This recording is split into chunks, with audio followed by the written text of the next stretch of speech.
Chapter 241. Led by Uncle Zhong, Su Sanson and Xie Yuan crossed the high stone threshold, turned left and right along a winding corridor, and soon entered an ancient room. The room was not big, with cement floor, lime walls, black tiles, and wooden beams. Uncle Zhong led Su Sanson to sit down at the small wooden table in the middle of the room, and then looked at Xie Yuan. "What's your name?" Xie Yuan glanced at Sanson, turned his head and said lightly, "Yuan." Uncle Zhong nodded, stretched out his hand, and made a gesture of invitation. "Mr. Yuan, please move. The certification of talents needs to be completed separately. You and Master Dijia can be certified at the same time, which is more efficient." Su Sanson blinked at Xie Yuan, indicating that he could rest assured that he would be careful. Xie Yuan nodded slightly, and went to the next room with Uncle Zhong. When the two left, there was a sudden bang, bang, bang sound outside Su Sanson's door. The sound was very rhythmic, as if something was knocking regularly. Then, an old man with silver hair walked in slowly with a wooden carved cane. Su Sanson glanced at the cane in the old man's hand. How could this pattern be so similar to the wooden carved table next to Boss Do that she saw on the big screen in the auction room? Su Sanson was secretly puzzled, but she stood up reflexively. The old man looked up and down at Su Sanson with his bright eyes, thin eyebrows, round eyes, a straight nose, a pink mouth, black hair, and lovely cheeks. But this three-dimensional matchmaker mole was really a bit off-putting. The old man laughed and said, "Hurry up and sit down, hurry up and sit down." Su Sanson had nothing to be embarrassed about. Since the interviewer had spoken, she sat down without any hesitation. The old man pulled out the chair opposite Su Sanson, sat down slowly, put his hands on the carved cane, and slowly said, "I heard that your real name is Su?" Su Sanson was a little defensive. "Huh? Didn't we agree to use Dejui? How did she reveal her real name?" "Oh, yes." She had to admit it first and wait and see. "Are there any elders at home?" The old man's voice sounded again. Su Sanson thought, is this checking the household registration? Suddenly, she changed her mind and realized that she was applying for household registration now. So she said truthfully, "No more." She was an orphan since she was a child, and grew up by picking up trash. The old man nodded and suddenly said, "Who is directing this play, in this lonely role?" Su Sanson raised his eyebrows. "What the hell? Isn't this Val and Su's monologue? Is this testing my lyrics chain? The talent gap in the talent management center? Can't it be a master of chain songs? No. Wait a minute. Why does he know this song? Isn't he also a time traveler?" Su Sanson suddenly felt a sense of familiarity, as if she had just met Boss Do. She quickly glanced at the carved walking stick in the old man's hand. This pattern, this familiar feeling, and I know her last name is Su just by the way she opens her mouth. This old man? Could it be the great master that Uncle Zhong mentioned? If so, then he should just be an old man from a noble family with a family heritage, not some time traveler. So what does he mean by suddenly saying this line? Want to see if I also come from a family with a long history? Aristocratic family. This background is so wonderful. It sounds powerful and powerful. Su Sanson said she liked this vest very much. Her thoughts raced, and she quickly figured out the interests involved, as well as her next battle plan. She sang in a soft voice. "The dialogue is always talking to myself. The opponent is all memories, and there is no end in sight." When the old man heard this, his pupils shrank suddenly, and his heart trembled. You. He immediately raised his old right hand, extended his index finger, and kept pointing at Su Sanson opposite him, so excited that he couldn't breathe. Su Sanson saw that the old man suddenly opened his eyes wide, breathing rapidly, one hand covering his chest, and the other hand trembling in the air. Oh my God, this couldn't be a heart attack. She quickly got up and went forward, supported the old man, and let him lie flat on two wooden stools. According to the first aid measures she learned in her previous life, she slowly helped the old man breathe, and kept guiding him softly in her mouth. "Relax. Take a deep breath. Take a deep breath." The old man's eyes were straight, staring at Su Sanson in front of him, and his breathing became weaker and weaker until it gradually stopped. Su Sanson was shocked. She hurriedly unbuttoned the old man's collar, clenched her fists, and was about to beat his chest and perform cardiopulmonary resuscitation. Suddenly, an old big hand tightly grasped her wrist. The old man stared with his eyes, and squeezed out a sentence from his throat. "Who is in my ear? Saying, 'Love me forever'?" Su Sanson was confused. What the hell? Before he died, he was going to say some cheesy love words. Seeing the old man dying, she was stunned and sang the second half of the sentence. Just for this sentence, aha, I have no regrets even if my heart is broken." After singing, she immediately buried her head in the heart and lung rescue work that was interrupted just now.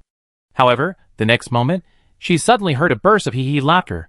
Sue Sanson looked up suddenly and saw the old man staring at her with a smile on his face, breathing steadily and with a ruddy face. "What's going on? Is everything that happened just a part of the test? So this is to test whether I have love and am kind enough?" Sue Sanson raised his eyebrows and watched the old man slowly stand up with a calm expression, and even bent down to pick up the carved crutches that he had just thrown aside because he pretended to have a heart attack. Suddenly, he choked. "What acting skills! You are a real talent. If I don't give you an Oscar statuette on the spot, I will be sorry for my on-the-spot reaction just now.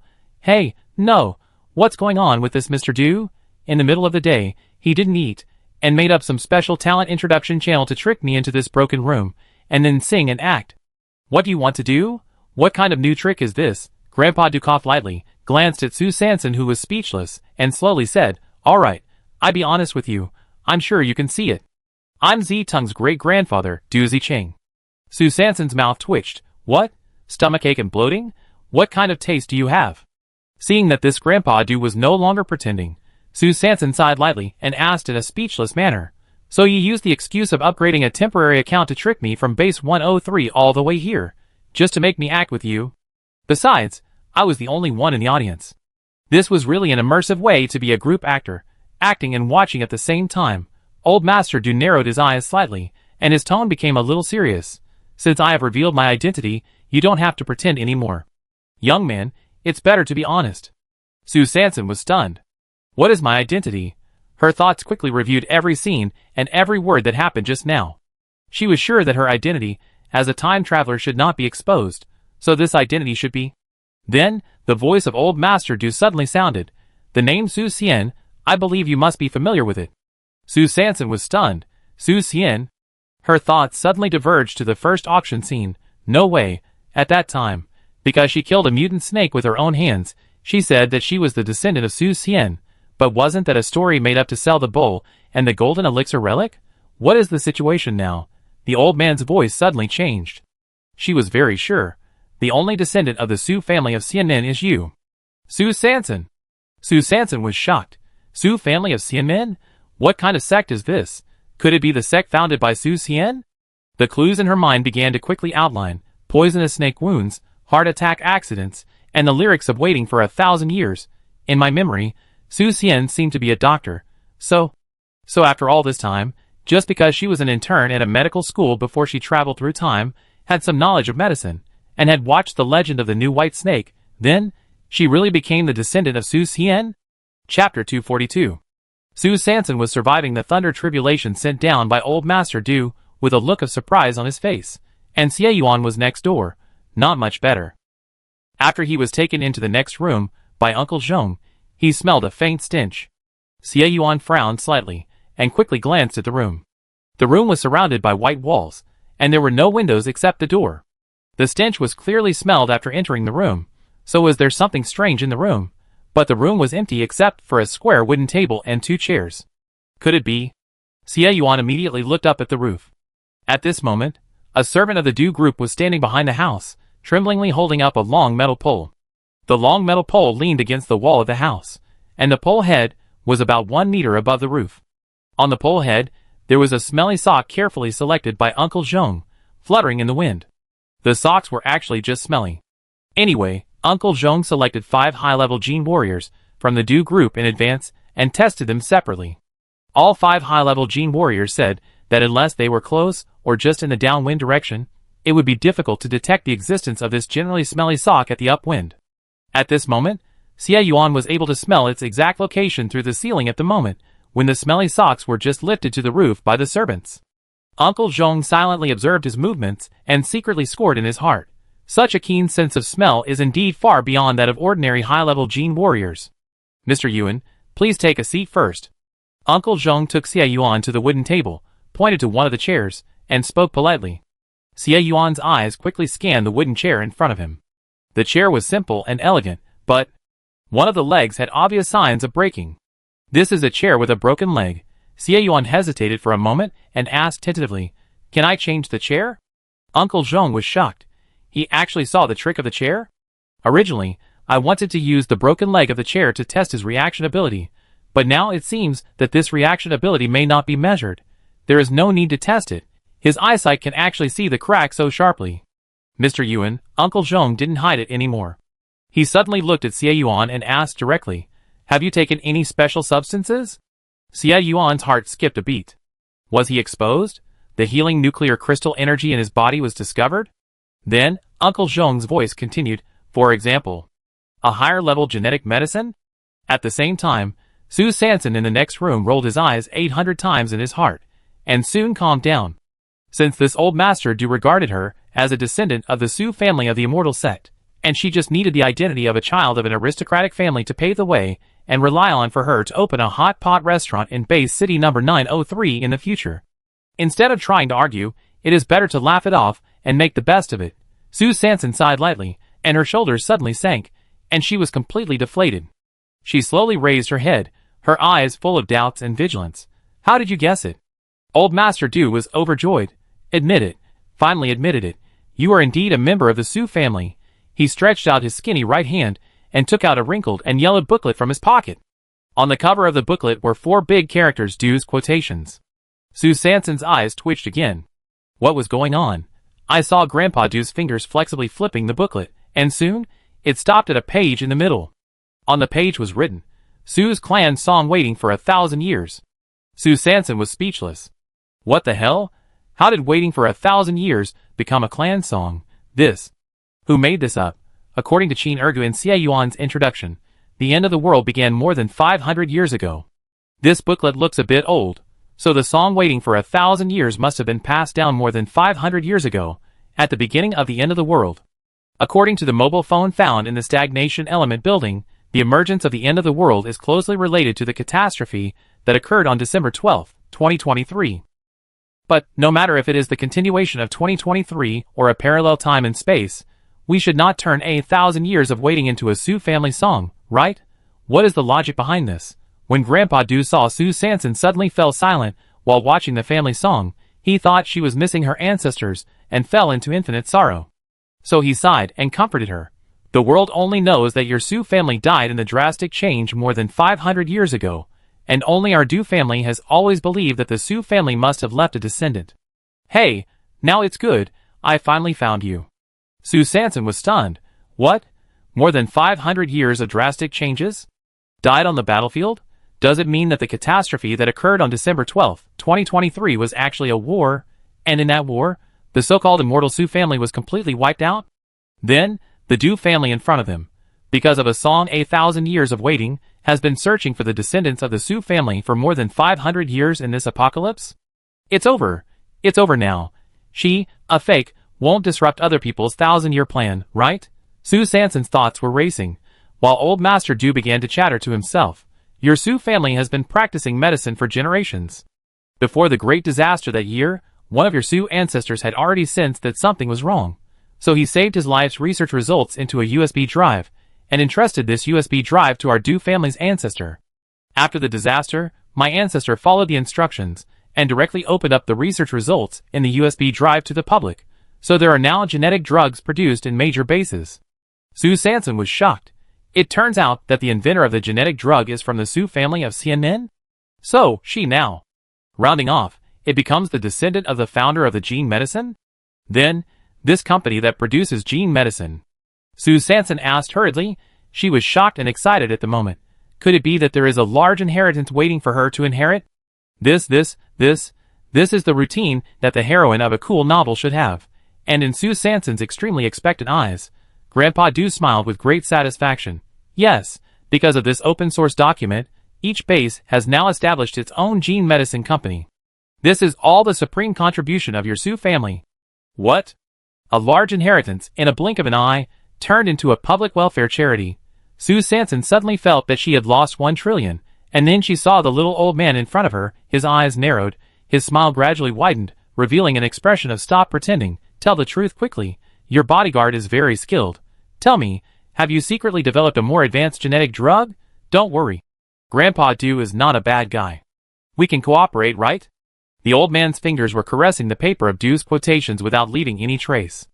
The place where his fingers gently covered was a handwritten note in blue ink next to the lyrics of the Sioux family song Waiting for 1,000 Years. The handwriting was too old, and it was a little unclear. Find him her. It's the key. At the same time, in the outer city of Base 903, on the square outside a large warehouse, there was a bang and a firework exploded. Du Xiaowei stood in front of the square. She was tall and wore a capable slim suit, which made her bright and beautiful. Welcome everyone to participate in today's camp. On behalf of Base City number 903, I would like to express my sincere thanks to you all for the launch of the nutrient solution. Okay, without further ado, let's go straight to the new product launch of this year's Scavenging. At this time, a huge holographic projection suddenly appeared in the air above the square. On the holographic projection, 3 different plastic tubes were displayed. Then, Du Xiaowei's voice sounded again. For the first product launched this time, we have made the following quality and functional optimizations based on the classic Scavenging model last year. First of all, in terms of appearance, this new product has abandoned the square shell that has been used for many years. We directly adopted the most cutting-edge and trendy streamlined arc. This design-conscious appearance is believed to bring everyone a more high-end and classy sense of superiority. Secondly, in this year's nutrient solution product structure, we have added an additional mid-range product between the high-end and low-end specifications in the past. The nutrient solution number 903 will be aimed at every class of the base federation this year. We strive to be at the forefront of food in all groups, stay at the top of the Forbidden City forever, and lead the way. Today, only 10,000 tubes are available for sale. If you need to make a reservation, please go to the counter on the right side of the warehouse to register. Chapter 243. Sue Sanson, who is at the Talent Management Center, carefully savored the words of this old man Du. They saw the difference in Xie Yuan's physique, but they mistakenly attributed the reason to her Sioux family background. So the secret of the healing nuclear crystal was not exposed. She quickly analyzed everything that was happening at the moment. At this time, the urging voice of old man Du sounded again. How about it, Master Jiu? Do you want to consider cooperating with your grandfather Du? So this old man is interested in the Sioux family's ability to develop genetic drugs? As for the gratitude he just said before his death, Sue Sanson will not make a judgment for the time being. After all, she has no clues now. With the old man's mouth, he can blow black into white, and she has no way to speculate. Therefore, based on pure interests, the old man wants to get a more powerful genetic drug, and she needs the identity and convenience of number 903. In that case, why not? I have to think about it. This is a serious matter. Sue Sanson decided to use a delaying tactic first, and she had to discuss it with Xie Yuan carefully. After all, this involves the secret of the healing nuclear crystal. Old Master Du raised his white eyebrows slightly. Good, good, she really has more powerful genetic technology. She didn't refuse directly, which means there is a chance. In this case, it seems that we have to go further and make our relationship closer. Old Master Du smiled slightly. Okay. Xiao Su, oh no, Master Jiu, you take your time to think about it. In this way, we will first handle the household registration of you and your bodyguard, and then I will let Uncle Zhong help you upgrade your account. Sue Sanson paused. What bodyguard or not? Xie Yuan, but... By the way, what is the relationship between her and Xie Yuan now? Her military advisor? Roommate? Or the one who makes her heart beat? Ah, what are you thinking about? Hurry up and come back to your senses. She coughed lightly and corrected herself. He is not a bodyguard, he is my family. Old Master Du waved his hand. Family, I know. Which aristocratic family does not raise a bunch of house-born children, brainwash them from childhood, and cultivate their loyalty? Your grandpa Du knows all these routines, and next door, Xie Yuan, who has a good ear, listened to the conversation between Sue Sanson and old Master Du from beginning to end, and raised the corners of his lips slightly. Family. Sanson has clearly regarded me as a family. It seems that I can find an opportunity to express my feelings to her. Xie Yuan's right hand was gently stroking in his trouser pocket, and between his fingertips was the black hairband he secretly hid in the morning. With the help of Uncle Zhong, Sue Sanson and Xie Yuan's 903 base inner city household registration was quickly processed. The efficiency is different after the identity is revealed. After the household registration is completed, Sue Sanson's temporary account is automatically upgraded to a normal account. And Xie Yuan also got a new optical computer of his own, in which Yuan's normal account was automatically opened. Sue Sanson frowned slightly. The Du family must be very powerful in the 903 base. How can they enter and exit the Talent Management Center at will, and settle down immediately? She didn't even see a proper staff member, and all this was completed. Could it be that the 903 base city is firmly controlled by your Du family? She was about to mention the outer city household registration of Tietue and Ulung, but Uncle Zhong suddenly took out 2 optical computers and handed them to her. These are the optical computers of your other 2 friends. I have registered them in the inner city of the base, and the accounts have been automatically bound. Su Sanson was shocked when she saw the names displayed on the optical computer. Uncle Zhong actually knew the real names of Tietue and Ulung. How could it be? She and Xie Yuan looked at each other, and suddenly realized that there were people from the Du family in the police station. So, since they entered the city, they have been trapped by the Du family? All of this is just to verify whether she is a member of the Su family. In order to obtain more powerful genetic drug technology, Su Sanson and Xie Yuan sat in the back seat of the car and fell into deep thought at the same time. The car quickly left the talent management center and slowly moved towards the center of the inner city. In the center of the inner city is an extremely special area. Under the white light of the additional temporary protective shield, there is a piece of land surrounded by a metal wall like the Great Wall. On the land, patches of mutant plants swayed in the breeze. Some of them bent their stems slightly, and suddenly flew towards the plants next to them. Some of their roots squirmed and suddenly pierced into the surrounding soil. Unmanned metal vehicles shuttled back and forth between the fields. The mutant plants on both sides of the metal vehicles twitched their bodies wildly in the air, and the branches mercilessly whipped the metal vehicles board, making a bang bang bang sound. The metal vehicles seemed to be accustomed to such scenes. They directly ignored the series of continuous attacks. The circular showers on the roof kept turning in the breeze. The moment the shower head turned, countless fist-sized seeds were sprayed in all directions. The seeds took advantage of the breeze and flew far away. The moment they fell to the ground, they immediately began to dive to the deepest part of the soil. While diving, the seeds absorbed the energy from the soil crazily. The soil in this area seems to have magic power, which is constantly emitting the life force that makes seeds desire and fascinated. Seeds not only need to absorb nutrients on their own, but also need to compete with the roots of various plants in the soil for territory. They need to dive to the deepest part of the soil that is warm enough before the cold snow season, so as to ensure that they can survive the snow season safely. And at the same time, they can occupy enough territory and take root and sprout when the rainy season comes.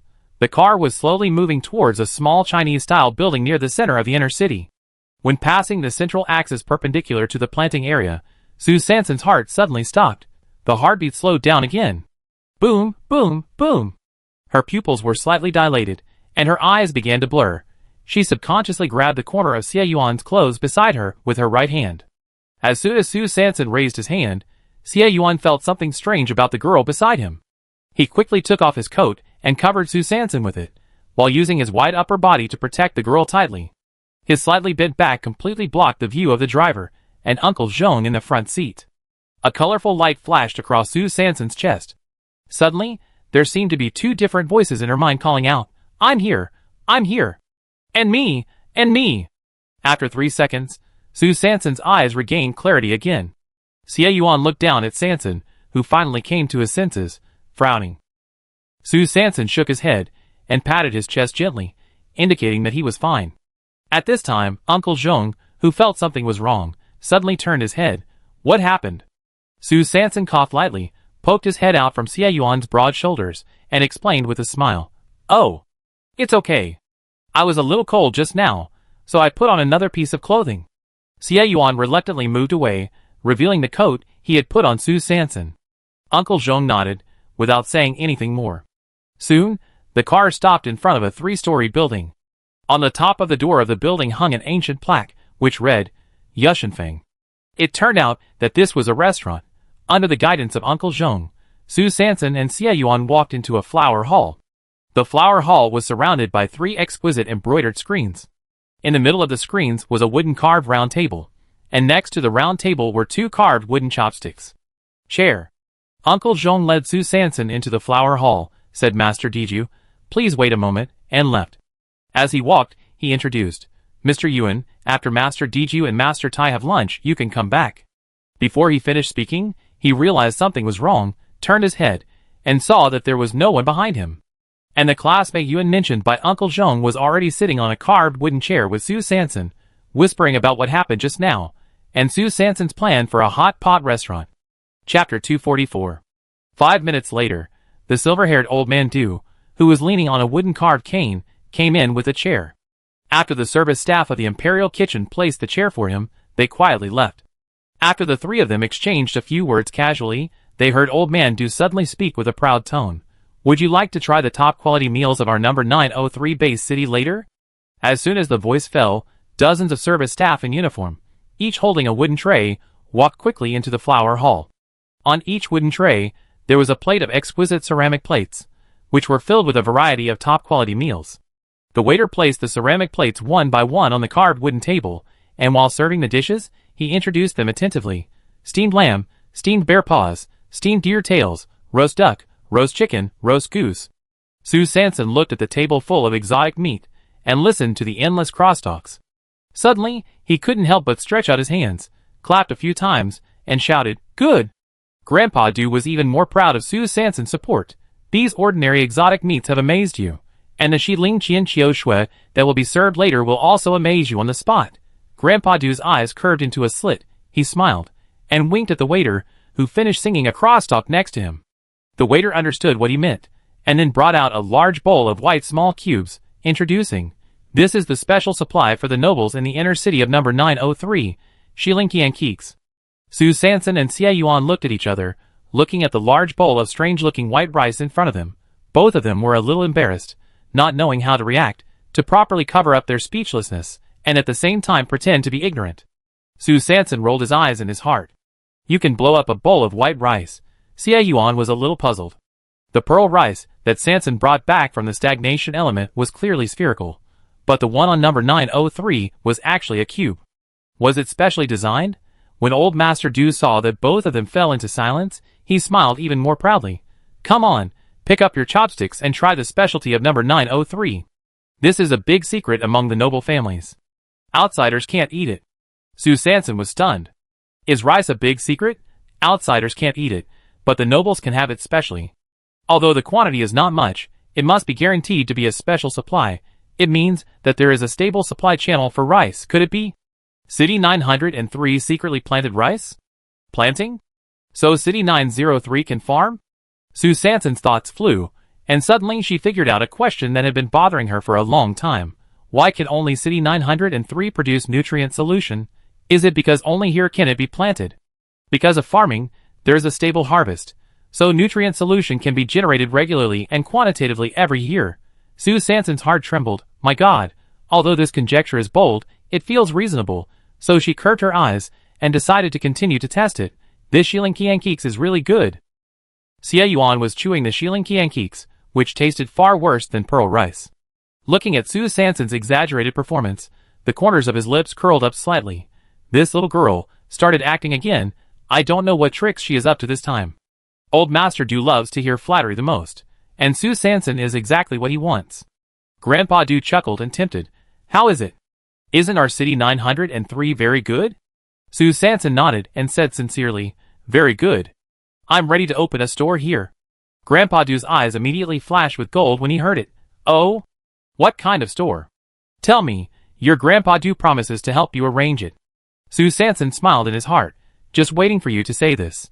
So he briefly revealed his idea of opening a hot pot restaurant. Old Master Do frowned slightly. He thought that the girl from the Sue family was going to open a pharmacy or a clinic, but she actually wanted to open a restaurant. Wouldn't this directly compete with their Do group? Old Master Do was a little hesitant, but suddenly changed his mind and thought that opening a restaurant would be a good idea. This way, she and Z Tung would definitely have more common language in the future. Not bad. The guests and hosts enjoyed the aristocratic imperial meal. Several people were calculating their own plans and slowly left the flower hall. When they reached the door, Old Master Do asked politely and casually, Why? How was it? The lunch was pretty good? Sue Sanson smiled and nodded. This meal was really good. Not only did she understand the eating habits of the inner city nobles, but she also managed to get a newly vacant store. The store was located in the downtown area of the inner city, surrounded by aristocratic families from Europe and Asia. It was really great to open her hot pot restaurant here. Old Master Do was very generous and wanted to pay for the store rent for her, but Sue Sanson thought about it and felt that she should not owe the Do family too many favors. If they were suddenly exposed later, it would be difficult to get out. From your perspective, as a member of the Sue family, do you think this meal has room for improvement? Old Master Du really didn't miss any opportunity to get some of the Su family's ancestral medical skills or health secrets from Su Sanson. Su Sanson obviously didn't understand Old Master Du's subtext. After all, she wasn't a real member of the Su family. She just rolled her eyes and answered casually, "Since we already have Shilin Qian Keeks, wouldn't it be more antithetical to have Don Wu Wan Lichuan?" Old Master Du's body suddenly froze. He turned his head and looked at Su Sanson with his eyes wide open. What did she say? She actually knew the window contains the eternal snow of the western hills, and the door is moored with ships from the eastern Wu. Could it be that her ancestors also left her the secret inheritance of our Du family? Su Sanson looked at the Old Master Du, who was having difficulty breathing again, and rolled his eyes involuntarily. "Old Master, can we stop acting? We just finished a meal. This is not good for digestion." Old Master Du was stunned. Huh? Not good for digestion? He took a deep breath and He immediately signaled the servant beside him to write down this sentence, which is the unique way of health preservation in their Su family. Old Master Du leaned on his walking stick and whispered to Su Sanson, "Two orioles sing in the green willows." Su Sanson turned his head, and his eyes twitched. Why does this old man like to play this kind of "you say the last sentence, I take the next sentence" game so much? So he answered absent-mindedly, "A line of egrets in the blue sky." The walking stick in Old Master Du's hand fell directly to the ground with a snap. Su Sanson lowered his head and stared at the carved walking stick that landed again, feeling really sad for it. So he blinked his innocent eyes and looked at the old man, who was almost out of breath again. "What are you trying to do?" Old Master Du was shocked, and his heart was already in turmoil. It turned out that after a line of egrets, it was to go to the sky, singing green willows, go to the sky. Wonderful. It was really wonderful. She really inherited the secret heritage of our Du family. At the same time, in the inner city of base number 903, in a Chinese-style courtyard with pavilions and towers, Du Zitong, wearing a green gown, sat on a carved wooden chair, and slowly opened the folding fan in his hand. He silently looked at the large blank space next to the four big characters, a line of egrets on the fan, and fell into deep thought. Spread your wings and fly? No artistic conception at all. Soaring into the sky? Still lacking a little heat. Tens of thousands of kilometers away in base city number 103, the four members of the quartet team were wearing protective masks and swaying profusely in the public toilets at the south gate of the base. Ba shook his 8-cornered beard under his nose, holding a temporarily rented plunger, and stood in front of the toilet and sighed, "Hey! Why didn't this heir go find someone to hand over his work in advance? Doesn't he know that he is already the oligarch unicorn in the field of toilets in Nanchangmen? You go looked at the advertisement your toilet, I know it best, posted by the IDC Fong team." Xiao Xiong Su in his mind, and instantly added 4 new business reminder messages, and angrily stroked them. "Today, I haven't had time to use wax oil to maintain my beard. 13 orders this morning, plus the 4 new orders just added. The business is really continuous, and there is a long way to go." The marshal blinked his bright eyes, and moved the plunger in his hand quickly. "Oh, mommy, Mei Hong. Oh, the toilet, please unclog it." The little stutterer took a huge giant spray bottle, and sprayed it wildly at the toilet in front of him. There was a gulp sound, as if something hard was loosened. The little stutterer smiled knowingly, and was secretly happy. Technology has to change life. Chapter 245. After Su Sanson and Xie Yuan returned to the courtyard outside the city of base 903, they handed 2 optical computers to Tietue and Ulung, and briefly talked to them about the idea of opening a hot pot restaurant. She and Xie Yuan could not stay here for long, and they would probably have to return to base 103 tonight or tomorrow morning. So someone was needed to take care of the preparations before opening the store. Although Grandpa Du promised that he would take care of everything, so that Su Sanson could rest assured. But how could Su Sanson, a conspiracy theorist, believe a profiteer who coveted her family's gene medicine technology? Although she was not really a member of the Su family, she did have a secret recipe that could improve the physical fitness of advanced gene warriors, but she did not intend to take it out. Tietue and Ulung were stunned when they took the light computer and looked at the 100,000 points balance in the light computer. Their hands were shaking, and their tongues were tied. "Oh my God! Is this what it feels like to be supported by a rich woman? These 100,000 points are 100,000 points for each person. Add them together, that's 200,000. Oh my God! They have been in the Dawn Guard for so many years, and there has never been such a large balance in their accounts. What's more, these are not contribution points, but the points of number 903. The currency of a big city. Thank you. Yuan looked at the two people's eyes that were obviously off track, and how could he not guess what they were thinking? A trace of bitterness suddenly surged in his heart, and he secretly complained, "Damn it! There can only be one person to be kept. There is only one. It's me. It's me. It's still me." He coughed lightly, and his face immediately turned cold, and he said seriously, "These points are used to decorate the store and purchase supplies. We will go to the inner city later. You listen carefully to San's plan and remember the requirements. If you mess up, you will be punished. Did you hear it?" "Yes.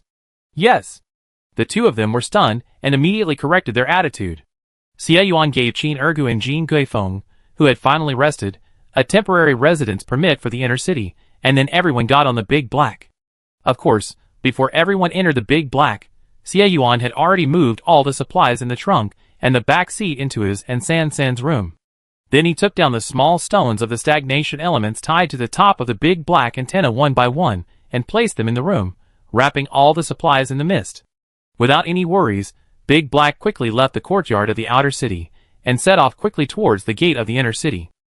At the same time, in the inner city of Base 903, in a Chinese-style courtyard with pavilions and towers, Old Master Du was lying on a rocking chair and slowly said, "How was it? Did the blind date this morning go well?" Du Ziting, who had just entered the room, put away the folding fan in his hand and shook his head. "A vulgar woman. She just fell in love with my handsome appearance and suddenly couldn't move her legs. Humph, woman." Old Master Du suddenly stood up and asked, "She is so shameless that she wanted to pounce on you directly?" Du Ziting clenched his fists. "It didn't work. Fortunately, I was prepared and jumped onto the table in time, otherwise." "My innocence!" Old Master Du sighed lightly and said angrily, "Alas! I didn't expect that the girl from Napoleon's family was so frivolous. She is even worse than Napoleon. At least Napoleon can stay quiet and won't roll around." After scolding, Old Master Du suddenly changed the subject. "But Xiao Tung, this kind of thing will never happen again in the future. I, your great-grandfather, have found a candidate who is most suitable for you in the end times." Du Ziting suddenly turned his head and asked suspiciously, "Who?" 1 hour later, Xie Yuan drove the Big Black into a side door according to the store coordinates given by Uncle Zhong. Inside the side door was a yard covering an area of about 200 square meters. The yard was empty, but traces of stone friction could be seen on the ground. Obviously, many landscapes were built here before, but they have been demolished one by one. Xie Yuan parked the Big Black and led everyone out of the side door again. This was Su Sansan's request. It was better to go through the main door for the first time. So everyone, led by Su Sansan, went out of the side door, turned right, and walked about 10 steps, and came to a 2-story building made of wood and stone. The foundation and exterior walls of the small building were built with blue-gray stone, but the load-bearing beams, pillars, and eaves of the house were all built with thick and hard wood. Jin Guifeng took off his straw green hat, touched his big bald head, looked around, and muttered to himself, "Damn, this city 903 is so luxurious. There are wooden products everywhere. How many tasks and achievements can be accumulated to make this?" Qin Ergu followed behind his third sister, touching here and there, looking at the unique building in front of him, while listening to his third sister talking to Tietjue and Ulung in front of him about the decoration plan of the hot pot restaurant, and he couldn't help but feel admiration in his heart, worthy of his third sister. It's amazing, in the big base. The city can also be prosperous. He must follow the pace of his third sister and unite closely in the center of the team with his third sister as the core. Su Sansan led a group of followers to walk around the indoor shop of about 400 square meters and looked up at the 8-meter-high floor. He added to Tietjue and Ulung, "Find a way to build a second floor. The planning of the second floor is different from that of the first floor. The second floor should be divided into more than a dozen private rooms, just like the exclusive lounge on the second floor of your guard post, but each private room does not need to be too large. For the specific design, I will draw a special drawing, and you can decorate it according to the time." Several people stayed in the store for 4 hours, from the cloudy afternoon to the evening when the sky gradually darkened. Xie Yuan handed the metal water bottle to San, and Su Sansan gulped down half a bottle of water.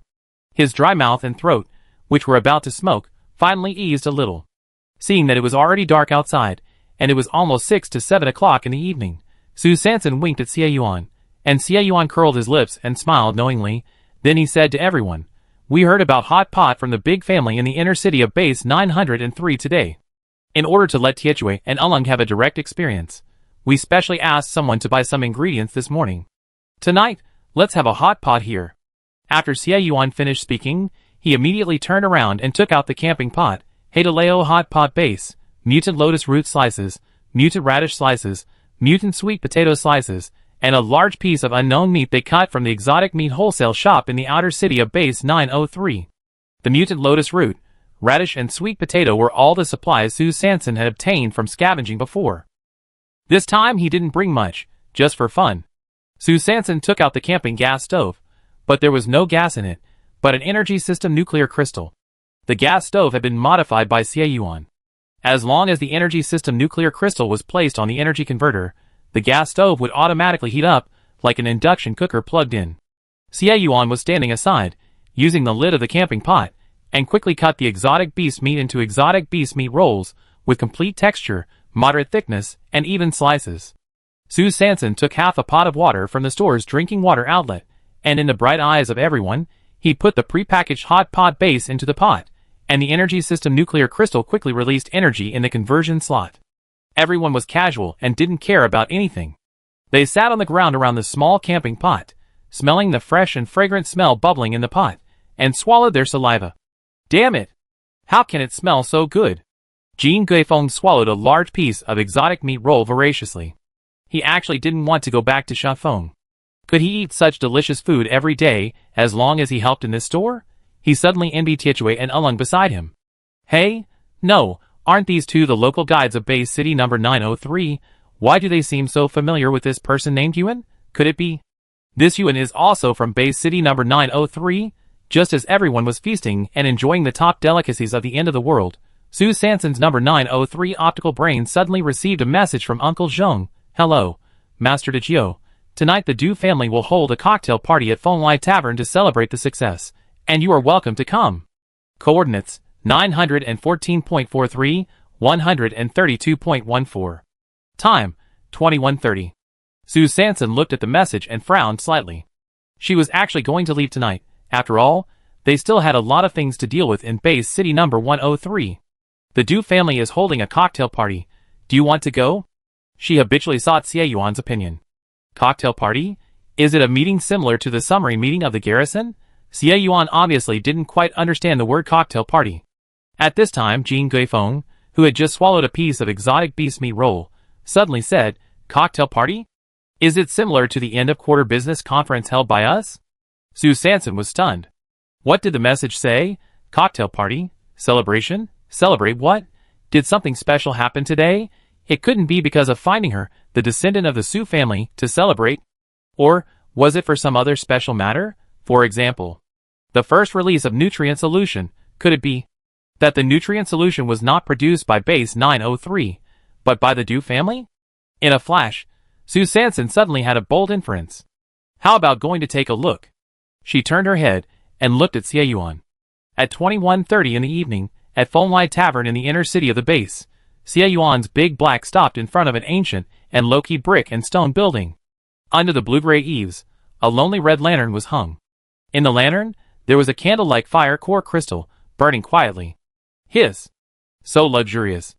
Sue Sanson stared at the fire core crystal in the lantern, suppressed the urge to take it away, turned her head with great difficulty, and stepped into the threshold of Fenglai Tavern with her followers. The threshold was very high, which showed that the guests received here were either rich or noble. This was Sue Sanson's first reaction, when she struggled to step into the tavern with her short legs. After entering the gate of Fenglai Tavern, a carved stone wall blocked everyone's eyes. Going around the stone wall, along a quiet gravel road, straight ahead, you can see a small gray-walled cottage. In the center of the hut, there was a set of stairs leading underground.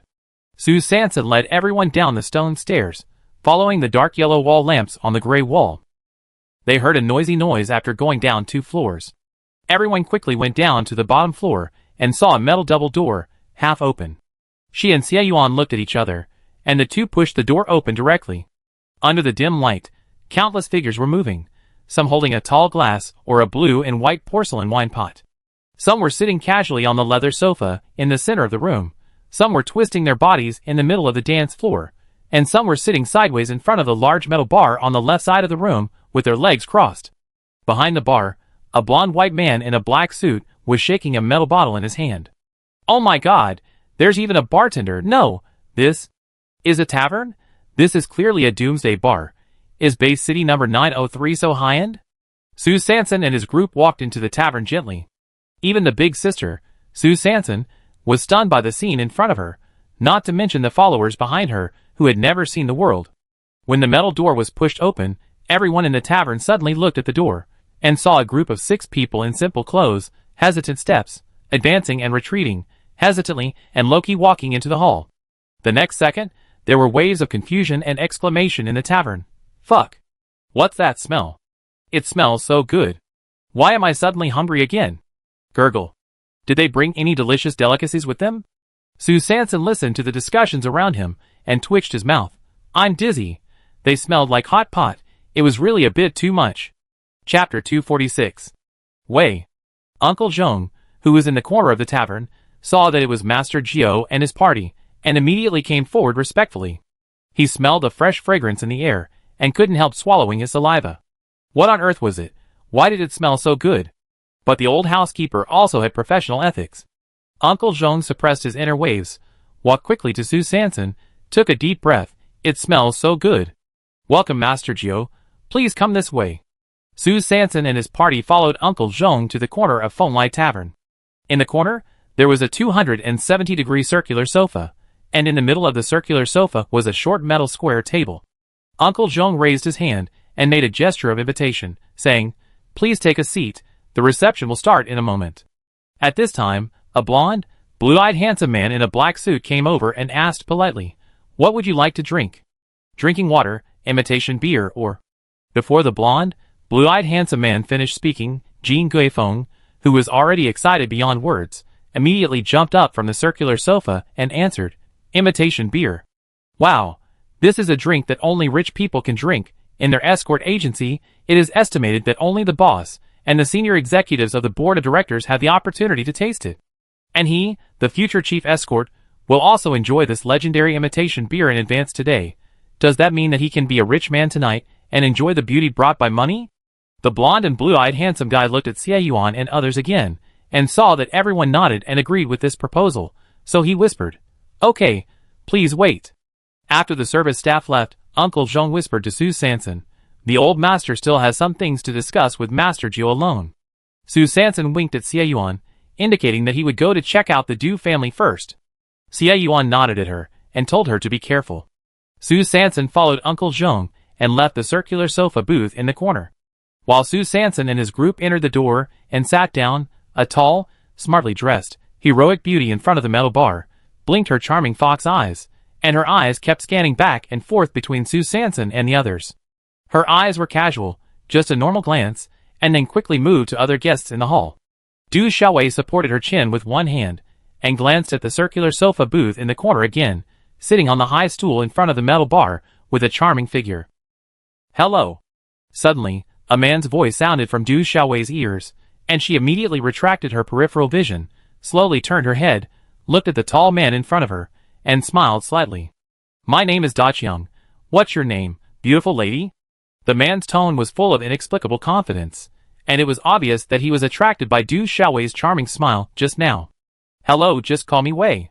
Du Xiaowei, a veteran in the wine shop, smiled lightly in her heart and replied casually. The man raised his eyebrows slightly. Hello. This name is quite chivalrous and straightforward. He loves it. It's simply his cup of tea. So he moved closer to the beauty next to him and whispered, Hey, have a drink? Du Xiaowei sighed lightly. Who are you? Is it so rude to flirt with someone? Who are you asking to come here and there? She was the eldest lady of Du, but she had never been treated so rudely before, so her tone was full of anger. The man looked at the hot chili pepper in front of him, and he became more interested. He asked instead of answering, Looking at your dress, you are a career-oriented woman? You should be very strong-willed. Are you tired? Du Xiaowei didn't quite follow the man's train of thought. Under normal circumstances, after being scolded by her, shouldn't she be very tactful and leave directly? Why is this person still staying here? The man just laughed softly. In the future. Don't be so strong. Du Xiaowei frowned slightly, and her thoughts were suddenly confused. Why don't you be strong? The man brushed away the bangs that covered half of his forehead, and a wicked look. Laughing. Because your Chong has come. Du Xiaowei, Is the joke of picking up rich women so low-level and boring now? Can you do something a little more advanced? The man saw that the woman was not hit by his earthy love words, and he felt something was wrong. No, this trick of his has always worked. The woman in front of him is obviously a rich person. Why doesn't she fall for the rich woman's tricks? The man was confused in his heart, but he still smiled on his face. Chong Wei, what do you think of this name? He decisively changed his routine, and went for a literary style. Du Xiaowei rolled her eyes, picked up the tall glass on the bar, took a sip, and said casually, "It doesn't matter, I'm a little tired. I like roses more than roses." The man was persistent, and when he saw that the big fish was about to slip away, he took advantage of the opportunity to chase. Roses are not always there, but roses are blooming. Du Xiaowei picked up the wine glass and twisted her waist. "Sorry, my roses have faded, and the world outside seems to be more exciting." So he jumped off the high stool with his feet, and walked towards the circular sofa booth in the corner of the tavern without looking back. As he walked, he sighed softly. The crows in the sky are as black as each other, and there are a lot of toads in the tavern. At the same time, Uncle Zhong took Su Sanson to the VIP area in another corner of the tavern. The VIP area was very quiet, with almost no one else, as if it was reserved by someone. Su Sanson found a sofa that looked more comfortable, and sat down. Oh, the sofa is still good. God knows how much she missed the time when she could lie on the sofa in her previous life. After Uncle Zhong left, a waiter holding a wooden tray walked over slowly. "Madam, would you like to drink the sunset or the flaming red lips?" Su Sanson looked up at the mutant honey water and mutant dragon juice on the tray, and was shocked. It turned out that the flaming red lips were on the market so soon. So she smiled, asked for a glass of flaming red lips, and tasted this freshly squeezed juice from the end of the world. Well, although it was diluted with water, it tasted good. The key is that there was a warm current flowing out, which was worthy of being a thermal energy product of the Lost Desert. This year's wind season will surely bring a warm wind to the Base Federation. A few minutes later, a young man in a green robe and holding a folding fan walked slowly over. Su Sanson turned his head and looked at the familiar fox eyes. He was stunned and said subconsciously, "Du Zitong?" Master Du paused. This woman dared to call him by his name. How could Master Du's full name be mentioned casually? He moved his nose slightly and sniffed the air gently. What smell? Why is it so fragrant?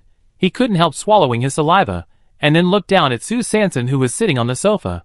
"It's been a long time since we last met, Master Gio." Su Sanson smiled slightly and asked back, "So it's not your great-grandfather who wants to see me tonight?" "What? Don't want to see me?"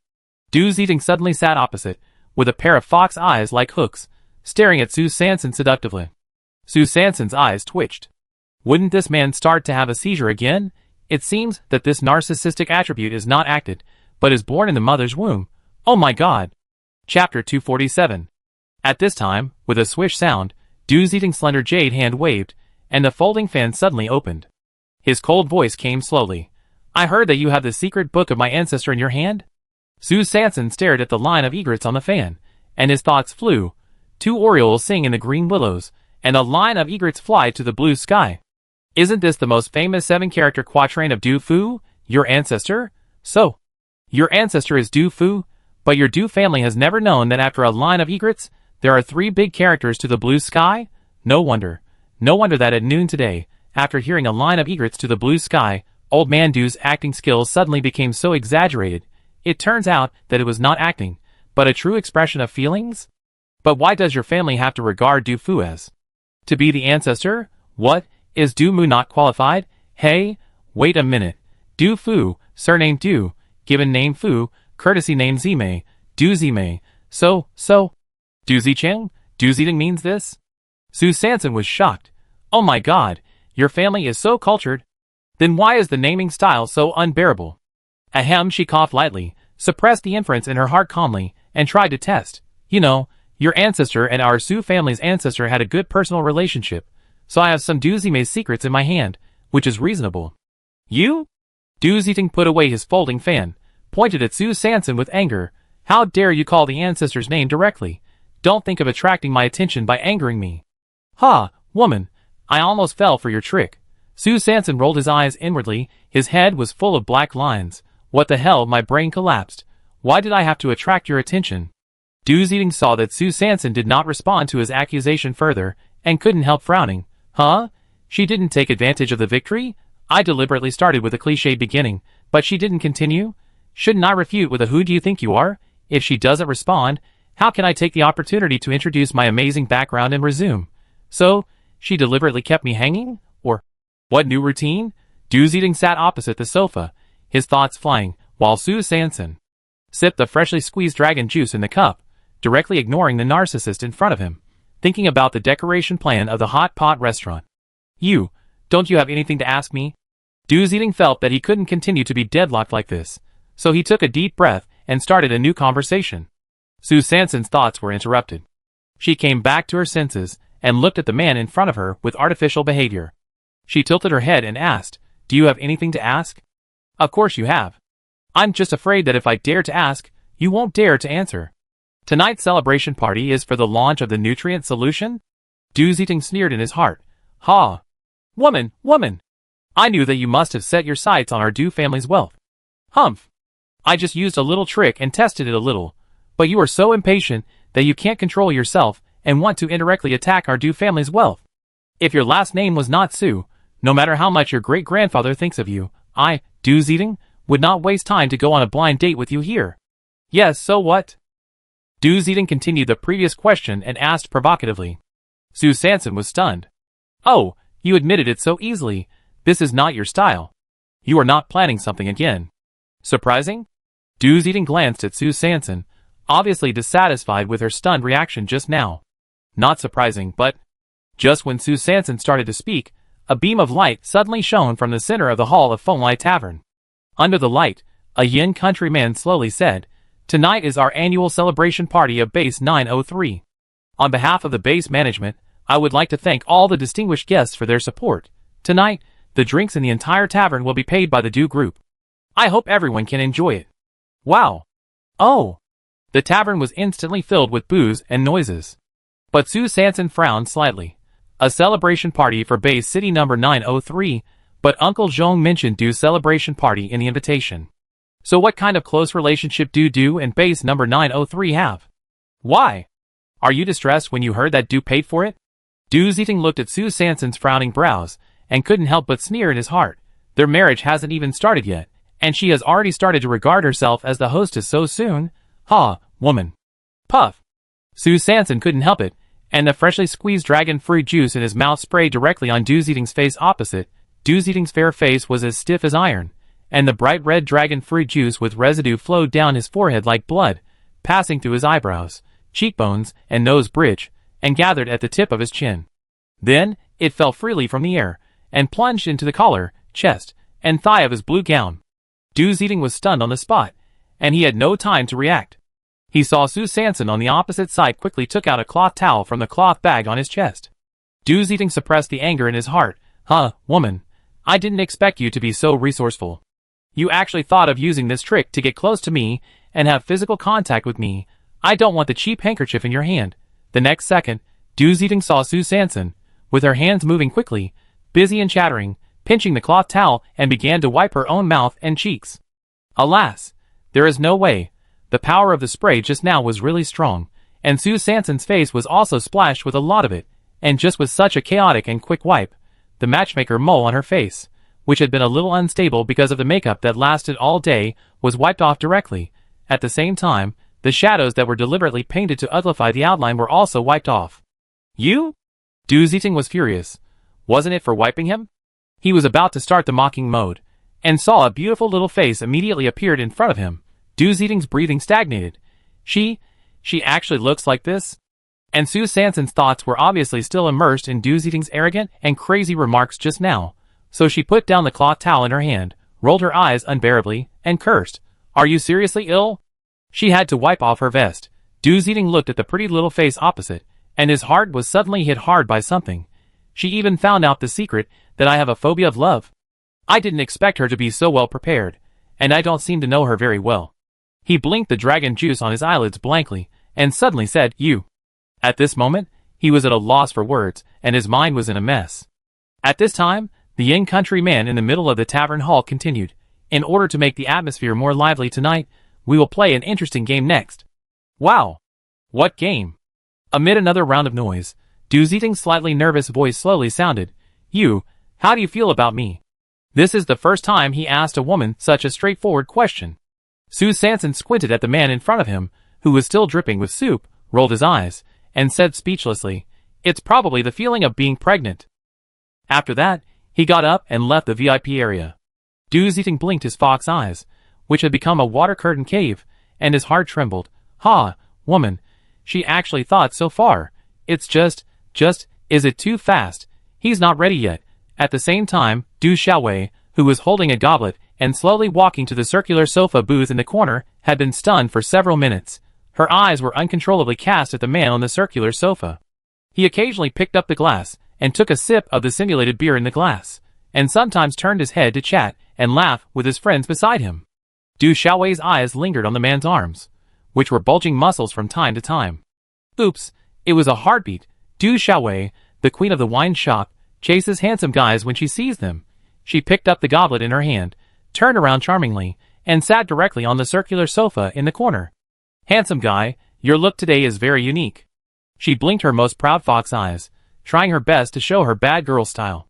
Jean Guifeng swallowed the simulated beer in the glass, burped with a turned her head dazedly, and then pushed the person next to her with her elbow. "Hey, looking for you." "Huh?" Qin Erge turned his head and looked at the woman who suddenly appeared beside him, with a question mark on his forehead. Du Xiaowei sniffed the fragrance in the air and was inexplicably aroused. "What is it? Why does it smell so good?" She curled her lips slightly and pointed with her slender fingers. "What is this? It looks very interesting, huh?" Qin Erge quickly picked up the plunger at his feet, and then quickly hid it behind his back, fearing that his supreme magic weapon would catch the eye of the woman in front of him. He thought to himself, "Damn it! She wouldn't be attracted to my plunger." Seeing that the man in front of her was indifferent to her, Du Xiaowei suddenly aroused her long-dormant desire to win. "There is no man in the world that I, a scumbag in a wine shop, can't take." "Oh, it seems that you cherish it? Tell me, what's special about it? For example, why is this taste so wonderful?" As she said that, her body naturally moved closer to Qin Erge, and the smell of hot pot in the air instantly swept her nasal cavity. Qin Erge frowned suddenly. She really wanted to steal my magic weapon. No way. At this time, Xie Yuan, Qiechui, and Ulung were standing outside the metal double doors of Fenglai Tavern, signing to each other. "Xie Yuan, this is the current situation. We will leave tonight. You two should be careful." Qiechui and Ulung, "Yes, Captain." The three of them pushed the door open again and ran into Su Sanson, who came out of the VIP area. Su Sanson was shrinking his neck at this moment, holding the collar of his coat with his small hands, completely hiding his entire face behind the collar. When Su Sanson saw Xie Yuan, his eyes lit up immediately, and he hurried over, then he exhaled and put down the collar he had been holding. Xie Yuan looked at the girl with a fair and tender face, and frowned slightly. "Why did she take off her vest?" he asked softly. "What happened?" Su Sanson quickly explained, "Give me a clean cloth. My matchmaker mole was accidentally wiped off." Xie Yuan nodded, took out a cloth from his coat pocket, which he had just changed before going out, and handed it to Su Sanson. Su Sanson had just wrapped the cloth around her face when she heard a swish and a beam of light hit her directly. At this time, the voice of the staff of the wine shop suddenly sounded, "Ah! It seems that this lady will be the first person in our game session today." Chapter 248. "So ma'am, do you choose secret or talent?" The staff member stood in the middle of the tavern and spoke softly. "Secret or talent? What the hell? Truth or dare? You play a game so fake."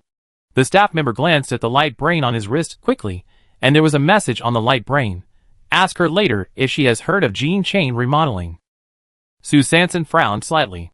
If she chose secret, would the Du family take the opportunity to ask her about the Su family or Gene medicine? With so many people sitting here, who knows if there are people with bad intentions? Or are all the people sitting here set by old man Du? Actor, it seems that for the sake of caution, we still can't choose secrets. Su Sanson's little face covered with a scarf suddenly raised her head and answered, "I choose talent." The staff paused, obviously not expecting her to choose talent, but since the rules were like this, they had to bite the bullet and continue. "I wonder what talent this lady wants to show." Just when Su Sanson was thinking, why not just do a set of radio gymnastics to blind your dog eyes? A team of 3 people with very killer mat style suddenly appeared in front of the tavern hall. One of them was holding a metal guitar, one was holding a nuclear crystal bass, and one was pushing a set of exotic animal skin drums. "Oh my god, Sue Sanson was shocked. There is a band in Bay City number 903? At this time, someone in the audience on the sofa suddenly shouted, "We want to see quality talent shows, otherwise, we have to listen to secrets." This person is obviously a fake. Then, the booing continued. Yes. If the talent is not good enough, we have to listen to the secret. Yes. Secret? Is this because they are sure that Sue Sanson can't understand this group of apocalyptic musicians who suddenly appeared? Yes. The real descendants of the Sue family are likely to not understand this scene, but Sue Sanson is a fake. As a time traveler, although she has never been to a bar or a concert, she has watched many variety shows of Emperor Penguin and Kiwi. She was not afraid of the booing around her at all. She walked directly to the front of the three-person group of shaman in 3 or 2 steps. After a quick conversation, she heard the drum beats of Dongsi Desai, Dongsi Desai.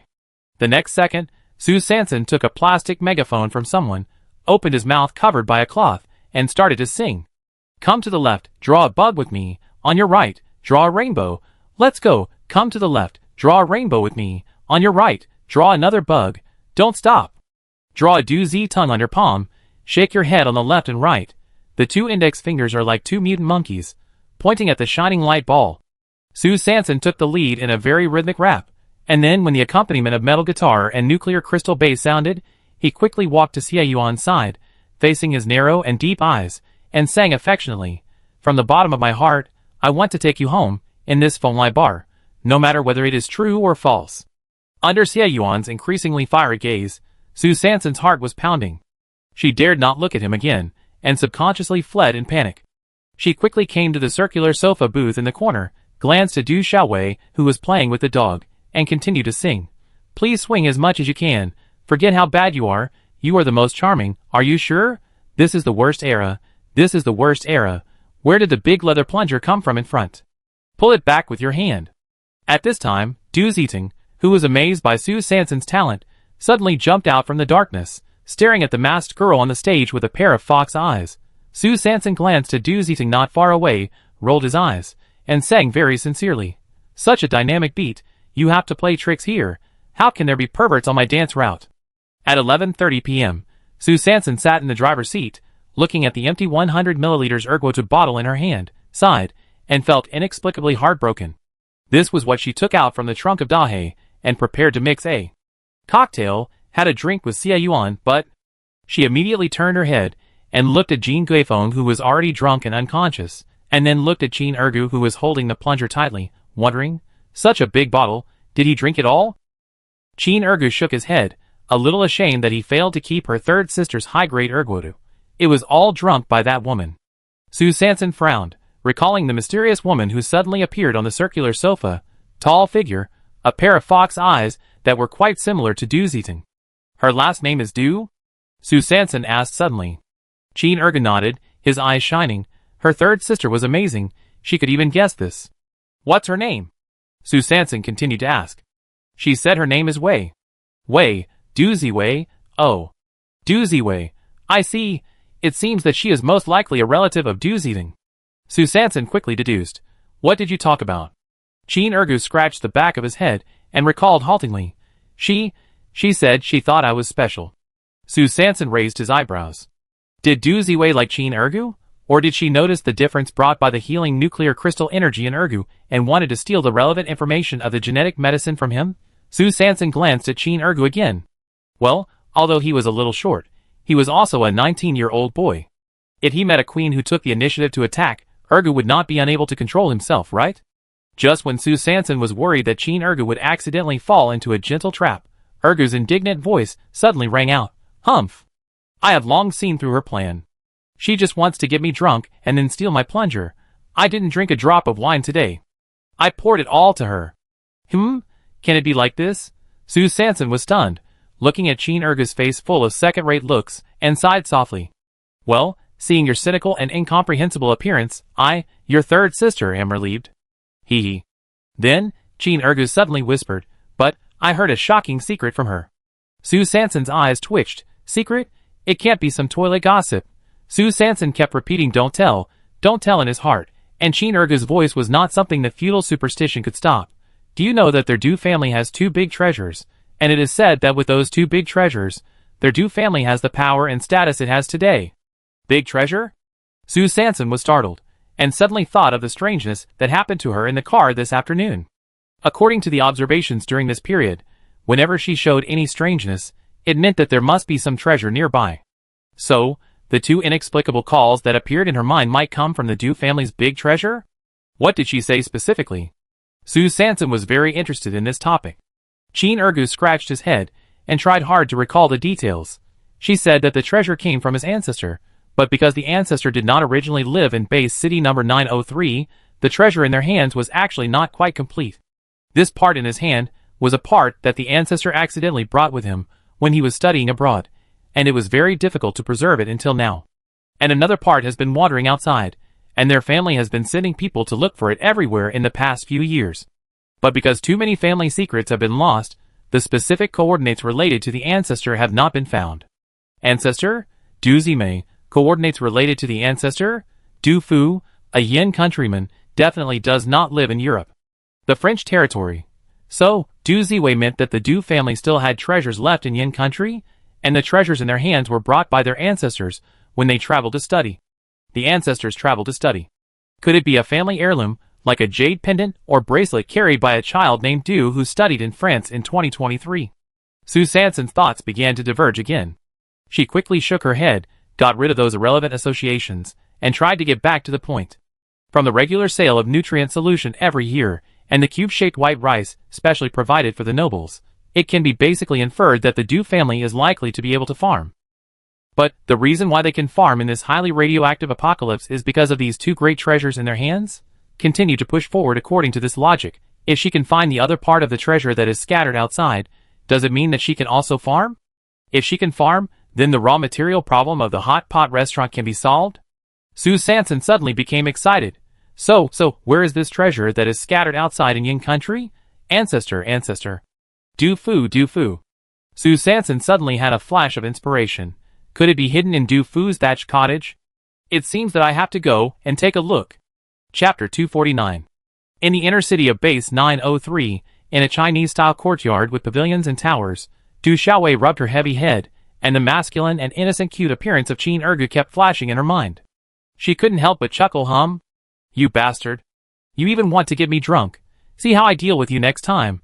At this time, Du Zitong walked in absent-mindedly, with the corners of his mouth slightly raised from time to time, and his fox eyes flashed with unprecedented light. Brother, what good things have happened to you? You look so happy. You are so happy that you don't look handsome anymore. Du Zitong accidentally bumped into the carved wooden table in front of him. He suddenly came to his senses, and looked at his little sister lying on the chaise longue. He raised his lips slightly, showing a passionate expression, and exhaled, Your brother's charm is really too great. It's really a trouble that can't be thrown away. Du Xiaowei was shocked when she saw her brother's happy expression. Did the sun rise from the west? Has this person's fear of love suddenly healed? Du Zitong saw Xiao. The younger sister hesitated for a moment, sighed, shook her head, and said, You don't understand? She turned around and was about to leave. After taking a step, she felt itchy and wanted to share her joy with others. So she turned back and said to Du Xiaowei with a silly smile, Tell me, if a woman says she feels pregnant with you when you first meet, what does this mean? Du Xiaowei was stunned. Huh? Looking at Du Zitong, who was completely bathed in pink bubbles, she sighed in her heart. Brother, you really didn't study Du's quotations carefully. Her eyes twitched, and she ruthlessly spat out the truth. Of course it means I want to vomit. Du Zitong's body suddenly froze. What? The pink bubbles around him shattered on the spot with a pop sound. At this time, old Master Du walked slowly over with a wooden carved cane. Xiaowei, how is the test going? Du Xiaowei immediately got up from the chaise longue and replied, I hinted at something, but from the reaction of that handsome guy, I couldn't see any clues. But, Old Master Du raised his eyebrows. But that bottle of strange wine, I feel very special. The taste is mellow and rich, unlike any I have drunk before. Du Xiaowei talked about it while savoring the taste of erguote.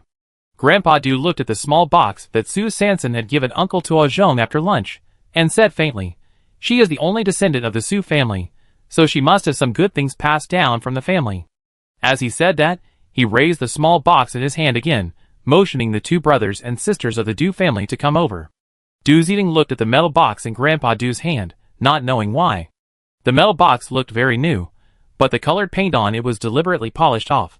Of course, the person who polished the paint must be Sue Sanson. The colored paint was filled with too much information from the previous life, and she must destroy it. When Grandpa Do opened the lid of the box with his own hands, revealing the dark green dried leaves inside, Do's eating immediately took a breath of cold air. It turned out to be tea. This box of tea was specially given by Sue Sanson to thank Grandpa Do for helping to introduce the store and settle down. She didn't send anything strange, but in a previous video contact, she noticed that Do's eating always liked to hold his sky blue ceramic cup and pretend to taste tea. So she inferred that Bay City number 903 had a way to get tea. So she randomly selected a box of Mingqian Longjing tea from the van of the Stagnation Element building and gave it to Uncle Zhong. She didn't like to drink this stuff anyway, so it wasn't a loss to give it away as a favor. Du Zhiting's fingers trembled slightly, and he said in disbelief, "She actually has tea? How did she do it?" You know, in the Du's plantation in the center of the inner city, there are 2 experimental fields in the corner. One is the fruit and vegetable experimental area. The field is always bare, and has never been successfully planted. The other is the tea garden experimental area. Although the field is not completely harvested, the survival rate is less than 20%, and the tender bud rate is 0.01%, which makes the total harvest of this tea less than 50 grams per year, which is barely enough for Du Zhiting alone. Fortunately, the great-grandfather is old and doesn't like to drink tea. And my younger sister is addicted to alcohol, so this tea is just monopolized by him. But in this metal box in front of him, not to mention the clear color and mellow smell of the tea, just say that the weight is at least 250 grams. So, how did she do it? Du Zhiting is obviously more and more interested in his blind date. Old Master Du stretched out a skinny old hand and gently patted Du Zhiting's shoulder, saying firmly, "She has not only the secret book of the ancestors, but also the 2 kinds of nuclear crystals that our Du family has been lost. Tonight, Xiaowei has already revealed something vaguely, and we can't see any clues for the time being. You? Hurry up, this Miss Sue is a big treasure." And the big treasure Sue Sanson was in the courtyard of number 903 in the outer city. While packing his luggage, he discussed with Xie Yuan, "The few boxes of nuclear crystals we brought this time, we will leave them directly to Tietue and Ulung. Let them keep them well?" Xie Yuan thought for a moment. They should have rented a car in the inner city now. "I will explain it to them when they come back. It will be good for your future business to arrange some nuclear crystals here in advance." Sue Sanson looked at the nutrient solution given to her by the big Uncle Guan Zhong again. What is the situation with Lao Qin now? Can this first batch of nutrient solution be consigned to him? Xie Yuan shook his head. No, there may be nails on Lao Qin's side. Try to keep the contact with him at the level of the private army camp's 4-party team.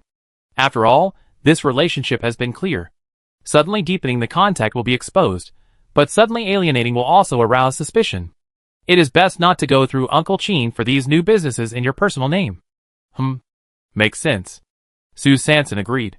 After Tietue and Ulung drove a second-hand small truck back to the courtyard, Xie Yuan quickly handed over the nuclear crystals to the 2.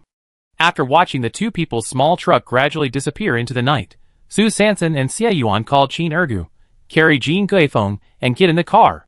After the temporary protective shield of the Demon Wolf team was opened, the 4 drove the Big Black out of the 903 base city overnight, and drove on the Wasteland outside the city for dozens of minutes, and finally saw the Shafeng microaircraft surrounded by several large stones. There was a circle of unknown beasts around the microaircraft, struggling hard on the edge of the mist of the stagnant element small stones, with their claws and teeth. I don't know how long they have been trapped here. Xie Yuan stepped forward and solved these beasts in a few moves in the surprised eyes of Qin Ergu. He took out the nuclear crystals, well, there was not a single one, and used the optical brain to check again. All of them were heavily polluted. I fainted. It seems that it is not suitable to kill tonight. After cleaning up the corpse of the alien beast, Big Black was fixed to the top of the aircraft with a chain, and small stones were tied to the top of 8 metal sticks. The defense array of the stagnation element was arranged. Xie Yuan pulled Sue Sanson, and Qin Ergu carried Jin Guifeng, who was drunk and passed out, and boarded the plane one after another. Sue Sanson turned his head and looked at Erguzi, who was still staring at the outside through the window and blinking his eyes. He sighed and emphasized, "Ergu, everything you see and hear in city number 903 is a secret. You can't tell it everywhere, including your father." Qin Ergu nodded fiercely. He understood all this. His father said that you don't have to say what you see or think of. For example, the secret that Brother Yuan is a die-hard fan of Brother Yuan has been hidden in his heart, and he hasn't told anyone. Sue Sanson nodded and sighed in his heart. Hey, fortunately, Erguzi's brain circuit is unique. Even if he lets it slip, no one will take it seriously. Xie Yuan took the eternal source core out of the midst of the small stone, quickly put it in the card slot, and then quickly covered it with layers of plastic cloth. With a whoosh, the micro-aircraft with the wind took off quickly in the strong wind of the wind season night, and quickly broke through the wind in the direction of the northwest hurricane belt. Star calendar year 336, the 4th day of the wind season, 7:30 in the morning. In the number 103 base city thousands of kilometers away, the 4 people of the quartet team and an hourly worker rented from the black market boarded the little broken egg one after another. In order to help Qin Ergu unclog the toilet last night, the 4 people ran back and forth between the public toilets at the South City Gate, and finally completed the task before midnight. It would be fine if they helped Erguzi to unclog the toilet, but now their team is short of temporary workers and non-staff members on vacation at the same time, which leads to a serious shortage of team members. It is really hard to get 5 people together. So the team had to spend a huge amount of money to rent a part-time worker on the black market for 50 contribution points per hour to pretend to be the 5th person of their 4 parties. Because they just applied for the first task after being promoted to sea level, the mutation of the colorful phoenix. When the little broken egg just took off and headed towards the mission coordinates, the original wilderness number 777, a small flying saucer with a gray-brown body also took off. Whoosh! The gray-brown flying saucer also moved towards the original wilderness number 777 at a high speed. This is the flying saucer of the Aurora team of the Free Union. Chapter 250. In the gloomy sky of the wind season, the pale sky gradually brightened. Hoo-hoo! In the northwest hurricane belt, in front of the huge wind wall rolling with countless powerful wind blades, a uniquely shaped micro-aircraft broke through the wall without hesitation. Su Sanson rubbed his back, which was a little sore from sleep, and slowly opened his eyes. Awake? Xie Yuan's magnetic voice came from beside him. Su Sanson blinked his eyes, and looked through the window at the gray surroundings, entered the hurricane belt. Xie Yuan's fingers quickly operated on the driving screen. Just entered. Su Sanson turned his head, and looked at the 2 generals in the back row. Jean Guifeng was snoring and drooling, sleeping soundly in her seat. Qin Ergu's whole big head pressed on Jean Guifeng's body, his chest rose and fell, and the sounds from his mouth echoed with Jean Guifeng alternately, cooperating in an unusually harmonious manner. Su Sanson dropped a historical coordinate from the optical brain and handed it to Xie Yuan. I want to go here. Xie Yuan looked at the coordinate point and frowned slightly. Isn't this the place where he joined the quartet for the first time after his recovery to find the bronze mask? Why did Sanson go here? Su Sanson saw Xie Yuan's doubts and explained, I guess there may be a big treasure of the Du family hidden nearby. Xie Yuan's heart trembled. How could Sanson know the treasure of the Du family that was lost outside? Could it be she is really a descendant of the Su family? When she was in the talent management center, she was not really acting. Xie Yuan was full of thoughts and fell into silence for a while. Su Sanson suddenly looked up and looked at Xie Yuan's profile. Why don't you ask why? Xie Yuan took a deep breath, his mouth slightly upturned. When you want to say it, I will naturally know why. Su Sanson slowly lowered her head. She knew that Xie Yuan, who was so perceptive, must have suspected her identity a long time ago, but this man had never asked her. Her fingers rubbed the corners of her clothes uncontrollably, and she said in a muffled voice, Thank you. Xie Yuan suddenly turned his head, stretched his left hand to the driving screen, freed his right hand, touched the girl's little head, and smiled. Are you stupid? Don't say thank you to me again in the future. Su Sanson felt the warm touch from the big palm on her head, lowered her head, and the corners of her mouth couldn't help but slightly upturned. Suddenly, a warm current surged in her heart sweet, and she liked it very much.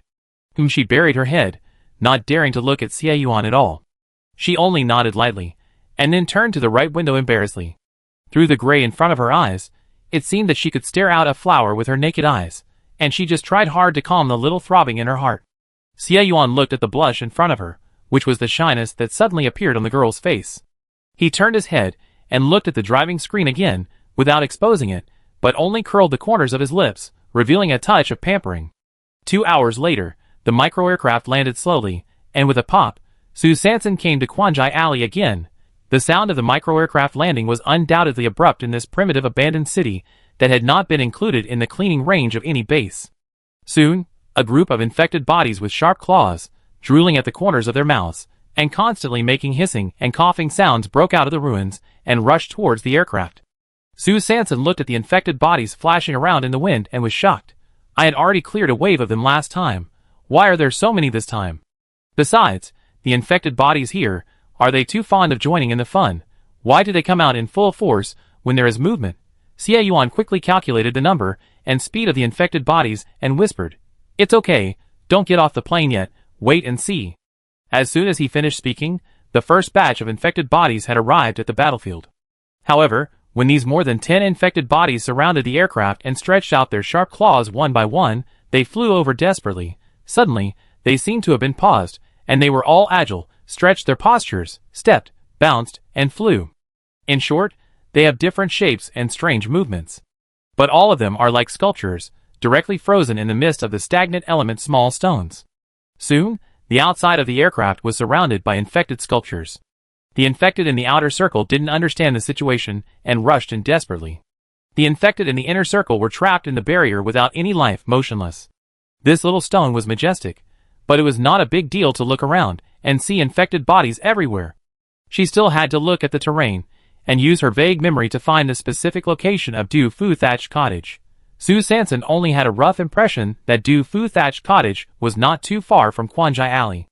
And at this moment, suddenly bang! There was a loud noise, and the fuselage of the micro-aircraft shook violently. Then, a big bulge suddenly appeared at the bottom of the aircraft's cabin. Not good. An infected body drilled directly under the ruins and attacked the chassis of the aircraft.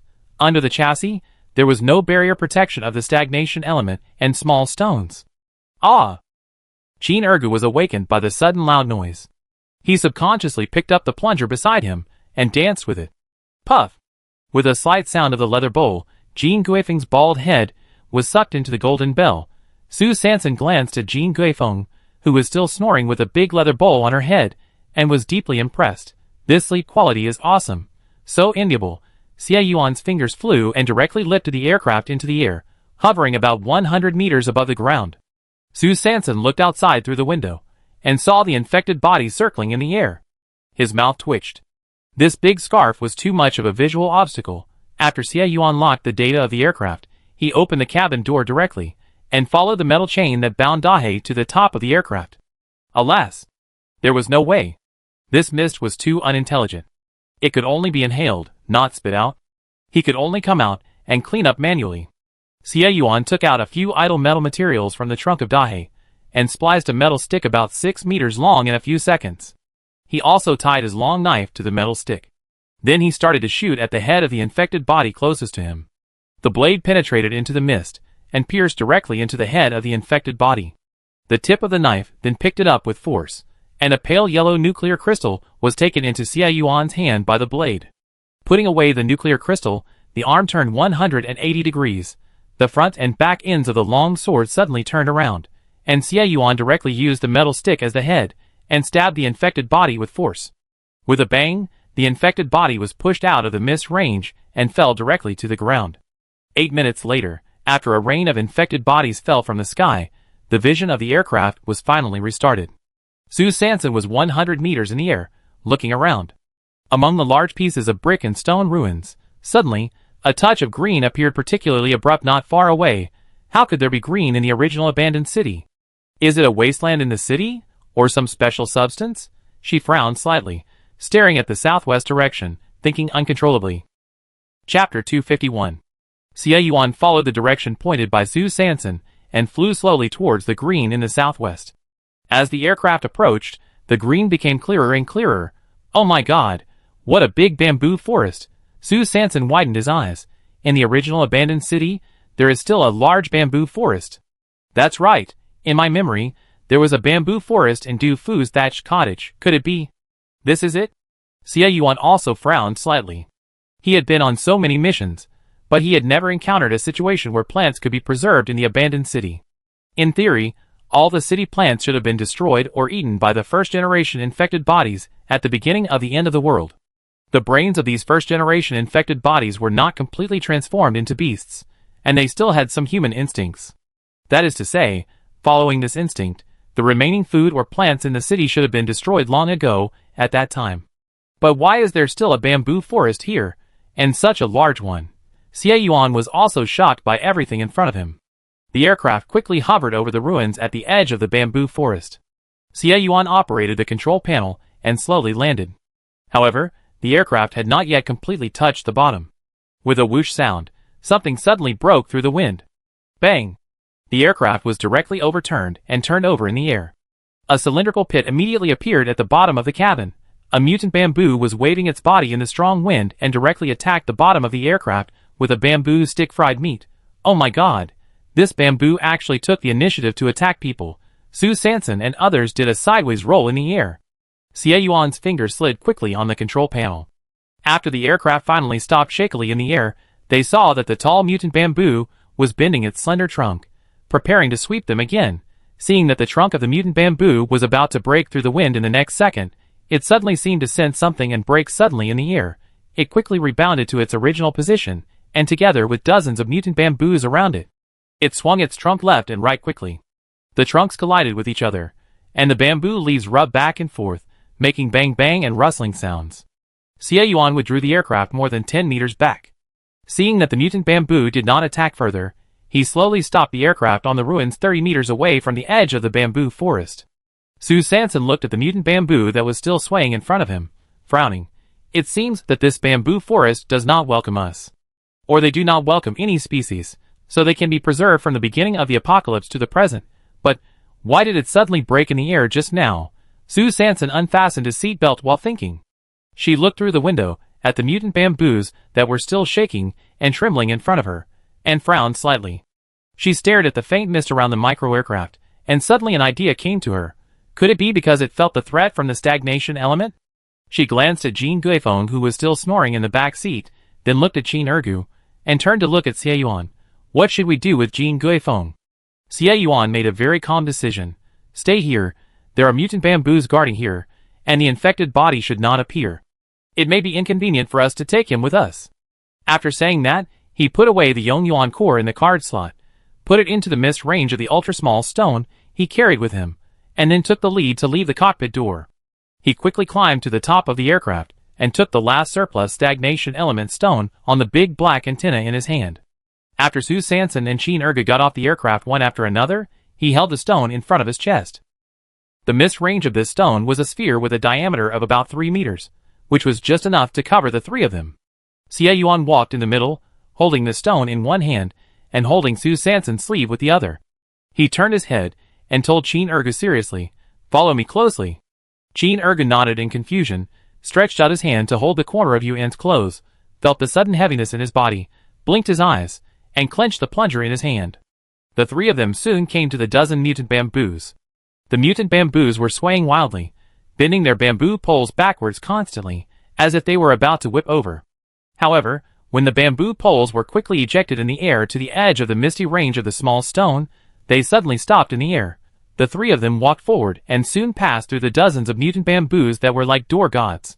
Passing through this group of gatekeepers, a quiet gravel path came into view. This gravel is so well preserved. Su Sanson was shocked as he looked at the antique path under his feet, which was obviously paved by humans. So, this path is a path from more than 500 years ago? It was actually preserved intact? The three of them continued to go deeper along the gravel path. The mutant bamboos around the path were very busy. They kept making false moves in the air, sometimes swaying left and right, pretending to attack immediately, and sometimes swaying back and forth, blocking Su Sanson's sight to go deeper. Not far away, suddenly, a mottled dark red color appeared in Su Sanson's vision through the lush green bamboo forest in front. Could it be? Su Sanson's eyes widened, and the memory in his mind flashed quickly. It was the red wall. The red wall near the center of Du Fu's thatched cottage. The three people quickened their pace. It seemed that something was guiding them. But strangely, the closer to the red wall, the smaller the size of the mutant bamboo and the smaller its diameter, Su Sanson walked, wondering, why is it that the further in, the less the bamboo looks like the ordinary bamboo in her previous life? Just as Su Sanson's thoughts were scattered, her heart suddenly stopped. Boom! Boom! Boom! Her heartbeat slowed down again, and she subconsciously held Xie Yuan's hand. Her eyes began to blurt out, and two voices in her mind kept calling out, "Come on! Come on! I'm here! I'm here!" At the same time, the members of the quartet team, who were carrying out a sea-level team mission in the 777 primitive wilderness, were sneaking in a mountain crevice. Huba shook his octagonal beard under his nostrils, looked at the mutant colorful phoenixes pecking at the rocks not far away, and analyzed. The main problem now is not how to kill the big phoenix, and then narrowed his eyes, and quickly scanned the figures ambushed under the slope in front of the right. Our main opponent this time is the Aurora squad of the Free Union. Yuga touched a small metal box in the supply bag and pursed his lips. The captain of the Aurora squad, Yu Taiguang, has a bad temper and is domineering. In my opinion, I am afraid that we have to completely suppress them first before we can have a chance to grab the results of this mission. The marshal blinked his bright eyes and raised his head from the scope of the sniper rifle. At this distance, I should be able to hit the mutant colorful phoenix with one shot.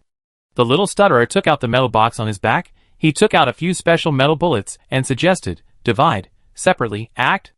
Hu Ba frowned and disagreed. It's not the right time yet. Now we have only found the Aurora, and we are not sure whether there are other competitors for this mission. If we act rashly, I am worried that there will be someone behind us. Yuga sighed softly. Damn it.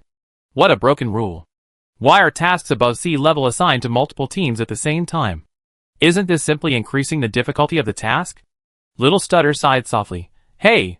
For the completion rate. As soon as Little Stutter finished speaking, suddenly, there was a bang. The mountain gap where the four-party team was hiding was suddenly attacked by a bomb. The rocks at the top of the mountain gap collapsed directly. Not good. They were targeted by the third team. Chapter 252. In the bamboo forest, Su Sanson's eyes regained clarity again. She turned her head to look at Xie Yuan, who was shielding her body tightly, and slowly said, Red Wall. Qin Ergu also looked up at his brother Yuan, and whispered, Why did it suddenly stop? Just when Su Sanson's body flashed a trace of colorful pure light, a strong energy overflowed from her chest. Just as it was about to spread outward, it was completely blocked by the stagnant element mist shrouding it. The colorful pure light encountered its first Waterloo in its life. The mist, which was originally colorless and difficult to detect with the naked eye, now appeared with an inexplicable colorful light spot under the blessing of the pure light. The colorful colors were mainly concentrated on Su Sanson's chest, faint and not particularly obvious, like the soapy water bubbles blown by the girl with a bubble machine in the amusement park, reflecting uneven colors in the sun. Xie Yuan noticed this keenly, and his eyes lit up. That is to say, the energy in Sansen's body can be blocked by the mist of stagnant elements. In this way, there is no need to worry about her exposure in the future. The three of them walked quickly towards the depths of the bamboo forest. 5 minutes later, Su Sansan looked at the mottled red wall in front of her, and she felt unprecedented excitement in her heart, as if there was a shocking secret hidden inside, waiting for her to discover. She followed the guidance of her intuition, and continued to walk forward along the red wall. Soon, she saw a door made of bamboo strips. The bamboo door had obvious signs of decay. Su Sansan gently pushed open the bamboo door, and a collapsed thatched house came into view first. The wooden beams of the thatched house had fallen to the ground. The wood had probably been baptized by wind and rain for hundreds of years, and had long been rotten. The thatched grass scattered on the ground was mostly dry and decayed. Only a few of them occupied a unique position advantage, which barely allowed people to guess what they originally looked like. And it was precisely because of these relatively intact thatched grasses that Su Sanson guessed at a glance that this should have been a thatched house. The three people's eyes quickly moved away from the thatched house. There was an empty land around the thatched house. The land covered an area of about 300 square meters. It was ordinary, and there was nothing special about it. The empty land was surrounded by dense bamboo forests. However, the bamboo forest here was not much different from the ordinary bamboo forest in Su Sanson's memory in her previous life. Just as she began to wonder if there was something wrong with her sixth sense, a few small green bumps suddenly appeared on the empty land. There were not many small bumps, about 5 to 6 in total, scattered over the 300 square meter open space, and they were very inconspicuous. If you don't pay attention, it's actually hard to spot them. However, Su Sanson couldn't help but notice them. Because these small green bumps, after suddenly breaking out of the ground, grew rapidly in the next few seconds, and turned into big bamboo shoots 50 centimeters high and about 15 centimeters in diameter, and the big bamboo shoots grew rapidly in the next 30 seconds, and soon grew directly into a big bamboo 7 to 8 meters high. The three of them stared wide-eyed, unable to believe what they saw. And just as the three of them kept blinking their eyes, wondering if they had fallen into some kind of illusion trap, these big bamboos that suddenly rose from the ground withered, died, and fell diagonally on the ground in the blink of an eye, and then rotted, decomposed, and were absorbed until they completely disappeared into the ground. In just 1 minute, The three of them witnessed the whole process of a bamboo shoot from breaking through the soil to growing, aging, and decaying. What is this? Su Sanson was a little confused for a moment. She turned her head to look at Xie Yuan, who frowned. Obviously he had never encountered such a strange thing. At this time, Qin Ergu's voice suddenly sounded. Look! Green bamboo tips are beginning to emerge here again. After resting for less than a minute, the 300 square meter open space once again staged the life of bamboo. Qin Ergu was extremely surprised when he saw the small bamboo shoots that suddenly appeared in front of him, so he subconsciously took the light brain in his hand and tested it. Ding! No pollution, edible. What? It's actually no pollution? Su Sanson and Xie Yuan were also surprised. Qin Ergu was worried that he had heard it wrong, so he hurriedly tested it again. However, this time, the light brain said ding. Slightly polluted, edible. So, the newly grown bamboo shoots are pollution-free, but after contacting the pollution source in the air, they will immediately become slightly polluted, or even moderately polluted, or even severely polluted? And just as Su Sanson was analyzing what had just happened, two calls echoed in her mind again. Come on! I'm here!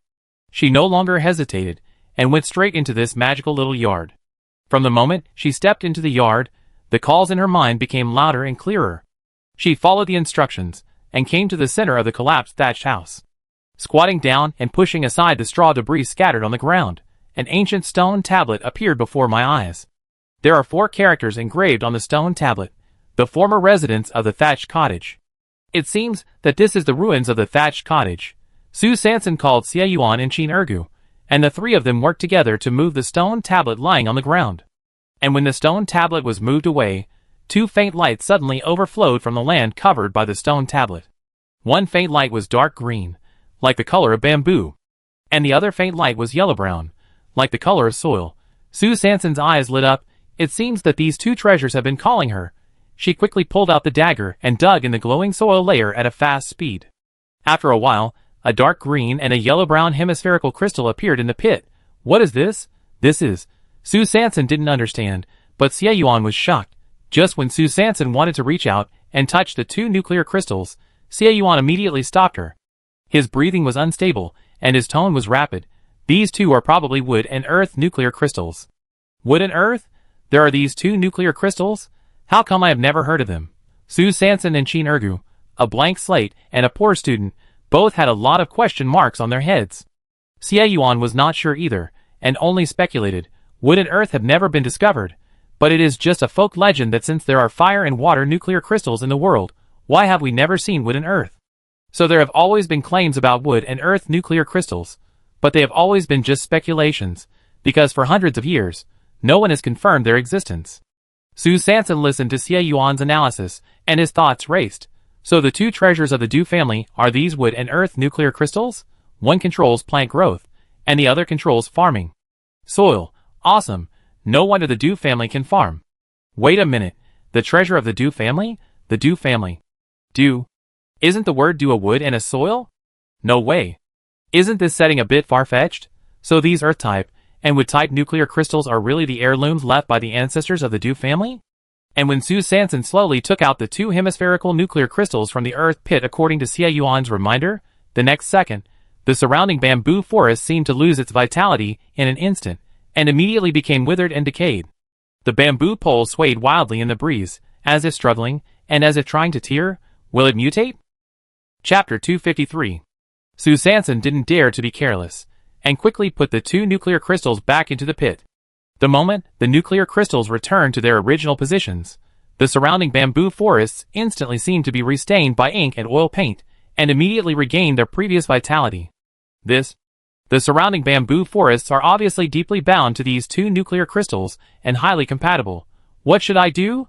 Wouldn't it be difficult for her to take away these legendary wood and earth treasures?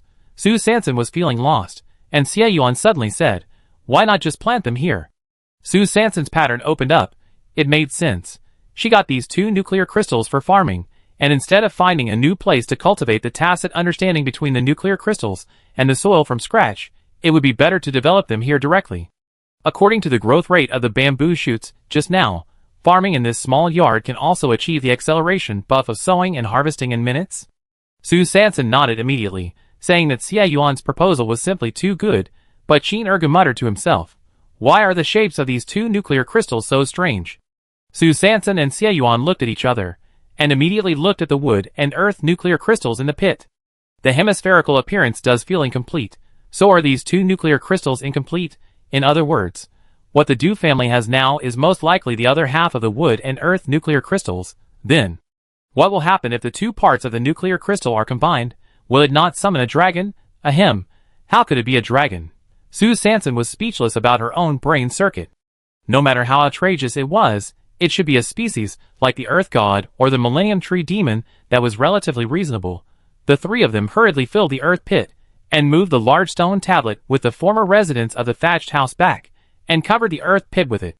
So the three of them immediately returned to the aircraft, and Su Sanson needed to do some verification. She picked and chose from the trunk a big black, and finally took out a mutant peach and a mutant pepper seed. The mutant peach was specially brought by Xie Yuan before he set off. Thinking that Sanson would eat fruit every few days, he was not sure how long he would stay in City 903 this time, so he brought one just in case. So the three of them were in the aircraft, directly in front of Jean Guifeng, who was still hungover, and ate this sweet and delicious mutant peach with plenty of water, with relish. After eating the peaches, holding the peach pits and mutant pepper seeds, the three of them returned to the small courtyard behind the red wall, in the midst of the stagnant element and small stones. Su Sanson took a deep breath, and took the lead in burying the mutant pepper seeds in the soil. After 5 seconds, the surroundings were as quiet as chickens, with only the occasional wind blowing through the bamboo forest. However, the next second, green sprouts emerged from the soil, and then the sprouts grew into emerald green plants, and large green leaves stretched out instantly. Small white flowers appeared among the green leaves, and the small flowers quickly withered, and small emerald green bumps suddenly hung all over the branches. The small bumps grew very quickly, and in less than 10 seconds, they grew to the size of a pumpkin. It was what Su Sanson saw on the top of the hill. She hurriedly called out to Xie Yuan and Chin Ergu, "Hurry up and test, then pick." She didn't want to miss this fleeting opportunity to pick. Ding! Slightly polluted, edible. Ding! Slightly polluted, edible. In the small yard came a series of mechanical sounds of optical brain detection, and a series of crisp clicks. Su Sanson watched the rapidly withering and decaying mutant bell pepper vine gradually disappear into the soil, and then looked at the dozen pumpkin-sized mutant bell peppers piled around the three people, and was a little bit unbelievable for a while. Chin Ergu's voice trembled, and he looked at his third sister excitedly. "Isn't this too magical? It feels more powerful than my plunger." Xie Yuan patted Chin Ergu on the shoulder, signaling him to stay calm. "This is just the beginning. As long as you keep following your third sister, you can encounter all kinds of weird things." His three views had been constantly shattered, reassembled, shattered again, and reassembled, becoming increasingly unstable. They could collapse at any time, and then reshape immediately according to the incredible wonders at the moment. So among the three people, Xie Yuan was the first to regain his sanity. He coughed lightly and reminded, "That peach pit." Su Sanson suddenly came back to his senses, and quickly buried the mutant peach pit in his hand into the soil. 5 seconds later, a young seedling broke through the soil, and 1 minute later, the sapling grew directly into a 6-meter-high tree. The pink peach blossoms bloomed and faded, and then faded and bloomed again. After 5 rounds of blooming and fading, there were suddenly dozens or hundreds of green little balls hanging on the treetops. Su Sanson's eyes lit up, and he signaled Xie Yuan and Chin Ergu to get ready. The little ball of hair quickly grew bigger, and the green color quickly faded, replaced by a big pink and juicy peach. When the mutant peaches ripened, Xie Yuan immediately waved his long knife, and quickly moved under the trunk of the mutant peach tree. Su Sanson and Chin Ergu, holding large sacks, took the fight everywhere, and followed Xie Yuan's figure, picking up the mutant peaches that kept falling from the air. Fortunately, Xie Yuan's knife speed was fast enough, and he just managed to cut down the last mutant peach on the branch before the leaves of the peach tree began to wither. The vitality of the mutant peach tree seemed to be quite durable. Su Sanson thought that this peach tree would gradually wither and decay like the mutant bell pepper vine before. Who knew that this mutant peach tree would bloom with pale pink peach flowers again? Flowers bloom and fade, and it is another 5 reincarnations. The mutant peach tree was once again covered with green balls of hair. The three of them gathered around the mutant peach tree and picked peaches 4 times in a row, and then watched it finally wither and decay until it was completely decomposed and absorbed by the soil in the yard. At the same time, in the original wilderness of number 777, Huba carried the little stutterer, Yuga carried the hourly worker rented from the black market, and Dashwai held the sniper rifle tightly. Several people hit all the way, and finally moved out of the mountain crack that was blasted before. Just as they were panting and hiding behind a big rock, a huge tree root suddenly shot out from the soil under the rock. It's only the 4th day of the wind season, and the plants have already awakened. Yugu exerted force on his legs and suddenly stopped, barely avoiding the big tree root that had just bounced up.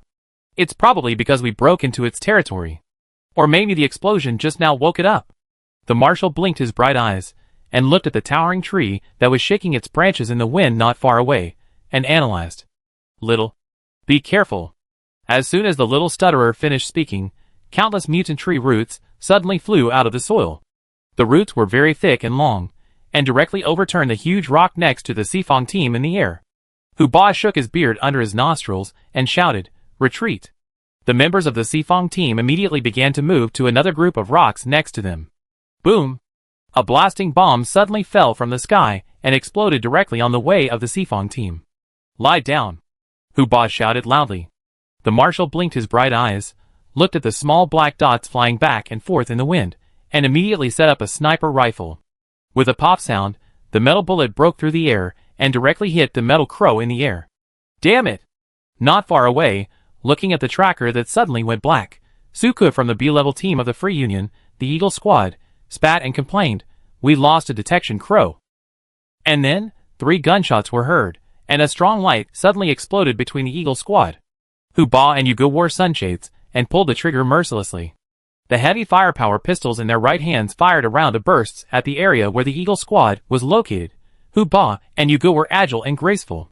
They quickly shuttled between the rubble, and gradually approached the Eagle Squad. They held the gun in their right hands, and the butt of the gun with their left hands. Between their left hands and the butt of the gun, there was a small ant trembling and shivering. Yugo shot in bursts while complaining, "The recoil is so strong, the ant will not be shocked to death." Huba shook his octagonal beard. "Shut up quickly, if you curse it to death, we will all be fucked." These 2 heavy firepower pistols were looted by Xieyuan from the cloak monsters. There are 3 in total, and each pistol is equipped with a life detector in the inner city of the base, and the life detector is directly connected to the self-destruct device.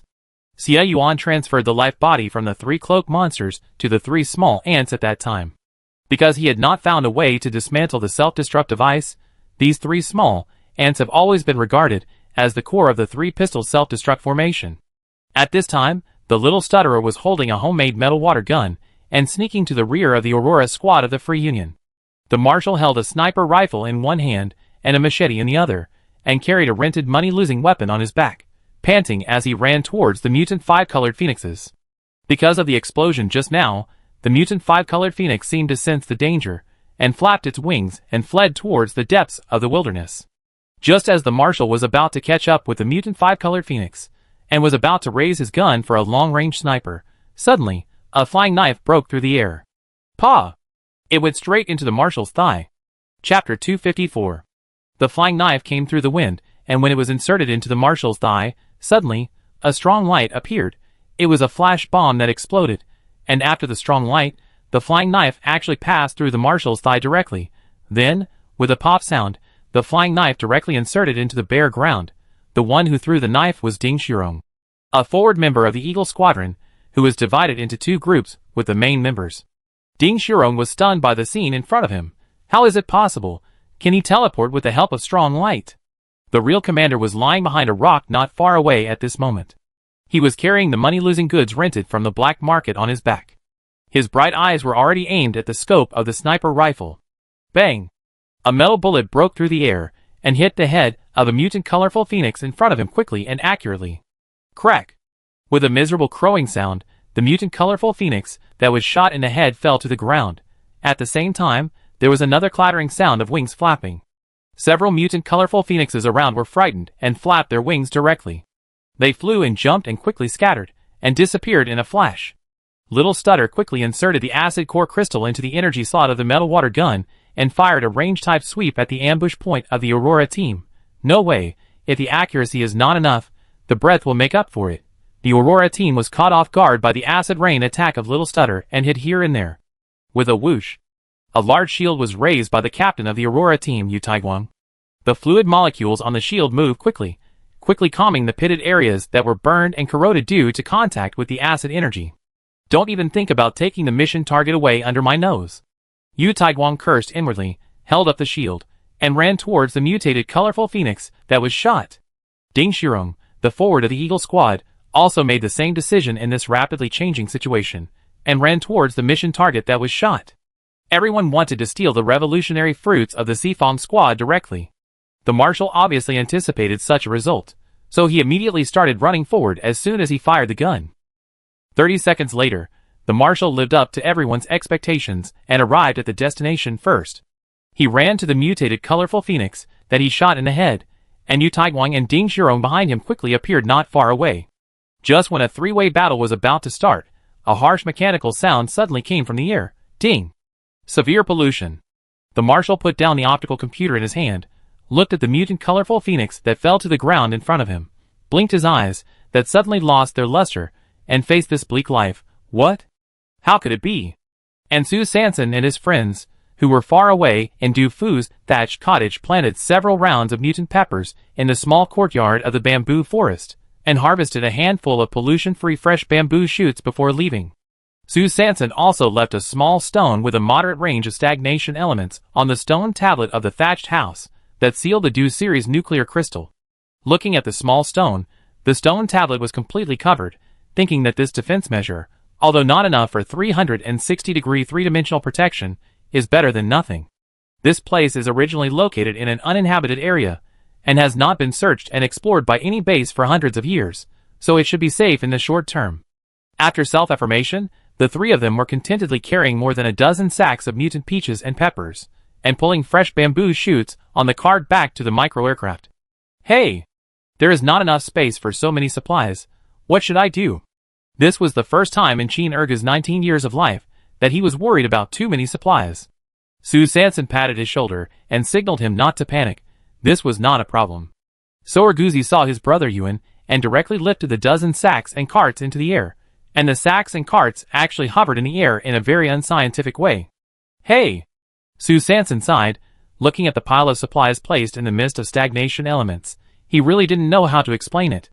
This was too little, and he was afraid that Erguzi would not understand it, and it would be useless to say it. If she said too much, she was worried that if Erguzi said that she was twitchy in the future, it would be bad. So she racked her brains and had to say something mysterious.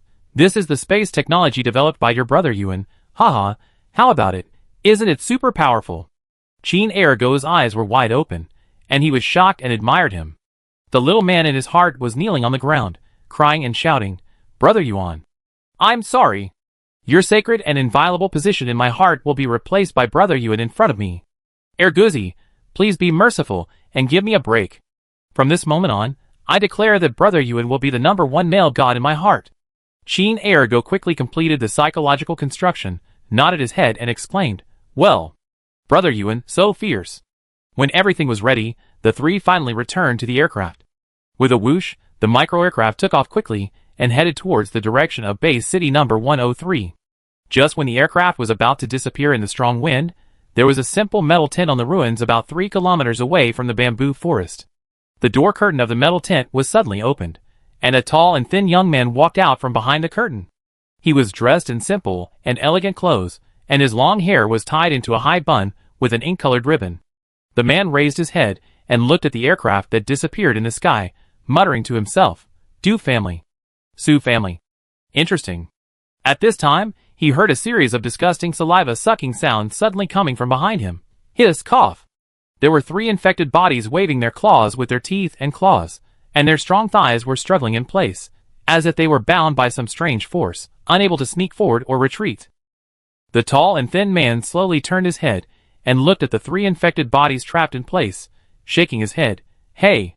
It seems that today's harvest is not good. Why are there only 3? Swoosh, swoosh, swoosh." The man waved his right hand, and 3 feathers flew out instantly and sank directly into the brains of the 3 infected bodies. The slurping sound finally disappeared. The man returned to the metal tent again, lowered the curtain, sat cross-legged on a round cushion, and casually grabbed a handful of fine sand from his trouser pocket with his left hand. With a wave of his hand, he sprinkled the fine sand on a black stone plate in front of him.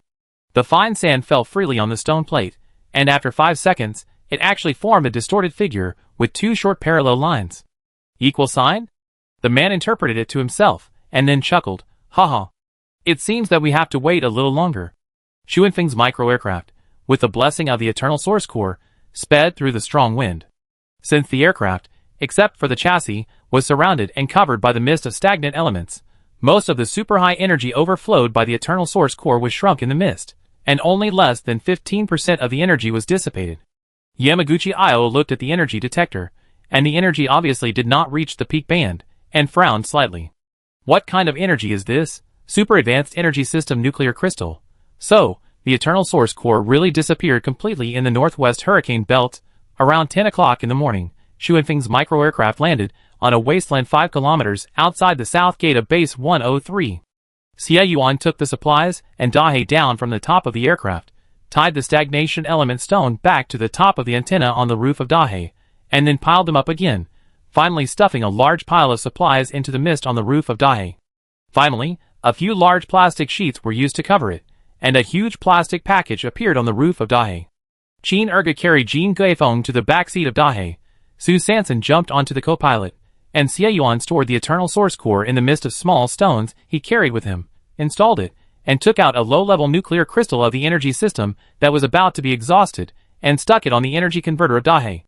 Thump, thump, thump.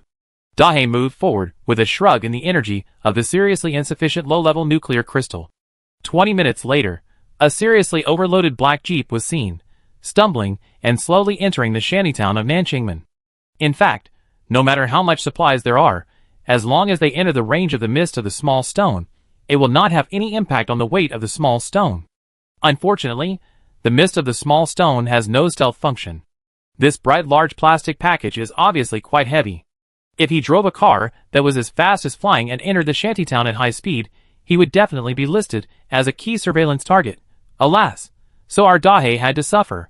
With a shot of water-injected chicken blood from this low-level nuclear crystal that was about to completely dissipate, he finally entered the metal door of the training/studio next to the hut. Half an hour later, after seeing Qin Ergo off, Xie Yuan and Su Sanson took Jin Guifeng, who had finally sobered up, back to the micro-aircraft of Shanfeng. Jin Guifeng touched the straw green hat on her head and looked at the aircraft, with a big pit on the top and 2 giant protrusions on the bottom. She glared and cursed directly. Hack you! How did this machine become like this? Alas! No, I just took a nap. How did I suddenly return to base city number 103? Chapter 255. Su Sanson blinked, her brain writing a script quickly. How to explain this? Say he was attacked by a strange beast on the road? Or was he in a car accident and the driver fled? Just as she was in a dilemma, organizing her words and thinking about the right words, Xie Yuan suddenly said, "How about this? You ask your boss if he is interested in opening up a new field." Jin Guifeng raised his eyebrows. A new field again? Damn, to be honest, he is really a little scared of the new field now. This group of private soldiers is too wild. First, the logistics changed to the flow of people, and now Feng Ji dared to go everywhere, not to mention whether there is a kickback or not. With his mortal body, I am afraid he can't keep up with the pace. But then he thought again, in the last optical computer meeting. The boss of the escort agency. What did the board say? We need to deepen the business reform of the escort agency, look at the existing shortcomings of the escort agency from a development perspective, and formulate and welcome the future layout of the escort agency with a resolute and open mind. Jin Guifeng was startled. She was suddenly filled with chicken soup from the boss's words, and asked inexplicably, "What field?" Xie Yuan smiled slightly and explained, "You can suggest to your boss to directly add a new aircraft leasing business or aircraft sales business. You see, this micro-aircraft is already broken like this. You will definitely have to spend money to maintain it when you drive it back, but if it can be rented out or sold directly, won't the cost of maintenance be borne?" Jin Guifeng frowned slightly and touched her chin. "Do you want to rent or buy?" Xie Yuan and Su Sanson nodded at the same time without comment. Jin Guifeng's eyes rolled. It made sense. So she took 2 high-level energy nuclear crystals from Su Sanson, one stuck in the energy conversion slot of the micro-aircraft, and one as the cost of this escort. She drove this concave and convex aircraft, and bravely returned to the base city. After Su Sanson and Xie Yuan returned to the cabin again, they plunged into the underground storage room. They needed to take inventory of the supplies at home, to see which ones could be removed and the seeds left so that they could try to plant them in the bamboo forest yard. The mutant peach and mutant pepper seeds they planted this morning were slightly polluted, so the highest standard that could be harvested in the bamboo forest yard was slightly polluted. But what if we directly plant the pollution-free fruits and vegetables we found in the van of the stagnation element building? Can we grow the same pollution-free fruits and vegetables as in the previous life? Sue Sanson thought quickly while selecting the materials in the basement with Xie Yuan. The first thing Sue Sanson chose was onion, ginger and garlic. These three seasonings are essential for her and Xie Yuan's daily meals, and for the operation of the hot pot restaurant. And the key is that the difficulty coefficient of planting these three vegetables is low. Even Sue Sanson, a novice in farming, knows that onion, ginger and garlic only need to be processed simply and buried directly in the soil to get something. In addition to onion, ginger and garlic, there are fruits with seeds, apples, pears, grapes, mangoes, kiwis and tomatoes. These are the materials that Sue Sanson had been reluctant to eat before, because eating one less, the consumption speed must be strictly controlled. But now, since there is a farming cheat, she decided decisively that she and Xie Yuan would each have one tonight. Oh no no no! We will have one each and share it equally. We still have to consume it slowly, so that if the planting fails, the loss will not be too severe. As for whether tomatoes are considered fruits, Sue Sanson thinks that this question is not important. What is important is that it has seeds. Speaking of seeds, Sue Sanson suddenly looked at the cucumbers and winter melons next to her. These two seemed to have seeds too. She quickly took the tomatoes out of the crowd of fruits and put them in the vegetable area. It looks better this way. Tomatoes are vegetables, so they should not be mixed with mangoes and kiwis all day long. After half an hour of picking and choosing, the two finally selected the fruits and vegetables that they would take to the bamboo forest courtyard for trial planting next time. After lunch, Sue Sanson sent a message to Huba's light brain, informing the Sifong team that she, a temporary worker on vacation, was finally back. After the message was sent, she received a reply soon. Hey, Xiao Su. You are finally back. Come to the second floor of the private barracks quickly. Sue Sanson frowned at the lifeless tone. What happened? So she handed the task of collecting supplies at home to Captain Xie, who was a must-have for home scavengers. She painted the matchmaker mole in front of the mirror, put on the card shield, and ran towards the south gate.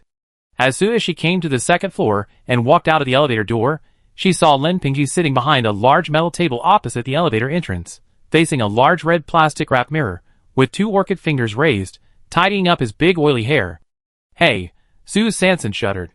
It must be because she had just returned to base city number 103, and was not used to the local climate. I almost forgot that there was a little sister Ji on the second floor of this private barracks. Lin Pingji heard the movement of the elevator, and immediately raised his head from the mirror. When he saw that it was Sue Sanson, he snorted with disdain, and continued to immerse himself in his world of flowers in the mirror. When did a receptionist appear here? Sue Sanson walked out of the elevator quickly, and muttered to himself. Lin Pingji suddenly turned his head, and looked at Sue Sanson, who was behind the metal table. After glaring at him, he said reluctantly, Huh? It was just set up this morning. Sue Sanson was shocked. He didn't expect that Manager Lin's hearing was still so good, so he whispered again, Why set up a front desk? Manager Lin curled a strand of hair in front of his forehead with his orchid finger and took a deep breath. Is there an end to it? Why are there so many questions? It really delayed my hairstyle. The biggest advantage of this person is that he is too enthusiastic and will answer any questions. Manager Lin pointed his orchid finger in the air and gently pointed to the elevator in front of him. He said pretentiously, Because it is a metal table set up in front of the elevator door, it is the front desk. Sue Sanson rolled his eyes. Okay, thank you for your nonsense interpretation. She quickly came to the door of the exclusive lounge of the quartet team, pushed open the door, and saw that the four people were all slumped on the ground with their heads down, depressed and unhappy. What's wrong? It was the first time Sue Sanson had seen these four people in such a depressed state. Huba raised his head, shook his 8-cornered beard under his nostrils, and sighed. I took a mission this morning, but failed. Yugo stroked his beard, which he was not in the mood to wax, and said speechlessly, Not to mention the competition from other teams, the key is that we finally shot a target, but it turned out to be a heavily polluted one. After hearing what happened, Sue Sanson was also a little surprised. In other words, tasks above level C are no longer completed by one team independently, but multiple teams compete at the same time? The marshal blinked his bright eyes and nodded. Yes. This time we met the Aurora team of the Free Union, and another B-level team, which seems to be called Flying Eagle. Hey! Su Sanson frowned. Why make the task so complicated? Sending 3 teams to do the task at the same time, isn't it a waste of resources? This is too unecological and environmentally unfriendly. The materials in the end times are already precious, and such a big waste? Where is justice? Little Stutter spread his hands and explained, increase, improve, task, completion. The dark web is really cunning. In order to ensure the completion of VIP customers' tasks, the private soldiers are allowed to roll up against each other. Su Sanson is still immersed in this perverted game rule. Then how is the reward for each task calculated? And, isn't it very dangerous? Yuga clicked on the task details and explained, the reward distribution for each task is different. For example, this time, the reward will be given to the team that completes the task. The team that fails to complete the task will get nothing. However, for the safety of the private soldiers, the dark web also clearly stipulates that all competitions must not harm lives, otherwise they will be directly delisted, and the team will be disbanded immediately. Su Sanson breathed a sigh of relief. Fortunately, they didn't compete to the death. He continued to ask, which team completed the mission this time? All failed. The little stutterer continued to spread his hands. Well, this result is not too bad. If we die together, Su Sanson exhaled. What about the nuclear crystals consumed by everyone? Will they be reimbursed? Huba shook his 8-cornered beard under his nostrils, and shook his head. There is no reimbursement for this mission. Ah. That is to say, the first mission of the Sifong team after being promoted to sea level not only failed, but also lost fuel costs. No wonder everyone is frowning. At the same time, in the underground secret room of the Brotherhood in the East Gate Black Market of the base, Jack Su stood in front of a metal table and carefully poured the thick black holy water in the metal bottle into a large metal vat filled with fresh blood. Because the experiment during the hot season had failed once, Jack Su had to be more cautious. He did not use up all the holy water. He poured half and kept the other half. If there is a mistake this time, at least they still have a bargaining chip to save the situation. Take it away. Jack Su ordered in a serious tone. Yes. A man who looked like a child walked out of the corner and used a metal stick to stir the mixture of blood and holy water in the metal tank. In the metal cage deep in the underground secret room, a genetic warrior whose body was torn apart by a strange beast lay unconscious in a pool of blood. Chapter 256. On the second floor of the private barracks, in the exclusive lounge of the Sifong team, Su Sanson carefully looked at the details of the mission of the mutant 5-colored giant phoenix, and suddenly said, how about we apply for this mission again? Huba shook his octagonal beard under his nostrils, looking at the mission whose reward suddenly doubled overnight, and wondered, I remember when we applied, the reward was only 450,000, how come it has become 900,000 now? Yuga stroked his beard and frowned slightly. Is it because our 3 teams failed at the same time, resulting in an increase in the difficulty coefficient of the mission, so the employer deliberately increased the reward? The marshal blinked his bright eyes, and said uncertainly, is it because the shot I fired at that time directly killed? The remaining mutant 5-colored phoenixes were scared away, causing the previous coordinate range to become invalid? The little stutterer pursed his lips, and thought the task was quite strange. It must be. It has become more difficult. Huba shook his 8-cornered beard under his nose, suddenly clapped his hands, and decided, as the saying goes, where you fall, you must overtake there. Since the reward for this task has doubled, let's just do it again. Combined with the previous failure experience, maybe this time it will work. It can also make up for the previous energy loss. The people of the Sifong team nodded and drank this bowl of poisonous chicken soup directly. When Huba just reapplied for the task on the dark web, he saw that the task bar of this task suddenly flashed, as if some information had been updated. Immediately afterwards, the door of the exclusive lounge of the Sifong team was knocked. Dong dong dong. The stuttering boy who was closest to the door immediately stood up and opened the door. He saw 5 orchid fingers appearing in the air. The orchid fingers were a paper notice. There were a few big words written on the notice. Arena precautions. The next second, Lin Pingji's pretentious voice came out. I just received the news that you have joined the Fingji Arena Challenge, so I came here to send you warmth. After saying that, he blinked his eyes under his hair and sent electricity to the stuttering boy in front of him. The stuttering boy shuddered, feeling that he was hit by 100,000 volts, and immediately took a step back and hid behind the mighty Yuga. The people of the Sifong team had a question mark on their heads. Fingji Arena? We also joined the challenge? When? Su Sanson quickly took the notice sent by Lin Pingji and read it carefully. It turns out that the dark web has created a competitive game specifically to give those rich people who have to stay at home and do nothing because of the weather to have some fun to kill time during the windy season. The dark web will select individual tasks of sea level and above teams as competitive tasks. And all registered players in the arena can predict the results of the competitive tasks and place bets in advance based on the predicted results. The bet amount will be automatically collected into a bonus pool.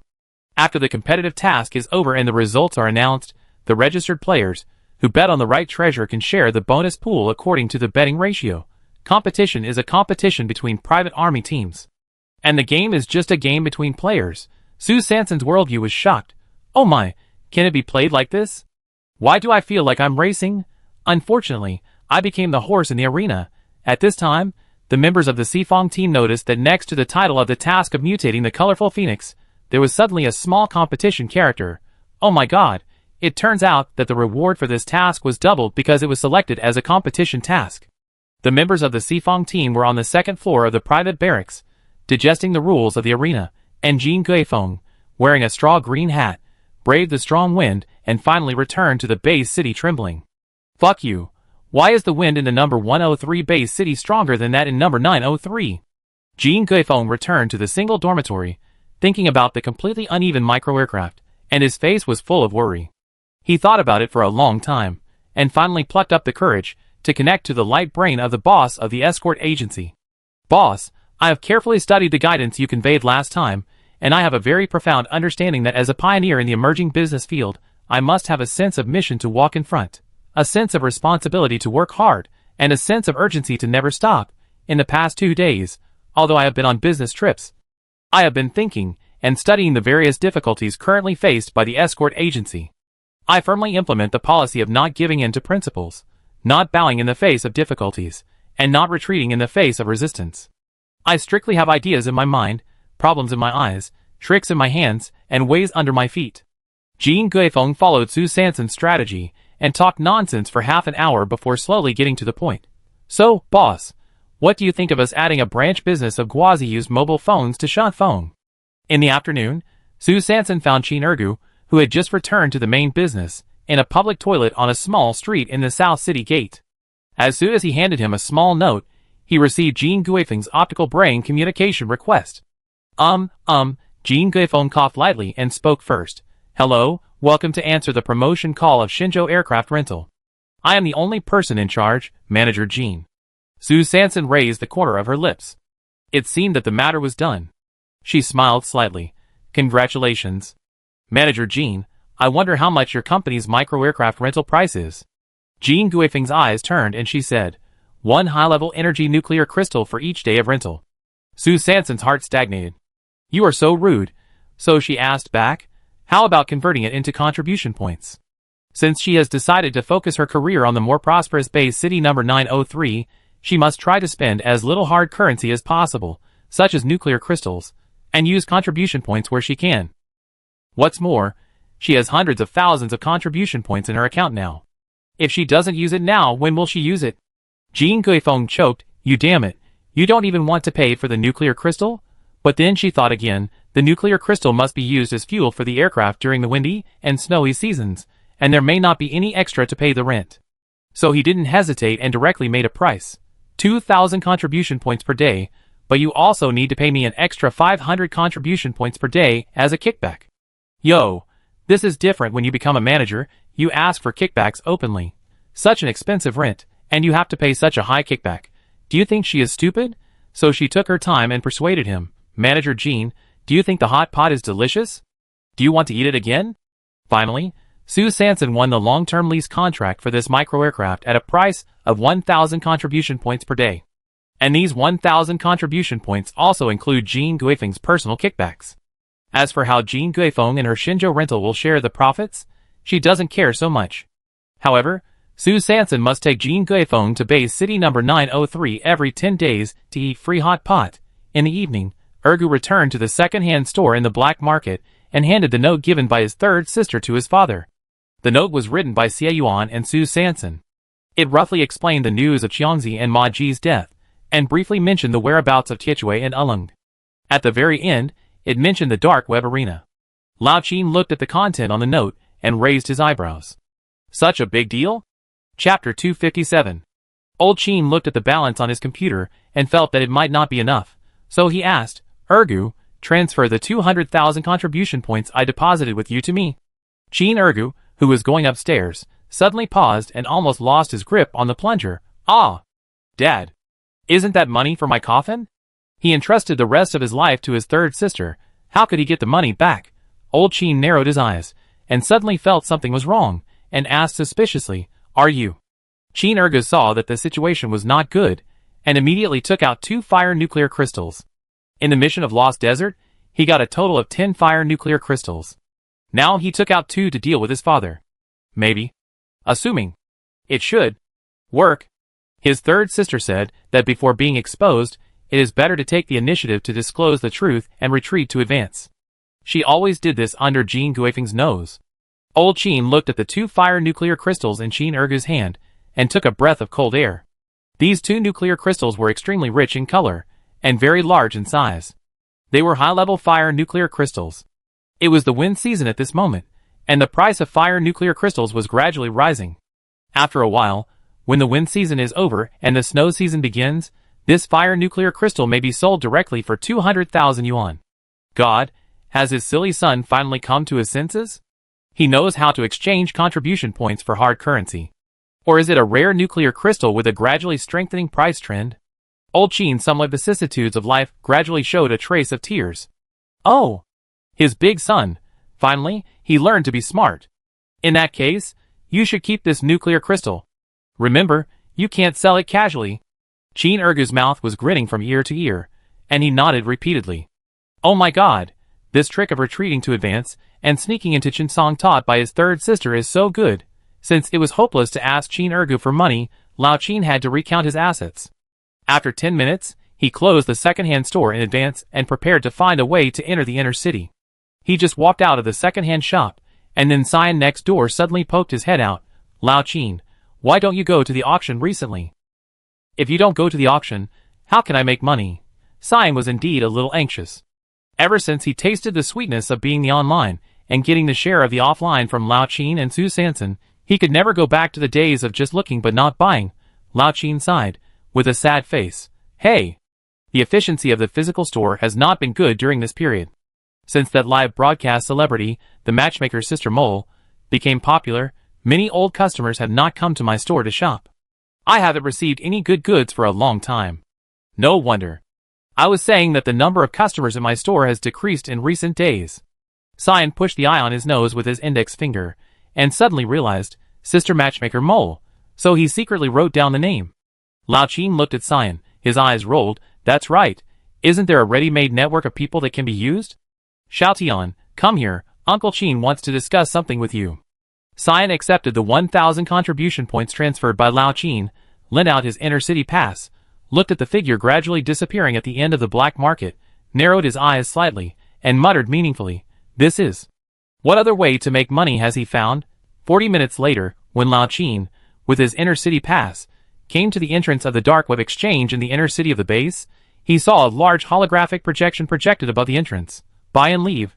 Good luck will always come. Lao Chin walked into the account opening room of the arena, came to a staff member, and said frankly, Open a player account. Tens of thousands of kilometers away, in the inner city of base number 903, in Su Sanson's hot pot restaurant, Tiechui and Ulung called the decoration team to build the second-floor platform in the store. The captain said that all the construction in the store must be of high standards, strict requirements, high efficiency, and guaranteed acceptance. Du Zitong, wearing a long green gown, stood opposite the hot pot restaurant, looking at the decoration in full swing inside, muttering to himself, I guess, we will meet again soon. A pure and lovely little face unconsciously emerged in his mind. The little face sometimes smiled, sometimes coquettish, sometimes rolled his eyes, and sometimes made a matchmaker's mole. TSK. Du Xiaowei held a design drawing, shook his head, and teased his brother mercilessly. It is said in the Du family quotations that people will change, hearts will be confused, and people's hearts will be scattered. So break up quickly. No matter how dazzling the outside world is, only you are the most valuable. Haven't you always believed that you should use your career brain to deal with love, and use your love brain to deal with your career? What's wrong with you? People want to spit on you, but you are still so stubborn? Du Zitong glanced at the blueprint in Du Xiaowei's hand, and the folding fin suddenly swung in front of him. He tapped the plunger drawn on the blueprint and snorted, "You are really hypocritical. You are openly eating the bitter fruit of love, while blatantly scolding me here. Is it convincing?" Du Xiaowei quickly rolled up the drawing and shook her hair lightly. "What do you know? I am running towards you in both directions like drywood and raging fire, while you can only immerse yourself in the determination to be alone. We are still different." Du Zitong gently opened the folding fan in his hand, looked at the three words Shang Qi Tian added next to a line of egrets, and gradually fell into deep thought. "I am so elegant, refined and handsome. How could she not be tempted? Could it be she is pretending? Is she hoping that I will take the initiative? Ha, woman, you want me to take the initiative? It's not impossible." At 10:30 p.m., number 103 Base City, Shantytown, Su Sanson finally received a message from Qin Ergu before going to bed. "It's done." This is what she and Lao Qin agreed to. If the matter is done, Ergu will write her a letter. Su Sanson nodded and fell asleep with great satisfaction. Xie Yuan was alone in the dark night, thinking over and over again, if San San really came from the Su family of the immortal sect. Would she look down on me? Should I express my feelings to her? Captain Xie suddenly felt a little unconfident again. At the same time, on a rooftop somewhere in the inner city of the base, Riyao stood in the strong wind, playing with his red hair.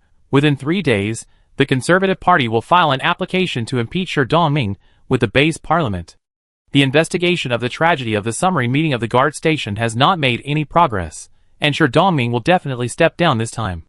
By then, Riyao suddenly turned his head and looked at Wu Feng, who was standing in the leeward side, and said solemnly, "I hope you can take over his position and directly control the entire guard station." Wu Feng lowered his head and said in a sonorous and powerful voice, "Yes." Ryu's fingers tapped lightly on his thighs for a few times. He thought for a moment and continued, "Although we have the arsenal in our hands, energy has always been the weakness of the Conservative Party. I hope that after you take office, you can open up the material channel on the Democratic Party's side." Wu Feng nodded and gladly accepted the task. In a room in the inner city of the base, the big hand of the General Baiding fumbled for the glass cup filled with pale yellow simulated beer, and a majestic voice slowly sounded, "Shi Dongming is in danger this time. We must get the position of the director of the guard station." Wang slightly raised the corners of his lips, and his whole face was hidden under the hood. "I will do my best." The majestic voice laughed twice. "Ha ha. Very good. After the Brotherhood's experiment is over, we will directly take over the nuclear crystal mine in the hands of the Democratic Party." Wang laughed excitedly, his voice was high and low, and it didn't sound too real. Baiding waved his hand and reminded, "It's not the right time yet, don't get carried away." "Yes." Wang stopped laughing and answered respectfully. Baiding took a sip of the simulated beer in the glass, and said seriously, "The key is still the key to our action. If we can't find it, I'm afraid we need more blood." Wang's pupils stagnated, and he said excitedly, "General, are you recovered?" Baiding's lips curled slightly, raised his chin, and his eyes showed a desire for killing. Soon. Chapter 258. The next day, the 336th year of the star calendar, the 5th day of the wind season, 7:30 in the morning. Su Sanson, Qin Ergu, and the Sifong team came to the second-hand metal recycling station in the southeast corner of the base. They mistakenly accepted the dark web competition task yesterday, and were required to gather with the other 3 teams that also applied for the competition task at 8 o'clock this morning on the Wasteland 3.5 kilometers outside the South City Gate, and then set off at the same time. This is done on the one hand to ensure the fairness of the competition, and on the other hand, it is naturally to create a kind of viewing experience for players. When Su Sanson and his friends arrived at the gathering place, they saw that the private soldiers of the other 3 teams had already taken their positions, rubbing their hands and eager to try. It's okay for the private soldiers to be active. After all, with such a high reward, it's understandable to be a little utilitarian. But what about the big brothers and sisters carrying cameras and microphones in 3 layers outside each team? One of the young men, whose hair was blown extremely messy by the strong wind, held the enhanced microphone in his hand and asked a burly, thick-browed and big-eyed Gene warrior excitedly, "As the captain of the top B-level team in this competitive mission, what do you want to say to the players?" Zhao Feng, the captain of the Fengyu team, chuckled and replied briefly, "No matter the wind and rain, we will never stop." Standing next to the Fengyu team was another B-level team that the Sifong team had dealt with once, the Flying Eagle team. The Flying Eagle team was also surrounded by a circle of men and women dressed as reporters. Captain Yao Fei, The records show that you have already carried out this mission once. What do you want to say about the previous failure? Yao Fei had a serious face and said, one failure is nothing to be afraid of. Flying Eagle, always overlooking the earth from a high place. The reporter continued to ask, then what do you think of the main members Su Ke and Ding Shirong who frequently failed in the last mission? Yao Fei suppressed his mouth and said coldly, no comment. Next to the Flying Eagle stood the Meteorite team, which was also ranked in the B level of the private army camp. The Meteorite team and the four-way team had met in the reception hall on the second floor of the private army camp. After all, they had exchanged business cards before. Perhaps because the Meteorite team ranked relatively low in the B level, there were no people around the team, but there was still a thin young girl holding an old traditional microphone in the strong wind. Excuse me, Meteorite team, are you confident in this competition mission? The captain of the Meteorite team, Shirtuji, quickly glanced at the Eagle team and Phoenix Feather team beside him, and his heart skipped a beat. I didn't expect to meet two strong B-level teams. Although I had already raised the white flag in my heart, I still couldn't lose my momentum on the surface, so I clenched my fists and said very. He solemnly hammered his chest. We will overcome all obstacles and forge ahead. Su Sanson blinked his eyes and looked at the large pre-match interview site not far away. He couldn't help but twitch his lips. It's the end of the world, and you're still doing these nonsense things. If you have so much money and time to make games, you might as well do more research and development of technology, learn from Base 903, not to mention producing nutrients, just open up the business landscape, expand foreign trade, increase popularity, maintain public security and order, and strengthen the national economy. That would be more efficient and more awesome than competing internally here, really wasting time and money without doing anything. After she finished complaining, she subconsciously moved her body behind Yuko. Damn, these guys were still holding cameras, and she didn't want to expose herself directly to the public. As the saying goes, a great hermit hides in the city, and I can pursue my ambitions. Su Sanson quickly wrapped the small towel around her head and face tighter to ensure that it would not be blown away by the strong wind, and then she felt a little relieved. However, the members of the Sifong team were hiding in the corners, each busy fixing their vests, and the reporter interview team next to them didn't even think about interviewing them.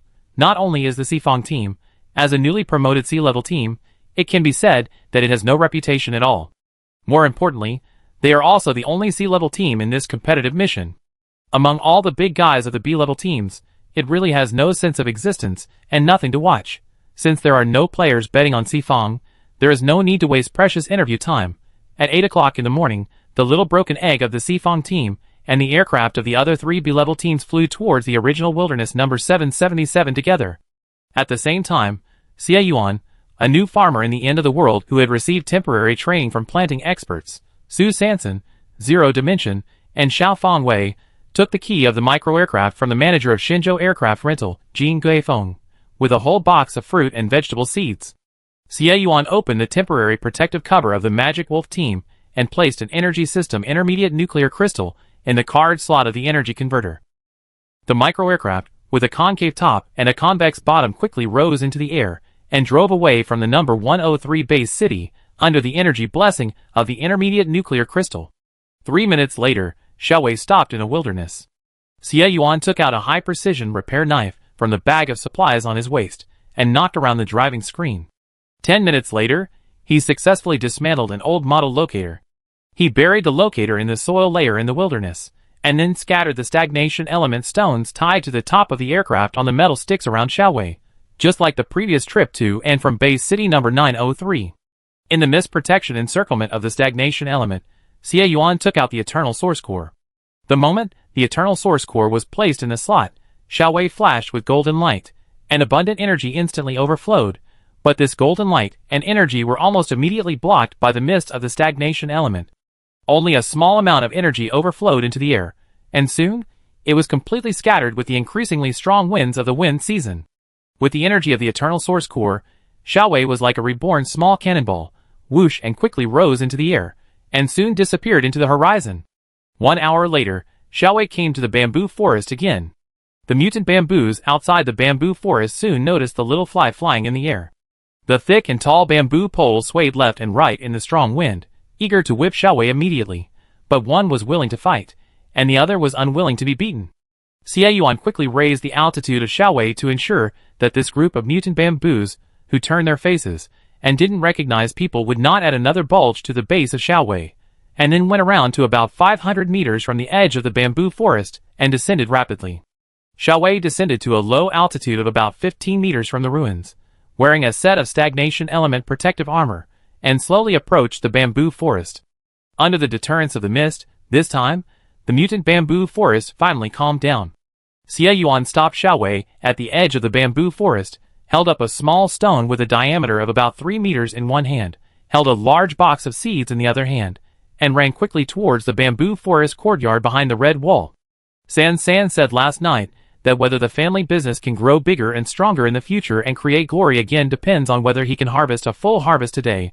Alas, Xie Yuan, a farmer who changed his career halfway through the end of the world, was really a little panicked. As the saying goes, a high-level genetic warrior who can't farm is not a good captain. A man can't say no in front of the girl he loves. He has to do it today, even if he can't, and he has to go. Chapter 259. The little broken egg of the quartet team quickly stopped in a wasteland in the original wilderness of number 777. Su Sanson looked at Xie Yuan's instructions before leaving in his light brain. Be careful of plants. He looked at the situation outside through the window again. The dense clouds completely blocked the sunlight. Although the obstruction of the clouds did not affect visibility in the early wind season, the intensity of such a light shield greatly reduced the efficiency of the solar charging panel. The storage device, that only took a few seconds to charge in the hot season, may now take several days, or even longer. Although the base can achieve wind power generation through the giant windmill built in the northwest, the cost of such power generation is much higher than the solar energy in the hot season, so wind power is basically supplied to the major important facilities in the inner city of the base. Even the guards cannot get a number, let alone the aircraft of the private army team. Su Sanson looked at the strong wind blowing in the wasteland, and he couldn't help feeling a little nervous. In the past few days, she had been active in base city number 903, and with the high-level protective shield of base city number 903 blocking her, she had not yet had such a direct feeling of the strong winds in the wind season. Even on the way to and from base city number 903, she had witnessed the power of the hurricane belt, but because Xie Yuan was with her at that time, and there was also the protection of the stagnation element, the safety factor must have been infinitely pulled to the maximum. But now, she needs to face this unbridled strong wind alone with the Xifang team, and she is still a little scared. The mutant plants may have awakened. Everyone, be careful! Hu Ba reminded again before opening the hatch. So Su Sanson, Qin Ergu, and the 4 members of the Xifang team got off the aircraft one after another. The hot season is the paradise of exotic beasts, while the windy season is the home of plants. During the windy season, due to the strong wind, most land-based exotic beasts will reduce their range of activities, so parking the aircraft in an open wasteland, as long as you try to avoid mutant plants, is theoretically relatively safe.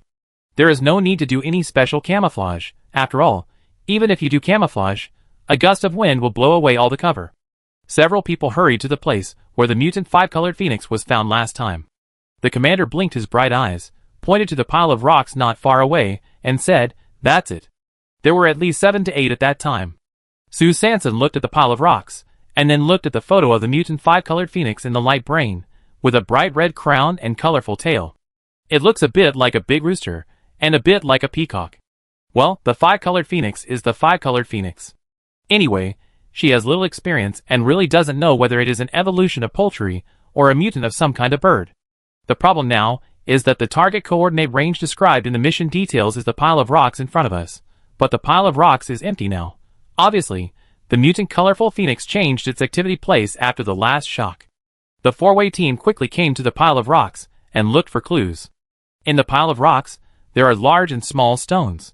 Looking around, it is indeed ordinary and nothing special. There is not even a phoenix feces.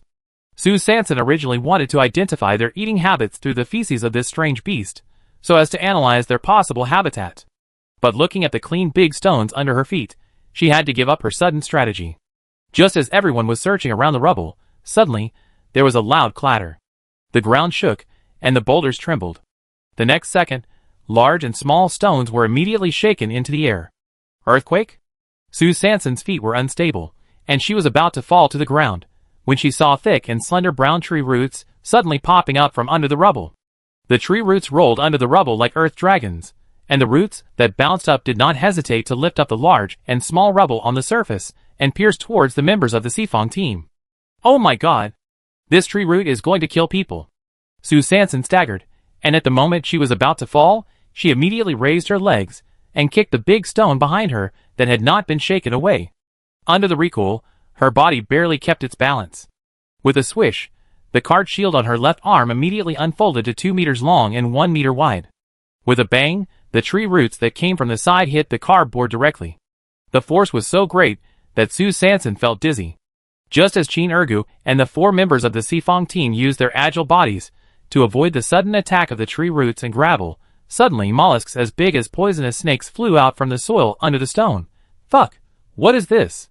In a flash, Sue Sanson only had time to take a quick look at the coffee-colored poisonous snakes that suddenly flew out, and her scalp numbed for a while. She had seen the consequences of being bitten by a mutant poisonous snake in base city number 903.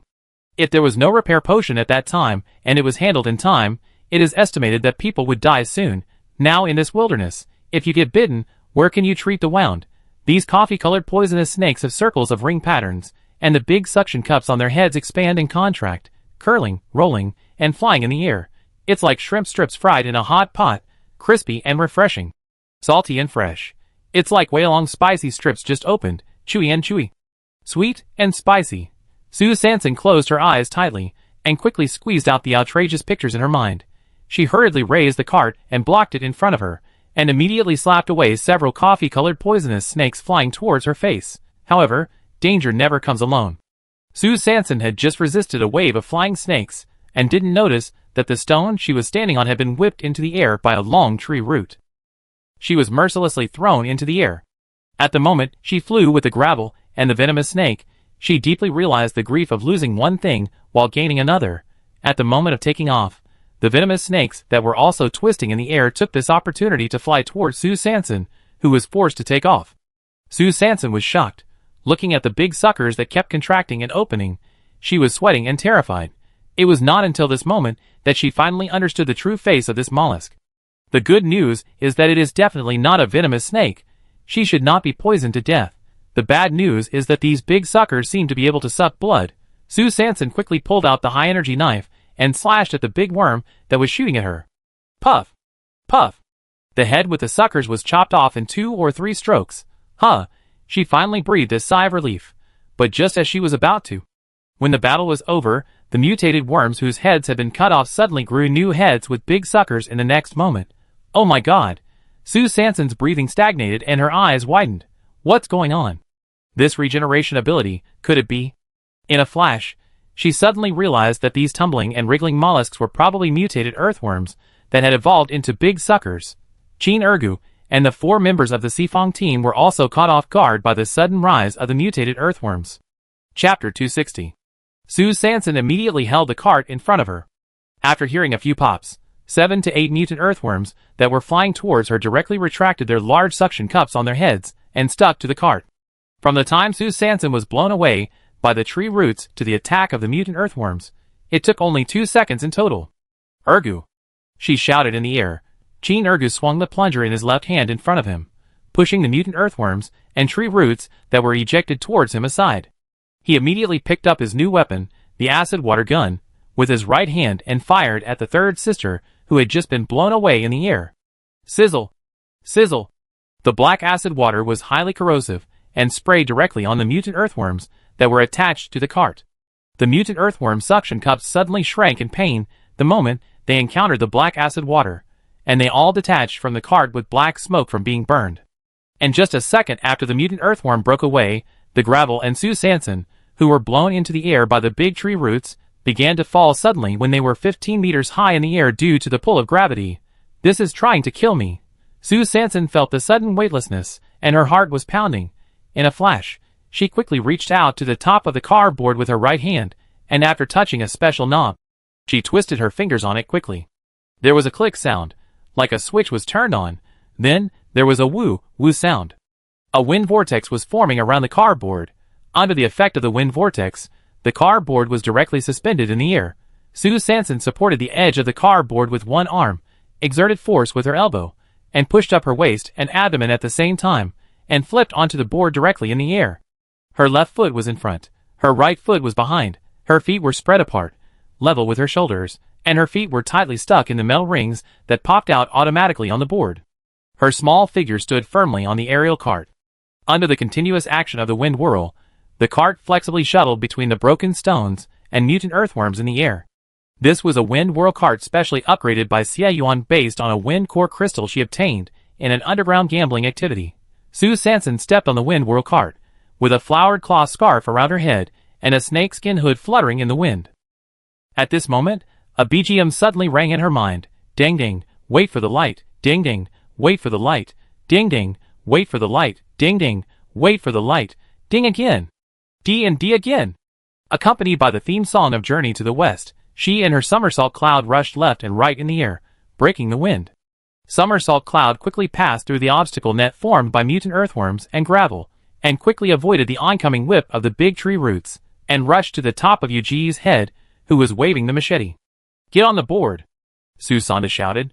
Yugu bent his knees slightly, swung his machete, slapped the mutant earthworm in front of him on the right, jumped directly, and stepped steadily on the cardboard. Yugu thrust the machete behind his back, holding Su Sansan's shoulders tightly with both hands, and his feet were also separated one after the other, stuck on the other two metal rings. This is a two-person somersault cloud. Xie Yuan originally designed it for himself and San, but he didn't expect that this significant first test flight would be intercepted by the Sifong team. When Yugu went on the board, Hu Ba and the marshal also understood, and one of them quickly picked up the little stutterer, who was using an acid water gun not far away to conduct a large-scale sweep. One of them stepped back a few steps and grabbed Chin Ergu, who was also playing with a water gun. At the moment when Su Sansan's somersault cloud flew quickly over their heads, he jumped on one leg and grabbed Yuji's ankle. Hu Ba hooked Yuji's left ankle with one hand and lifted up Xiao Jieba's belt with the other hand, hanging it on the front of the cart. The moment Xiao Jieba's belt was lifted up vigorously, his buttocks suddenly tightened, and he had an inexplicable ominous premonition. The experience of losing his pants in the Lost Desert last time was too unforgettable, causing him to have post-traumatic stress disorder and stress response. But soon, he changed his mind and thought, today he is wearing something underneath. What is he afraid of? So he immediately raised the water gun in his hand again, and swept it across the front of the cart. Dashwai held Yuji's right ankle with one hand, and hugged Chin Ergu's calf and knee with the other hand. He also wanted to hook Ergu's belt directly like Hu Ba did, but Ergu was wearing elastic pants, and he didn't have a belt at all. Dashwai really couldn't find a point of strength, so he had to hug Chin Ergu's calf. Chin Ergu, whose legs were held, raised the plunger with one hand, and the water gun with the other. The flowered scarf on his head, like his third sister's, fluttered in the wind. The leather bowl of the plunger sprayed black mist in the strong wind, while the water gun rained black rain in the air. After picking up the people, Su Sansan's somersault cloud quickly took off. At the front of the somersault cloud, the last Zoro cleared the way in the air, and at the back, the old woman with two guns, with a flowered scarf on her head, was the rear guard. With the help of the wind-whirling flatbed cart, the four-way team quickly rose to an altitude of about 100 meters. Looking down at the roots that were still whipping, the rolling gravel, and the ejected mutant earthworms, they finally breathed a sigh of relief. Fortunately, they finally got away. However, the next moment, something strange happened. The mutant tree root that was trying its best to besiege the four-party team just now seemed to have lost its target. It paused in the air for a few seconds, and then it attacked the mutant earthworm that was twisting in the air.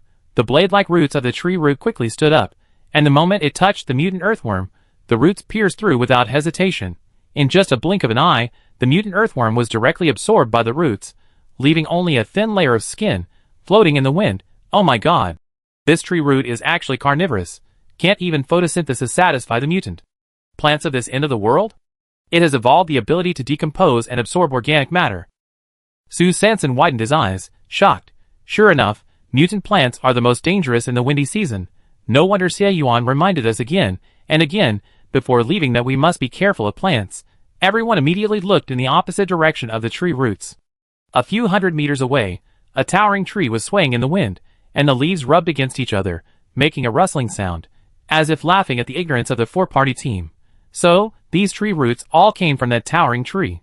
So, yesterday, the mutant five-colored phoenixes suddenly fled collectively.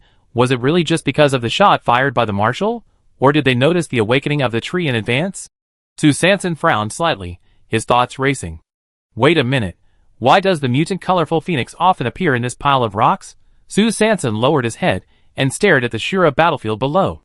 Suddenly, an idea flashed in his mind. Mutant earthworms. That's right. They feed on mutant earthworms. Sue Sanson looked at the mutant earthworms below, who were being quickly eaten by the mutant tree roots, and suddenly shouted loudly, "No! These mutant earthworms can't die yet." Chapter 261. Tens of thousands of kilometers away, in the inner city of Base 903, on the high metal wall of the central plantation, Duziding looked at the unmanned metal vehicle shuttling between the ridges and suddenly asked, "Is the sowing going smoothly?" A uniformed manager beside him replied very respectfully, "Master, everything is normal. The sowing of areas A to W has been completed, and the remaining areas XYZ will be completed in succession tomorrow and the day after tomorrow." Duziding nodded, looking at the large tracts of farmland below. The soil was slightly rising and falling, and he breathed a sigh of relief. It seems that the vitality of the seeds this year is not bad. The seeds that Duziding favored were lurking under the soil layer one by one.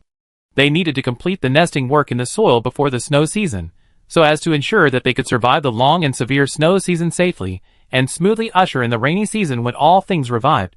Duziding's sight slowly moved away from the large tracts of grain crop farmland, and then looked at the two small experimental fields in the corner of the planting area, which were the places for trial planting of tea and fruits and vegetables. His eyes were deep, and stayed for a long time on the still, half-dead tea garden, and the always bare fruit and vegetable fields. He sighed and murmured, "I don't know what's special about the other half of the Dew series nuclear crystal. Sue Sanson, do you really hold our Dew family's heirloom in your hand?"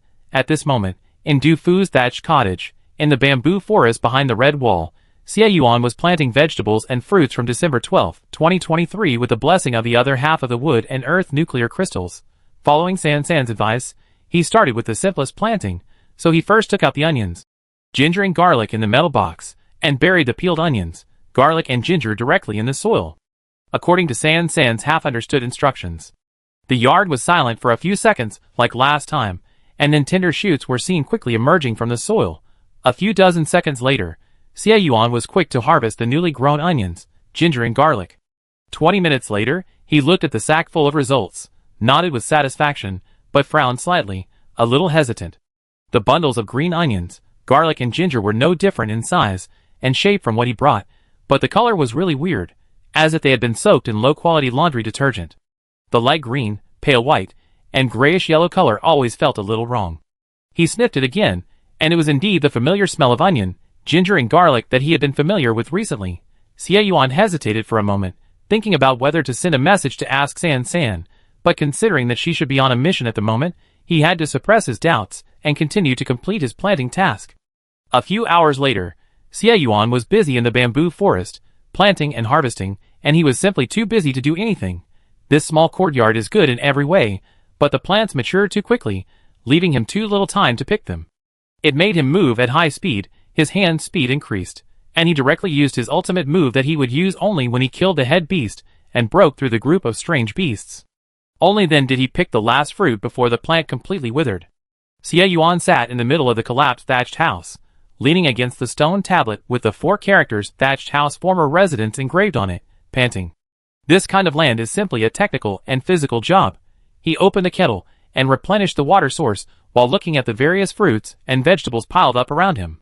He didn't know whether to be happy or nervous, because these cute mangoes, grapes, kiwis, apples, pears, tomatoes, cucumbers and winter melons are about the same size as the ones he moved back from the stagnation element building, but the color is a little lighter.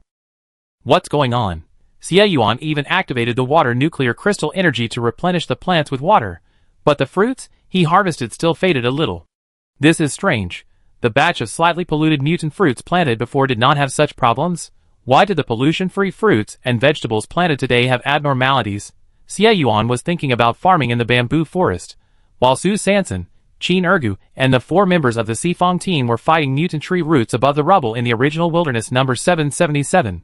The muzzles of the water guns of Xiao Jiaba and Qin Ergu were aimed at the mutant tree roots that were attacking the mutant earthworms. Sue Sanson frowned as he looked at the mutant earthworms on the ground, which were constantly fleeing deep into the soil layer. Simply avoiding the mutant tree roots from attacking is not a solution. This attack was blocked by them, but the mutant earthworms took the opportunity to escape, so they worked in vain. No, we have to find a way to catch earthworms. Sue Sanson quickly scanned the area. Everyone had either a machete or a pistol in their hands. There was really no grabbing weapon. She sighed softly. Oh, it seems that I can only use my ultimate move. So she stopped struggling and took out a small stone of stagnation element with a diameter of less than 10 centimeters in the mist range from her cloth bag. This was specially selected by Xie Yuan for her. He said that the range of this small stone was small enough, and it would not be discovered even if it was stored in the innermost part of the cloth bag. The small stone was placed intimately on Su Sanson's chest, mainly to resist the colorful pure light that she might suddenly emit. However, at some other critical moments, the small stone might also be of great help. Su Sanson looked at the mutant earthworms that were about to run away, and she made up her mind. Now was the critical moment. She quickly took out a spider silk and wrapped it around a small stone in a fake way. She bent her knees slightly and said sternly, "Prepare to descend, everyone be careful." The next second, the somersault cloud suddenly swooped down towards the pile of rubble that was still flying. The wind kept whistling in her ears. Su Sanson drove the wind-spinning cart, dodging left and right, and flexibly avoided various rubble obstacles that suddenly rose into the air.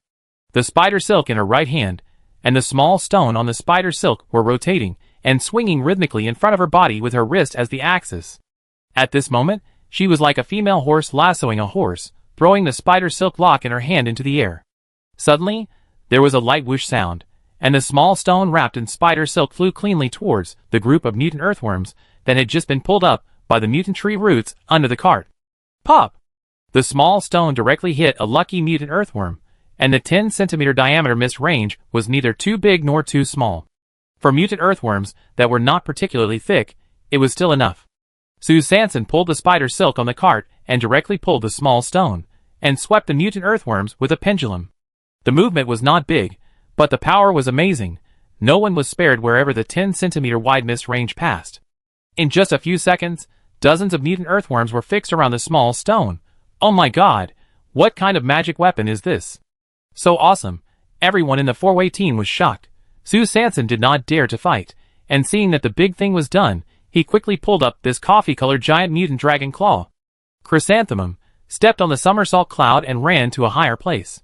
While pulling the traction line of the spider silk kite, she made up a random reason. This is the magnetic grabbing weapon newly developed by Yuan. The secret of Xiao Shi 2 should not be exposed. It's better to delay it for a while. The somersault cloud carrying the people of the four-party team suddenly took off into the air. Behind the somersault cloud was the coffee-colored mutated dragon claw chrysanthemum that kept wriggling in the air. Behind the dragon claw chrysanthemum was the mutant tree roots that smelled the smell and chased it quickly. Suddenly, a surging gust of wind blew from a distance. The gust of wind ravaged everything, destroyed everything, and also engulfed everything, and scrupulously sweeping towards the swaying somersault cloud in the air. Ah! Qin Ergu closed his eyes tightly and screamed. There's something in the wind. Yuga half squinted his eyes, and reminded him quickly. Fuck. What is this? It actually attacks the eyes. Chapter 262. Everyone was shocked by the sudden change. Su Sanson squinted his eyes, which were a little painful, and tried to keep his body steady in the strong wind while quickly scanning the surroundings. It was strange that there was nothing special in the air except the whistling wind. What kind of attack method is this sudden stinging pain? Just when Su Sanson was puzzled, she suddenly felt an itch in her nostrils, and then she heard the general and the little stutterer under the cart sneezing one after another. Achio! Achoo! Su Sanson frowned slightly. Why is this scene quite familiar? The next second, Qin Ergu, who had just rubbed his eyes and finally recovered, opened his eyes with tears and shouted in the air, "Oh no! A big guy is coming!" Everyone looked up immediately and saw a large spherical unidentified object suddenly appeared in the sky. Fuck! Could this strong wind blow the dung in the lost desert here? Su Sanson was shocked and shook his head quickly to clear the evil thoughts that suddenly flashed through his mind. The marshal hugged Qin Ergu tightly with one hand and hooked Yuji's ankle with the other hand. After sneezing several times, he finally came back to life. However, he looked at his nostrils with bright eyes. Oh my, he said why he felt cool. At this moment, 2 strings of green and transparent unknown objects were hanging under his nostrils. This familiar scene instantly brought back his memory to the scene when the team collected mutant bell peppers. The wind was raging, sweeping towards the somersault cloud in the sky mercilessly. The 2 strings of fluid jade under the marshal's nostrils were blown left and right in an instant, and finally they were directly split towards the left and right cheeks along the direction of the wind, trembling and floating in the wind. The marshal's bright eyes were wide and round. He couldn't keep his hands free now. He himself disliked this thing. So don't let it blow directly on his face or clothes. Just when the four-party team on the somersault cloud was suffering from tears and sneezes, a large group of unidentified spherical objects suddenly appeared in the sky and were flying towards them quickly. At the same time, behind the somersault cloud were mutant tree roots that were relentlessly chasing after the mutated dragon claw chrysanthemum and the people of the four-way squad. Yugu, Huba and the marshal, in order to stabilize the formation, had no time to attack, and the little stutterer was still suffering from the sneeze at the front of the somersault cloud. Chin Ergu and Su Sanson, with tears in their eyes and desperately blinking their stinging eyes, suddenly became the only two main fighters in the team. It was really unprecedented. The unknown spheres blocked the road, and there were mutant tree roots ambushing behind them. Be careful. They have mouths and want to eat people. Chin Ergu shouted, looking at the unknown spheres getting closer and closer to the cart, and was horrified. These unknown spheres opened their big black mouths one after another, and they were aggressive and aggressive. Hiss! As the unknown spheres approached, Chin Ergu's eyes felt the sting again. Su Sanson stood on the cart, frowning, staring at the unknown spheres, and always felt that something was wrong. At this time, the tree roots behind him had already flown into the air, with roots like sharp thorns standing upright outside the tree roots. The tree roots seemed to sense the breath of humans, and decisively gave up the spicy strip-shaped mutant earthworm ball and rushed straight towards the somersault cloud. Not good. This extremely long wolf-toothed club was about to whip the people of the four-way team, but at this moment, Su Sanson was concentrating on guarding against the unknown sphere in front of the somersault cloud. And Chin Ergu had just rubbed the tears from the corners of his eyes, and had not had time to open his eyes completely. Oops, the somersault cloud was about to be attacked. In a flash, suddenly, there was a whoosh. Another gust of wind came. At this time, in the howling wind, a light click sound suddenly came out, as if something broke. Then, there was a slap sound, and the two strings of jade fluid under the marshal's nostrils were broken by the strong wind and hit the tree roots behind him. The tree roots were suddenly covered with jade snot, and the whole root was in trouble. It suddenly stopped in the air for a moment, and the next second, the tree roots began to tremble and sway wildly, as if they were very disgusted with this sudden sticky thing and wanted to get rid of it as soon as possible. However, the sticky jade snot was not so easy to get rid of. The mutant tree roots trembled in the air, messed up in the wind, and twitched like an electric shock for a full 3 seconds, but they couldn't get rid of the toffees on their bodies. Opportunity. At this moment, Chin Ergu finally opened his eyes wide, and immediately raised the double guns in his left and right hands, and fired at the mutant tree roots that were still distracted and entangled with the jade snot. Zila! Zila! The black fog and black water worked together, and the mutant tree roots suffered pain one after another. They were defeated in the air, and finally shrank back to the ground. On the cart, Su Sanson smelled the increasingly pungent smell in the wind and stared at the unknown spheres in the air. As the distance kept getting closer, she could finally see clearly. She saw that these spheres were getting closer and bigger. The color was green with dots of dark red. The surface was rough and uneven. It was not an exaggeration to say that they were the surface of the moon. In the center of each sphere, there was a long gap. The gap was so big that it looked like the big mouth of a strange beast from a distance, but when you looked closely, it actually looked like a rusty spherical bell. Su Sanson rubbed her nose. It felt so tingling. She immediately took out a spider silk marble from the cloth bag and threw it at the nearest open big bell in the air. After the marble got stuck in the gap of the bell, Su Sanson pulled back with her left hand, and the rusty bronze bell was pulled in front of her. Oh my god, is it so choking? This is a familiar feeling. Su Sanson finally stopped doubting. She widened her eyes, and excitement burst out in her eyes. This is not a big-mouthed monster at all. This is clearly a piece of mutant pepper. Moreover, it is one of the most needed ingredients for her hot pot restaurant. And just 500 meters away from the somersault cloud, a pure black mechanical crow loomed in the wind. And its two eyes, with a faint blue light, stared closely at the people of the four-way team. Behind a mountain not far from the rubble, the B-level team, the Eagle team, who also adopted the strategy of revisiting the old place, ambushed behind the rocks. Captain Yao Fei looked at the real-time picture sent back by the mechanical crow and frowned slightly. It seems that this four-party team is quite capable. Not only do they have acid-type nuclear crystals and wind-type nuclear crystals, but they have also made magnetic grabbing weapons. In this case, there will be a fierce battle later. Suku and Ding Shirong, prepare the mechanical umbrella. After catching the mutant earthworm, we will follow quietly. At the same time, the other two B-level teams, the Fengyu team, which ranked first in this competition challenge, went straight to the center of the original wilderness of number 777. Relying on the team's strong individual combat ability, they cut through the dense forest full of mutant plants and were invincible. In the most primitive way, they searched for the footprints of the mutant colorful phoenix on a large scale. The B-class meteorite squad, which belongs to the private army camp of Boss Sui together with the Sifong squad, adopted the strategy of following the trend and taking advantage of the situation under the leadership of their captain, Shirtuji. They followed behind the powerful boss, the Fengyu squad, at a leisurely pace, relying on the territory laid by their predecessors and the road paved by the boss, and they had a smooth journey and continued to search in the dense forest. Chapter 263.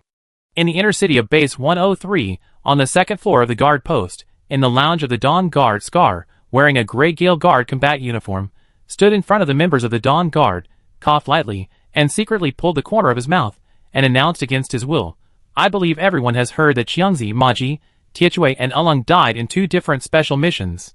I hope you don't feel too sad. Everyone must put safety first when going on missions in the future, and don't be reckless and greedy for merit." Scar looked at the clear, pure, and fighting eyes in front of him, and he was really a little entangled. Damn it! It's the first time that I lied against my conscience in front of so many people. It's really unpleasant. He sighed lightly and continued, "Although I have been transferred to Gale, I am still your deputy captain. I can help you with any difficulties. Tell me." Starting from the wind season, the guards will no longer allocate subsidies, and all guards will start to be responsible for their own profits and losses. I believe everyone has encountered some difficulties now. I have also negotiated with your captain Wu Feng in advance and allocated a batch of supplies. Later, the captains of each team will come to me to collect the energy system nuclear crystals for the next 7 days. In addition, everyone should think carefully about how the Dawn Guards can increase revenue and reduce expenditure in the future to ensure that in addition to the harvest from each mission, they can also add some other income. I remember that when Captain Xia was alive, he kept emphasizing that everyone should know how to adapt to things when encountering things. Whether it is an open or secret move, it is a good move that can catch the monster. Today here, I will give this sentence to you again. Since the world is not black and white, we should not miss any unexpected wealth. A round of poisonous chicken soup from the unorthodox way directly brainwashed the upright members of the Dawn Guard. Scar muttered in his heart, Wu Feng has been acting strangely recently. He has ignored the daily affairs of the Dawn Guard, and is unwilling to do even superficial work. Today, he even did not participate in the material application meeting of the Gale Guard. He also had to quickly finish the things on the Dawn side, so that he could rush to the Gale Lounge at the end of the corridor, to debate with the scholars. Damn it! Why did Wu Feng suddenly start to slack off? It seemed that he wanted to hand over the 2 guards, Dawn and Gale, to me. Is this full trust in me, or a simple and crude test, or... He just couldn't get away. Scar was in the lounge of the Dawn Guard, his thoughts were racing, while the current captain of the Dawn Guard, Wu Feng, was sitting quietly in the audience seat of the Justice Court in the inner city of the base, watching coldly. Today is the day when the base cabinet impeached the director of the guard station, Sherdongying. The base cabinet consists of 7 members, 6 of whom are permanent staff. Each party nominates 2 highly respected people to join the cabinet, and the 7th member is additionally appointed by the current ruling party. Therefore, the current ruling party, the Democratic Party, has a total of 3 cabinet members, while the Conservative Party and the Reform Party currently have only 2 each. Sherdongying sat in the center of the Justice Court, listening to the righteous judgment proposal of the president in front of him. Due to the extremely bad incident that occurred in the base guard station on the evening of the 125th day of the hot season, 16 genetic warriors disappeared. The director of the guard station, Sherdongying, was not strict in his administration and neglected to take precautions, which eventually led to bad consequences. Today, this court sentences. Sherdongying raised his head sharply and looked at the Democratic Party chairman, Wang Chongyang, who was sitting on the jury. Wang Chongyang shook his head slightly, indicating that the situation was over and the outcome was decided. He should keep a low profile and wait for the opportunity to counterattack. Sherdongying nodded slightly, took a deep breath, and calmly waited for the verdict. The president's ruling proposal continued. Sherdongying will be dismissed and imprisoned, and the parliament will set up an incident investigation team to conduct a special investigation into the disappearance of the Gene Warrior.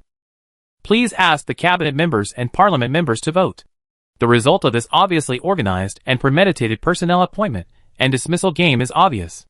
The 3 cabinet members of the Democratic Party and their corresponding 100 parliamentary representatives all voted against it. However, the 4 cabinet members of the Conservative Party and the Reform Party and their corresponding 200 parliamentary representatives all voted in favor.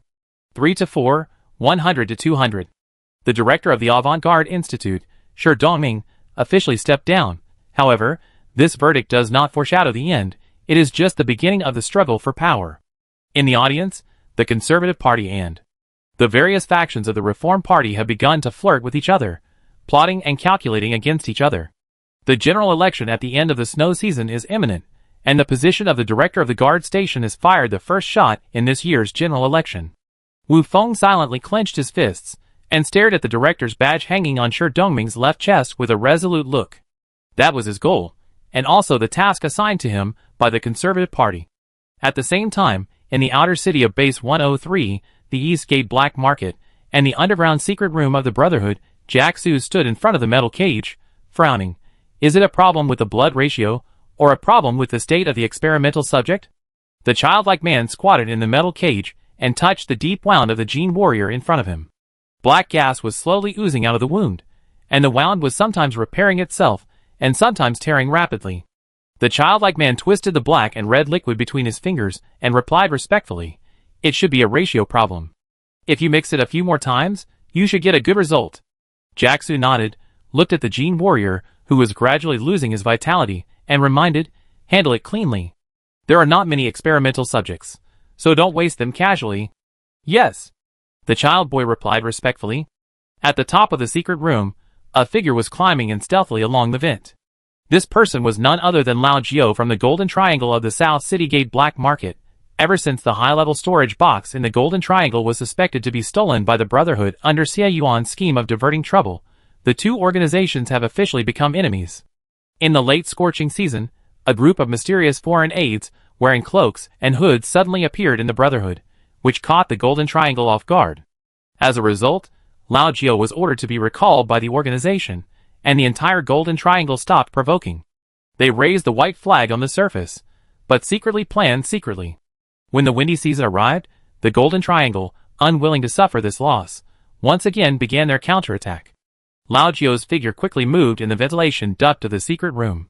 When she glanced into the secret room through the maintenance port reserved in the duct, she saw 4 to 5 people lying on their backs in a metal cage. These people were strong and sturdy, with heights ranging from 1.9 to 2 meters. Although they all had different degrees of external injuries, the high-precision health monitor in Lao Jiao's hand clearly showed that the organs of these people were in very good condition, except for the brain. Lao Jiao frowned slightly. The brain was damaged by more than 50%? What on earth is this Brotherhood doing? Such a high-quality source of organs, but they didn't know how to act quickly. Was it reserved for them in the Golden Triangle to intercept? Lao Jiao couldn't help but sneer in his heart. In the 903 base city thousands of kilometers away, a tall and thin young man slowly came to the VIP channel of the City Entry and Exit Management Bureau. He was dressed in simple and elegant clothes, and his long hair was tied into a high bun with an ink-colored ribbon. In the bamboo backpack on his back, there was a black stone plate, and next to the stone plate was a coarse cloth sack tied with a rope, which was filled with countless fine sand. The tall and thin young man walked slowly to the VIP window and took out a feather from his pocket. On the top of the feather was a scratched gold card. This gold card looked quite old. The staff at the VIP window took the gold card respectfully, swiped it on the instrument out of habit, then smiled politely and said softly, "Welcome to City 903, Mr. Gu." Chapter 264. In the 777 Wasteland, on the somersault cloud in the sky, Su Sanson drove a cart against the wind. The wind-swirling cart swayed left and right among the mutant peppercorns flying in the air. From time to time, the sound of Akyu and Achoo sneezes could be heard in the air, and between the duets of sneezes, there were bursts of continuous mechanical sounds accompanying drop. Severe pollution. Drop. Severe pollution. Su Sanson, Qin Ergu and Xiao Jiaba, the only 3 people who had time, danced in the air to check every mutant peppercorn that passed by the wind. Unfortunately, every opening bell that passed by in a hurry played a unified morning music. Su Sanson sighed softly. Why is it all heavily polluted? How can she develop her hot pot business? Not far away, through the real-time images sent back by the mechanical crow in the air, the captain of the Eagle Squadron, Yao Fei, who kept observing the people of the Sifong Squadron, looked at this group of sea-level private soldiers who behaved strangely, and did not play by the rules, and frowned slightly. Why did this group of lunatics suddenly get involved with the seeds floating in the wind? Isn't it normal for seeds to float in the air during the windy season? It turns out that they are a group of soldiers who have never seen the world. Yao Fei sneered in his heart, but subconsciously, he still highly agreed with the Sifong squadron's plan. He immediately called Suka beside him. While they are tossing in the air now, send the mechanical flying needle to catch the mutant earthworms. They must be alive. Yes, Captain. Suk immediately took out a metal round cake from the combat readiness bag. The diameter of the metal round cake was about 20 centimeters. He pressed the miniature remote control in his hand lightly, and with a chi, the metal disc automatically rose into the air. In the blink of an eye, the disc suddenly began to extend outward, and directly expanded into a large disc with a diameter of about 80 centimeters. Suka kept moving his hands, manipulating the large metal disc, and quickly flying towards the mutant earthworm in the gravel pile, which was about to completely drill into the soil layer. When the large metal disc flew to the sky above the gravel pile, countless extremely sharp metal needles suddenly stretched out from the bottom of the disc. Crush! The metal disc instantly turned into a metal brush. The densely packed metal needles immediately pierced into the gravel soil layer indiscriminately when the metal disc suddenly dropped. With a few puff, after the long needle touched the target object, a small disc suddenly extended from the top, like a small cover like a thumbtack cap, locking the target on the long needle tightly in it.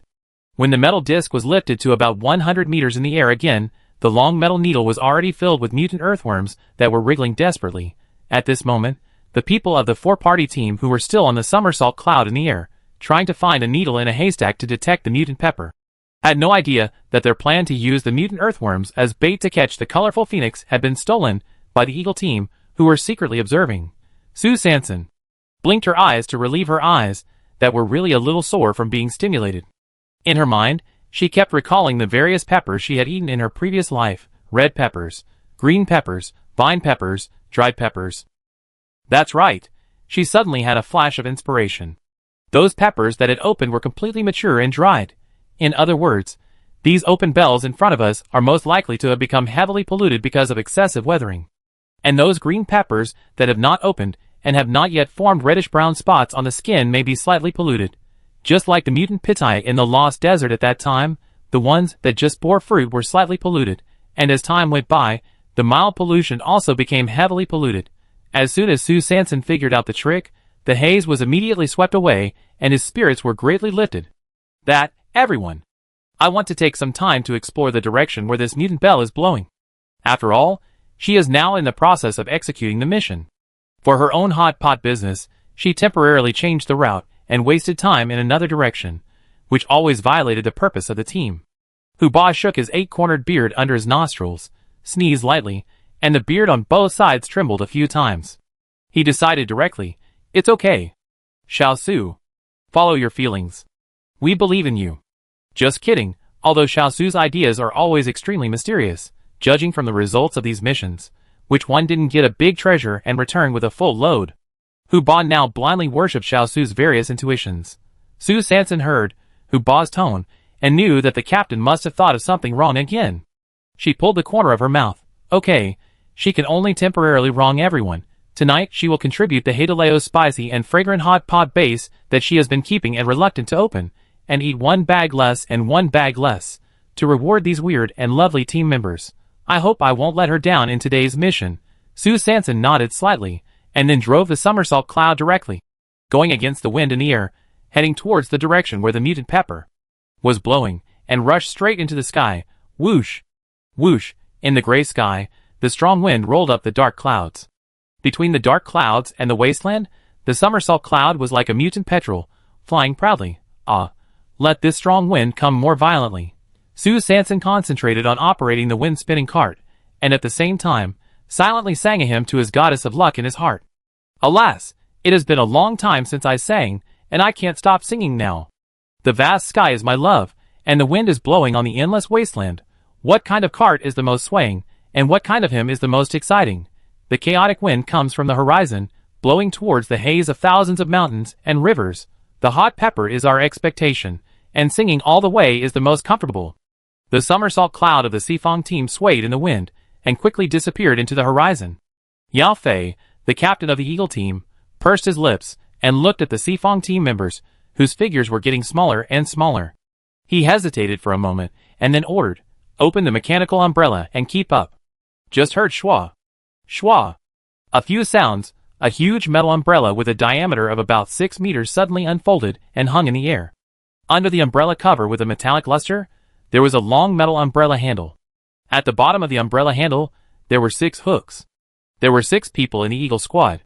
At the command of the Captain Yao Fei, they all grabbed the hook. The canopy of the metal umbrella rotated silently, and soon the 6 eagles were lifted into the air, flying quickly in the direction where the quartet squad disappeared. In front of the mechanical umbrella, about 500 meters behind the quartet squad's somersault cloud, a mechanical crow was flying quietly in the strong wind, sometimes high and sometimes low. Its pair of blue eyes accurately transmitted the quartet squad's every move to the monitoring screen in the Eagle squad's hands. Chapter 265. The somersault cloud of the Sifong team, facing the strong wind, dodged and shuttled quickly among the mutant peppers in the air. And about 2 kilometers behind them in the air, a huge mechanical umbrella was carrying the Eagle team, following quietly. Captain Yao Fei quickly glanced at the image on the monitoring screen, his eyes narrowed. Although I don't know what this team is going to do, but the team that can think of using mutant earthworms to attract the mutant 5-colored phoenix is indeed not to be underestimated. In this case, then we can't keep it.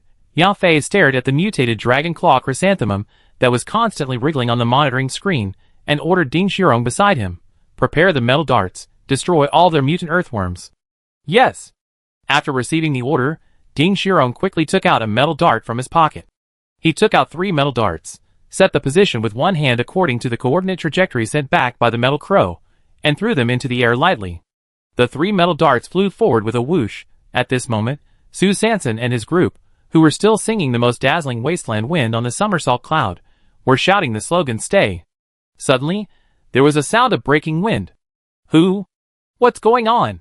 The moment the singing stopped, everyone was shocked and immediately entered the combat state. Su Sanson reflexively raised the altitude of the wind-spinning flatbed cart by 100 meters. At this time, there were only a few clicks. Clicks. The 2 mutant earthworms floating at the end of the mutated dragon claw chrysanthemum were directly cut off by 1/5 by 2 metal knives. TSK. Damn it. Such a quick reaction. I was actually dodged. Ding Shirong complained softly through the real-time image transmitted back by the metal crow, and the dozen or so metal darts in his hand were immediately thrown out. The people of the quartet team immediately turned their heads to look at the mutant earthworm whose buttocks had been chopped off, frowning slightly. Is there an enemy attack? The next second, more than a dozen metal darts with spikes suddenly flew out of the air. The metal darts seemed to have eyes, and their targets were very clear. They rushed towards the mutated dragon claw chrysanthemum that was still wriggling behind the somersault cloud. The metal darts broke through the wind in the air, and when they were about to touch the mutant earthworm, they suddenly rotated automatically. The static single-edged blade instantly turned into a whirlwind blade, and quickly surrounded from all directions. Not good. Some team wants to cut off our bait. The water guns in Qin Ergu and Xiao Jieba's hands immediately sprayed towards the whirlwind blade. Sizzle. The moment the metal blade touched the black water, it was immediately corroded and burned, and black smoke suddenly rose in the strong wind. It's just a pity that although the acid water can corrode the metal darts for a short time, the force of the spray is far from offsetting their strong propulsion. The metal darts continued to attack the mutated dragon claw chrysanthemum while emitting black gas. This mutant earthworm is the key to the success of this mission, and it must not be broken halfway. Su Sanson was quick-witted and immediately pulled the spider silk in his hand upwards to quickly raise the height of the spicy strips, thinking that if they changed the plane, these metal darts would definitely go off the track. However, imagination is beautiful, but reality is always cruel. At the moment when the spider silk in Su Sanson's hand was lifted up, the dozen metal darts also rose to a similar height. Is it equipped with a tracking and positioning system? Su Sanson frowned slightly. Is this metal dart so advanced? And the commander, who was holding Yuji's right ankle with one hand and Qin Ergu, who was shooting left and right with the other hand, blinked his bright eyes, and finally got rid of the continuous sneezing just now. He turned his head, and quickly scanned the circle. His eyes suddenly narrowed and immediately caught a black figure looming in the strong wind 500 meters behind the right. The bright black metal texture seemed familiar. It's the reconnaissance plane of the Eagle Squadron, the metal crow. The commander reminded loudly. The crow has been exposed. At the same time, Ding Shirong, who was closely following the actions of the quartet squadron, looked at the picture transmitted on the monitoring screen and reported quickly. Yao Fei chuckled. Metal Crow, move in S-shape, start dodge mode. Sook quickly issued several instructions on the remote control in his hand. On the side of the Sifong team, Su Sanson, under the guidance of the marshal, immediately turned the somersault cloud around, pulling the spider silk in his hand, swinging left and right in the air, up and down, dodging the siege of the metal darts, and flying towards the metal crow that had been far behind them 500 meters away. The somersault cloud changed its angle in the air and quickly approached the metal crow. Qin Erge held a plunger in one hand and a water gun in the other, responsible for disrupting the outer periphery of the mutant earthworm and chasing the metal darts. And with the strong support of Huba, the little stutterer aimed the water gun in his right hand directly at the wings of the metal crow in front of him. At the same time, he took out a homemade explosive bomb from his trouser pocket with his left hand and threw it at the head of the metal crow. Bang! The explosive bomb exploded suddenly in the air, and the metal shrapnel scattered in all directions like flying arrows. The metal crow seemed to have been prepared, and it was swaying in the air, sometimes drawing an S shape, sometimes drawing a Z shape. No matter how Su Sanson's somersault cloud speeded up, the metal crow could always speed up synchronously, and always kept a distance of 500 meters from the four-party team. Damn it! Such a long distance will greatly reduce the hit rate of the water gun, and the blasting coordinates of the explosive bomb are not accurate enough. This metal crow is too smart. The commander blinked his bright eyes. And at this moment, he disliked Qin Ergu in his arms. If he didn't have to hold Ergu, he could pick up the sniper rifle immediately, shoot unexpectedly, and easily shoot down the metal crow, just like last time. Su Sanson frowned slightly while standing on the wind-whirling cart. It was not a solution to continue to be deadlocked like this. There is a human behind this metal crow, so it is probably difficult to break through with a conventional sneak attack. It seems that we still have to come up with a surprise move. Su Sanson made up her mind. Since the crow is your eyes, I will make you lose your eyes directly. She quickly winked at Qin Ergu, stepped on the board, and turned around immediately. She actually gave up chasing the metal crow, and continued to fly towards the source of the mutant pepper. Somersault cloud suddenly accelerated in the air. Whoosh! Whoosh! Flying against the strong wind, breaking through the clouds. The incident happened too suddenly, and the metal crow, which was still playing with letters in the air, suddenly distanced itself from the cart. They wanted to get rid of us directly. How naive! Looking at the increasingly smaller and less clear images on the monitoring screen, Yao Fei narrowed his eyes slightly and chuckled. You want to play tricks on me? You are still a little naive. Sook, who was beside him, immediately pressed the acceleration button on the remote control in his hand. With a whoosh, the metal crow's tail seemed to have sparks flashing, and with a bang, it disappeared from the spot. Su Sanson was flying in the sky with the somersault cloud. At this time, Yuga reminded him from behind, "They are chasing us." She nodded and kept controlling the spider silk in her hand. The originally huge mutated dragon claw chrysanthemum had now shrunk by at least 1/4 under the continuous erosion of the metal darts. Damn it! We can't wait any longer.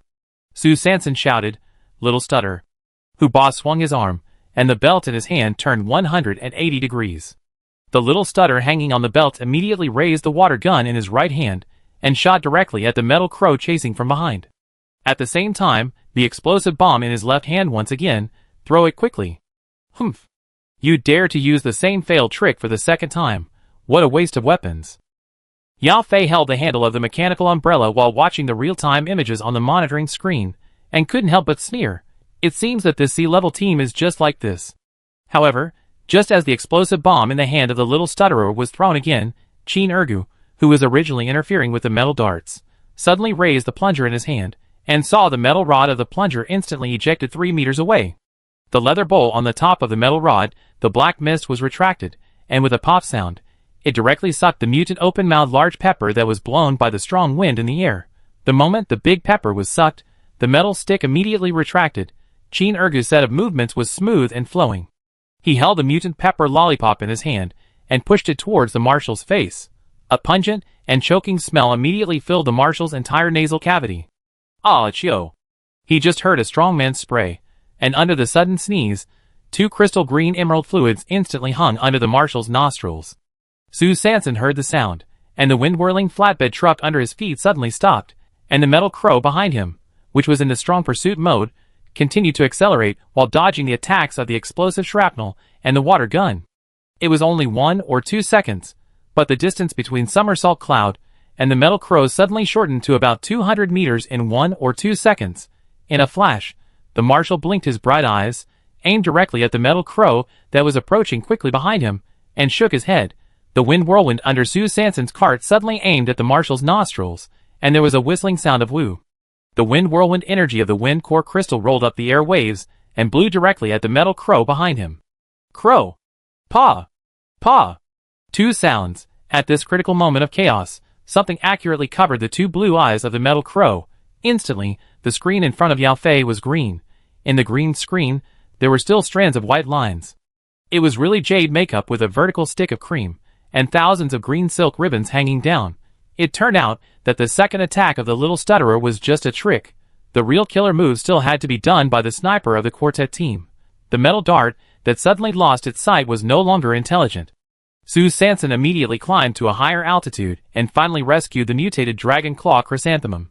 Fortunately, although it was smaller than before, the mutant earthworms that were still twisting would soon grow new tails. In a few dozen seconds, she was sure that this chrysanthemum full of expectations would definitely restore its outstanding grace. Decontamination brush. Yao Fei shouted, "Humph! I actually underestimated you. What a pity. The higher the virtue, the higher the evil. The Eagle Squad has been committed to mechanical warfare for so many years, how could they not be able to deal with even this little accident?" However, 3 seconds later, when the green screen became clear again, everyone in the Eagle Squad. But all he could see was a black fog. All he could say was, "The devil is 10 feet high, but the way of Taoism is immeasurable." Sue Sanson immediately ordered Qin Ergu to let his plunger quickly spray out a cloud of black fog. The black fog directly entangled the dark blue eyes of the metal crow again. At the same time, a huge mutant pepper, close to a relatively normal-sized petite pepper, actually went against the wind in the air, and disappeared without a trace in a flash. Qin Ergu held up the mutant pepper lollipop in one hand, and quickly glanced at the keychain in his pocket. This was a hidden weapon designed for him by his brother Yuan. Looking at the maximum range data on the keychain and the weakened background parameters, he exhaled lightly. It should be a fake and real, and he successfully escaped. However, just when the people of the Sifong team finally breathed a sigh of relief and continued to fly towards the birthplace of the mutant pepper, suddenly, more than a dozen emerald green blades flew from the left front. "Be careful! There is an enemy attack!" Chapter 266. Swoosh, swoosh, swoosh. A dozen emerald green flying knives suddenly flew from the lower left. As the front-end combat force of Somersault Cloud, Little Stutter immediately opened the acid water gun to shoot. Sizzle! Sizzle! The emerald green flying knives were immediately ignited when they touched the black water, and were corroded into ashes in an instant. Huh? Everyone breathed a sigh of relief. Fortunately, although the flying knives were fast, they were not resistant to burning. But the next second, a large number of emerald green flying knives suddenly shot out from below. This time, the number of flying knives increased by 10 times. Not good, too much. Countless flying knives, densely packed, like a large circular net, rushed towards the people of the four-way team. Although the acid-type water gun is highly corrosive, it is a gun after all. Although it can be fired quickly, there will be a lot of gaps. The area of this knife net is so large that it cannot be blocked by water guns alone. Hu Ba saw this and thought it was not good. Acting decisively, he held the belt of the little bastard with his left hand and pulled it back. The little bastard was held by the water gun and was directly lifted to the middle of the cart. Hu Ba held Yu Ji's ankle with his right hand and exerted force suddenly. At the same time, his left foot quickly scratched his right foot. There was a sound of snap and something was rubbed.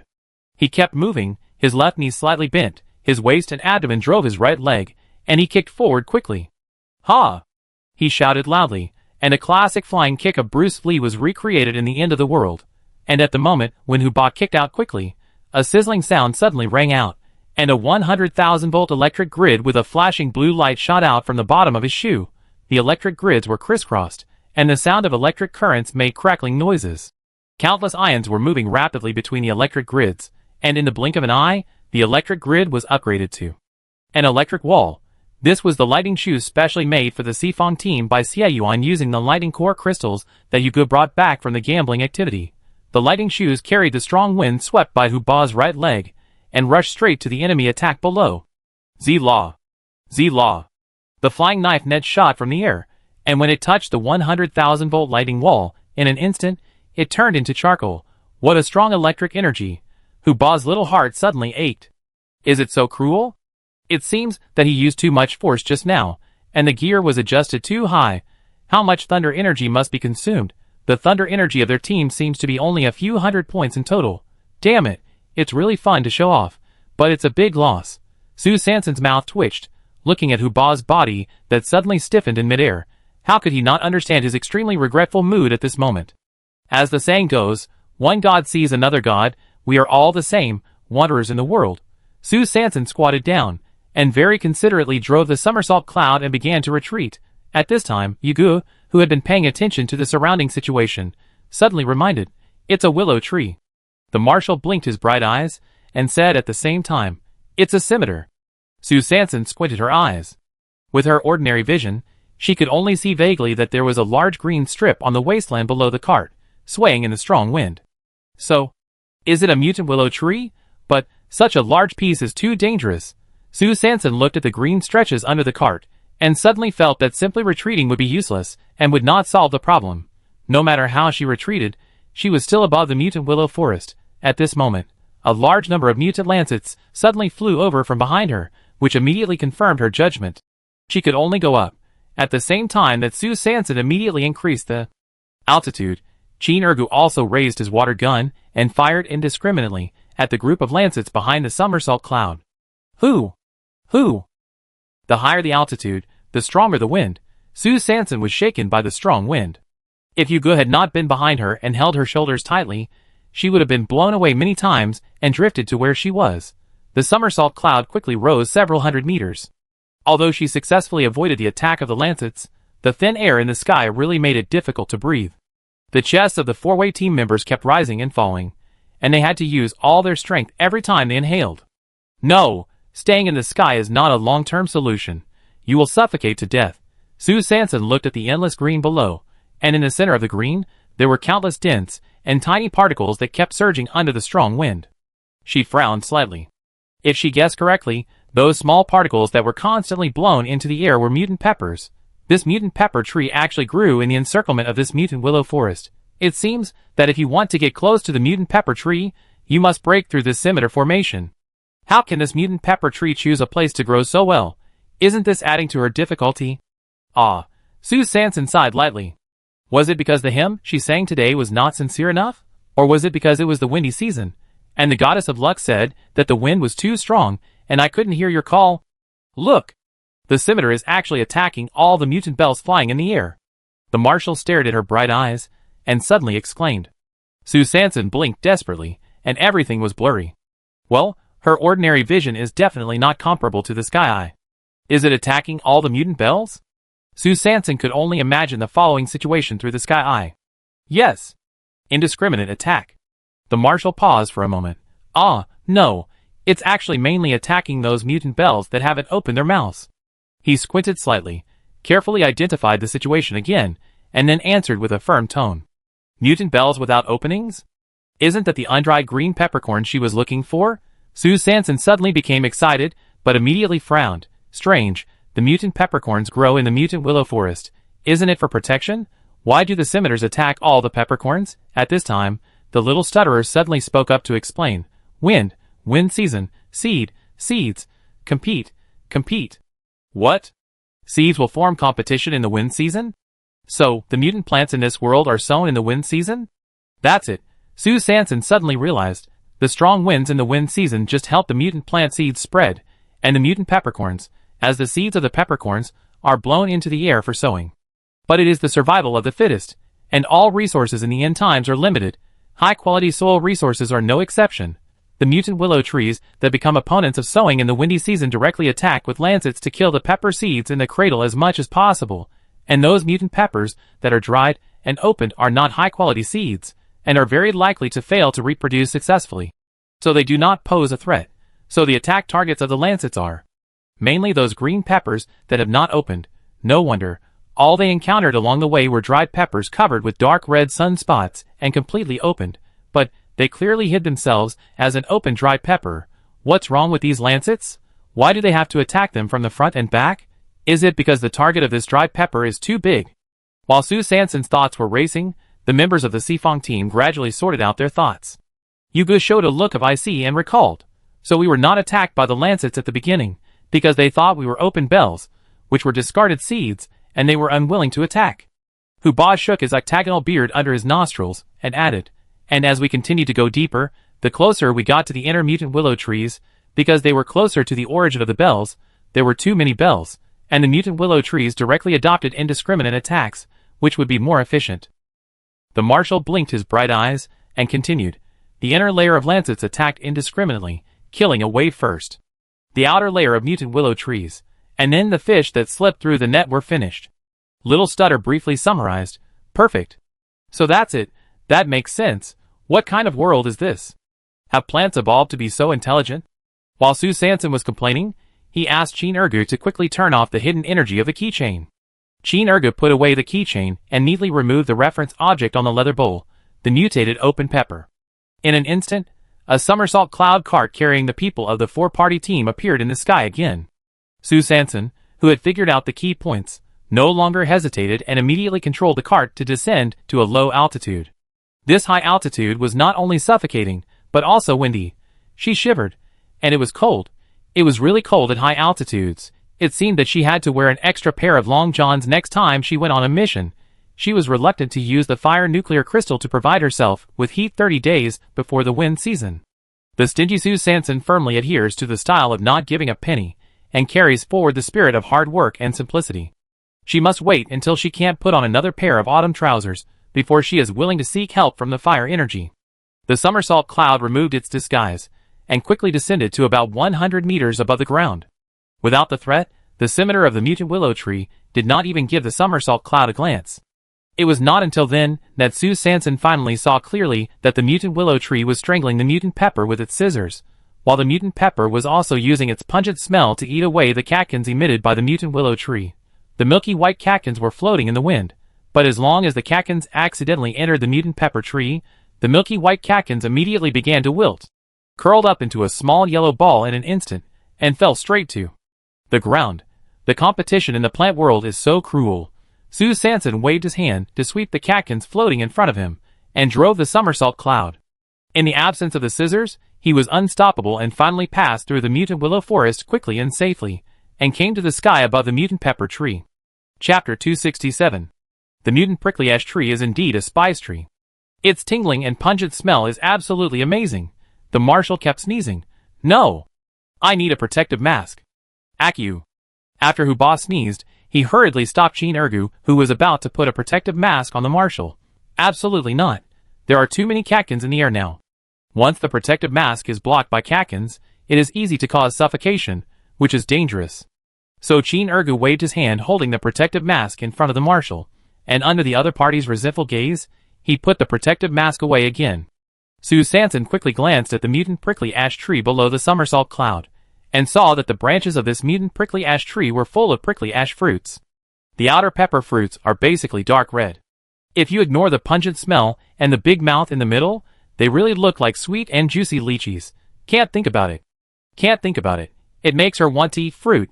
Only in the center of the whole mutant pepper tree can you see a few green pepper fruits with closed mouths. And these green pepper fruits, which are already few in number, will be mercilessly split in half by the scimitars that are chasing them once they are blown by the strong wind. The task is a bit difficult. Accu. The marshal started sneezing again. No, we must make a quick decision. Sue Sanson glanced down at the 2 strings of jade hanging longer and longer under the marshal's nostrils. He was worried that if he stayed here any longer, his 2 strings of jade ornaments would be used as crutches, so he shouted, "Hold your breath. Hold on tight." He immediately drove the somersault cloud diagonally into the crown of the mutant pepper tree. Wah wah wah wah. The cart shuttled back and forth between the open bells hanging on the branches. The open bells immediately released a paralyzing gas when they felt the approach of a UFO. Oh my! Yugu, Huba, Xiaojiaba and Dashwai immediately closed their eyes. The glaring gas hurt their eyes so much that they couldn't open them at all. Only Sue Sanson and Chin Ergu, 2 non-genetically modified people, could barely contain their tears and support their half-closed eyes with the blessing of the healing nuclear crystal energy. They once again became the only 2 combat forces in the team who were not directly killed. Sue Sanson quickly gathered the spider silk to try to prevent the mutated spicy strips from directly upgrading to mutated spicy strips due to touching the pepper. She didn't dare to be arrogant. In this situation, the combat power dropped sharply, which was really disadvantageous. She shouted, "Urgu!" Urgu looked bitter, and tried his best to open his dog eyes that were already full of tears. The plunger in his hand quickly stretched forward, and the metal stick stretched directly to 3 meters. With a puff, a tender green pepper on a small branch in front was directly sucked by the bowl. Chin Urgu specially chose the one that looked the freshest. I don't know if it was an illusion, but Sue Sanson's squinting eyes full of tears saw that the bowl seemed to shake uncontrollably when it touched the green pepper. She twitched her mouth, and it seemed that this bowl could not eat spicy hot pot. Chin Urgu burst into tears, and with a slight twist of his wrist, the tender green peppercorn was twisted off with a click. The metal stick suddenly retracted, and at the same time, Chin Urgu immediately activated his hidden weapon, the keychain. Sue Sanson's eyes were filled with tears, and he didn't bother to blink anymore, and saw that the original peppercorn version of the Zinbata lollipop had instantly turned into an Urgu brand doll head ice cream. Under the somersault cloud, there suddenly appeared a big head of Chin Urgu. The big head was placed on the leather bowl, silently shedding tears. Fuck! It was so scary. Not far away, the green one who was eager to try, and was about to go to the top of the plunger. The flying lancets of the peppercorns hesitated suddenly, swaying on the willow branches. It was neither flying nor not flying. What on earth was this thing? How could it change its face? Chin Urgu's dog body was also shocked. He himself did not expect that the brain of this hidden weapon would be so strange. He thought that this green peppercorn would turn into a big leather bowl. Urgu trembled, turned his head, stared at himself with a smile, raised the light brain on his wrist, and scanned his big head. A pleasant mechanical sound was heard. Ding! Mildly polluted? Edible. Sue Sanson did not think twice, and hurriedly drove the somersault cloud away. After leaving the circle of the mutant peppercorns, he immediately entered the encirclement of the mutant willow trees. Dense willow catkins blew in our faces. Aw, poo poo poo! We finally managed to open our eyes, and stop sneezing, but now we are being blown in the face by white catkins again. Everyone kept shaking their heads and spitting, trying their best to get rid of this unlucky white-haired ghost. Who? Who? The wind whistled and a spit was heard, and the cart left and never came back. Sue Sanson accelerated forward, and finally, left the place where the willow trees fought against the peppercorns. At this moment, the people of the Sifong team could finally breathe a sigh of relief. It was safe, but new problems arose, and they had to hurry up to complete the task. Where on earth should they go to find the mutant 5-colored giant phoenix? Sue Sanson looked at the mutated spicy ball that had been floating behind the cart, and frowned slightly. If the previous strategy was correct, and this mutant earthworm could really catch the mutant 5-colored giant phoenix, then why was there no trace of the giant phoenix along the way? They had been flying in the air for a long time, and had flown quite far. On this journey, let alone the colorful phoenix, not even a real bird was seen. How can I start fishing? I can't just fly around the number 777 primitive wilderness. She can't bear to do that. She only has 2 wind core crystals in her hand now. From just now to now, the somersault cloud has been flying for almost an hour, but it has consumed a lot of wind energy. If she flies around the number 777 primitive wilderness for a whole circle, even with her 2 wind core crystals, she may not be able to get it. Sue Sanson frowned slightly, still lacking clues. While driving the cart, shuttling in the air of the number 777 primitive wilderness, she called up the information in the optical brain, and carefully analyzed the bright red crown feathers and colorful tail wings. It really looks like a big rooster. So, besides loving to eat earthworms like a rooster, what other characteristics does this colorful phoenix have? Just when Sue Sanson was thinking hard, suddenly, the duo of Huba and Xiao Jieba, who were hanging at the front of the cart, suddenly shouted, "Be careful! There is an attack from the smell-type nuclear crystal."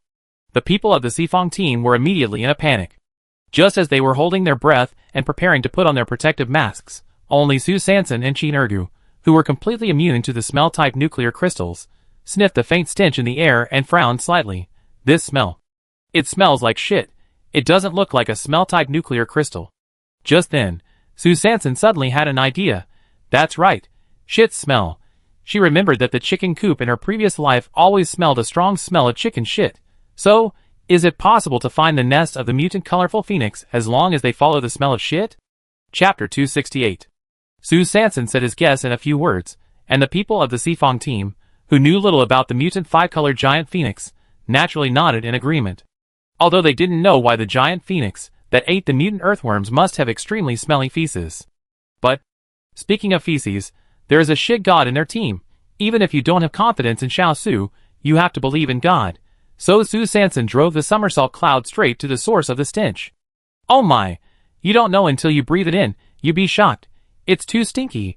Is it really not a smell-type nuclear crystal? Everyone was a little dizzy from the increasingly strong stench. Is there a possibility that this is actually a smell-type nuclear crystal? But its dizziness effect is not so obvious. Yugu tried to speak, and he couldn't stand it anymore, so he quickly freed his right hand and put the protective mask on his head.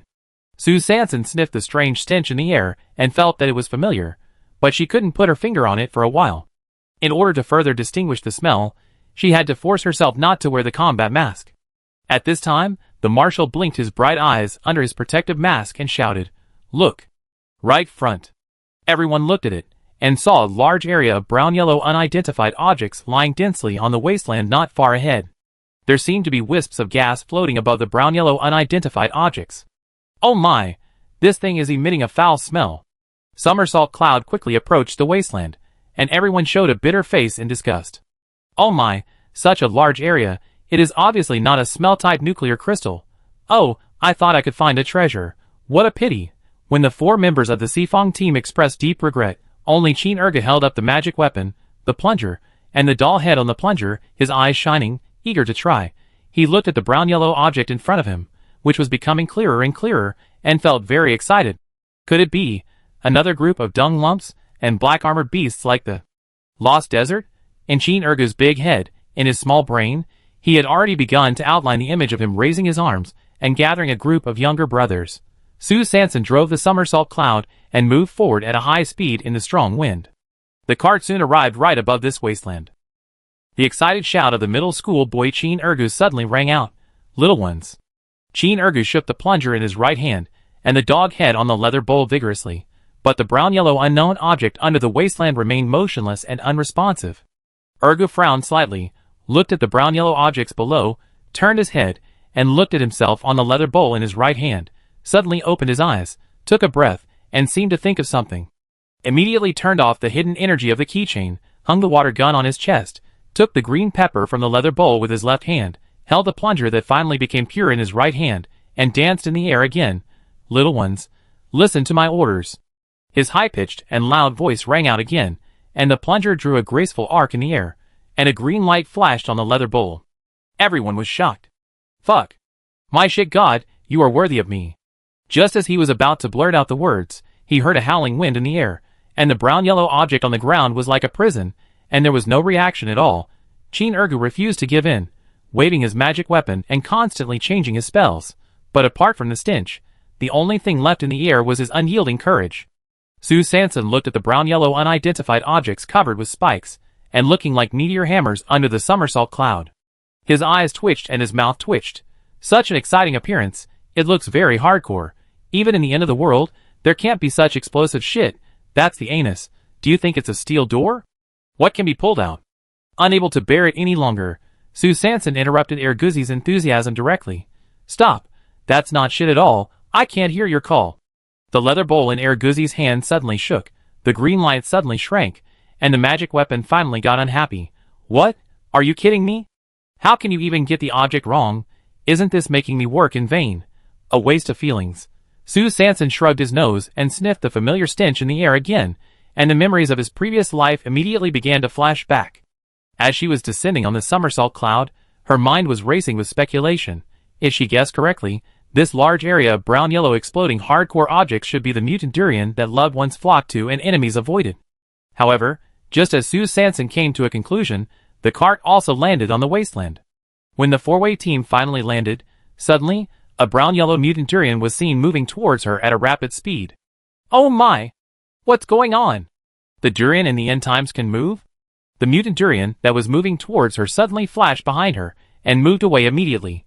In the blink of an eye, he returned directly to the dense brown-yellow explosion. Su Sanson blinked his eyes. "What does it mean? Come out for a walk, make a feint, and then run away immediately? What kind of tactics is this?" At this time, the marshal blinked his bright eyes, and finally completely freed his hands, pointing at the mutated spicy ball pulled behind Su Sanson, hesitantly said, "Here, it seems that half of it is missing." Su Sanson looked at the mutant earthworm tail that was constantly wriggling and obviously much shorter, and frowned slightly. This bright tooth mark is obviously the one just now. The masterpiece of the mutant durian. What's going on? Have the mutant plants of Fengji been armed to the teeth? At the same time, in the inner city of Base 103, Lao Qin looked at Cyan, who had to follow him to join in the fun, and sighed. Hey! Okay, follow me, who made me not have a pass to the inner city. If you ask for help from others, you must be controlled by them. Lao Qin glanced at the sign of the dark web exchange above his head, calmed his mind, and walked into the hall quickly. Passing the holographic projection of buy and leave, good luck will always come, he went straight to the account opening room.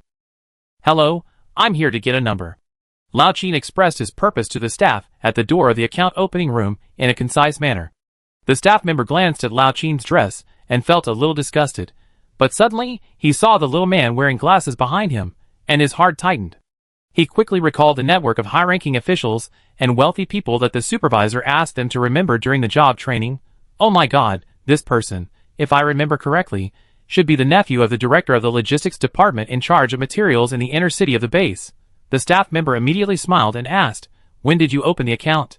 Lao Qin took in all the actions of the staff member just now, and secretly breathed a sigh of relief. It seems that I have to bring Cyan with me in the future, which will be more convenient. He coughed lightly, pretending to be calm, and replied briefly yesterday. The staff member choked. The account was opened yesterday, and you want to get the number today? What do you think the dark web is? An optical computer? Can it respond in real time? Our work efficiency here has been low for many years, and you actually want to get the number the next day? The staff member complained endlessly in his heart, but he kept smiling on his face, and his fingers flew on the operation screen. He quietly glanced at the nephew of the director of the material logistics department, and then whispered to Lao Qin, please provide your account number. So in the next 5 minutes, the staff member's fingers flew, and quickly pulled Lao Qin's account number out from a huge waiting pool, and then hurriedly, with the fastest hand speed since he took up the job, he registered and authenticated Lao Qin's player number very efficiently. Mr. Qin, your player number has been activated. After hesitating for a moment after respectfully announcing, he still cautiously suggested, considering the nature of betting in the arena, I personally recommend that you change your username. After all, Yao Pei does not sound very auspicious. Chapter 269. In the bamboo forest courtyard behind the red wall of Du Fu's thatched cottage, Xie Yuan put dozens of sacks of fruits grown today in a very tricky angle around the mist range of the stagnation element stone. From a distance, it looked like an over-oxidized mutant cauliflower. He easily lifted the small stone, quickly left the bamboo forest courtyard, returned to the docking place of Xiaowei, fixed the mutated cauliflower on the top of the aircraft again, and quickly built the stagnation element defense shield. Returning to the driver's seat, he took out the eternal source core locked in the mist, and put it on the energy conversion slot. With a flash of golden light instantly absorbed by the mist, Xiaowei soared into the air and headed straight for the northwest hurricane belt. In addition to farming today, Xie Yuan's second task was to take the fruits of farming to city number 903, on the one hand to deliver the goods, and on the other hand to inform Tietue and Ulung that the decoration of the hot pot restaurant needed to be modified. Because Sanson decided to open a small window on the side of the first floor of the hot pot restaurant facing the street, specializing in selling fruit drinks she grew in the bamboo forest. How can hot pot be so spicy without milk tea? Of course, there is no such thing as milk tea in the end times, but fruit tea can always be made in a way. However, this bold idea obviously conflicted with her current cooperation with Du Zizing. Su Sanson had already thought of a countermeasure for this. If it didn't work, she would ask Du Zizing to join her fruit tea shop. Anyway, she was in base 903 and was unfamiliar with the place, so asking a local boss to help her was a good idea. Of course, these were all later stories. Xie Yuan's main job today was still delivering goods and supervising. At the moment, when Xiaowei quickly took off and drove away from the bamboo forest, Xie Yuan's sharp eyes inadvertently glanced down through the window, and saw that there seemed to be a few strange things on the ruins surrounding the bamboo forest, with the bamboo forest as the center, and the shapes were strangely tilted on the ground. Xiaowei was very fast, and Xie Yuan only took a quick glance. He closed his eyes slightly, and quickly flashed back the scene he had just seen in his mind. On the messy ruins, there seemed to be a few concrete blocks that looked particularly abrupt. There were 8 abrupt places, and each concrete block was lying sideways in a different shape. Xie Yuan frowned slightly. Strange, why does it feel like it was deliberately placed?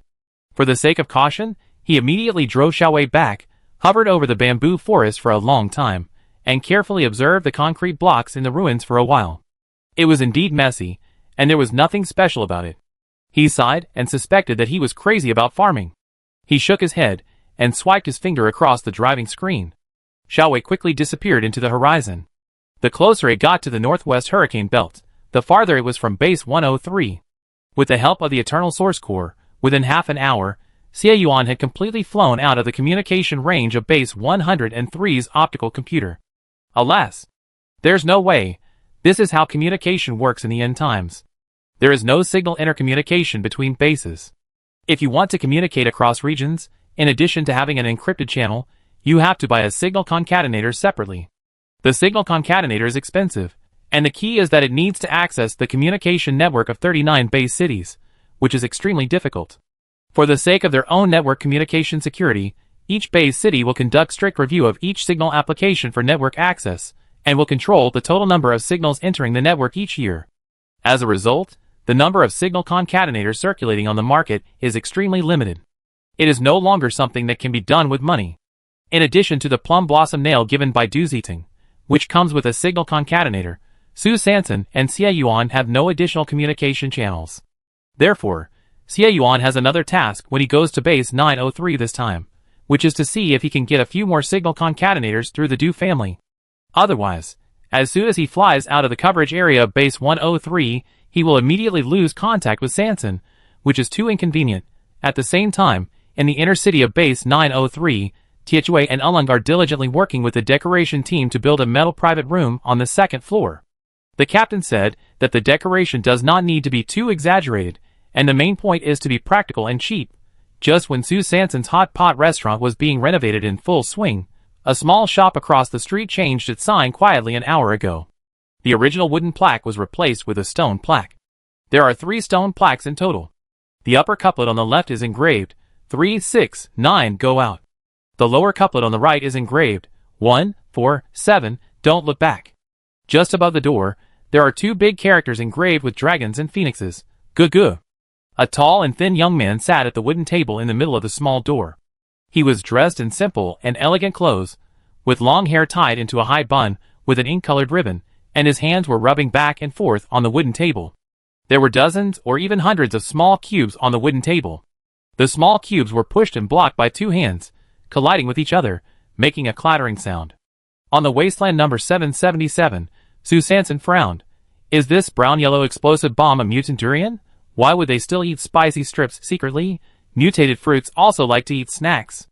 At this moment, I don't know if the attraction of spicy strips is too great, but in this brown-yellow explosion bomb that was originally still motionless, many mutant durians that can move horizontally suddenly appeared. Oh my god, more coming. Su Sanson was shocked, looking at the 10 or so mutant durians approaching in front of him, and suddenly felt bad. Oh my god, are they so brave this time? A dozen of them were directly dispatched. The purpose of these mutant durians' movement is also very clear. And they moved directly towards the mutated spicy strips behind Su Sanson. She jumped on the cart with a start. Woo! Woo! The wind energy suddenly gathered, and the wind vortex immediately formed. Su Sanson quickly pulled up the spider silk in his hand, and rushed into the air in a hurry. The squirming mutated spicy strips were quickly lifted into the air, while the mutant durians that swarmed over them were caught in vain. The mutant durians traveled through mountains and rivers, but in the end it was all in vain, so they were naturally unwilling to accept it. They looked for the smell and stood up, looking at the cart in the air and the squirming spicy strips. It was not until this time that Su Sanson, Qin Ergu, and the Sifong team saw clearly that under the explosive bomb, there were cute little creatures with round eyes, pointed noses, smiling faces, and waving their fists in the air. Oh my god, it turned out to be a mutant hedgehog. I was really fooled by you. No, you are fine. Why are you mixing with this pile of shitty and smelly mutant durian? What Su Sanson didn't know was that the reason why the mutant hedgehog chose to mix with the mutant durian was purely for safety considerations. Because it stinks so bad here. It stinks so bad that even mutant plants are willing to come here to occupy the territory. So the safety factor here is maxed out. And just when the truth finally came out, suddenly, a cuckoo cry came from the horizon. It's the mutant 5-colored phoenix. The commander's bright eyes suddenly opened wide. He was so familiar with this cry. After shooting one last time, the group of phoenixes made similar sounds and fled in all directions. So, someone got there first and found the mutant five-colored phoenix. In the depths of the woods, after losing the trace of the quartet team, the Eagle team changed their strategy and prepared to race against time, using dozens of mutant earthworms pierced on the metal brush as bait to cast a wide net in the dense forest. With a chi sound, the mechanical umbrella with a diameter of about 6 meters instantly split into 6 mechanical rotors with a diameter of 1 meter. The mechanical rotor is like a huge bamboo dragonfly, and it keeps spinning and generating wind vortexes under the impetus of the energy system nuclear crystal energy. The 6 members of the Eagle team each hold the umbrella handle of the mechanical rotor, and hover independently in the air under the action of the wind vortex. The metal brush also clicked at this moment, and the mutant earthworm on the metal needle was split into 2. They split into 2 groups, led by the captain Yao Fei and the mechanical master, Su Ku, and searched in 2 different directions. Unfortunately, the team led by Su Ku encountered a powerful B-level team, Feng Yu team, not long after entering the dense forest. The firepower duel between the Su Ku squad and the Feng Yu squad was about to start. Just when the Su Ku squad and the Feng Yu squad were facing each other head-on, the sneaky meteorite squad took advantage of the Su Ku squad's inattention and directly swept away their bait, the mutant earthworms. At the other end of the forest, the Eagle squad led by Yao Fei was obviously very lucky, because when they were flying low in the forest, they didn't know whether the metal brushes and mutant earthworms they sent out to fly in front of them played a role in luring them. Suddenly, the 3 of them heard a familiar clucking cry not far away. The direction from which the sound came was exactly where the metal brush they had flown out as bait was. Sue Sanson stood on the cart, looking in the direction from which the cry had just come from, and at the large patch of tall trees not far away, with branches swaying and hanging with countless palm-sized 5-petal leaves, and widened her eyes. Mutated Phoenix Tree? That's right, Phoenix roosting on Phoenix Tree. Why hadn't she thought of it earlier? Although this mutated 5-colored phoenix was a bit chickeny, it was still called a phoenix. Chapter 270. The 4-way team immediately boarded the board and instantly posed on the upper and lower sides of the somersault cloud. The wind-type nuclear crystal energy gathered and tumbled, and the somersault cloud quickly rose into the air under the gusts of wind, carrying the mutated spicy ball that kept wriggling in the air, and rushed towards the mutant sycamore forest not far away. Leaving behind were swirling residual wind-tail gas, pulling out a plain cloud in the air. On the wasteland, 12 mutant hedgehogs stood up, their pointed noses kept moving in the air, and their small heads swung quickly from right to left along the track of the cart, leaving only a pair of resentful and innocent round eyes, and a small fist that was still waving in the air, protesting silently on the spot. As soon as the somersault cloud approached the mutant sycamore forest, it heard a few swoosh, swoosh sounds, and long branches, with palm-like 5-petal leaves on the branches, whipped directly towards the people of the 4-way team. The 5-petal sycamore leaves, under the kinetic energy of the waving branches, took advantage of the wind speed and flapped back and forth rapidly in the air. Pia! Pia! The airflow was fanned by the sycamore leaves, making a harsh sound. Hiss! The people of the 4-way team widened their eyes, took a breath of cold air, and felt inexplicably painful on their cheeks. Oh my gosh! Isn't this the 1,000-handed guanine slapping? So many palms attacking at the same time is simply cheating. Hu Ba, the leader of the somersault cloud, did not think twice and directly used a Foshan shadowless kick. The thunder nuclear crystal quickly sprang out from the soles of Hu Ba's shoes, and an electric net directly blocked the mutant sycamore palms. Zila! Plants are plants after all, and they naturally cannot withstand the thunder and lightning strikes. The leaves of the mutant sycamore trees withered and rolled up in an instant, burned into charcoal by the high-voltage current. The branches of the mutant sycamore trees suddenly felt pain and immediately retracted.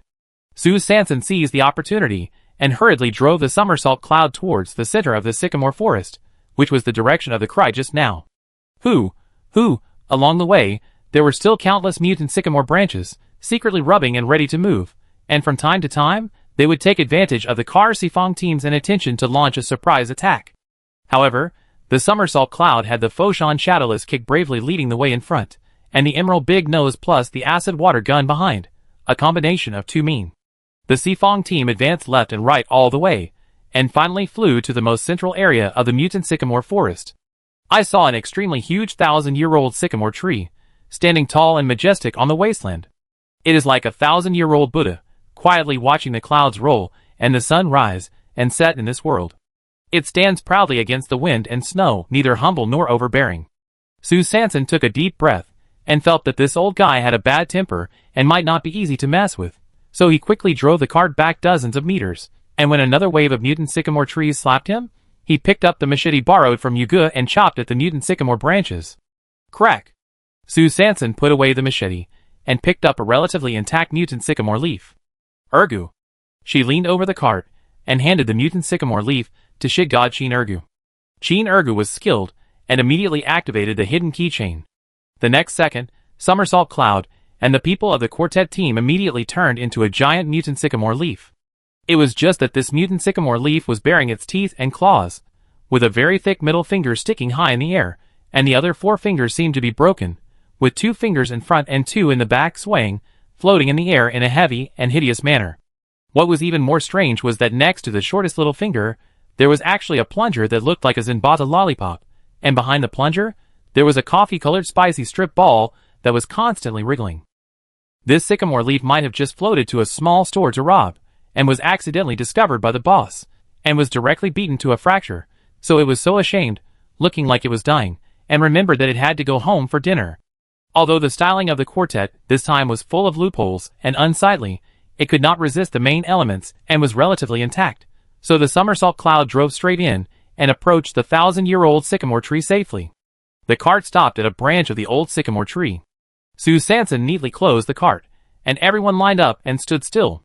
The fractured mutated sycamore leaf finally received treatment, and the 5 ferocious fingers finally returned to normal. However, after a careful count, the 5 fingers directly became 6 fingers. How come there is suddenly an extra little finger? Sue Sanson and Sheen Urgu stood side by side, one holding a lollipop and the other holding a spicy ball, looking around, subconsciously trying to confirm the surrounding environment. At this time, the general who opened his eyes suddenly blinked his bright eyes, and reminded in a breath, "There is something in the lower right corner, blocked by the leaves.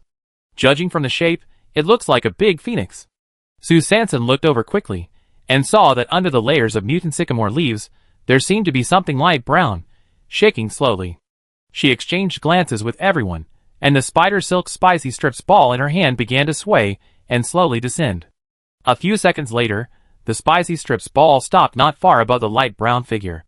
Sue Sanson gently swung the spider silk left and right, trying to make the taste of the spicy strips spread out more quickly. Regardless of whether this trick has a scientific basis, the result is significant. The spicy strips ball swung only a few rounds, and the light brown figure under the mutant sycamore leaves began to twist. Voila voila! The light brown figure moved a lot, and the mutant sycamore leaves were stirred back and forth by its feathers, as if it was tickling, or gently stroking. Oh my god, is this mutant sycamore tree so indulgent towards this light brown figure? Sue Sanson's confidence increased greatly. From this point of view, this figure must be a mutant colorful phoenix. Then, everyone saw below, among the chaotic and intertwined mutant sycamore leaves, a sharp-beaked head suddenly popped out, with a big red crown feather on the head, shaking. The straight and small eyes were bright and energetic. The dog's timid neck shrugged.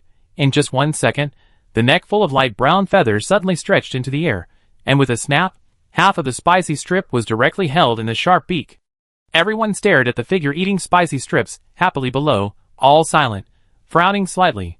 How to say it, this appearance is indeed quite similar to the mutant 5-colored phoenix. But why do I always feel that something is wrong? Sue Sanson opened the task details in the light brain, and carefully compared the picture with the light brown figure in front of him. Although the bright red crown feathers are there, they seem to be a little smaller. Although the smooth feathers are all brown, the color of this one in front of her is obviously lighter. She pursed her lips tightly, and suddenly her pupils contracted, thinking of something. The spider silk in her hand immediately tilted to the side, and the figure, who was eating deliciously under the mutant sycamore leaves, hurriedly chased the direction of the spicy strip ball.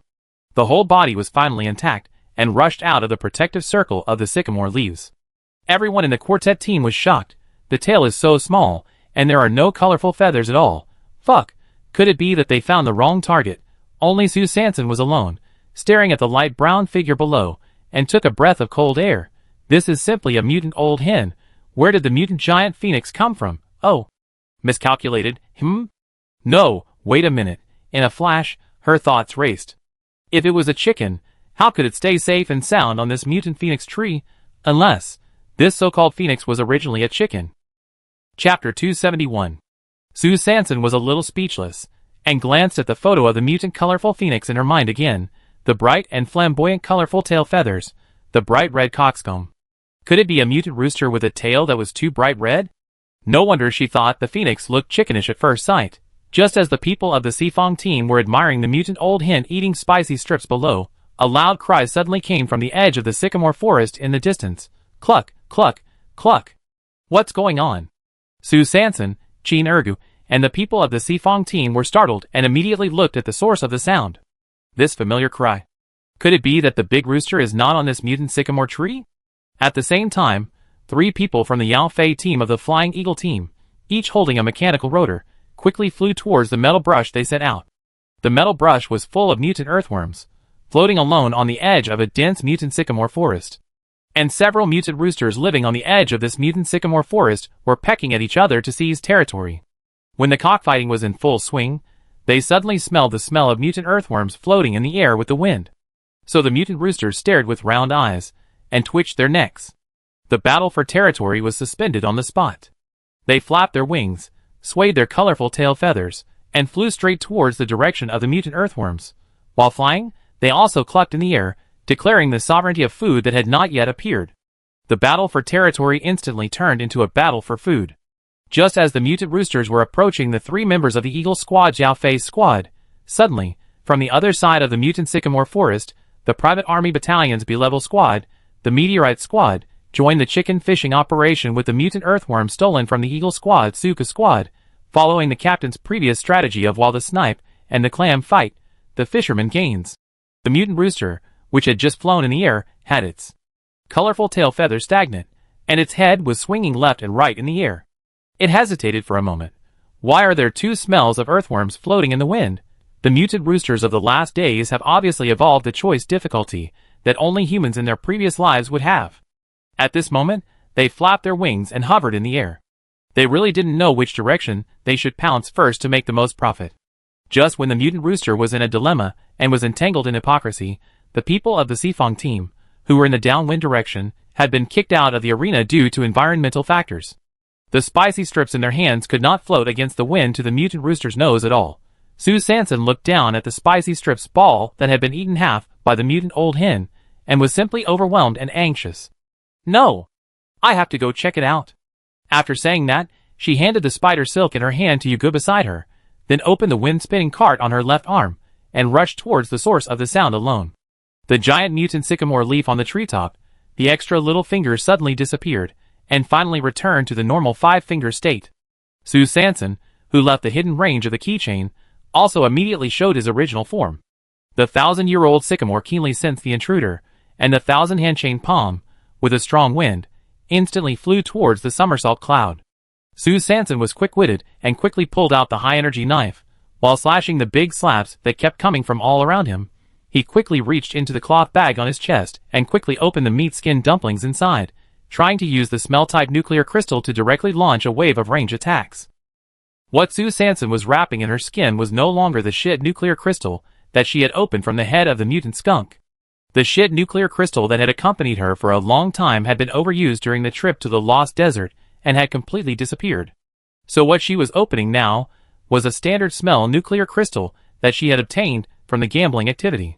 It was not known whether this smell nuclear crystal was not as powerful as the previous shit nuclear crystal, or whether the mutant plants in this windy season were completely immune to smell nuclear crystals. When the surging stench rolled out of Sue Sanson's chest, the mutant sycamore leaves that surrounded her were still fearlessly fanning their big mouths in the air with Pia, Pia, Pia. Are you trying to force me to use my ultimate move? Seeing that the 18 palms of the dragon subduing around him were about to form an encirclement, Sue Sanson made up his mind and gritted his teeth. Enduring the pain, he reluctantly put the snakeskin hood on his head and pressed a small button on the hood with his index finger. There was a crisp click sound, and suddenly there was a crackling sound of electric shock in the air, and Sue Sanson was immediately enveloped by a strong current network. The organic version of the 18 palms of the dragon subduing was burned to ashes when it met the little electric man. Sue Sanson exhaled, looking at the mutant sycamore branches and leaves that retreated, but his heart was bleeding. She only had one thunder core crystal in her hand, and the thunder energy value was only about 400. It could be used up at any time. At this moment, she understood Hu Ba's feelings when he used the Foshan Shadowless kick before, and she couldn't understand it anymore. However, no matter how painful it is, you have to pay for the harvest. Sue Sanson directly turned on the invincible mode of Super Mario Eats the 5-pointed star at this moment, riding the somersault cloud, completely ignoring the sneak attacks around him, and bravely drove straight into the Huang Long. Ding ding ding ding duh. Accompanied by the magical BGM of Super Mario theme song, Sue Sanson quickly rushed to the central battlefield, only to see 5 mutant roosters. Oh no, 5 mutant colorful phoenixes, hovering in the air, with feathered chicken heads sometimes looking to the right front, and sometimes turning to the left front. At this time, the 2 B-level teams that gradually approached the edge of the mutant sycamore forest from 2 directions had obviously lost patience with the mutant colorful phoenix that had not appeared for a long time. They waved the mutant earthworms in the team and appeared on the horizon with determination to win. Oh my god, this competition, it's too fierce. Sue Sanson immediately hid behind a mutant sycamore tree, feeling the strong wind blowing from the front, staring at the horizon, slowly approaching from the left and right, and waving the mutant earthworms, the eagle and meteorite teams that were attacking these 5 mutant colorful phoenixes quickly. She frowned at this time. Her heart was in turmoil.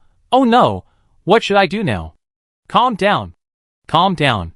She kept calming her heartbeat, and quickly analyzed the current situation. Because of the wind direction, their team's ratio had completely lost its competitiveness at this moment. And if she was to kill directly and alone now, without reinforcements, she would not be able to escape the pursuit and interception of these 2 teams. Therefore, before the 2 teams make their move, they must transfer these 5 mutant colorful phoenixes to a place that is beneficial to their 4-party team. However, how should they transfer without being noticed? Sue Sanson frowned, and suddenly an idea flashed in a flash. That's right. Although this strange wind season is very similar to the autumn in the previous life, for mutant plants, they seem to treat this season as spring. There are catkins and seeds, so... For mutant animals, will they also inherit their habits that only appear in spring? Sue Sanson's eyes lit up, thinking that although this idea is too crazy, it is indeed full of logic and reasoning. So she quickly sent a message in the light brain. 5 seconds later, suddenly, a series of hesitant cries came from the rear. Oh, oh, oh! The melodious, charming and pleasant cries immediately reached the ears of the mutant roosters, who were still struggling in the quagmire of difficult choices. The 5 mutant roosters suddenly glared, twisted their necks backwards, and looked at the ancient mutant sycamore tree downwind at the same time. The next second, the 5 mutant roosters spread their wings and flew straight into the sky. It seemed that at this moment, they forgot about their territory and spicy strips. The chicken blood rushed to the top of their heads, and the proud and beautiful colorful tail feathers kept flapping up and down in the air, as if showing their unique rooster charm. Ah! Spring is here, everything is revived, and it is the season for animals to mate again. Chapter 272. The mutant rooster flapped its wings and flew high, its bright colorful tail feathers swaying in the wind, swinging up and down in the air, drawing a beautiful wave in a very rhythmic way. In just 1 second, it disappeared from the spot. Sue Sanson was stunned, and hurriedly drove the somersault cloud back. But she was already secretly happy in her heart. It seemed that her guess was not wrong, as expected. Since ancient times, beauties have suffered many hardships, and heroes have difficulty in resisting beauties. But when she once again turned on the Super Mario Invincible mode, she rushed out of the encirclement of the 18 palms of the dragon with unstoppable force, and returned to the top of the 1,000-year-old sycamore tree. She saw the mutant old hen from before, alone, happily eating the mutant spicy strips ball. The spider silk of the mutant spicy strips ball was specially tied to a mutant sycamore tree branch at the top. And next to this mutant old hen, there suddenly appeared a super big hen with a plump body, extremely charming movements, and obviously strange fur. This super big hen, with its stiff and twisted sharp beak, kept twitching, opening and closing, and its throat rolling up and down kept making oh sounds. This sound sounded artificial and extremely weird, but it inexplicably attracted the 5 mutant roosters, who rushed to circle around it. These 5 mutant roosters were like peacocks with their tails spread out. They waved and danced, racing against time, blocking each other, and dancing their own specialty, the courtship dance, around this super big hen that suddenly appeared. Sue Sanson opened his mouth wide, and was speechless for a moment. No, she just sent a message to Huba, asking them to tickle the mutant old hen, so that it would make some noise. But she never expected that these people would actually go into battle in person. The key is the effect. Why does it feel so good? What kind of look do the mutant roosters in this doomsday look like? Such a weird-looking hen. Is it not picky?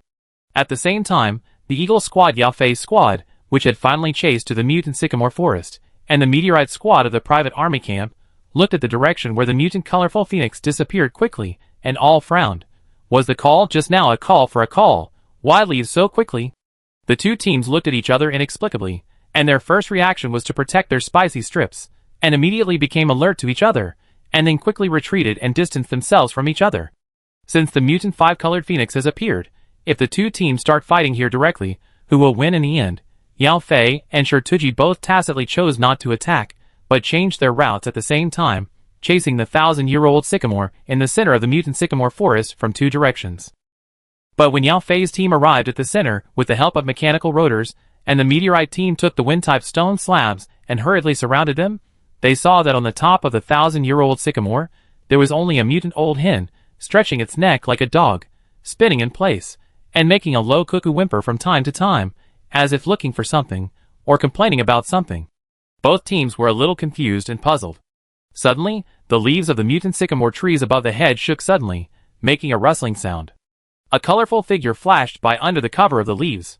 Chase! Eagle Team leader Yao Fei and Meteorite Team leader Shirtuji issued orders in unison. The mechanical rotor immediately began to rotate and take off, and the wind-type stone slabs also started suddenly without hesitation. The two teams chased each other, and quickly chased in the direction where the colorful figure disappeared. At this time, Sue Sanson was standing on the somersault cloud, with a serious look and full concentration, riding the wind and waves in midair. Yuga held her shoulders tightly, and his left foot was stuck in the ring of the wind-spinning cart, exerting force faintly. The marshal's right arm passed through Yuji's left ankle, and the whole person fell sideways at the back end of the cart. He held the sniper rifle in his left hand, and his right index finger was firmly on the trigger. Behind the somersault cloud, a mutant spicy strip ball, with only 5 to 6 pieces left, was floating in the air. Right behind the spicy strip ball were 4 colorful mutant phoenixes that followed the smell. When the Eagle Squad and the Meteorite Squad completely left the 1,000-year-old sycamore tree, under the layers of mutant sycamore leaves, there was a strange, huge and thick sycamore leaf that suddenly turned into an extremely large green pepper, but this green pepper not only had a pair of brown wings, but also a long colorful tail. Chin Ergu sat at the front of the neck of the mutant colorful phoenix, holding the feathers on its neck with one hand, and holding high his leather plunger that had extended to 3 meters in length with the other hand. The leather bowl of the plunger was tightly attached by 4 large suction cups, and under the suction cups, there were 4 mutant spicy strips that kept wriggling. Behind Chin Ergu was the little stammerer, who was holding a green pepper in one hand and a keychain in the other. The little stammerer was tense, fearing that if he was not careful, the big bell would be blown away by the strong wind, and then their team would have to declare the mission failed on the spot. Behind the little stammerer was Huba, who was holding the spider silk tightly with both hands. The spider silk passed through the sharp beak of the mutant rooster, like a horse rein, tightly holding the mutant rooster's tongue and mouth corners, and forcibly controlling the direction of the rooster's head. Get up! At Huba's command, Chin Ergu immediately thrust the plunger in his hand forward to the front of the rooster's head. After losing the target of courtship, the mutant rooster directly shifted its attention to the mutant earthworm. The mutant earthworm attached to the plunger floated freely in the wind. The mutant rooster glared and flew directly towards the spicy strips in front of him that he could never catch up with. Huba's 2 hands tightly pulled the spider silk, and the spider silk firmly controlled the extension and contraction of the chicken head. The spicy strips on the plunger fluttered in the wind, and the tails wriggling and shaking, swaying and pointing to the end of this competition mission, the parking place of the aircraft. At the same time, after receiving Huba's message, Lao Qin stood in front of a betting table in the corner of the dark web trading hall. Amid the noisy sound of the onlookers staring in amazement, whispering, and secretly laughing, he waved his hand and shouted directly to the dealer in the middle of the table. Team Sifang, 300,000. As soon as Lao Qin finished speaking, there was a sudden noise around the betting table. Oh my god. This guy must be crazy. For teams, 3B level, he actually chose the worst C level. Heh. I think he has too much money to burn. He looks like a stingy person.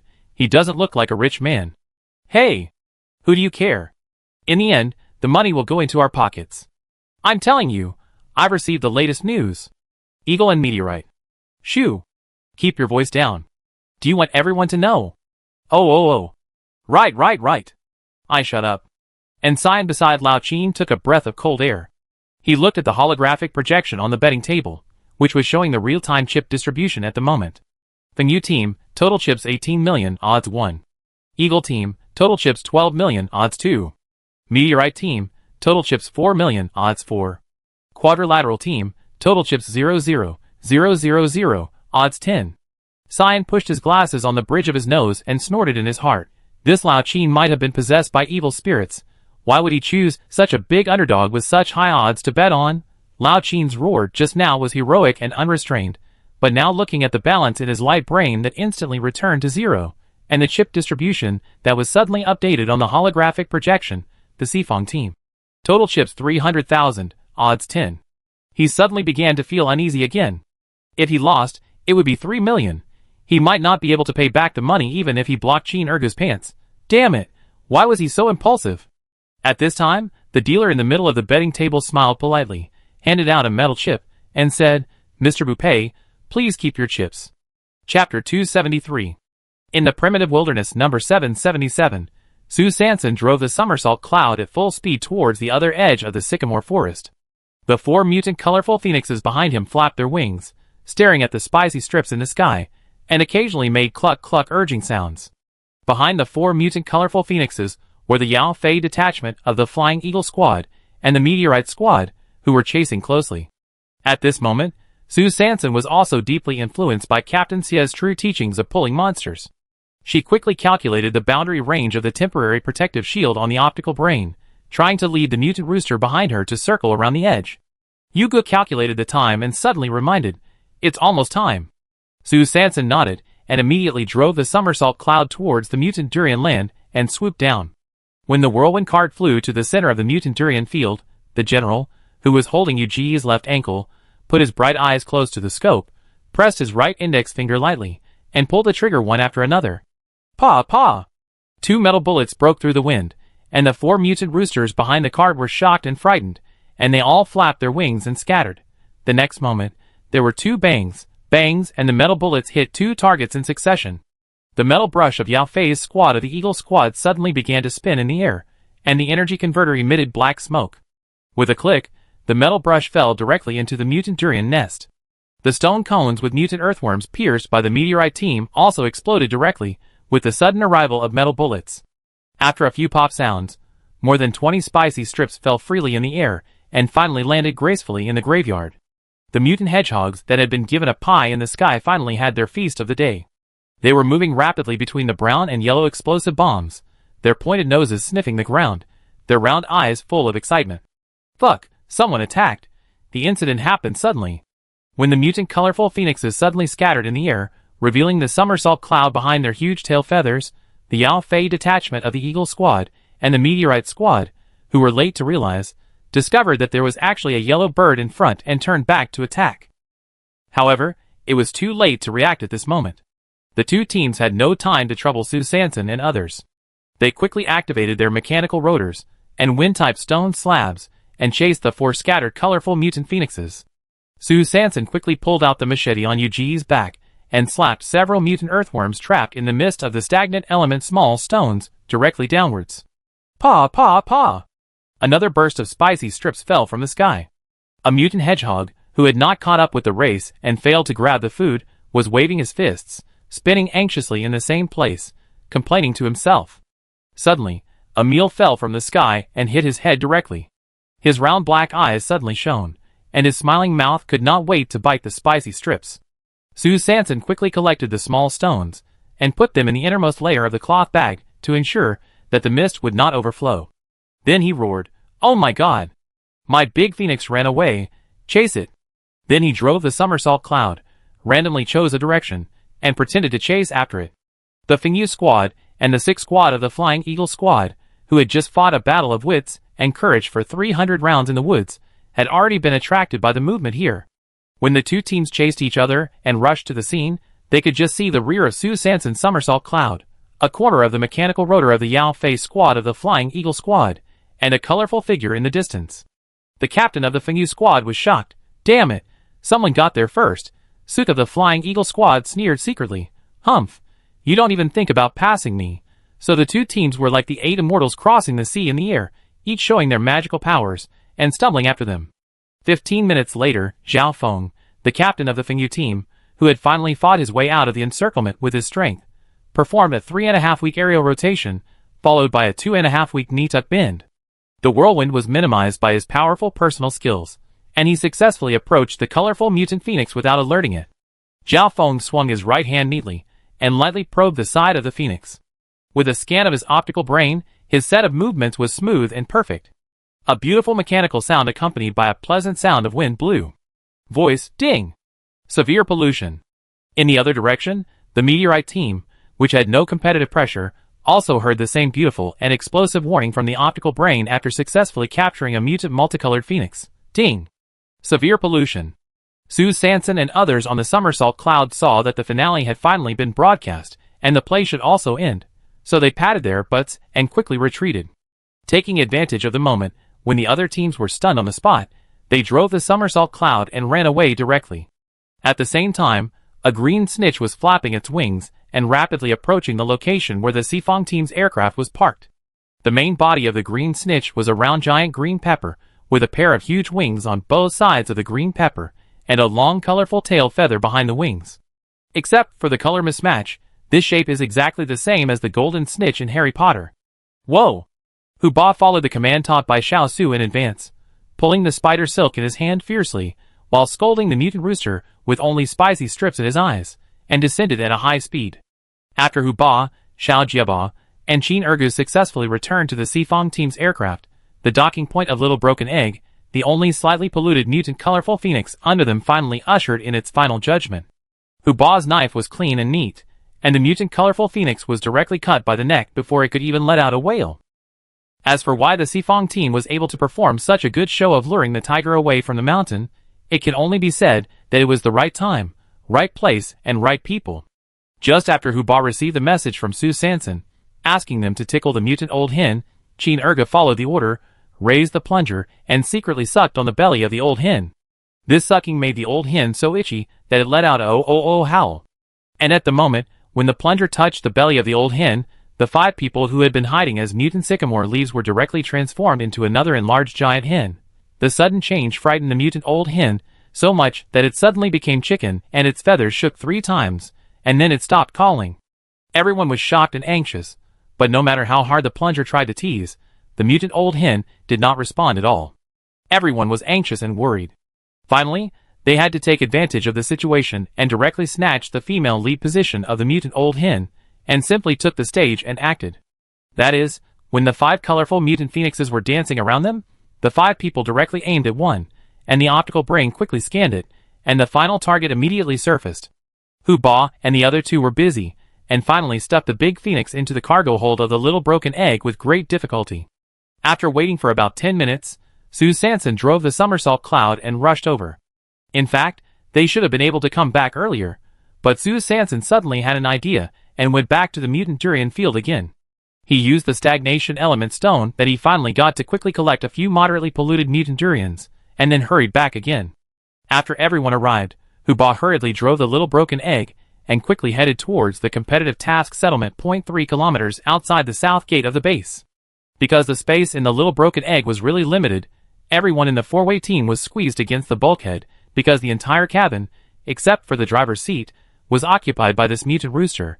At this moment, outside the little broken egg, there was a long colorful tail feather in the crack of the door. Next to the colorful tail feather, at the end of a silk thread that could not be seen by the naked eye, there were several brown-yellow explosive bombs covered with spikes. Among the explosive bombs, there was also a green pepper. At the same time, in the East Gate Black Market, in a certain underground secret room of the Brotherhood, the old 9 of the Golden Triangle had been hiding quietly in the ventilation duct, observing secretly and waiting for an opportunity to move. Finally, when Jack Su took the metal bottle with half a bottle of holy water and slowly left, only the childlike man was left. When he began to deal with the failed genetic warriors in the metal cage alone, a dart with a strong current hit the man's forehead directly, and the man died on the spot.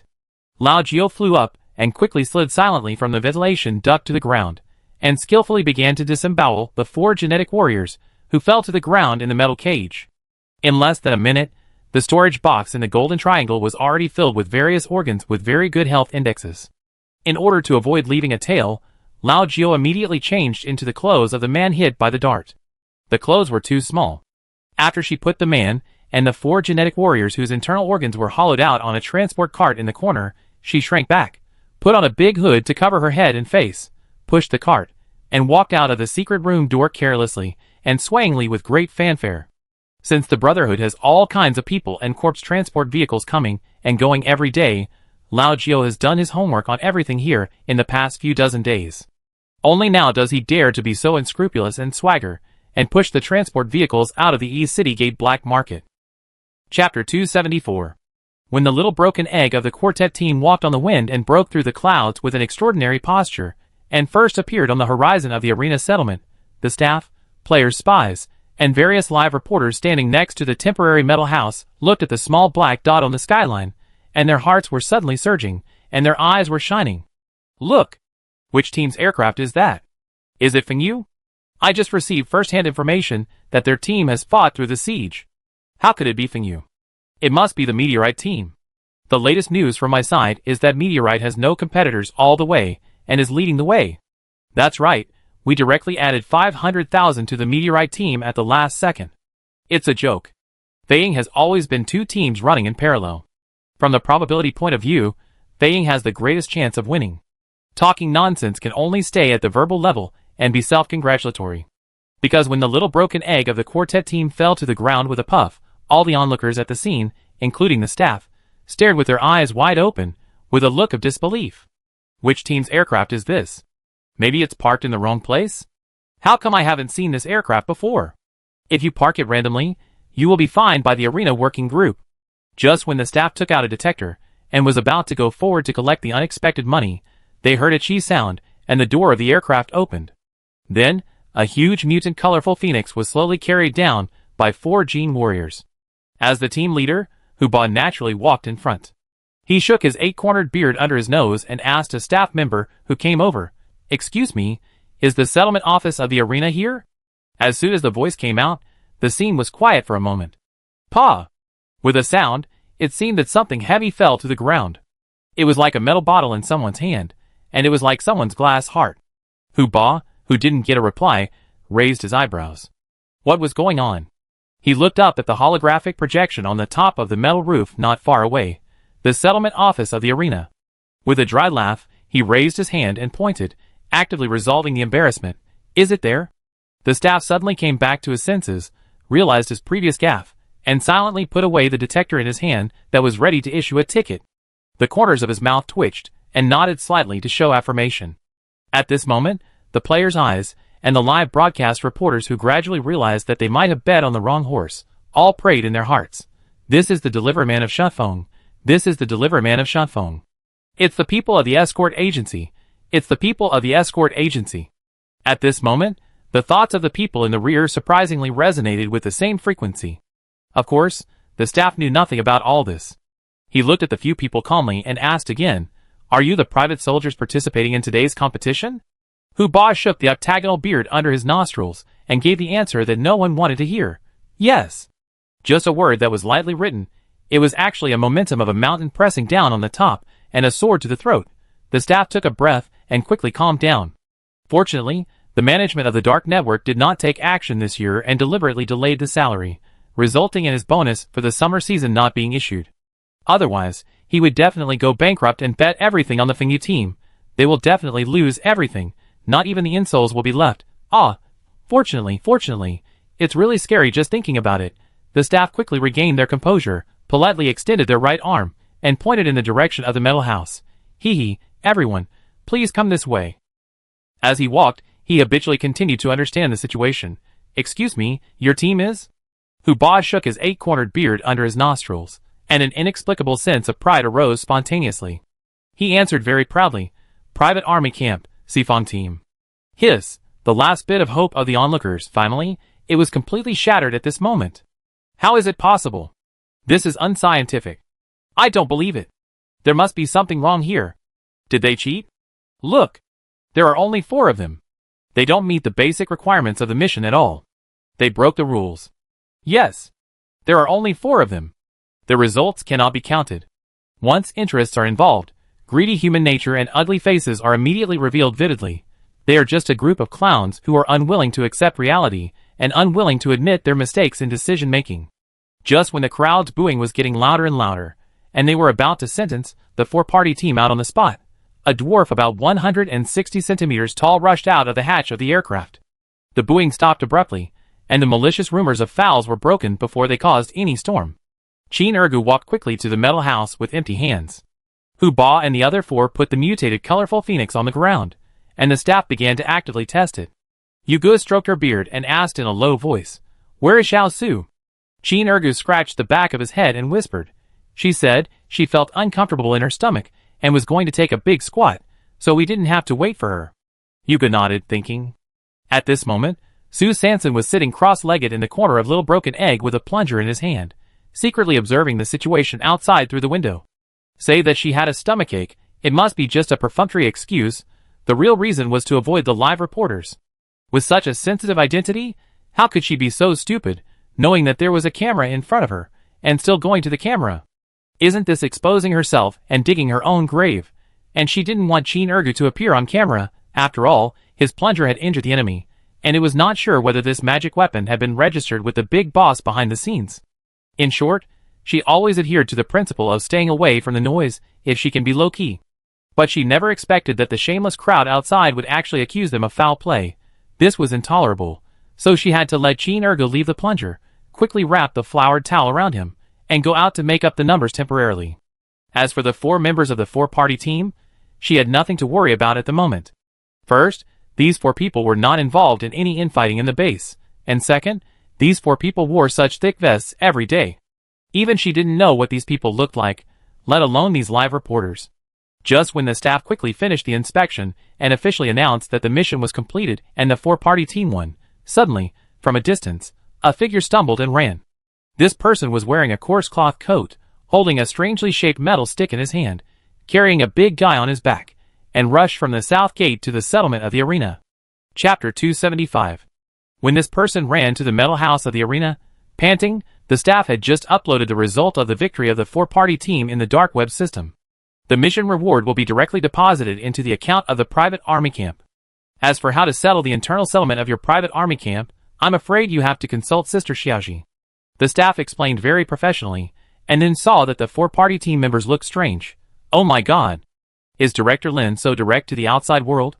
I still thought that only a few of us called him Sister Xiaoji. Sexy. Who is Sister Xiaoji? The four people of the four-party team and Qin Ergu, who had a question mark on his forehead, winked at each other for a while, and saw Hu Ba shook the eight-cornered beard under his nose, smiled, and nodded to the staff, saying goodbye, and then waved his hand, and called everyone back to the aircraft. As the five people turned around, they suddenly saw a crooked, rusty metal stick, standing straight in front of Hu Ba. On the top of the metal stick, there was a small honeycomb-shaped ball, which was a very old-fashioned microphone. The thin girl holding the microphone, wearing a linen coat, carried an old-fashioned camera on her back that was older than her, panting, with a pair of bright eyes full of light. Excuse me, Mr. Hushua Bubadeo, as the captain of the four-party team that won a great victory in the first competition, do you have anything to say to the audience friends? The girl's voice sounded slowly. Hu Ba raised his eyebrows. This is. Are you interviewing me? She actually knew my username on the dark web. Are our quartet going to leave the private barracks and head for the entire base city from today? Hu Ba had already begun to imagine the grand scene of the quartet being admired by thousands of people. Happiness came too suddenly, he must seize the opportunity to talk freely. Ahem. Hu Ba technically cleared his throat, trying to delay as much time as possible. After all, it was the first time in his life facing the camera. He was still a little nervous. In a flash, Hu Ba searched over and over in his pretentious memory with extremely limited vocabulary, and suddenly he was at a loss for words. The original plan of talking freely had to be rewritten. Because he rummaged through the boxes, picked and chose, and finally only thought of this sentence, which sounded quite profound and quite impressive. He answered slowly, unexpected, but reasonable. However, the girl was stunned. She didn't expect the captain of the quartet to speak so concisely. She thought that he would start with how their team was established and upgraded, and then talk about how they overcame all difficulties, and won through hard work.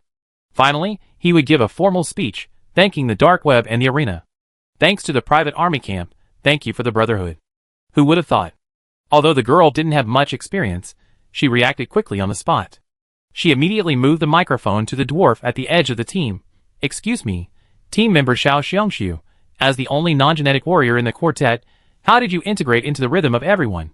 Qin Ergu, the actor who plays Xiao Xiongsu, scratched the back of his head. The third sister didn't tell him that there was a question and answer session. How should he answer? Qin Ergu turned his head and looked at Hu Ba. Hu Ba shook his octagonal beard and gave him a look that said, "I'm just pretending, don't boo me." Qin Ergu understood, nodded, and told the truth. "I mainly rely on my legs to integrate. I run fast. I can still keep up with the pace." The girl blinked and savored the answer carefully. The expected touching story of hard work and hard struggle did not come out. The air was quiet for a moment, and the girl persevered and continued to guide. "What is your biggest difficulty in daily life?" "The biggest difficulty?" Qin Ergu paused for a moment and answered reflexively. "Probably too much work. I can't finish it, really can't finish it." The toilet order in his hand has been scheduled for 10 days later, and he has to work overtime tonight. The girl's eyes lit up. It was indeed a touching story of striving to become stronger. She must grab this material. It's not easy. Finally, I can play a good hand of bitterness and save her humble traffic that has fallen to slag. Since it's so hard, what has been supporting you to get to where you are now? What is your greatest pleasure in daily life? Qin Ergu opened his eyes. What supported him to where he is now? Of course, it was his dream of becoming a plunger, but his third sister didn't let him expose the plunger, so he couldn't say this. What is the biggest pleasure? Of course, it is to share his toilet secrets with more people. Qin Ergu immediately showed an unfathomable expression, pointed his big head with a flowered towel around it at the camera, and said mysteriously, "Do you know that there is a public toilet in the corner of Nanchangmen West Street that has been in disrepair for a long time? Many people who pass by there will complain that the water pipes inside are broken and often splash on their faces. But the water supply there was completely cut off more than 10 years ago. Guess what happened?" What happened? The girl couldn't help but frown and think, and the interview gradually went off track. Yugu rolled his eyes and made a look at everyone, so Hu Ba shook his octagonal beard and immediately interrupted the girl's thoughts, coughing lightly. "Well, it's getting late. We have to hurry back to the private barracks, so let's leave it at that for today." So he pulled Qin Ergu, who wanted to continue to expose the news, and quickly moved away from the camera. The girl was stunned for a moment, and when she came to her senses, she found that the 5 members of the 4-way team had returned to the aircraft. Only then did she realize that she had pointed the camera on her back at herself. "This is the Wuming radio station. Reporter Ming Ming, reporting for you personally. Thank you for watching. See you next time." When the little broken egg of the 4-way team took off with a puff and completely left the parking space of the arena, the reporters from various major platforms who were watching rushed to. Took out his microphone and started reporting today's competition results in a hurry. Shocking. Fengyu team has the highest voice? A dark horse appeared in the arena. I am reporter Mangua, now outside the South City Gate. Shocking reversal. Fengyu team actually lost to sea-level rookie? According to the latest news sent back by the arena settlement office. My god. Is this a moral decline or a distortion of human nature? 3 B-level teams actually lost to a C-level team. What is the inside story? Who is the driving force behind it? It is reported that today in the original wilderness of number 777. At the same time, in the inner city of base 103, at the betting table of the Darkwood Trading Hall, the dealer received the latest results from the system. He glanced meaningfully at Mr. Boupé standing not far away, coughed lightly, and solemnly announced, "The winning team of this competition is Sifong." The real-time projection above the betting table was immediately updated. The betting column of the Sifong team was suddenly lit up, and the dazzling golden light burned every player surrounding it. Impossible. How could it be? How could Fengyu lose? It should be a meteorite. Flying Eagle's winning rate is obviously the highest. Just when some people were shouting and indignant, unwilling to face this reversal result, 2 players winked at each other for a while, and immediately sent a message on the optical brain. And Lao Qin's uneasy little heart just now seemed to ascend to heaven, floating in the clouds, always feeling like a dream, beautiful and not very solid. Cyan stood by, mouth wide open, in disbelief. Oh my god, what kind of luck did Lao Qin have? After the 2 players sent the message, they looked at each other silently, their eyes wandering back and forth on Lao Qin without any expression. Humph, you are the only one who made money on the whole table. If you want to leave safely, it depends on whether you have the ability. Just when Lao Qin was dizzy, holding the chips in his hand tightly, and preparing to exchange them at the counter in the trading hall, he suddenly bumped into a tall and strong man. Behind the strong man, there were 6 equally burly men standing neatly. The person who came here is not friendly. The tall and strong man twisted his neck, poked his tongue on his left lower jaw, frowned, and glanced at Lao Qin with displeasure. Brother, you should keep your eyes open when walking. Why, no one has taught you the rules? Lao Qin narrowed his eyes, and quickly looked at the people in front of him. They are all Jin warriors. He glanced at 4 eyes behind him with his peripheral vision. It seems that they don't know 4 eyes, or they know 4 eyes' identity, but they are not afraid of him. So, the shield of Uncle 4 Eyes is not useful now. Solved by force? He put his hands behind his back and quickly pressed the send button on the optical brain with his index finger. At the same time, Xie Yuan, who was tens of thousands of kilometers away, adjusted the power of Xiaowei's energy converter to the maximum. The energy of the Yongyuan core was spinning rapidly. 10,000 meters high in the sky, a long wind and cloud passed by, and something whooshed and flashed by. Xie Yuan drove the Xiaowei very fast, and finally arrived at the 903 city at super high speed after 4 hours. This time, the duration was shortened by half compared with the last time. Xie Yuan was familiar with the road. He first parked the Xiaowei on the wasteland 30 kilometers away from the base city, and quickly protected it with small stones of stagnation elements. Then he drove the Dahe with a trunk and a roof of supplies directly to the VIP channel of the City Entry and Exit Management Bureau. When passing the gate, Xie Yuan took the initiative to hand over the gold card that San San had given him in advance. With a greeting of welcome to you, Master Jiu, he drove straight in and drove directly to the small building of the hot pot restaurant in the inner city. 30 minutes later, the Dahe drove into the backyard of the small building of the hot pot restaurant. Tietue and Ulung, who were busy in the small building, heard the movement and hurried out to greet them. When they saw that it was their captain, they both smiled happily and puzzledly. Huh? Hasn't the captain left just 2 days ago? How come he's back so soon? The two murmured in their hearts, but they couldn't hide their excitement any longer, so they hurried forward to help the captain unload the goods. Just as Dahe drove into the backyard in a hurry, opposite the hot pot restaurant, in the newly opened kitchen, a tall and thin young man sat at a wooden table in the middle of the small storefront. He was dressed in simple and elegant clothes, and his long hair was tied into a high bun with an ink-colored ribbon. He played with more than 100 small cubes on the wooden table with his left hand, and his right palm sometimes turned up and sometimes turned down. A feather sometimes appeared in his right palm and sometimes disappeared.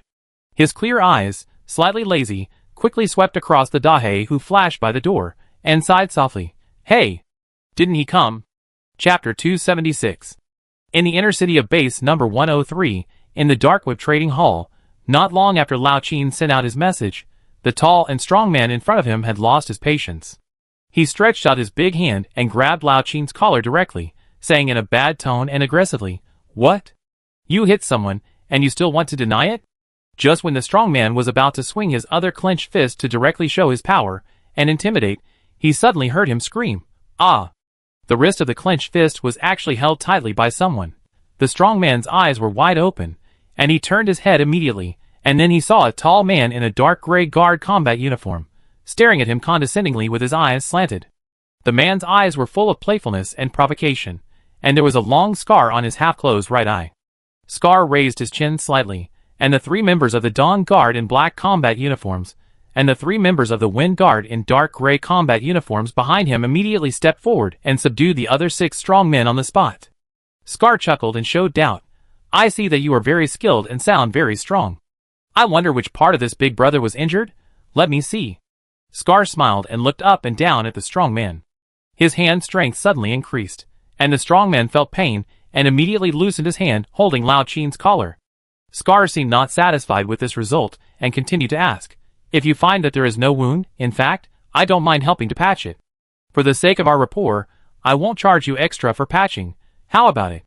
The sturdy man bit his back teeth secretly, glanced at the 2 players in the crowd, gave them a helpless look, and then immediately changed his attitude and begged for mercy. "Hey, big brother. It's all a misunderstanding." Misunderstanding. 5 minutes later, several sturdy men were handed over to the patrol team in charge of the Darknet exchange block by Liming and Jifeng's men. Lao Qin, under the personal protection of Scar and the close follow of 4 Eyes, successfully exchanged the chips worth 3 million contribution points at the counter. After receiving the 30,000 contribution points from Lao Qin, Scar smiled and flattered, "Uncle Qin, remember to look for me next time you need me. As long as the money is in place, we, Liming and Jifeng, will take any job." Lao Qin glanced at Scar and muttered to himself, "The world is really going downhill. The world is going downhill. The guards are all out to grab the bodyguards' jobs. Then he pouted and complained. It's still a little slow today. My collar was grabbed by someone, and you guys are here. Scar nodded and apologized. Hey. Yes. Yes. Isn't this the first time to take on external work? I'm a little unfamiliar with the business. But don't worry. Next time. We promise to arrive at the site in advance. Lao Qin rolled his eyes and muttered. Arriving in advance, it's good enough to be on time. If I hadn't been cautious enough and asked you to set up the plan in advance, I don't know if I could still blow the northwest wind tomorrow. At the same time, tens of thousands of kilometers away, in the inner city of Base 903, in the hot pot restaurant, Xie Yuan communicated San San's decoration requirements for the fruit tea shop with Tietue, Alung, and the decoration team again. When everyone was about to start working, a long sedan suddenly stopped at the door. Du Ziting, wearing a long green gown and holding a folding fan, slowly got out of the back seat. Uncle Zhong came out respectfully from the co-pilot seat, holding a wooden box. Du Ziting's charming fox eyes were full of expectations, and his steps couldn't help but speed up, and he hurriedly walked into the hot pot restaurant that was banging. As soon as he entered the store, looking at the room full of men, he couldn't help but frown slightly, and opened the fan in his hand swish and blocked his mouth and nose. Where is your boss? As soon as he received the news from the Entry and Exit Management Bureau that De Jui had entered the city, he rushed over without stopping. Xie Yuan looked at the pretentious man in front of him, frowned slightly, but still answered politely. San didn't come, what's wrong? Du Ziting's delicate eyebrows couldn't help but raise. San? Calling so intimately, who is this person? Who are you? How dare you call your boss by his name? Xie Yuan looked at Boss Du in front of him calmly, with delicate skin and tender flesh, seductive eyes, a smell of money, and a throbbing brain. The man's intuition immediately sounded the alarm at this moment. This coquettish Boss Du is interested in San. When the rivals meet, the gunpowder smell escalates. Just when the two of them exchanged glares and anger, and fought silently for hundreds of rounds in an instant, Uncle Zhong, holding a wooden box, finally walked in slowly and suddenly said, Mr. Yuan, I wonder where Master Jiao is? We are here to deliver something. Xie Yuan's eyes swept across the corners of Du Ziting's fox eyes, like a sharp sword, ruthlessly and fiercely. He coughed lightly and repeated what he had just said. Since San is not here, Uncle Zhong can give me something first. Uncle Zhong smiled and nodded, and hurried forward, handing over the wooden box in his hand, explaining, This is the latest desktop signal concatenator, installed in the store, which will make it convenient for Master Jiao to understand the movements here. Xie Yuan was stunned. One of his goals this time was to find a way to solve the problem of the signal concatenator. He didn't expect that the Du family would take the initiative to deliver it to him before he made a move.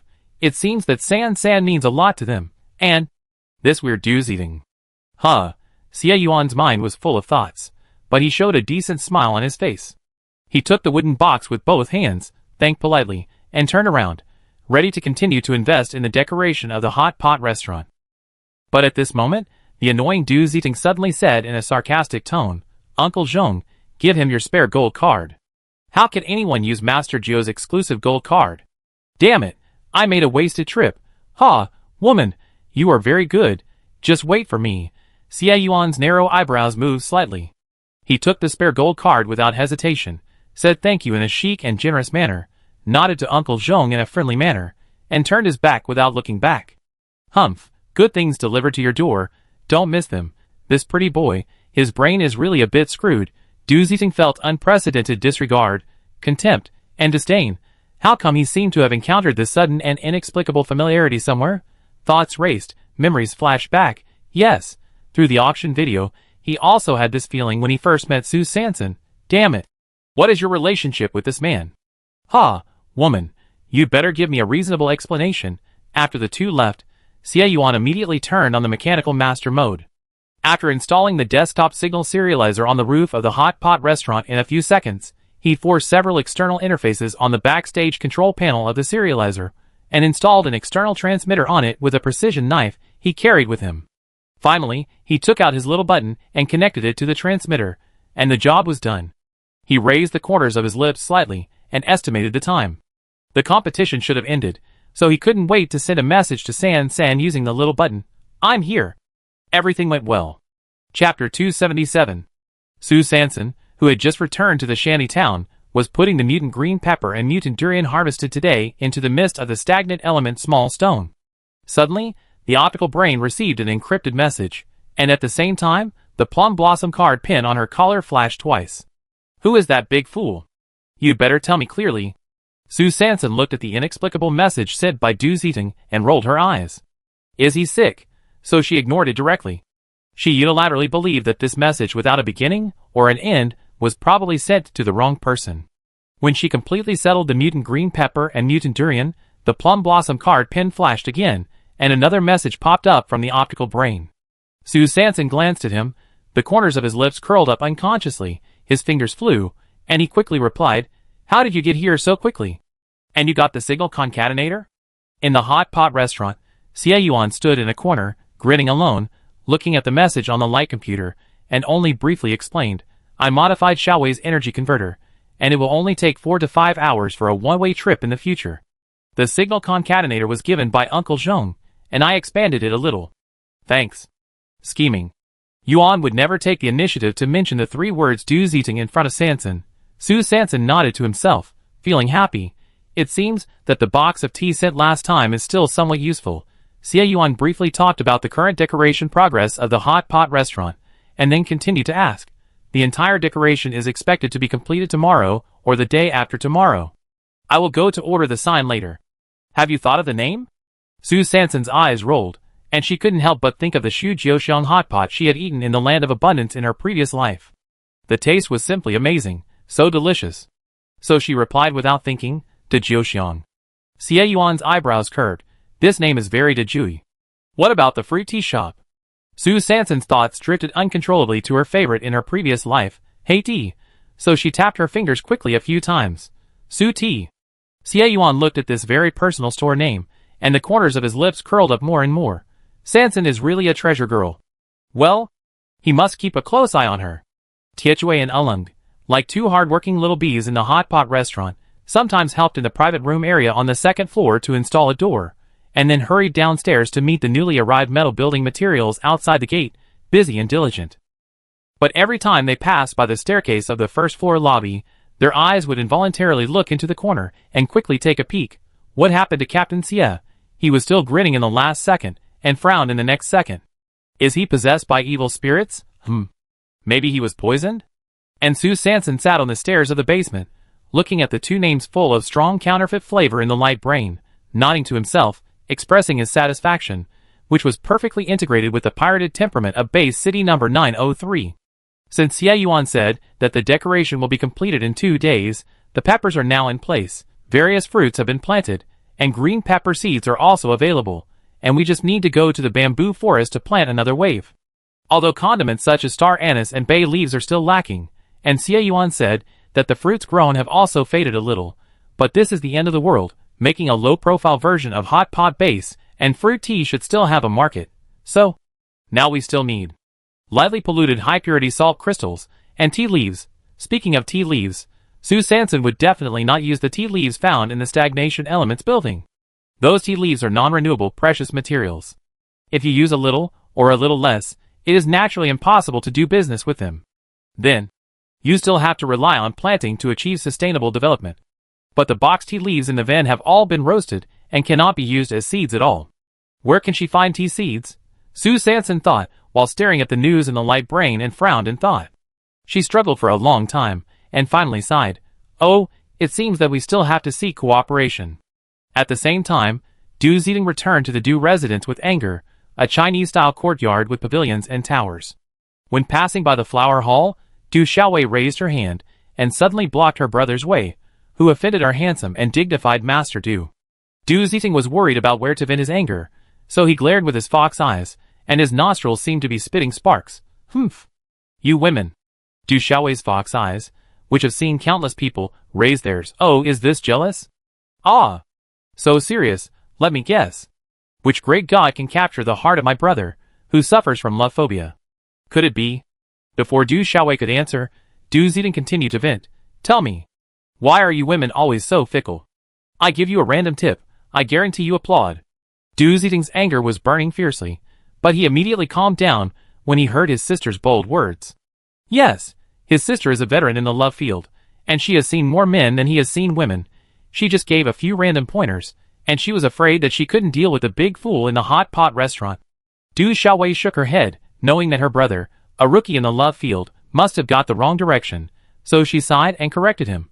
There are thousands of ways to defeat the enemy, but the essence of winning with one move is only one point: aim at the target and move forward. Du Zidong obviously didn't understand. You expand on it. Du Xiaowei didn't expect that one sentence could wake the dreamer, so she explained slowly. First of all, you have to make it clear that your main target is Miss Su, not some imaginary enemy. Secondly, you need to create opportunities for you to get close to Miss Su as much as possible. What? Isn't his target that big fool? Du Zidong's career brain, which he used for love, suddenly became confused. But she doesn't even reply to my message. How can we get closer? As soon as Du Zidong finished speaking, there was a beep sound, and a message from Su Sanson popped up on his light brain. Boss Du, are you interested in a new business? Du Xiaowei curled her lips and boasted, Look, I just used this big move, and the effect is immediate. Du Zidong learned and applied it immediately, and quickly climbed up the pole, replying in the light brain, What business, tell me? Su Sanson briefly explained the business philosophy of Su Ti, and then couldn't wait to get to the point. If Boss Du is interested, we still follow the old rules. You are responsible for attracting customers, and I am responsible for the product itself, but I have a small request here. Boss Du needs to give me a few tea seedlings. As soon as the news came out, the Du brothers and sisters, who were still immersed in 36 strategies of love, I want to defeat the enemy with one move in the last second, narrowed their fox eyes, and their eyes suddenly froze. What does it mean? Why does she need our tea seeds? Can't she grow tea? Then where did the big box of tea in her hand come from? In a flash, the Du brothers and sisters' eyes met each other countless times. The two love brains used for business immediately logged on at the same time. So, she doesn't have tea seeds? Could it be that the treasures of the Du family that are scattered outside are not in her hands? At night, in a medical clinic in the inner city of Base 103, a thin man with long hair. Some messy men shouted anxiously in the corridor. Didn't you say that as long as I gather all the contribution points before tomorrow, I can immediately arrange for my daughter to have a liver transplant? Why is it not possible now? Didn't we agree on that? A metal door in the corridor opened with a whoosh, and a medical practitioner, with a serious face and cold eyes, slowly walked out. He shouted impatiently, How many times have I said it? You are late. The liver has been reserved. If you shout and disrupt the order here again, I will call the patrol team. No. Not true. The words of the medical practitioner, like a cold sword, pierced the man's chest. And this thin man is not only a kind and loving father, but also a businessman who takes risks and smuggles nuclear crystals in Wanku Mountain all year round. Yes, he is the owner of the smuggling cave stall, who has met Su Sanson and Xie Yuan twice. The stall owner also made a lot of money from the Yamaguchi Gumi, with the help of Xie Yuan and Su Sanson not long ago, and was able to collect the medical expenses for his daughter's surgery. But things don't go as planned. Just when the stall owner's eyes were dull, and he fell to the ground like a deflated ball, a masked woman, carrying a metal box, quietly poked her head out from the back door at the end of the corridor. She walked to the stall owner in 2 or 3 steps, lowered her voice, and whispered, I have fresh livers here, quality and quantity guaranteed. Are you interested? After saying that, she gently pointed to the metal box in her hand. This metal box is another high-end storage box in the Golden Triangle. The person who spoke was none other than Lao Jiu. At the same time, in a room in the inner city of Base 103, Bai Ding's big hand stroked the glass of simulated beer, pondered for a moment, and suddenly said, Is there still no whereabouts of the key? Wei Ying's cheek was hidden in the hood, standing in the corner, and answered respectfully, Not yet, but there was news from the black market that Scar sent the second-hand store owner home today. Oh! Did they have a private contact outside the black market? Wei Ying nodded slightly and explained, He received a transfer of 30,000 contribution points from the second-hand store owner. Do you suspect it's related to Xie Yuan? Wei Ying shook his head. I did suspect it at first, but after investigation, I found that Liming and Jifeng took a private job. Bai Ding narrowed his eyes slightly, and his fingers tapped rhythmically on the metal table. It seems that the impact of the change has begun to ferment. Let Rose Shu prepare as soon as possible. Nuclear crystals, nutrient solution and repair potions must be prepared in sufficient quantities. It's time for us to recruit the entire guard post. Chapter 278. Soon after, the 4 members of the quartet returned to the exclusive lounge on the 2nd floor of the private army camp. Manager Lin took the initiative to knock on the door. As soon as the little stutterer opened the door, he was hit by the electric eyes of Sister Xiaoji. He was startled and almost lost his balance, and quickly retreated behind Yuge. Sister Xiaoji first covered her mouth and chuckled twice, then pointed at Hu Ba, the commander, and the little stutterer behind Yuge with her orchid finger in the air, and then said slowly, "The total reward for this competitive task is 900,000. According to the regulations of Boss Sui, the private army camp has a 40% commission rate for all C-level teams, so your team can get a total of 540,000 contribution points." Okay. That's all. As soon as Sister Xiaoji finished speaking, Hu Ba received a transfer of 540,000 on his light brain. As soon as Sister Xiaoji left, the 4 members of the Sifang team immediately exploded. Hu Ba shook his 8-cornered beard under his nostrils, and while cutting off a piece of gray nails with great force, he sighed. "I didn't expect that the commission policy on the second floor is different from that on the first floor." Yuge stroked his beard that had just been waxed, and nodded with a smile. "It's 10% less than downstairs." De Shui blinked his bright eyes, and immediately agreed, "And there is no handling fee." Xiao Jieba secretly smelled his stinky feet, and concluded, "Profit. Profit."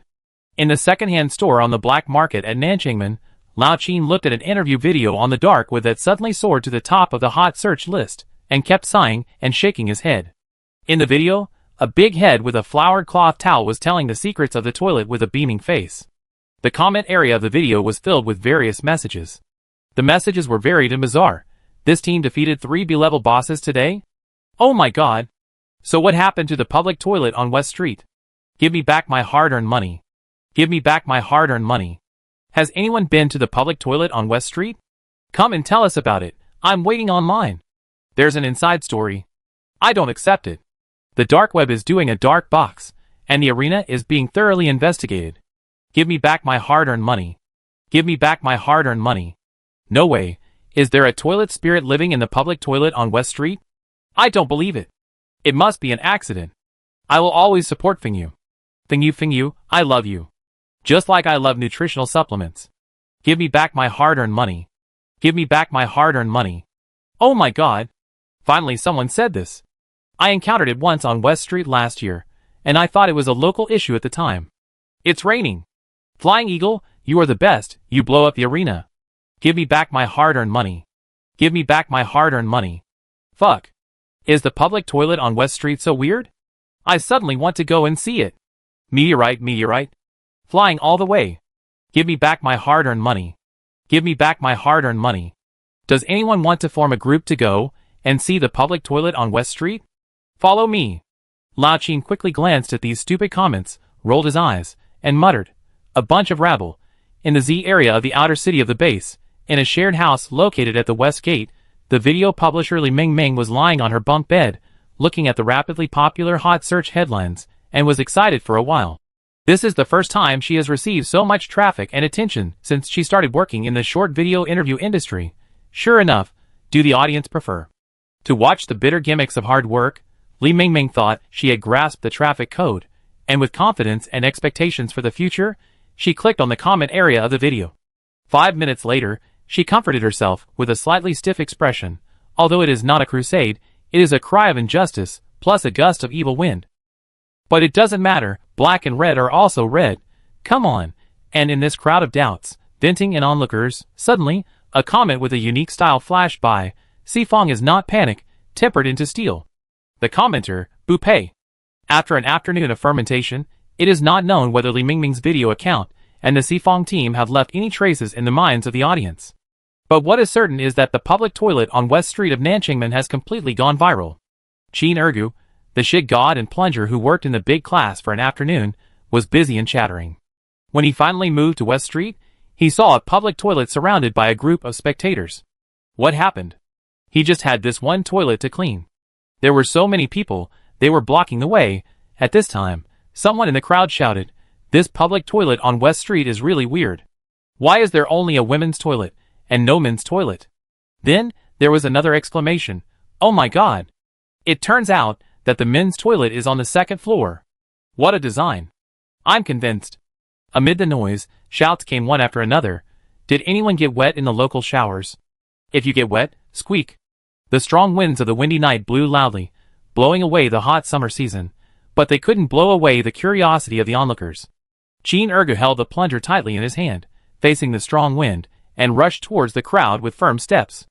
At this moment, the song that his third sister used to hum from time to time suddenly rang in his mind. Why is it that the stronger the wind, the more my heart is shaken? It is like a wisp of feces, dancing freely with the wind. I will hold my hands firmly and face the drifting stench. I will become a great god, stepping on strength and dreams. Blow and blow, my pride and indulgence. Blow and blow, do not destroy my pure toilet. Let the wind blow, let it chase, destroying is my persistence. Fan Yong. In the training room of the Shantytown Sifong team, Su Sanson and Hu Ba and 4 others sat around a Hadaleo's spicy hot pot that had begun to bubble, waiting for Chin Ergu, who was already 10 minutes late, while silently swallowing their saliva. The next morning, the 6th day of the windy season, 6:30 in the morning. As soon as Su Sanson opened her eyes, she saw Xie Yuan busy cleaning the house in the hut. Huh? You're back so soon? She rubbed her eyes, thinking she was dreaming. Xie Yuan folded the clothes, turned his head, and smiled. Did you sleep well? Su Sanson was still a little confused, and nodded. You flew back overnight? Didn't you rest? Xie Yuan didn't answer Sanson's question directly, but quickly took out a wooden box from the sack and handed it to her. Su Sanson opened the wooden box, and there were 2 things that looked like coffee beans inside. She blinked, obviously not knowing what it was. Xie Yuan coughed lightly. This is the tea seeds given by Uncle Zhong. He said you were in a hurry to get them. Of course he would not tell the truth to San San. Du Ziding actually brought these seeds to him last night to show off, saying that these 2 seeds were the ones that San San pestered him for. If Xie Yuan had not been calm enough, and had discussed the tea seeds with San San in advance, he would have been sulking there. However, even so, he also heard the key details inside. San San still looked for Du Ziding. He was anxious, worried that the frequency of San San and Du Ziding's private conversations would increase, so he flew back directly with the tea seeds. It's still not good to act separately for too long. The Fengji is full of dangers, and San San will be in danger without him. When Su Sanson heard that it was tea seeds, his eyes lit up immediately. Oh! Great! It's just right that you are back. Let's go to Wasteland number 21 today. Wasteland number 21 is where she found the high-purity salt crystal. Under Su Sanson's mandatory request, Xie Yuan took another nap in the cabin. At 12 noon, the 2 of them set off directly in Xiaowei. Because of the mist protection of the stagnation element small stone, most of the energy overflowing from the eternal source core was blocked. With the blessing of the constantly surging energy, Xiaowei soared into the sky with a whoosh, and then rode the wind and waves. In less than 15 minutes, it landed on a wasteland in Wasteland number 21. Xiaowei is a Shenzhou aircraft after all. It is not far from the base, and involves scarce materials, so it is better to be cautious. So the place where Xiaowei is currently docked is almost the same area where the official spacecraft was docked before. Xie Yuan quickly got off the plane, used small stones to protect Xiaowei, and unloaded Dahe from the top of the plane, carrying Su Sanson, and rushed straight to the historical coordinates recorded in her optical brain. I remember there was a group of mutant antelopes who loved to play the game of Wooden Man. Su Sanson sat in the co-pilot, looking at the plant swaying and waving in the wind around him, while recalling his original experience of scavenging. Xie Yuan smiled slightly and said softly, Yeah, I remember. Oh yes, there was already a little button at that time, and it was Xie Yuan who gave her a trick, so that she could kill the mutant leech behind her through the salt mine crystal. Ah, it really seems like a lifetime ago, and the countless branches and vines around Dahe passed by, as if they were crazy, whipping it fiercely. But when the branches touched the mist formed by the stagnant element small stones around Dahe, it was like a mouse stuck on a mouse trap. No matter how you shake and twitch, the mist will mercilessly trap you in it, so that you will take the initiative to provoke me. Let you take the initiative to provoke me. The one who provokes first is cheap, and it will never change. Chapter 279. Su Sanson looked at the branches that were locked tightly by the little stone, and his breath stagnated. Oh my god, this little stone really holds a grudge. Will it not directly cut off the firewood and prepare to uproot it? Su Sanson widened his eyes, very worried that in the next second, several towering trees would be stuck upside down around Dahe. The picture was too messy, and it was simply unbearable to watch. Who knew that the plants in the wind season were not vegetarians? They actually knew how to survive by cutting off their arms. With a click, the tree trunk trapped in the mist actually broke itself off to protect the safety of the body. A master, Su Sanson sighed silently. And Dahe was controlled by Xie Yuan, turning left and right, and finally after 15 minutes, before the branches were completely stuck around him, he drove to the border of the salt mine, in front of the dense forest where Sue Sanson had bent his knees and raised his butt, half squatting and half hiding for at least 5 minutes. The forest at this moment was more airtight than before. The swaying branches seemed to silently threaten and drive away every creature that approached it, whether it was a mutant plant, mutant animal, or human. Xie Yuan looked at the tree wall full of malice in front of him, thought for 2 seconds, and whispered, "Hold on tight." As soon as the voice fell, Big Black suddenly accelerated and rushed towards the tree wall. "Oh my god, Captain Xie, are you serious? Could this be some sequelae left after crossing the Northwest Hurricane Belt?" The little angel in Sue Sanson's brain suddenly covered his face with his hands and shouted in fear, while the little devil on the other side tilted his head slightly and smiled evilly. "How can this be a sequelae? Clearly a new skill. Show off. Do you understand?" With a few crisp crackling sounds, the tree wall, under the strong pressure of the small stone, actually took the initiative to cut a hole for Dahe. In the competition of supernatural powers, being bad is the original sin. Dahe wore a new circle of special scarf and had full power to break through the wall directly. A piece of sparkling land suddenly appeared in front of Sue Sanson. She opened her mouth wide and shouted silently, waiting for the weightlessness of free fall to sweep over. She remembered clearly that this salt mine was several meters lower than the tree wall. Just when her toes were on the soles of her shoes, and she was about to dig out a 3-bedroom and 1 living room apartment, she clenched her teeth and prepared to welcome the fall, and she heard a whoo sound, and a gust of wind suddenly rolled over the chassis of Dahe. The wind swirled the air waves, and actually made Big Black hover in the air. Xie Yuan used his peripheral vision to quickly steal a glance at the little girl next to him, who was still a little stunned, and the corners of his lips curled up slightly. This was the function of another wind core crystal that he had brought back from the gambling event. Since he knew that the little girl hated the feeling of weightlessness, how could he remain indifferent and not make some noise? And just as Big Black stepped out of the waves, the antelopes that were licking the salt mines in the ground, led by the head sheep, all raised their heads and looked at the air motionlessly. The African hedgehog that suddenly came out was stunned for a while. "Huh? But I haven't seen this mutant hedgehog for a hot season. How come it has been tanned like this? At least 9 degrees darker." Sue Sanson sat in the co-pilot seat, and once again felt the gazes from the mutant antelopes. The mutant antelope was looking at the African hedgehog hovering in the air, tilting its head and thinking, "A mutant hedgehog from another place can actually fly?" Sue Sanson turned his head with a sad face and looked at Xie Yuan. "Hey! This game of staring has begun." At the same time, in the inner city of Base 903, thousands of kilometers away, in Gu Pavilion, directly opposite the hot pot restaurant, a tall and thin young man was sitting at a wooden table in the middle of the small door. He was dressed in simple and elegant clothes, and his long hair was tied into a high bun with an ink-colored ribbon. At this time, there was a dong-dong-dong sound, and the wooden door of Gu Pavilion was knocked from outside. The tall and thin young man sighed and muttered, "Hey! Do we have to start work so early?" He took out a handful of gray beard from his pocket and stuck it on his chin casually, while he stood up and opened the door nonchalantly. Squeak! The wooden door opened, and a burly man with acne on his face stood outside. The man had brown hair and blue eyes, a typical European face. "Excuse me, is this Mr. G's fortune-telling parlor?" The man stared at the person who opened the door in front of him, asked uncertainly, and quickly glanced at the situation behind the door. The tall and thin young man coughed lightly with his fist, deliberately lowering his voice. I guess so." As he said that, he stretched out his hand and waved inside, signaling the strong man to come in. Gu, in fact, there is no pavilion, it is just a small front. There is a wooden table in the small front, and a chair is placed in front and behind the wooden table. The young man asked the strong man to sit down, and then he walked slowly behind the wooden table and sat down slowly. "What do you want to ask, benefactor?" The young man suddenly spoke. The strong man was a little embarrassed, and then asked back, "Uncle Gu, how do you charge?" Ahem, the young man coughed and corrected, "You can call me Master Gu. The Gu Pavilion has a unified global price, 10,000 energy points for one question, no bargaining." The strong man looked at the price list hanging on the wall next to him, a little confused. "Doesn't it say 9,000 energy points?" The young man looked up and glanced at it, and replied lazily, "That's the price tag from 10 years ago, I haven't had time to update it. Do you have any other questions? Just now. I have answered 2 for free." After the reminder, the young man raised his hand and yawned, as if he was in a posture of goodbye, "No need to see you off." Seeing this, The strongman was happy.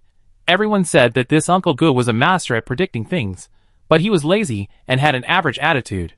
It seems that the rumors are true. This man is really the legendary fortune teller, Mr. Gu. The strongman calmed his mind and said seriously, Mr. Gu, oh no, Master Gu, I want to ask, when can I get married? After asking, he couldn't help but cross his arms in front of his chest, looking shy. The young man was obviously also a well-informed person. He looked calm and pointed his finger on the table lightly. Pick one. Then, the whole Gu pavilion was filled with a sound of clattering. It was the strong man who was rubbing more than 100 small squares on the wooden table with his two broad palms. The sound lasted for more than 10 seconds. The strong man bit his index finger lightly and frowned slightly. Well, which one should I choose? The young man leaned back in the chair, waiting for the strong man to struggle back and forth, with great patience. After another 30 seconds, the young man finally chose the one in the middle. He turned the small square over with expectation, and saw two groups of short and neat parallel lines appearing in front of him. It turned out to be a mahjong tile 4. The young man smiled slightly, pushed the 4 mahjong tile in front of the strong man, and then turned it sideways, explaining meaningfully, 2 equal signs meaning, etc. If you want to get married successfully, just wait a little longer. 10 minutes later, the door of Gidge was knocked again. The drowsy young man leaning on the back of the chair slowly opened his eyes, yawned, wiped the beard on his chin, and lowered his voice. The door is not locked, please come in. The visitor was a very wealthy lady. The lady had fair skin and a head of golden curly hair, and she looked rich. The lady panted and walked to the wooden table. She finally put her fat body on the not-so-sturdy chair. The chair whimpered and made a creaking protest. Before the young man could speak, the lady took the initiative to say, Master Gu, I came here specially because of your reputation. The young man raised his hand and corrected, It's Master Gu. Oh, Master Gu, I want to ask, when can I lose weight successfully? The young man smiled faintly and tapped the wooden table with his finger. Draw a card.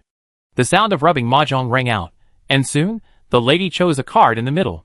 She flipped it lightly, and saw a 5-piece appeared in front of her. The young man pushed the 5-piece in front of the lady, and thoughtfully turned the mahjong horizontally, and interpreted it in a profound way. 2 equal signs plus a horizontal line, meaning wait a minute. You just need to wait a little longer, and you will get what you want. The noble lady was overjoyed, happily paid a bag of nuclear crystals and left. Just when the young man was about to fall asleep again, the door of Gu Pavilion was pushed open. The young man opened his eyes slightly, and saw an uncle with a hunched back and a mouth full of yellow teeth hurried over. The uncle sat down on the chair. The chair, which was not very strong, creaked and screamed. The uncle couldn't wait, his tone was full of grief. Good. As soon as he started talking, he was interrupted by the young man raising his hand. It's Master Gu. The uncle nodded quickly. Hey, Master Gu, I want to know, when will my gambling luck turn for the better? The young man stretched out his right hand and motioned the uncle to draw a card. The uncle quickly shuffled the mahjong, and his right hand touched the card in the middle of the wooden table with familiarity, and the tip of his thumb slowly and vigorously rubbed the bottom of the card. From the posture, it can be seen that this is a veteran at the gambling table. Snap! The uncle flipped his palm, and a 2-piece was slapped on the table. The young man pondered for a moment and coughed lightly. Then, you draw another one. So the same process was repeated, and with a snap, another 2-piece was turned out by the uncle. The young man turned the 2 2-pieces horizontally, put them together, and pushed them to the uncle intimately, with a slight curl of his lips. 2 sets of parallel lines form 2 equal signs, which means etc. You should wash your hands first, and wait a little longer, and your wish will come true. Chapter 280. Wasteland number 21, Salt Mine. Su Sanson opened his round almond eyes, and was about to have a wooden man protracted battle with the mutant antelope herd not far below, when he heard 2 woo sounds. Xie Yuan actually drove the big black directly, and with the help of the chassis wind vortex, he rushed straight to the center of the mutant antelope herd, which was also the historical coordinate point recorded in Su Sanson's mind. The mutant leader's head tilted and snorted. This foreign black hedgehog really doesn't know the rules. Don't you know that you can't move when you look at each other? And just when the mutant leader wanted to continue to wait and see, and use its mighty and domineering local sheep to give this black foreigner who didn't worship the mountain a blow, the next second, this black foreigner actually landed directly in front of it. The wind vortex vibrated, stirring up ripples in the air. The mutant leader held up its proud head and let the cyclone pass in front of it. The cyclone made the beard on its chin float silently. Suddenly, The beard seemed to be hooked by something, and could not float. The mutant leader's left and right eyes turned downward immediately, staring at his beard with a pair of eyes. At this time, the beard was entangled with the barbs on the black foreigner's body. It was angry for a moment, and wanted to shake its head immediately, use the sheep horns on its head, and play a trick of epileptic madness to kill the opponent's spirit, and see if you dared to move next time. However, it shook its head, and felt something was wrong. Some strange force seemed to imprison its flowing body hair, and it seemed that it could not move. The mutant leader was terrified, and its throat rolled up and down unconsciously, and immediately issued an alarm. Bah, bah, bah. Behind the mutant leader, a large group of mutant antelopes, who were watching the show with their eyes wide open, suddenly heard the command, and their bodies all froze, turned around immediately, and ran out with their hooves. The mutant leader, feeling the sudden hurt effect around him, made up his mind and followed suit. There was a hiss sound. As expected of a leader, he was really ruthless. The mutant leader, with a bald chin, quickly caught up with the large group, leaving only a tuft of black and white beard, fluttering in the wind on the edge of the mist on the small stone. Sue Sanson's mouth twitched, and he was speechless for a moment as he watched the mutant antelopes disappear quickly in the salt mine. After getting off the car quickly with Xie Yuan, he started today's excavation work. She quickly found the small hole that was backfilled last time, and immediately tested along the edge of the hole. Drop. Severe pollution. Drop. Moderate pollution. Usable. Drop. Slightly polluted. Edible. Huh. It's not bad. It seems that the protection work last time was done well, and the high-purity salt crystal deep in the hole is still well protected. Xie Yuan waved the long knife in his hand, up and down, and opened a big hole along the edge of the hole in a few strokes. After dozens of minutes of hard work, the high-purity slightly polluted salt crystals at the edge of the big pit have piled up into a small hill of 3 meters high, and the high-purity unpolluted salt crystals have piled up to less than 1 meter. Xie Yuan estimated the carrying capacity of Dahe and Xiaowei. Although there is the mist buff of the small stone, if more salt crystals are dug, they can actually be taken away. As long as a corner of the salt crystal can touch the mist, no matter how heavy it is, it can be packed without being affected by the weight. But they still have to go in and out of the base, and they must be careful where there are people. A pile of obviously overloaded supplies is obviously problematic. It is better not to do something that is not right. So the two of them stopped when they saw the good, backfilled the big pit, and sorted the high-purity salt crystals they dug out into the mist on the roof of the big black, and then rushed to the docking place of the Xiaowei with a full harvest.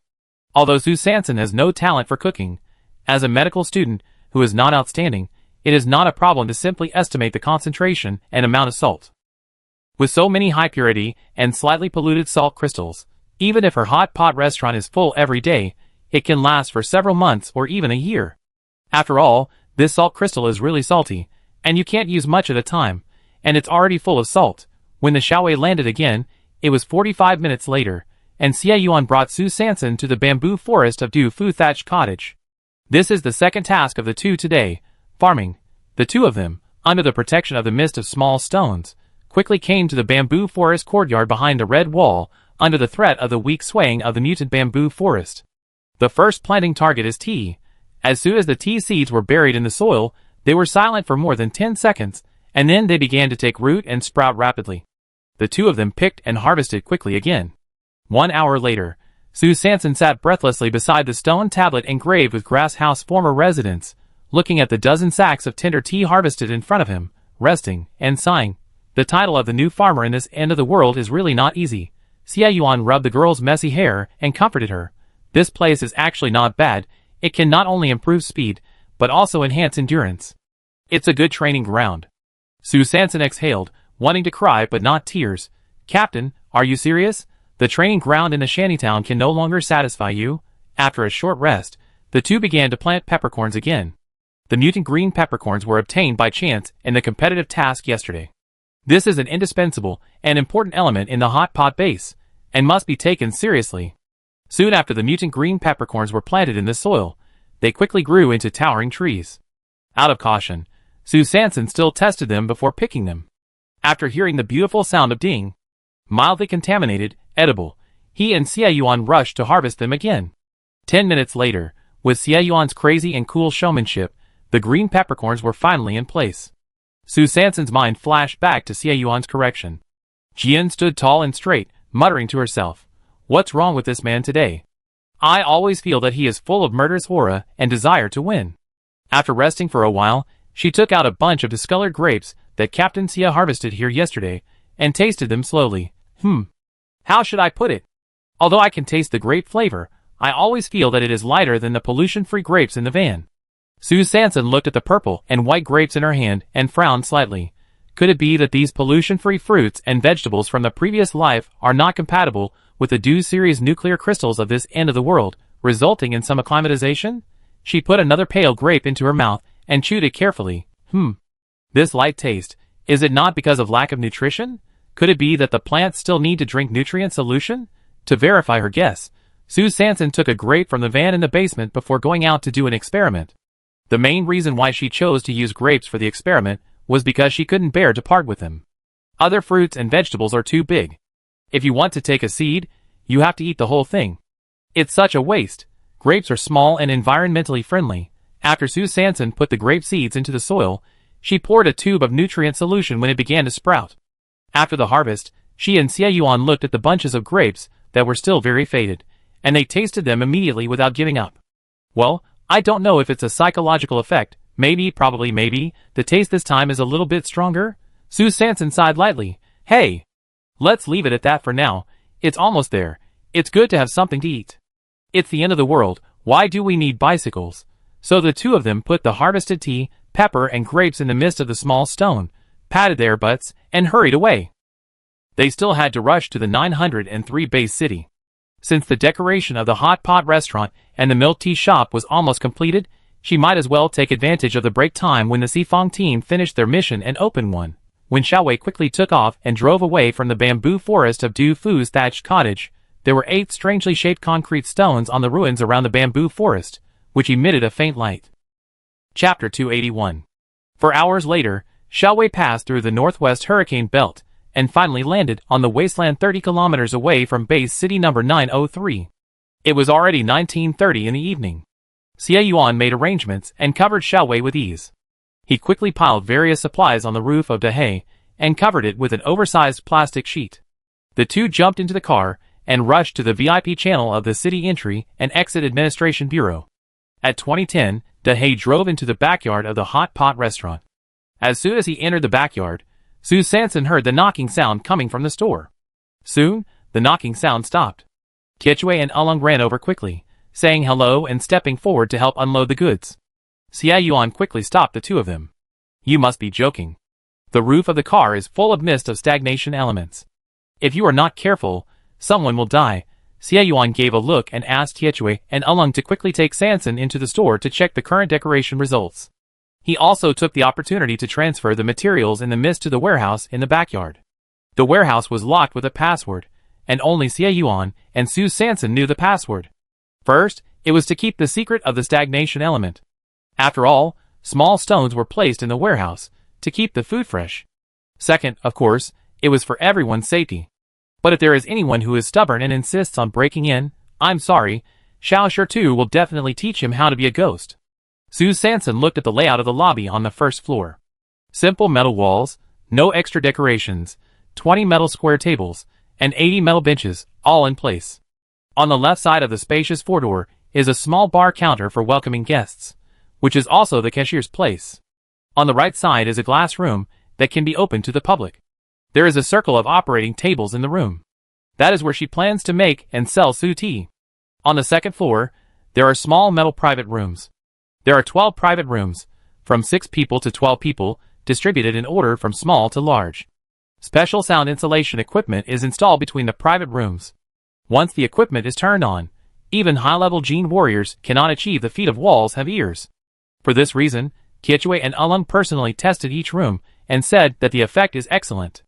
And this set of equipment also accounts for the bulk of Sue Sanson's cost, costing her 160,000 points. Of course, in line with the principle of making more money, never be soft, the private room fee must be charged more expensively. As the saying goes, the wool comes from the sheep. If you want to be special, you have to pay more. We have decided to sit in a private room, but you are still unwilling to pay? Haha, sorry, someone come. Drag it down. Isn't it good to choose a seat on the first floor? Sue Sanson walked around carefully and nodded frequently. This simple and atmospheric metal pump texture is really full of Wasteland style. The overall effect is simple and generous, and the key is that the price is really to her liking. The main keyword is cheap, except for the sound insulation equipment that costs 160,000 points. The rest of the countertops, walls, doors, windows, tables and chairs, plus the installation fee, cost less than 30,000 in total. At this point, the 200,000 points that Sue Sanson prepaid to Tietjwe and Ullung are almost gone. But it doesn't matter. Once the sign is in place tomorrow, they can open directly. After tidying up and arranging the store, Sue Sanson and Xie Yuan drove the big black and followed Tietjwe and Ullung's second-hand truck to the small courtyard they rented in the inner city.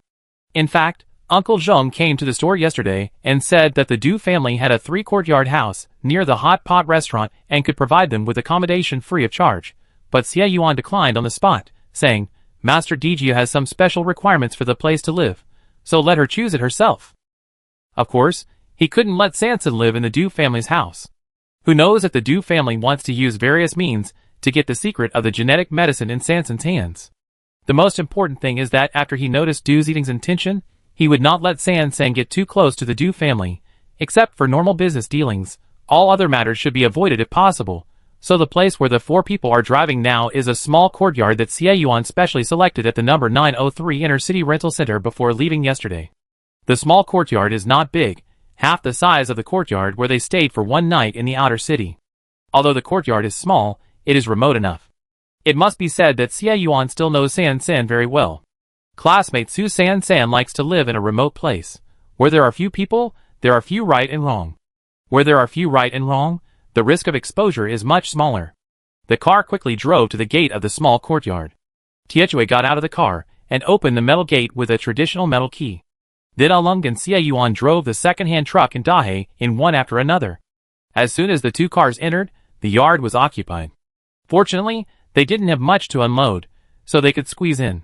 There were 5 rooms in the courtyard, 3 bedrooms, a toilet, and a large kitchen. The 3 bedrooms were side by side facing south, and the toilet and kitchen were on the east and west sides respectively.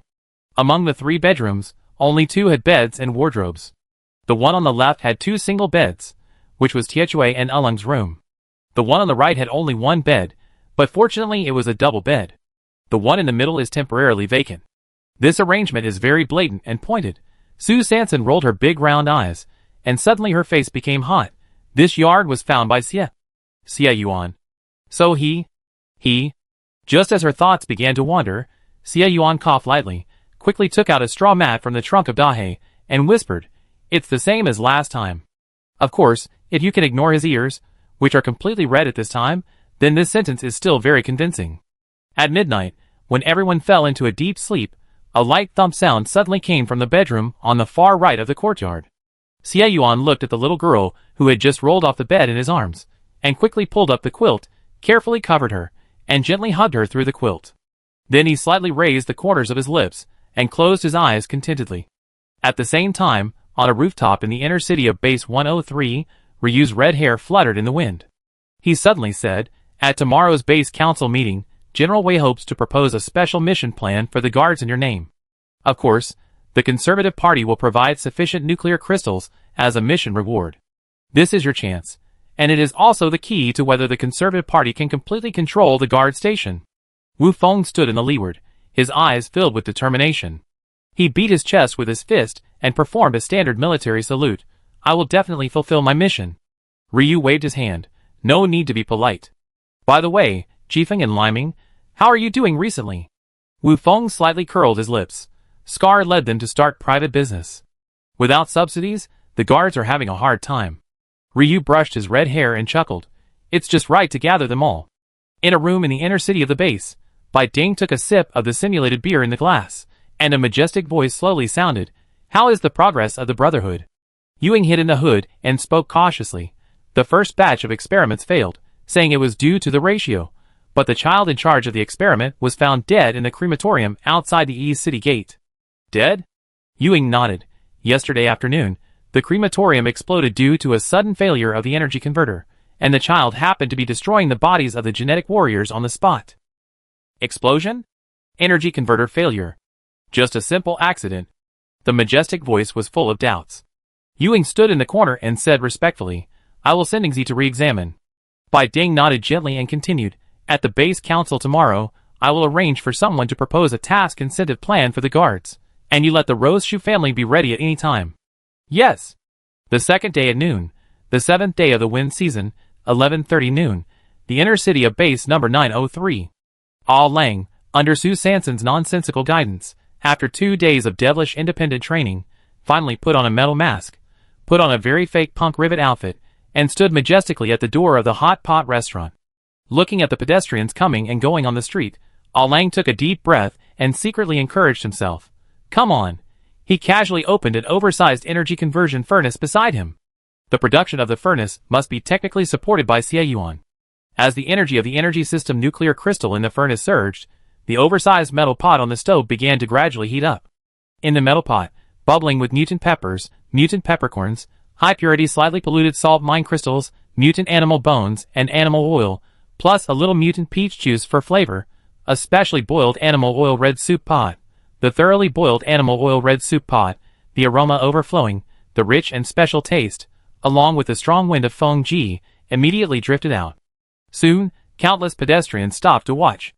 Ah Lang saw that the number of pedestrians watching at the door of the store had reached the standard required by the financial sponsor, Su Sanson, so he coughed lightly, raised a loudspeaker, and went all out. Everyone. A song Wolf's temptation for everyone, my lady. Ahaha. After the song was sung, the plastic cloth on the 2 metal signs was suddenly lifted, and the Jiuxiang Hot Pot Restaurant and Su Tea Beverage Store were officially opened. Chapter 282. At the entrance of the Hot Pot Restaurant, attracted by the aroma of the red soup pot made of animal oil, and inspired by Ah Lang's song The Temptation of Wolves, many people have gathered on the street in front of the Jiuxiang Hot Pot Restaurant. Most of them are wealthy idlers in the inner city of base 903. After all, who has the time to stroll on the street in broad daylight without working to earn money? Are they the street urchins of the end of the world?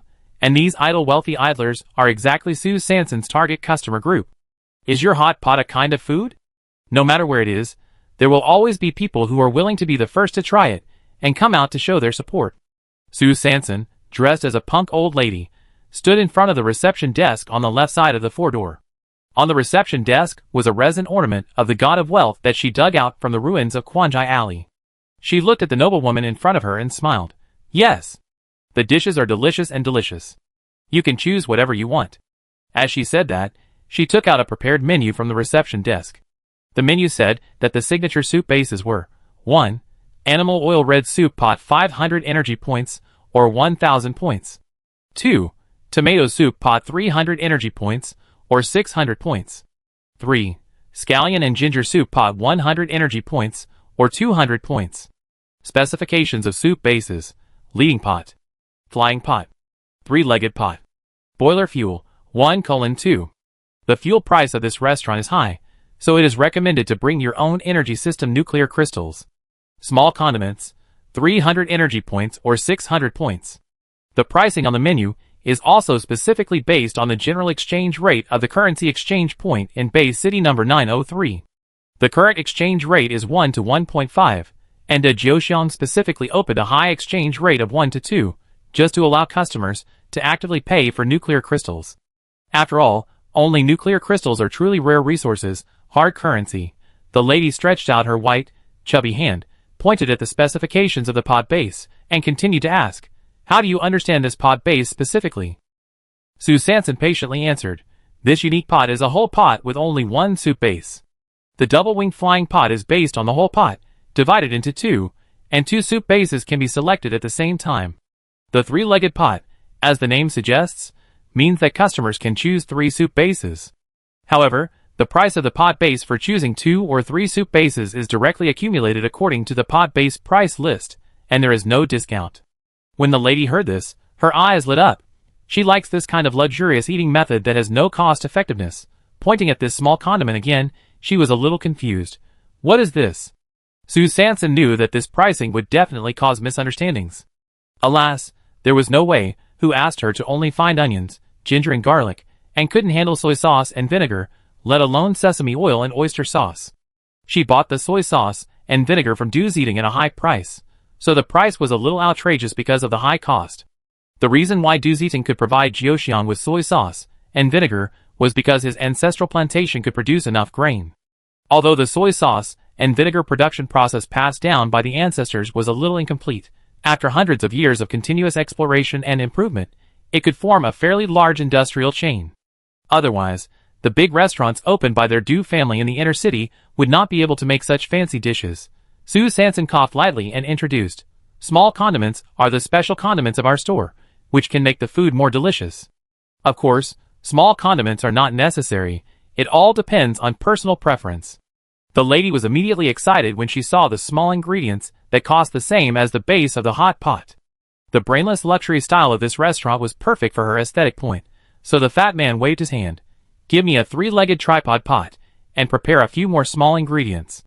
I bring the fuel myself." Su Sanson was so happy that her face was almost broken by laughter. She quickly turned the menu over and pointed to the dishes on it, and continued to introduce, "Take a look at the dishes as you walk. How many people are there here? Do you want to sit in the lobby on the first floor, or in the private room on the second floor?" The lady quickly glanced at the hot pot restaurant. "Is there any difference?" Su Sanson smiled and explained, "The private room on the second floor is equipped with soundproofing equipment, which is more private and of course more expensive." When the lady heard it, it would be more expensive. Adhering to the principle of not the best, but the most expensive, she didn't think about it and directly asked for the largest private room on the second floor. She decided to call her good sisters to come and open their eyes together. The lady sniffed again. The air was filled with the rich smell of the soup base. Delicious, really delicious. Iron Hammer, who was also dressed in a punk style and wearing a metal mask, hurried forward and took the wealthy guest from Su Sanson's hand and led him politely to the private room on the second floor. With the first guest trying the water, the rest of the onlookers also began to get excited, mainly because the smell was so delicious. Gurgle. Gurgle. It was noon and many people had already begun to swallow their saliva unconsciously, and their dry stomachs couldn't help but beat the drums of war. For the next 10 minutes or so, the punk old lady spoke like a lotus and boasted about herself. The rich and idle people competed with each other and filled the whole place. The shuttle between the upstairs and downstairs of the Iron Hammer and the kitchen lobby was even more tiring and faster than his previous missions. He was covered in punk rivets, which made a banging sound. Xie Yuan, on the other hand, was working alone in the kitchen in the backyard. He moved his knife so fast that it left a shadow. He laid out mutant meat rolls, mutant cucumber slices, mutant winter melon slices, mutant tomato slices, mutant bamboo shoot slices, in a high and neat arrangement. It was ridiculous to say that in order not to expose the secrets of the stagnation factor and the small bamboo forest, Xie Yuan waited until all the fruits and vegetables he planted became slightly polluted before picking them. At this time, Al Lang, after playing the temptation of wolves for countless times in front of the hot pot restaurant, finally stopped the live performance at the order of the punk old lady, Su Sanson, and moved to the glass house on the right side of the door. The Jiuxiang hot pot restaurant was full, and Su Cha had to hurry up. After leading the last table of guests, Su Sanson smiled apologetically at the enthusiastic customers, who still wanted to squeeze in. "Or, you can queue up first." As he said that, he turned on the projection function of the optical computer and began to register the diners, who were waiting in line one by one. Another 15 minutes of busy chattering passed, and finally all the customers waiting in front of the hot pot restaurant were registered one by one. Su Sanson finally breathed a sigh of relief and had time to see the business situation of Su Cha outside the door. As soon as she stepped out of the door, she saw a long line twisting and turning, starting from the small window opened by Su Cha alone, twisting back and forth, turning a total of 7 corners, and finally lining up directly across the street. Oh my god, this popularity. Not bad, not bad. This is the effect she wanted.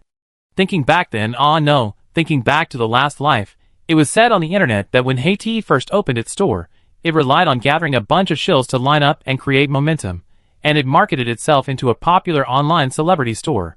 Now in the end of the world, her Shucha beverage, which is full of copycat flavor, may not be popular, but it must strive to be well known. Su Sanson looked at the group of shills in front of her, who Du Zitong took the initiative to arrange yesterday, and nodded slightly. Since it is a cooperation, she and Boss Du also have a division of labor and accounts. The account is 40:6 for her, and 4 for Du Zitong. But Du Zitong, who holds 40%, as the second largest shareholder, cannot invest with only 2 T seeds. He not only needs to be responsible for all the marketing and promotion, but also needs to provide enough protection for the Shucha brand. How can the title of a local tyrant be in vain? Although Sue Sanson did not explicitly state the requirement of providing a protective umbrella, Du Zedong has been in the auction and nutrient solution field for so many years. How could he not understand this business subtext? It's just that one is willing to fight, and the other is willing to be beaten. What's more, he is also shouldering the secret mission given to him by his great-grandfather. 1. Get the secret recipe of the genetic medicine. 2. Take back the Du family treasure. Although because of the accident of the tea seeds, he and Xiaowei began to doubt whether Sue Sanson really has the Du family treasure, but at least the secret recipe of the genetic medicine is now absolutely true and set in stone. Besides, he still has his own little thoughts. Humph, this cunning woman, very good. You have played the trick of playing hard to get. Oh woman, he swore that he would win Sue Sanson's heart quickly under the guidance of Du Xiaowei, a veteran in the love field. So, following his sister's advice, he seized the opportunity and showed his charm. Du Zedong was very active and concerned about the overall marketing of Sue Tea. After Lang entered the glass room, he immediately turned on the projection equipment sponsored by Boss Du, and a line of unique drinks was immediately projected in the air. Purple Jade Nectar, raw materials, mutant grapes. Tea base, mutant green tea, mango lulu, raw materials, mutant mango. Tea base, mutant black tea, the Wizard of Oz, raw materials, mutant kiwi. Tea base, mutant green tea, ping pinganon, raw materials, mutant apple. Tea base, mutant black tea, crystal love, raw materials, mutant pear. Tea base, mutant green tea, drinks uniform price, 2.00 energy value, or 400 points per cup. All ingredients are slightly contaminated fruits, which comply with the base federal food safety law. As soon as the light curtain was launched, a noisy sound suddenly sounded, including passers-by and customers of Dijiuxiang waiting at the door. Oh my god! They are selling mutant fruit drinks here. Oh my god!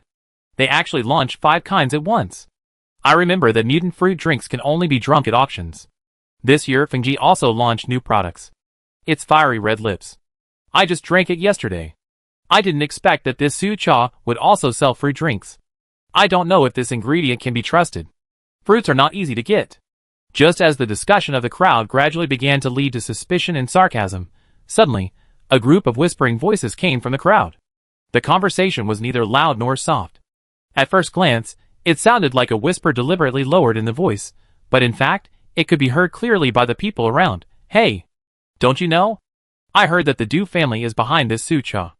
Ah? The Du family at the auction? Shoo! Of course. Don't tell anyone, I tell you quietly. No wonder. We have to drink it quickly. Otherwise, those little bitches will say we are bumpkins again. Sure enough, the shills can't just fill in the numbers. They have to come out to control the comments at the critical moment. Chapter 283. Sue Sanson walked slowly along the team that turned 7 corners, listening to how the public opinion was brought back on track, and secretly sighed. No wonder the marketing industry in the previous life was so prosperous. The public opinion is still very easy to guide. After walking 2 steps, Sue Sanson came to the end of the team, and stood at the door of Good Pavilion across the street. At this time, the door of Good Pavilion suddenly opened from the inside, and a tall and thin old man came out. He was dressed in simple and elegant clothes, and his long hair was tied into a high bun with an ink-colored ribbon. Sue Sanson frowned slightly. This old man has an amazing amount of hair, but the old man looked at Sue Sanson, and suddenly narrowed his eyes slightly. The tip of his right thumb quickly moved back and forth between the tips of his ring finger, middle finger, and index finger, and his lips moved slightly, as if he was reciting some formula. Sue Sanson raised his eyebrows. What tricks? Swindling tricks? The old man paused, then suddenly widened his eyes at Sue Sanson, and said mysteriously, I counted with my fingers, girl, I see you. Before the old man finished speaking, Sue Sanson quickly raised his hand to interrupt. My forehead is not black, and I have not had a calamity. The old man choked. This old lady is also a colleague. How come she even knows jargon? So he took out 6 dice from his pocket, took off the bamboo tube from his waist, put the dice in one by one, and began to shake the bamboo tube like a show of skill. The old man was dressed in plain clothes, and the bamboo tube was turned over and over in his hands. This smooth and seamless flower drawing trick was exactly the same as the fancy cocktail making in his previous life. Sue Sanson's eyes twitched. Could this fortune-telling Taoist priest be a nightclub professional? Suddenly, with a pop, the bamboo tube was turned upside down in the old man's left palm. Before he could speak, Su Sanson answered reflexively, 4 twos. The old man raised his eyebrows, and slowly opened the bamboo tube. He saw that the 6 dice were evenly divided into 2 groups, each with 3 dice, overlapping one after another like arhats. Before Su Sanson had time to be surprised by the superb die-shaking skill, he saw that the 2 dice at the top were exactly the same, with 3 points facing up. The old man chuckled. Wrong answer, it's 2 threes, 3 threes. Su Sanson was startled, frowned slightly, and immediately raised his head, full of vigilance. Who are you? At this moment, a stretched car suddenly stopped on the street. Du Ziding and Du Xiaowei, who were late, got out of the car and walked over quickly. Hey! Sorry! I'm late. Something at home delayed me. Du Ziding explained while trotting. He and Xiaowei were originally going to come early at 9 a.m. to help. Ahem, of course, helping was just an excuse. The main purpose was to create opportunities. Who knew that just when the two were about to go out, they heard that there was an accident in Zutian, and a mechanical mosquito invaded the plantation without authorization, causing the detection system of the metal wall to sound an alarm. No need to guess. Everyone knows that this mechanical mosquito must have been deliberately put in by other bases to find out the secret formula of their number 903 base to produce nutrient solution. Number 903 base can earn a lot of nuclear crystals and materials every year just by selling nutrient solution to the base federation, which makes other ambitious base managers very jealous. After hundreds of years, base 903 was attacked in various ways almost every day. This time, the situation was very special and serious, because it was the first time that an intruder appeared in the plantation. This meant that the coordinates of the plantation had been exposed, and the metal wall's defense barrier might have been cracked. So Du Ziding and Du Xiaowei had been in the plantation in the morning, dealing with the invasion incident urgently, and naturally missed the opening of De Jiuxiang and Su Cha. Du Ziding came to Su Sanson, and was about to tease her about her outfit today, but he immediately noticed the old man beside her. Du Ziding quickly clasped his hands together, bowed, and respectfully performed the junior salute. Master Gu. Long time no see, how are you these days? Grandpa Gu paused. The Master Gu mentioned by the Du family was his master. The master quit his job 2 years ago, and simply left him behind, patting his butt and running away. How could he know how the master was doing recently? Ah, what a sin! What a sin! The master left with ease and grace, but he left a mess, and a super mess for him. Hey, how come he, such a lazy man, worships someone lazier than himself as his master? Grandpa Gu laughed and said casually, well, still strong. Su Sanson was shocked beside him. What's going on? The two of them know each other, so this old man is not a charlatan. At this time, Grandpa Gu suddenly grabbed the 2 dice on the top of his left palm and handed them directly to Su Sanson. A gift for meeting, a little thought, not respect. If you encounter any puzzles in the future, please feel free to come to Gidge at any time. Uncle Gu said, and hurriedly turned back to the small shop behind him. A few seconds later, a young man dressed very fashionably knocked on the door of Gidge. Did this old man predict that a customer would come? Su Sanson suddenly felt puzzled. Soon, a clattering sound was heard from the door. Su Sanson frowned even more. This sound. Why is it so familiar? Why does it feel like playing mahjong? She couldn't help but look at the dice in her hand, but was surprised to find that the 6 sides of the 2 dice were all engraved with 3 points. Why do I feel like I've been tricked? This person. Do you know me? She hurriedly asked Du Ziding beside her for confirmation. Du Ziding shook the folding fan in his hand, looked at Su Sanson's old lady outfit today, and curled his lips slightly. Why do you dress so weirdly every time you see me? You think you can always capture my heart by doing the opposite. Ha, woman. Master Gu knows astronomy and geography, and has the ability to understand the past and the present. It's not strange to calculate your real name. Du Ziding's words did not directly answer Su Sanson's question. You didn't tell him my real name? Su Sanson obviously wanted to get to the bottom of this issue. Du Ziding swore to the sky. No. Su Sanson frowned slightly strange. At the same time, Du Xiaowei got out of the car and went straight into the hot pot restaurant. She walked back and forth in the restaurant for a long time, but did not see her beloved child whom she thought about day and night. Du Xiaowei was a little unhappy, and walked out of Jiuxiang's 4-door restaurant in 3 or 2 steps. No, the smell of the pot bottom inside was too fragrant. If she stayed any longer, her salivary glands would probably be overloaded. She quickly came to Su Sanson, stretched out her right hand, and took the initiative to introduce. Hello, Master Diju. I am Du Ziding's sister, you can call me Wei. Su Sanson looked at the tall and sexy charming woman in front of him, and was shocked. The woman Erguzi was talking about was her. She looked at Du Ziwei in front of her calmly, and her face was still generous and decent. She also stretched out her right hand. Hello, hello, I have heard of you for a long time. Du Xiaowei was happy. She must have heard about me from that little cutie, so she became more excited and asked quickly, You came alone? Why don't you see the handsome guy who was with you last time? Su Sanson was a little confused, with her. The handsome guy she liked? Captain Xie? She immediately became alarmed. Could it be that the beautiful and curvy daughter of the Du family in front of her had taken a fancy to her old Xie? How could this be possible? She disagreed. Su Sanson immediately became extremely alert and surrounded Captain Xie in her heart. She narrowed her eyes slightly and asked cautiously, Which handsome guy? Du Xiaowei had a face full of spring feelings and looked like she was immersed in sweetness. She immediately pulled out a masterpiece from her brain and blinked at Su Sanson.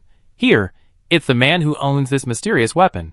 Su Sanson looked at the plunger in the brain and froze for a moment. What? You mean Erguzi? Yes. She drank with Erguzi last time. So she didn't like old Xie? How could it be? Old Xie is so handsome. Hey! No, she fell in love with Erguzi? She really fell in love with Erguzi? She was not trying to deceive the innocent boy under the banner of love, was she? Su Sanson still did not let down her guard and continued to test. The one with the big head? Du Xiaowei choked. Big head? Why didn't she think so? Anyway, he is much more handsome than the bald guy next to him. The head is okay, not too big, not tall, handsome and cute. Su Sanson heard it, and completely believed that she was talking about Erguzi, so, waving her hand, he didn't come. Du Xiaowei was stunned and couldn't believe it. Why didn't he come? Su Sanson was speechless. He was busy with work. After that, he hurried to the hot pot restaurant because there were customers who were eating fast and were about to pay the bill. Du Ziding looked at the petite figure gradually going away and sighed softly. Why did she leave? He glanced at the little sister next to him, who looked lost and speechless. Why, even a veteran in the love field can make mistakes sometimes? Seeing that Du Xiaowei didn't respond, he patted the little sister gently. Du Xiaowei put her hand on her sister's shoulder and comforted her. Hey! I told you that free love is unreliable. Be good, listen to my advice, and go on blind dates honestly in the future. It's safe. Du Xiaowei came back to her senses, knocked away Du Ziding's delicate hand, and snorted. Build a fish pond when you have nothing to do, and be a sea king freely and easily. You don't understand my happiness. Du Ziding shook his head gently, looking at his sister's strong and calm appearance at the moment, and sighed.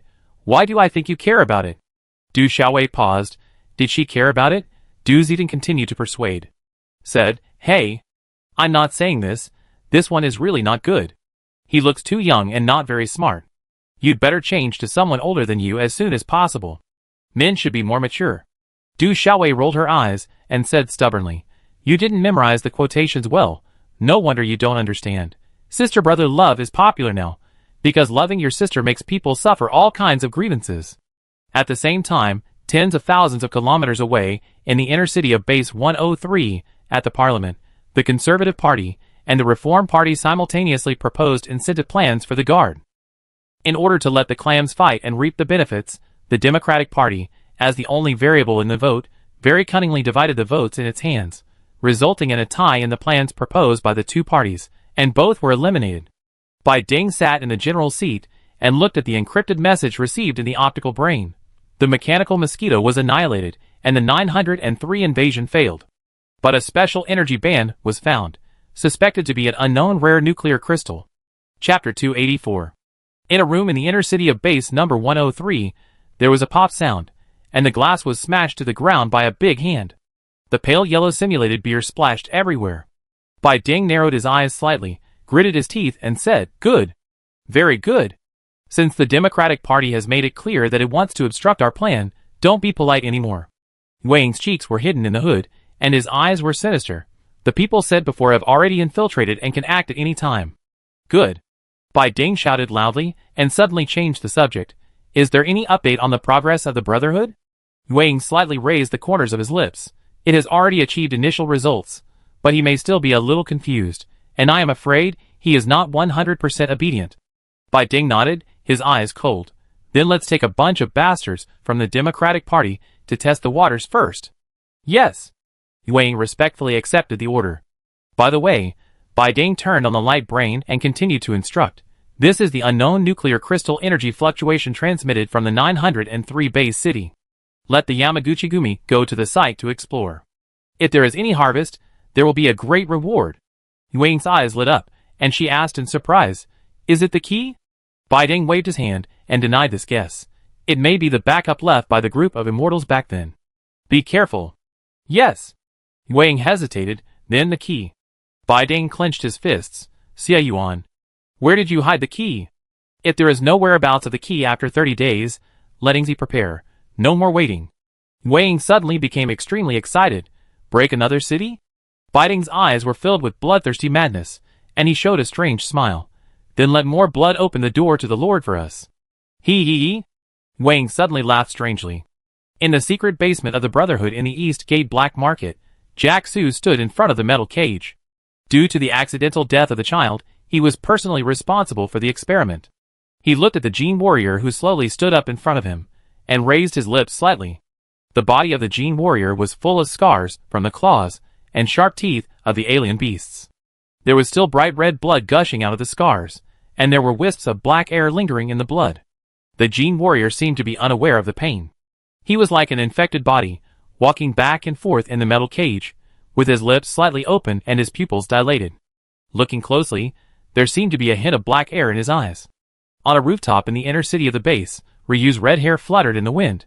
"Today's proposal was not passed. I believe that the lighting side will definitely take the next step. As long as the position of the director of the guard station is vacant, the small moves of the Reform Party will not stop." Wu Feng clenched his fists at his side and frowned slightly. "They may recruit privately, or use the hands of the family to issue tasks to the guards." Ryu stroked his hair and thought for a moment. "Go meet the person in charge of the dark web, and we will also change our strategy." For the next 2 days, Su Sanson and Xie Yuan have been busy in the Dijiuxiang Hot Pot restaurant and Su Tea beverage shop in the inner city of base number 903. On the first day, the turnover at noon alone, Dijiuxiang directly broke through the 200,000 energy value mark. Among them, the 12 private rooms on the second floor, the average consumption of each room is as high as 10,000 energy value, and a total revenue of 120,000 energy value. There are 20 large tables on the first floor, and the average consumption per table is about 3,000 energy points. However, since the guests downstairs eat quickly, almost every table can be turned over, so the total revenue is also 120,000 energy points. The lobby and private rooms have a total of 240,000 energy points, which is several sacks of nuclear crystals. Although the turnover in the evening did not double that of the noon as expected, it can basically maintain the same level as the noon. After all, it is the end of the world, and the season of strong winds. The wind speed at night is obviously much higher than that during the day. Most of the delicate nobles are unwilling to go out against the wind. Therefore, Su Sanson is very satisfied that the turnover at night is similar to that at noon. In terms of cost, most of the dishes were grown by Xie Yuan himself in the bamboo forest courtyard. Except for the exotic beast meat, soy sauce and vinegar, which had to be purchased separately after deducting the rent, wages, water and electricity, and various taxes. Su Sanson not only made back his investment in 1 day, but also achieved a daily net profit of about 300,000 energy points for the hot pot restaurant. As for Su Cha, because Boss Du's childcare was powerful enough. After deducting various marketing costs, Su Sanson finally got a share of nuclear crystals with about 120,000 energy points. Therefore, after 2 days of vigorous publicity and hype, Dijiuxiang and Su Cha finally got on the right track. Su Sanson and Xie Yuan were also about to leave, but when they left, the 2 important positions of the kitchen and the reception desk were empty. Just when everyone was hesitating whether to post a recruitment notice at the door, they saw the little boy Ian, who had been their guide but was bitten by a poisonous snake, appear on the commercial street where Dijiuxiang was. Ian was holding a little girl of about 6 or 7 years old. The little girl was thin and looked malnourished. Ian was holding the little girl, pointing at the shops along the street with his hands, and introducing them with great joy. The little girl listened very carefully, looking around, her bright eyes full of curiosity and amazement. Su Sanson and Xie Yuan looked at each other and smiled. Xie Yuan came to Ian in 2 or 3 steps, and his tall figure directly blocked the way of the boy and girl. Ian subconsciously pulled the little girl behind him, raised his head very cautiously, his eyes full of vigilance. He looked at the masked man in front of him, and whispered, "Excuse me, what can I do for you?" Xie Yuan squatted down, quickly pulled the metal mask, revealing only a pair of sword eyebrows and starry eyes, and greeted with a smile. "Do you remember me?" Ian opened his mouth wide, and immediately showed a hint of joy. Of course he remembered that it was these kind people who gave him the repair potion, and gave him 2 tubes of nutrient solution that day, so he hurriedly, nodding, "I remember." Xie Yuan pointed at the timid little girl behind Ian. "Your sister?" Ian slightly turned sideways, revealing his sister, who was subconsciously hiding behind him, and introduced, "Yes. My sister Aisha." Xie Yuan led the two to the door of the hot pot restaurant and chatted with them casually for a few words. Only then did he learn that after the last separation, Ian and his sister were very lucky to be selected by the Special Development Plan of the Base Talent Management Bureau. They were granted inner-city household registration as an exception, saying that it was for a 7-year human growth experiment. In order for the experiment to proceed smoothly, Ian and Aisha need to go to the Talent Management Bureau regularly to accept research visits from researchers. Although they will be asked many privacy questions, being able to have a hookah in the inner city means that their future work and life will not be limited to the outer city with a complicated population. What's more, the salary in the inner city is high, which is undoubtedly great news for the 2 orphans. When Su Sanson heard it, he knew that this must be a disguised compensation from the Du family. Humph, this old man Du, he still has a conscience.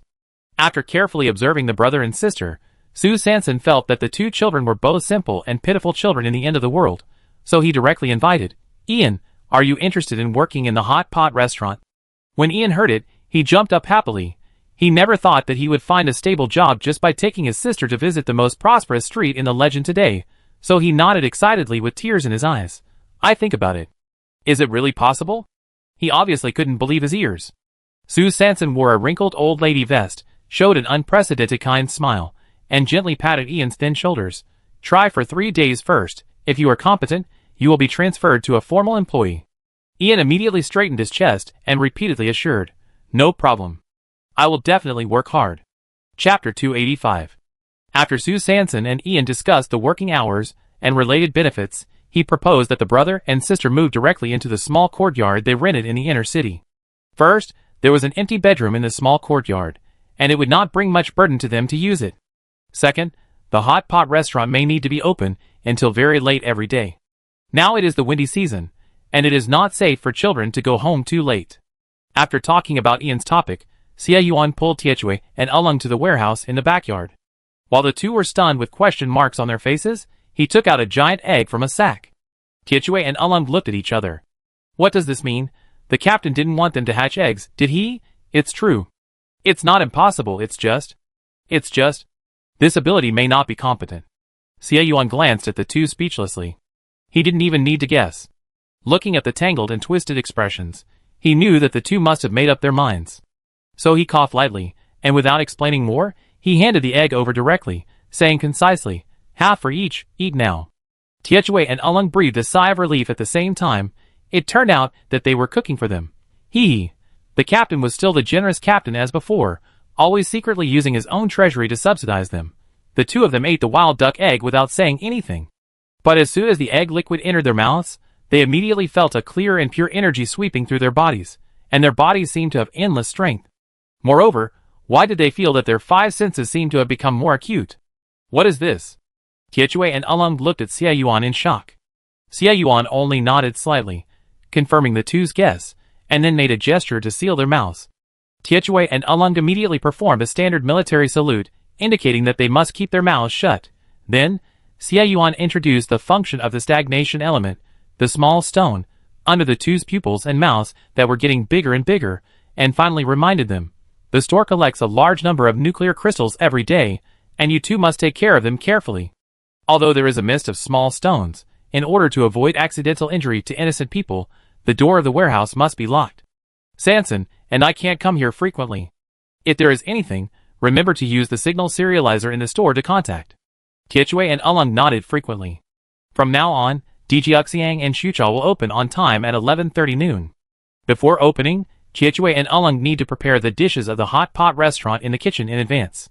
After the business started, Tietue was responsible for the on-site production of Xucha, Ulung was responsible for welcoming guests and cashiering, Ian was responsible for serving and cleaning up, and Aisha was too young, so she only needed to stay in the kitchen to wash the dishes. After explaining some daily matters, Su Sanson and Xie Yuan prepared to leave. It was 10:45 a.m. on the 10th day of the wind season in the 336th year of the star calendar. Xie Yuan drove the big black and quickly left the 903 base city. In the wilderness, he rushed towards the place where the Xiaowei was parked. Suddenly, Su Sanson's body stagnated, her pupils shrank suddenly, and her heartbeat slowed down again. Boom! Boom! Boom! A colorful pure light shot out from her chest, but as soon as the pure light came out, it was immediately completely imprisoned by the small stone mist placed in the cloth bag. As a result, the pure light was forced to pause before it could draw a beautiful rainbow. Then, a vague voice echoed in her mind. Don't go forward, don't go forward. 2 seconds later, Su Sanson's eyes regained clarity, and she immediately turned her head to look at Xie Yuan, who had stopped the car and was staring at her nervously. Hide! It's dangerous! Xie Yuan pursed his lips tightly, turned the steering wheel, and immediately drove Dahe towards the rocky area in the north. A few dozen seconds later, Dahe had just stopped behind a huge rock, and a pure white spaceship was seen slowly landing in the sky not far away. At the bottom of the white spaceship, a fiery red ball was painted with oil paint. Yamaguchi Gumi? Su Sanson and Xie Yuan blurted out at the same time.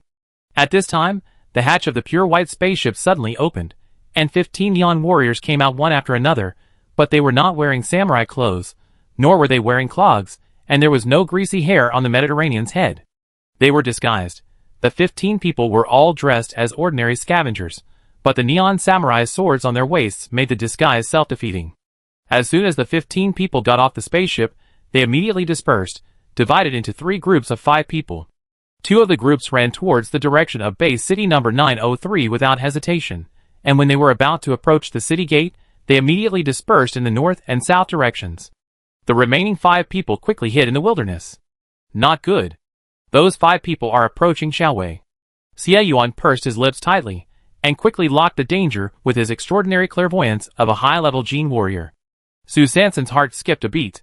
Damn it! Before crossing the northwest hurricane belt, the Yamaguchi Gumi had fired tracking missiles at Xiaowei. They knew Xiaowei, and if they approached Xiaowei, the stagnation element small stones arranged around Xiaowei would definitely be exposed. Damn it! Su Sanson quickly put down the wind-spinning cart on his left arm, and the 2 of them immediately got on the board. Xie Yuan left 2 stagnation element small stones, with the largest mist range on the roof of Dahe, for defense and protection. He held the last small stone in his hand, and quickly waved it to his side, quickly packing up a huge stone next to him with mist. Although the mist range of this small stone is small, it does not affect its stagnation power at all. The small mist is like a delicate suction cup, tightly adhering to the surface of the huge stone. Xie Yuan held the small stone, and the small stone held the huge stone.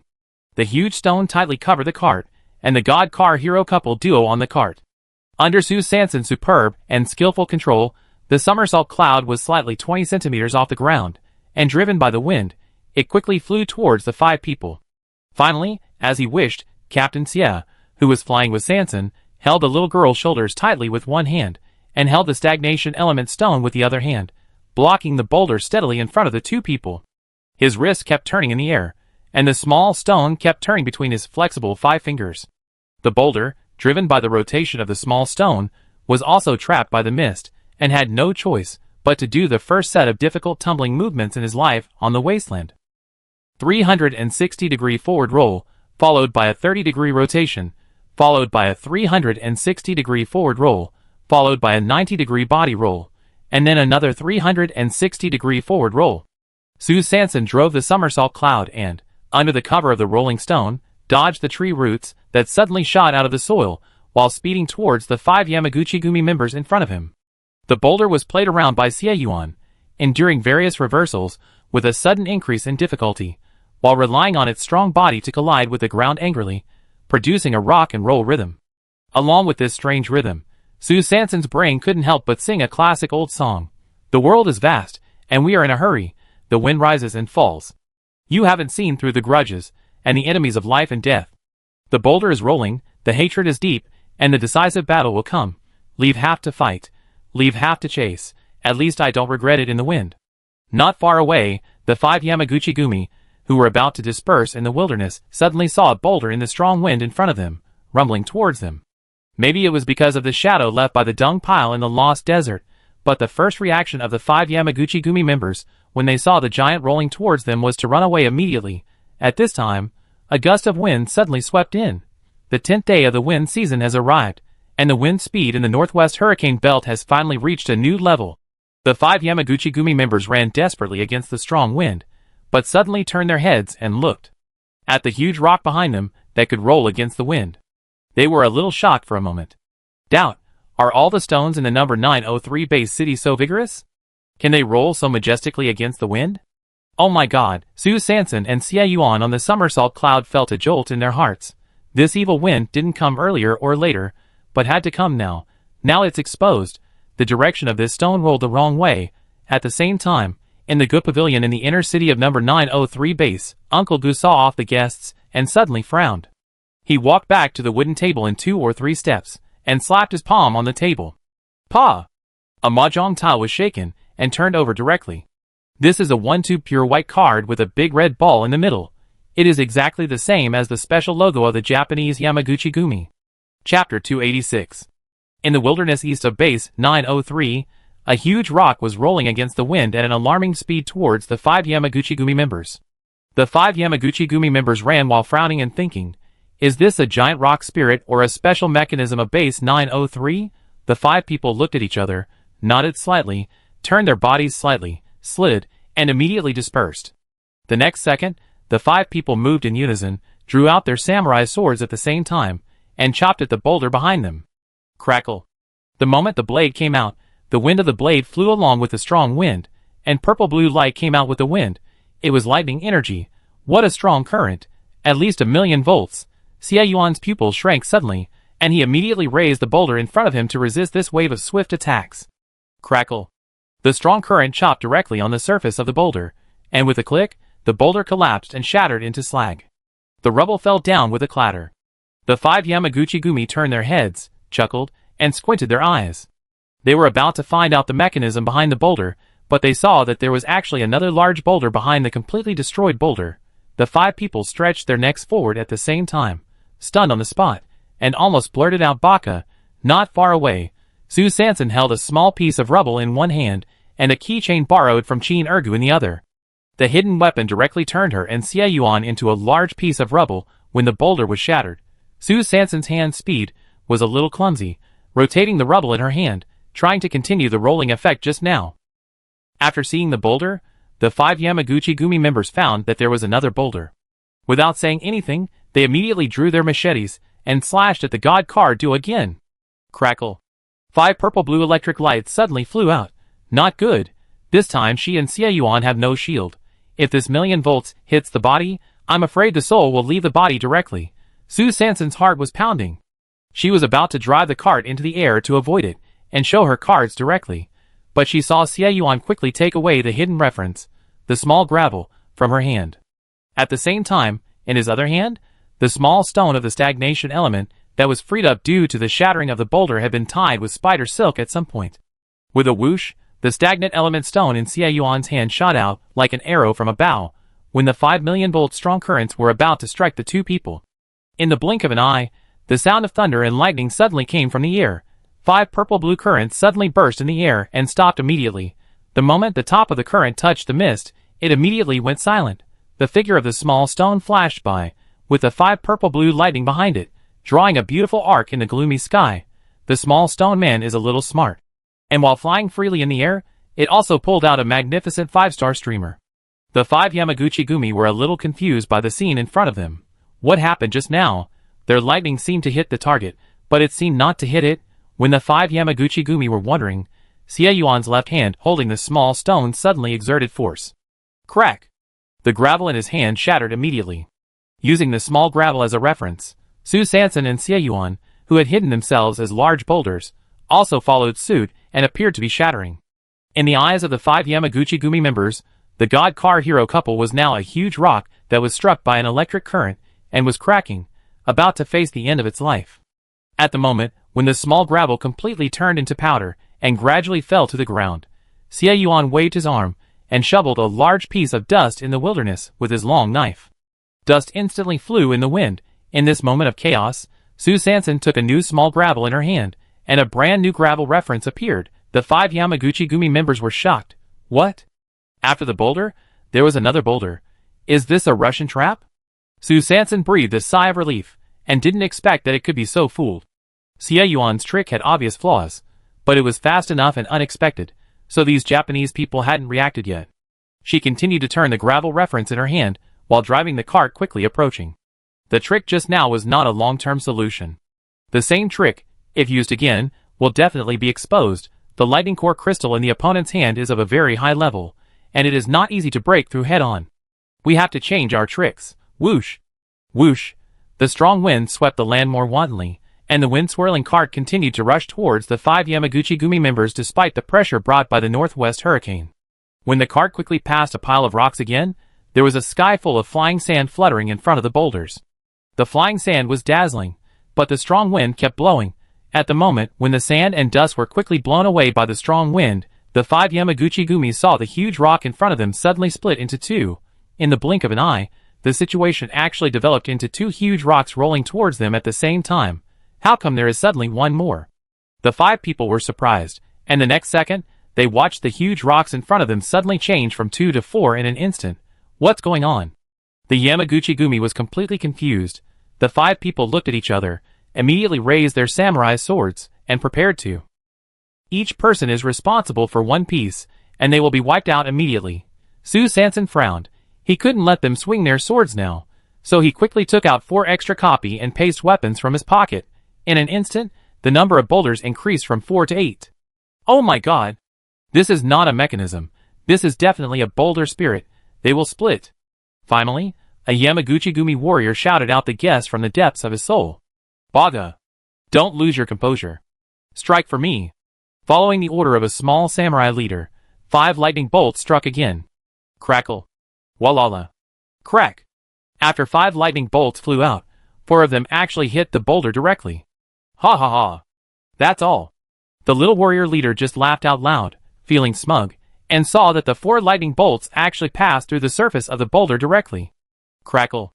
The lightning struck the wilderness, splashing up a burst of dust. In the dust, the 4 boulders that were hit were still rolling towards them safely. It was actually fake. It was a trick. Baka! The warrior leader reacted instantly. What about the 5th lightning? The warrior leader glanced and saw that the 5th lightning also hit the wilderness, but the difference was that the 5th lightning did not pass through the boulder, but was dodged by the boulder. The 5th lightning struck nothing. It was actually dodged. Humph! It seems that the real body is here. The warrior leader narrowed his eyes slightly, and immediately saw through the essence of this trick. How can this be a splitting boulder spirit? It is clearly a mechanism. It is a boulder mechanism controlled by someone behind the scenes. Chapter 287.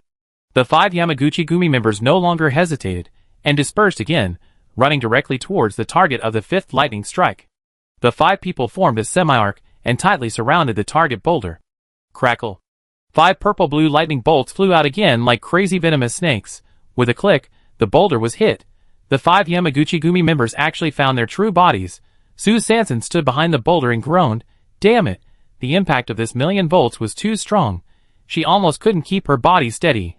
Fortunately, when she just passed the rock pile, she used the stagnation element stone in her cloth bag to quickly kidnap a new boulder and protect it in front of her. In order to prevent the Yamaguchi Gumi from seeing the flaws, she also deliberately learned from Xie Yuan's previous practice and shoveled up a piece of sand and dust to confuse her vision. The 5 Yamaguchi Gumi looked at the shattering in front of them. The boulder couldn't help but curl his lips slightly and smiled, because as this boulder broke, the other boulders around it also broke. Sure enough, this is just a trick. There is only one main body. Su Sanson looked at the boulder in front of him that was already full of cracks, and was about to break into slag. He didn't dare to delay any longer and immediately grabbed a small piece of gravel and turned on the stealth mode in advance before the boulder collapsed. The 5 Yamaguchi Gumi on the opposite side of the boulder were full of confidence, thinking that they had seen through the trick in front of them, and the battle could end here. But suddenly they saw that after these broken boulders, there was still a boulder. The Russian set of stones appeared again. The little samurai leader narrowed his eyes. Slightly, something was wrong. Something was wrong. He always felt that there was something strange about this mechanism, so he drew his sword and shouted, "Don't worry about the other pieces. Just attack the target with all your strength." Su Sanson's heart skipped a beat. Now the distance between the two sides was less than 50 meters. She had lost the boulder shield again. This was going to be a disaster. The 5 members of the Yamaguchi-gumi smiled grimly and focused on the somersault cloud that was now hiding in the form of a rolling boulder. Suddenly, a piece of boulder that looked completely different from the other 7 pieces and had been hiding at the end suddenly sped up and flew out while the 5 people were drawing their swords. With a whoosh sound, an object similar to a dart flew out from behind the boulder. The speed of the dart was so fast that it broke through the clouds and the wind, and it was unstoppable. Immediately afterwards, a light click sound was heard in the air, and the next second, a headless warrior was holding a long sword and was stunned in place. In the strong wind, a bloody head, with bright bloodlines, was flying strangely in the opposite direction of the dart trajectory, towards the boulder that suddenly popped out just now. What's going on? The Yamaguchi-gumi warrior raised his sword and looked at the little leader, who suddenly lost his head in front of him, panicking. The incident happened suddenly, and the remaining 4 members of the Yamaguchi-gumi were at a loss. Before they could react, they heard another scream. Ah! A long sword, with a strong sound of breaking wind, directly pierced into the eyebrows of another Japanese warrior. Who? What? Before the voice fell, there was another puff sound, and a high-energy sword, with strong energy, directly pierced the temple of the 3rd Japanese warrior, behind the big rock that frequently produced hidden weapons. Xie Yuan's narrow eyes were filled with coldness. It turned out that when Xie Yuan and Su Sanson passed the rubble just now, they had separated. When the boulder was split into 2 for the first time, it was not the light and shadow effect of copying and pasting the weapon, but Xie Yuan and Su Sanson used small stones to tie a brand new boulder respectively, and ran wildly in the wilderness, as expected of a high-level genetic warrior who ate a double yolk egg. His legs continued to burst out with strong power, which was comparable to the wind speed of the somersault cloud. The remaining 2 Yamaguchi-gumi members immediately adjusted their positions, back to back, and stared vigilantly at the boulder that suddenly flew out just now, and the lightning currents on their samurai swords crackled. When the 2 focused their attention completely on this suddenly powerful boulder, Su Sanson finally arrived at the main battlefield on the somersault cloud. Swoosh! The stagnation element stone in her hand flew out without hesitation. Snap!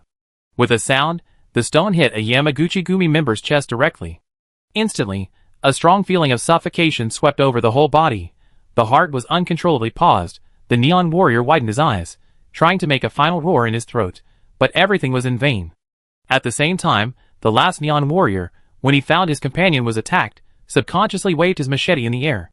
In an instant, purple-blue lightning, like bloodthirsty fireworks, flew aimlessly in all directions with him as the center.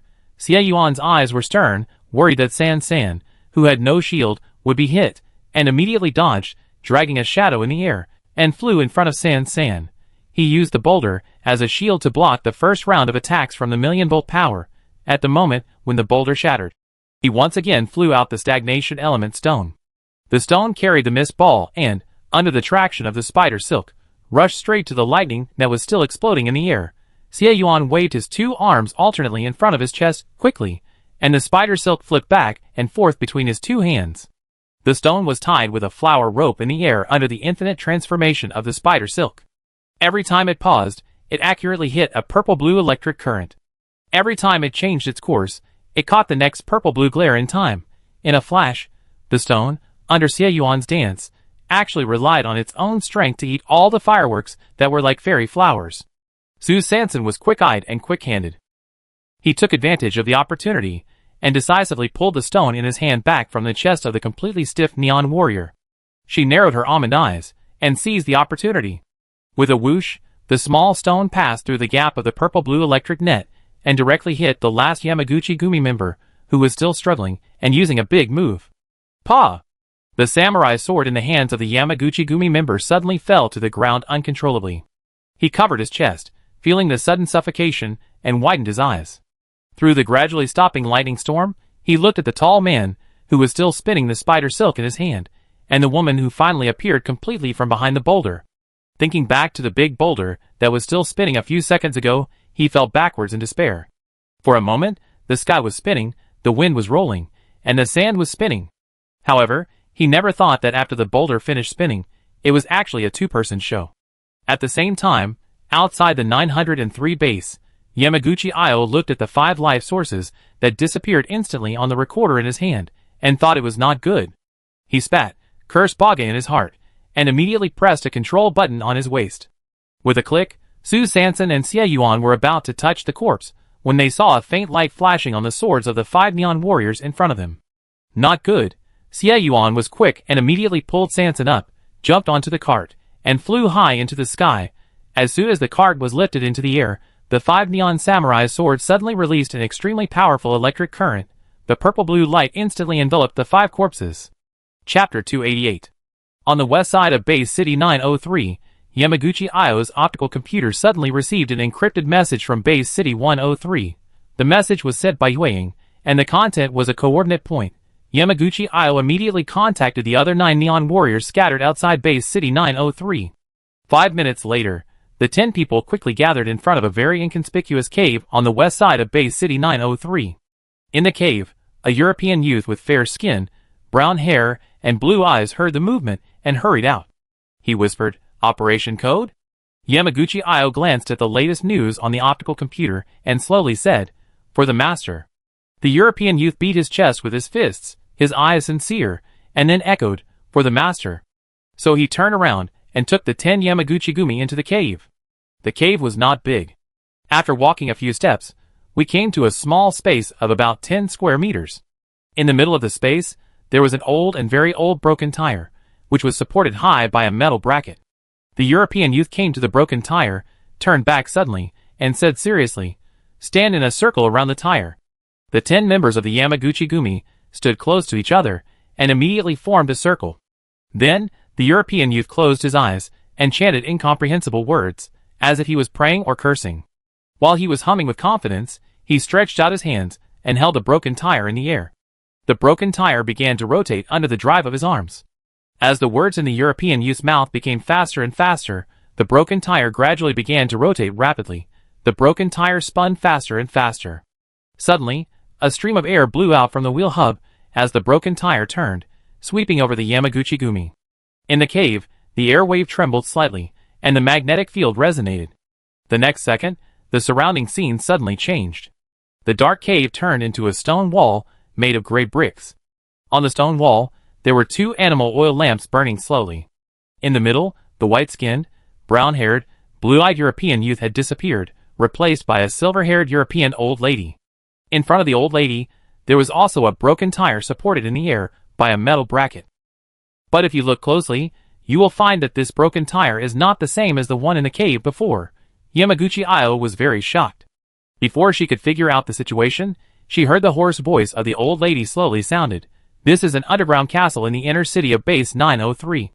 Inner city of the base? Did they achieve space teleportation from a cave outside the city?" Yamaguchi Ao was very surprised. At this time, the hoarse voice of the old lady suddenly became extremely gloomy. "In order not to expose your identity and continue to lurk, I can only send you here."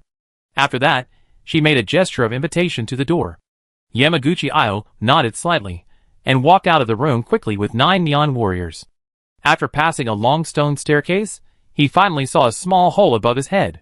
Looking out along the hole, there was a gloomy sky and a whistling wind outside.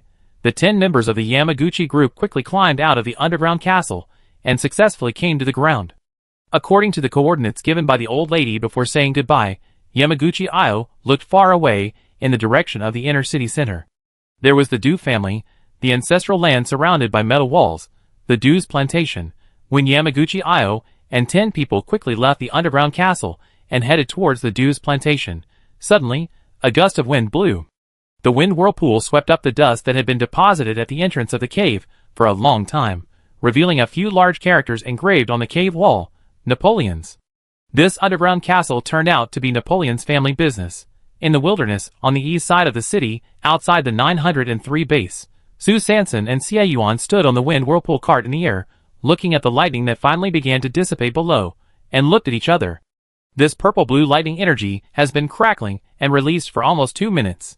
Because they were not sure whether this supernatural power release was a trap, the two did not dare to use small stones to block it directly.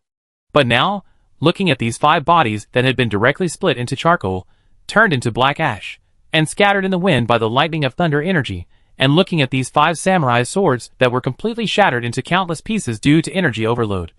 Yuan suddenly realized that this was an energy release mechanism specially made by the Yamaguchi Gumi, in order not to leave corpses and nuclear crystals to the enemy. Once the mechanism is turned on, the nuclear crystals on the weapons will release all their energy at the fastest speed. On the premise of not leaving any supplies to outsiders, it may also take away a few slow-reacting ghosts. What a deep mind. He and San were almost roasted into charcoal just now. San sighed lightly. She originally thought that she must have made a fortune this time. The thunder nuclear crystals in the hands of the 5 Yamaguchi Gumi were obviously not ordinary items. They were simply better than the one installed on her hood. But now, the silkworm will not stop spinning silk until it dies, and the candle will not stop working until it burns out. It's all in vain. Yuan gently rubbed the girl's somewhat depressed little head and comforted her. It's not a loss, he said softly, then raised his hand and pointed. Isn't there a big guy here? Sanson followed his finger and looked at the pure white spaceship in the distance and couldn't help but open his mouth. Oh my, Captain Xie is going to cut off the fire directly. Unsure whether there are special monitoring equipment installed on the periphery of the Yamaguchi Gumi spaceship, Sanson and Yuan picked up a piece of rubble from the ground out of caution and hit it as a boulder again. The boulder rolled quickly in the strong wind, and in a few minutes, it came to the edge of the spaceship.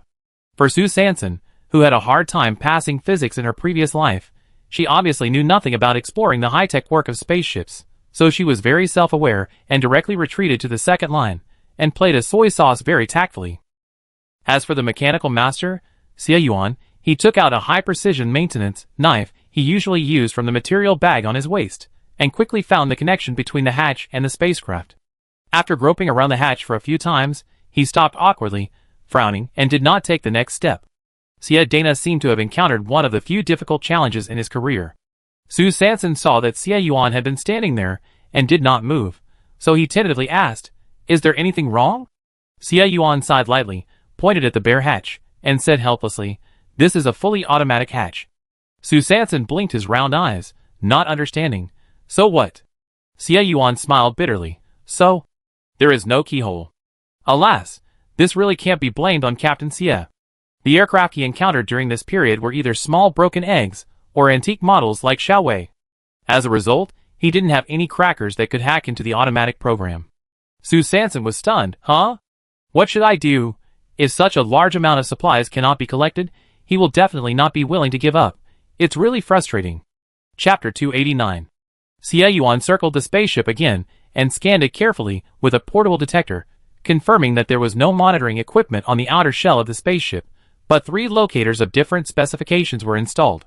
The locators were located in the cockpit, weapon compartment, and energy conversion compartment respectively. He immediately lifted the 2 people's hiding state, thought for a moment, turned his head, and said to Sanson, "How about packing them up and taking them away directly?" At the same time, Du Ziding stood in a Chinese-style courtyard with pavilions and towers, looking at the 2 messages received on the light brain more than 10 minutes ago, one from Sanson, "Be careful, there is an enemy attack." The other is from Master Gu, "There are invaders. Expected to be 10 people." Du Ziding picked up the radio encryption communicator in his hand, and said in a deep voice, "Is the deployment around Zutian completed?" A sonorous and powerful answer soon came from the communicator. "Master, don't worry, all the people in Class C are in place." Du Ziding frowned slightly and added, "Let Class B be prepared too. The enemy may not be simple." "Yes, Master."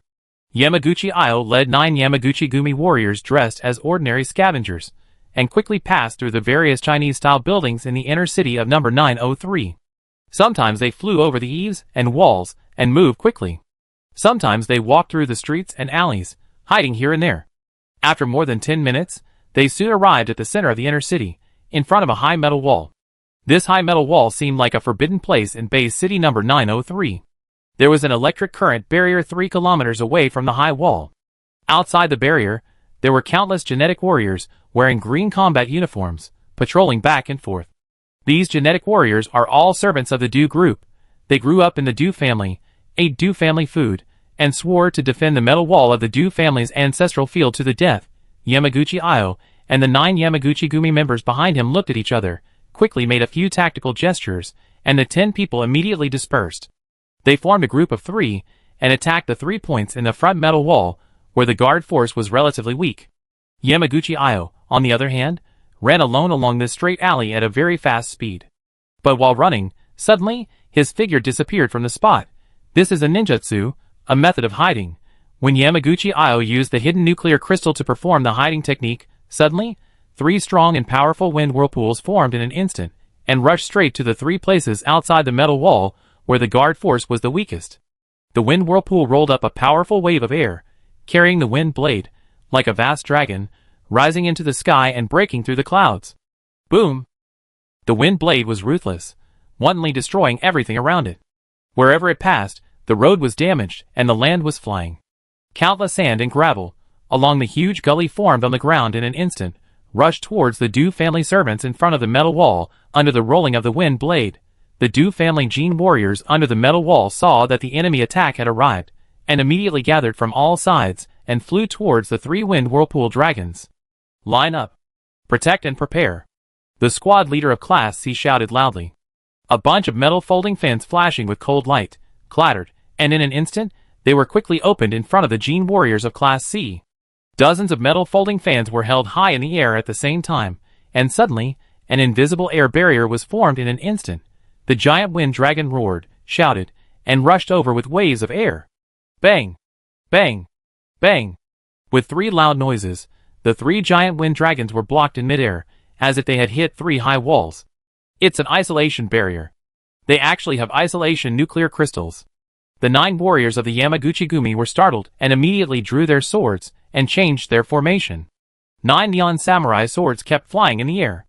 In an instant, 9 purple-blue lightnings met in the air and quickly twisted into 3 strands, rushing towards the metal wall again along the 3 giant wind dragons. Be careful. It's 10 million volts.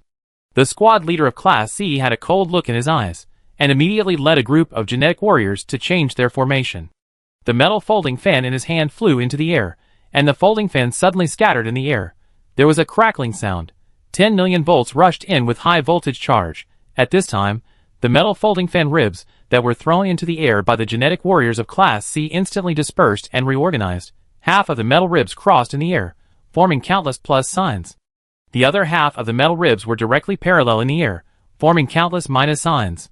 The plus sign and the minus sign just connected the positive and negative poles of the current. At the moment, when 10 million volts rolled over with the wind blade, the positive and negative metal ribs flying in the air immediately lined up. Metal is conductive, and the metal ribs are not only conductive, but also have the energy blessing of the isolation system nuclear crystal. Pa pa pa! The moment when tens of millions of volts hit the metal fan bones, lightning intersected and thunder exploded. The positive and negative metal fan bones used themselves as a medium to directly bear all the high-intensity charges, and under the wrapping of the isolation system energy, the high-voltage current was tightly trapped in the fan bones. The fan bones extended from the positive pole to the negative pole, directly reaching the heavens, and within a few seconds, the tens of millions of volts were directly dispersed and drained to an altitude of 10,000 meters. Baga! Seeing that the situation was not good, the 9 Yamaguchi-gumi members immediately took out a white fox mask from their arms, and put it on their faces.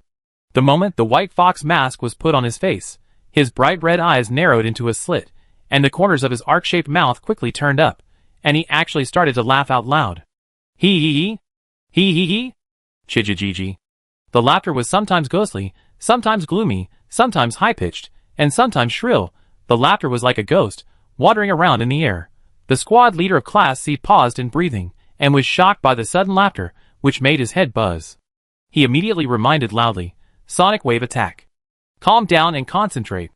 Just when the 9 people of the Yamaguchi group and the general defending the city, the servants of Class C, were fighting in full swing and were very anxious, a ghostly shadow suddenly passed through the gap in the defense line of the Du family's Jin warriors. His feet were full of wind, and he pulled out the long sword from his waist neatly. Suddenly, a quiet wind swirled the shadow, soaring into the air, and under the wrapping of high-voltage current, he actually climbed over the metal wall directly. This person was none other than Yamaguchi Io, who used the method of hiding and sneaked into the plantation in the chaos. It turned out that the large-scale attack that the 9 people had painstakingly created just now was just for the purpose of making a feint to the east and attacking in the west at this moment. At the same time, Xie Yuan and Su Sanson drove the somersault cloud back to the place where the Daihe was parked quickly. The two quickly got off the board and jumped on the Daihe again. Xie Yuan stepped on the accelerator to the bottom, driving the dahe towards the white spaceship at a high speed. Xie Yuan took out several bundles of hemp rope from the trunk of the dahe, and removed 3 small stones of the stagnation element with the largest missed range from the top of the dahe. Then he used hemp rope to tie the 3 small stones to the core areas of the cockpit, weapon compartment, and energy conversion compartment respectively. The moment these 3 areas were covered by mist, 3 different positioning signals were immediately trapped in the mist like headless flies. At the same time, on a monitoring screen far away, in the inner city of Base 103, the Yamaguchi-Gumi's spacecraft signal suddenly disappeared. Yuang frowned at the abnormal movement on the monitoring screen and immediately ordered, "Contact Napoleon's family to confirm the latest situation of the Yamaguchi-Gumi." Chapter 290. In the inner city of Base number 903, the metal wall in front of the Dew's plantation, Yamaguchi-Idai's mouth curled up, and he quickly rose into the air under the whirlwind. He looked at the large field behind the metal wall through a misty barrier, and couldn't help but widen his eyes. So, this is the secret of Base City number 903? Hee. Today this legendary treasure will belong to my Yamaguchi family. Yamaguchi-Idai's eyes were full of greed and madness.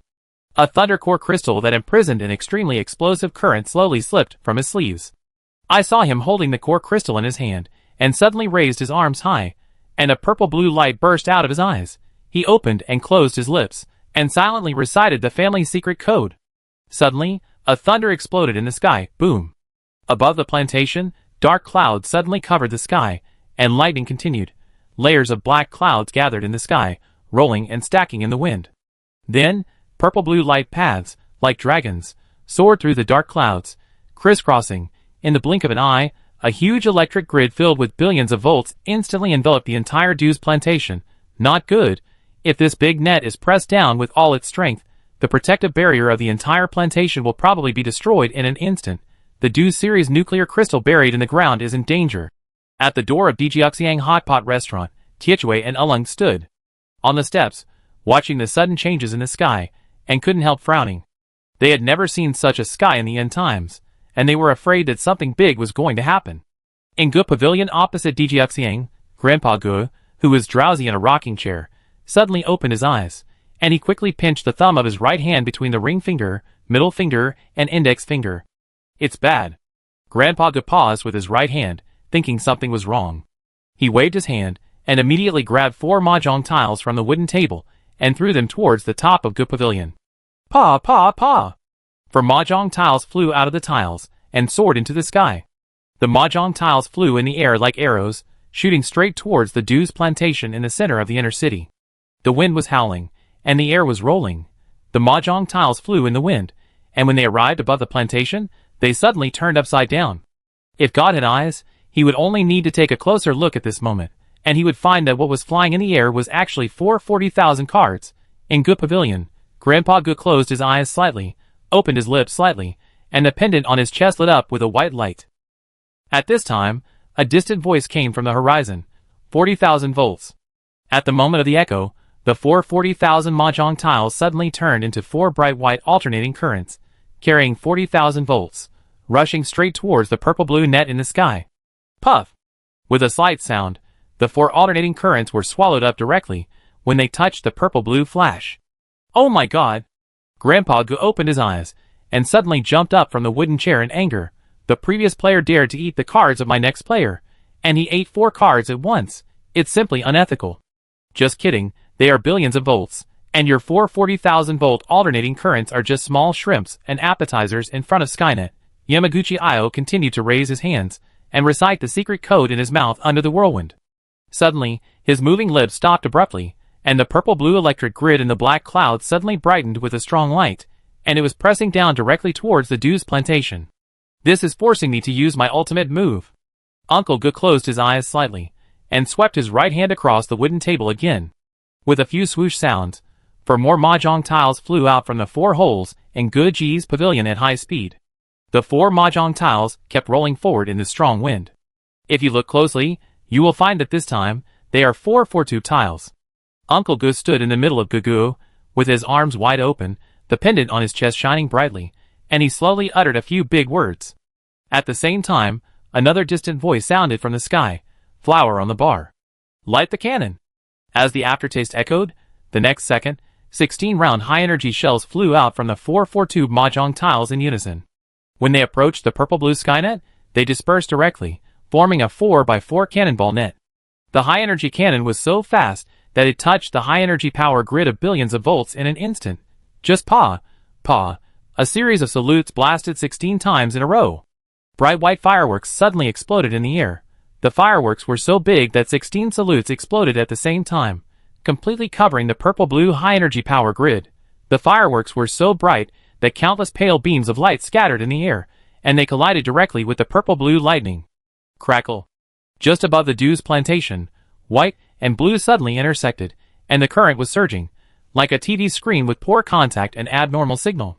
With its old bones, it was struggling to search for a faint satellite TV signal in the intermittent optical fiber source. The purple-blue trillion volts roamed wildly, while not forgetting to press down quickly.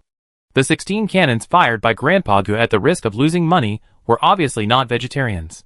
They continuously released hedging energy in the air, and they were rapidly eroding and consuming the purple-blue net in the sky at an astonishing speed. Zzz. The purple-blue electric net in the air immediately began to short-circuit when it encountered the hedging energy. The purple-blue lightning figures became fewer and fewer, and the frequency of their appearance became less and less. Ugh! Yamaguchi Io suddenly covered his chest and spit out a mouthful of old blood. Damn it! Who even sneaked up on this secret technique? Grandpa Gu opened his arms wide, opened his slightly closed eyes slightly, and curled his lips slightly. At this moment, the purple-blue electric net above the plantation had been completely offset and worn out by the 16 pale fireworks. A wisp of gray smoke rings, with a smell of coke, drifted in the wind. This power grid is actually broken. Grandpa Gu patted the non-existent dust on his coat, sat down slowly, picked up the Su tea on the corner of the table with one hand, took a big sip, and habitually rubbed the Mahjong tiles on the table with the other hand, shaking his head. Hey! If I hadn't taken the initiative to shoot, how could you have won? This round doesn't count, there's no money. Next round, fight to the end. After rubbing Mahjong, he looked up at the 4 big holes on the roof and muttered to himself, there's a skylight. It's a big loss, hey! I spent all the savings left by my master to buy this shop. At the same time, outside the 903 base city, Su Sanson and Xie Yuan, who had just used the stagnation element small stone to pack up the pure white spaceship of the Yamaguchi Gumi and easily brought it to Xiaowei, looked at the strange phenomenon in the sky and listened to the strange shouting from the horizon, and couldn't help but fall into deep thought. Xie Yuan frowned slightly, secretly frightened. Materialization system? But Su Sanson's mouth twitched, his face full of black lines. Is this how Mahjong is played now? Isn't it a bit too hardcore? Chapter 291. The purple-blue electric net above the Dew's plantation gradually disappeared into the air, with a burning smell and white smoke. The thick black clouds that were about to destroy the city were also blown away by the strong wind. Yamaguchi Io hunched his back, tightly covering his heart that was seriously injured, struggling and gasping in the wind. Suddenly, there was a light whoosh sound. An ancient brush came through the wind. Puff! The tip of the brush, as sharp as a cold needle, broke through the wind in the air, and went straight through Yamaguchi Io's heart.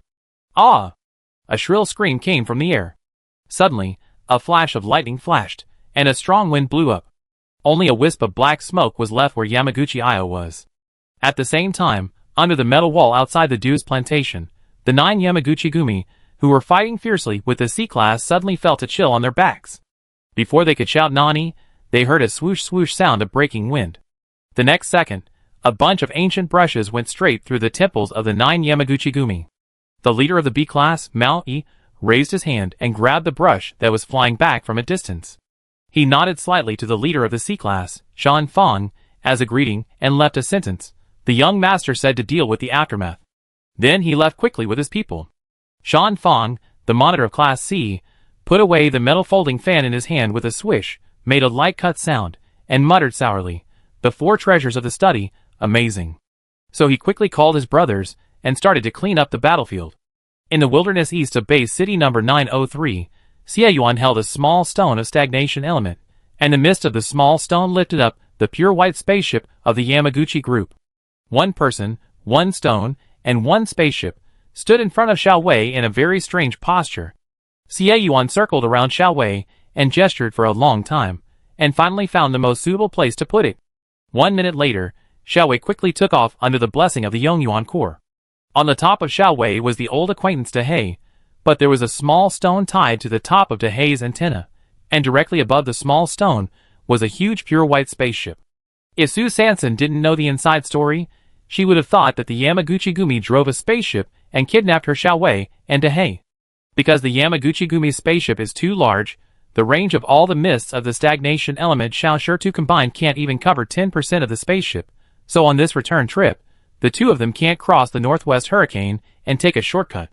They can only take a detour and pull the goods diligently. Alas, sure enough, unexpected wealth is not easy to get, and the packaging and delivery are fully responsible. At the same time, tens of thousands of kilometers away, in a room in the inner city of base number 103, Bai Ding slammed the glass on the metal table and said sternly, "The Yamaguchi-gumi was completely wiped out." Ewing hid in the hood, standing in the corner, cautiously. The spacecraft positioning failed, but according to the news said back by Napoleon's family informant, they should have entered the inner city and found the specific coordinates. They should have been determined to get it, but unfortunately, someone tried to stop them. Bai Ding frowned slightly. Someone secretly took action. Who? Ewing shook her head. Ms. Elaine only said that two low voices came from the sky, like a spell, and like some kind of secret code. Bai Ding pursed his lips tightly and muttered to himself, "The battle is in vain. Is this some kind of ancient secret technique?" In the inner city of base 903, in a Chinese-style courtyard with pavilions and towers, Du Ziding listened to the report of the C-class leader, Shan Fang, and frowned slightly. Didn't find the mastermind's body? Shan Fang lowered his head and whispered, "Maybe. He was burned to ashes. Maybe." He secretly said that it was bad luck, and this man was not killed by their C-class. This Heatsy class is always like this. It's fine if they don't leave their names behind, but at least they should be responsible for the aftermath. Damn it! Du Ziding tapped the folding fan in his right hand on his left palm, and suddenly said, "The Entry and Exit Management Bureau has no record of these 10 people entering the city. How did they get in?" Shan Fang's eyes were stern. "Is there a traitor?" With a pop, Du Ziding slammed the folding fan in his hand heavily on the stone table. "Send someone to investigate secretly first. It seems that it's time to call a meeting of the noble families in the city." On the commercial street, a stretched car stopped in front of Gija's door. The door opened and Du Xiaowei helped Old Master Du get out of the car. She turned her head and quickly glanced at De Jiuxiang and Su Cha behind her, and sighed softly. "Grandpa, my brother, and I suspect that the girl from the Su family may not have our Du family's treasures." Old Master Du paused. "Oh? What do you mean? Tell me more." Du Xiaowei briefly explained the matter of asking for tea seeds. Old Master Du narrowed his eyes and gently patted the back of Du Xiaowei's hand, calmly. "Then have you asked where the various mutant fruits used in her Su Cha came from?" Du Xiaowei nodded. "It is said that they were purchased through the private soldiers of base city number 103. Humph. Old Master Du snorted in annoyance. "You lie easily." "You lie to me." Du Xiaowei's pupil shrank. "You mean?" Old Master Du only said, "Humph. She's very smart." He immediately went forward and knocked on Gu Ji's door. In the room, Grandpa Gu was lying on a bench, sipping Su Cha while closing his eyes and calculating today's losses. Suddenly, he heard footsteps coming from the door. The moment the door knocked, he immediately stood up, quickly took out the fake beard, stuck it on his chin, and whispered, "Come in." Old Master Du pushed the door open, his wrinkled fox eyes curved into a crescent shape, excitedly stepped forward, directly held the hands of Grandpa Gu, and began to express his gratitude. "Xiao Yun. Thank you so much for your timely help this time. We, the Du family, will never forget the favor we owe you." Gu Yun choked. This Old Master Du actually knew his real name, so he had to smile awkwardly, pulled the beard on his chin, and said in a hurry, No, it's just a casual thing." "You know me?" Old Master Du showed a kind and benevolent smile, and continued to pat Gu Yun's hands. "Hey. It was also 3 years ago, after I had a drink with your master. Before he left, he specifically told me that next time I see Gu Pavilion open, remember that the owner here is called Xiao Yun."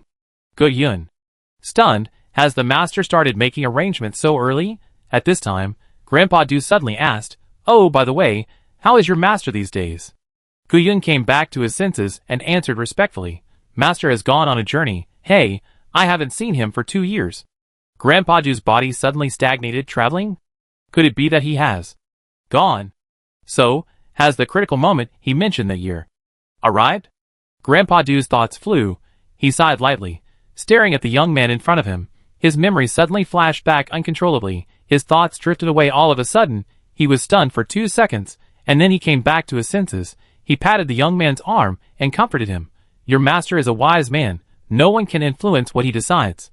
Guyun blinked his eyes, feeling that Grandpa Du had something to say, and was about to ask a few more questions, when a gust of cool wind suddenly poured in from the 4 holes on the roof. Grandpa Du was immediately blown away. Guyun raised his hand and pointed at the skylight, laughed, and asked, "Can this be reimbursed?" At the same time, in an abandoned plot in the inner city of number 903, a gust of wind swept through, and a shadow fell heavily to the ground with a smack.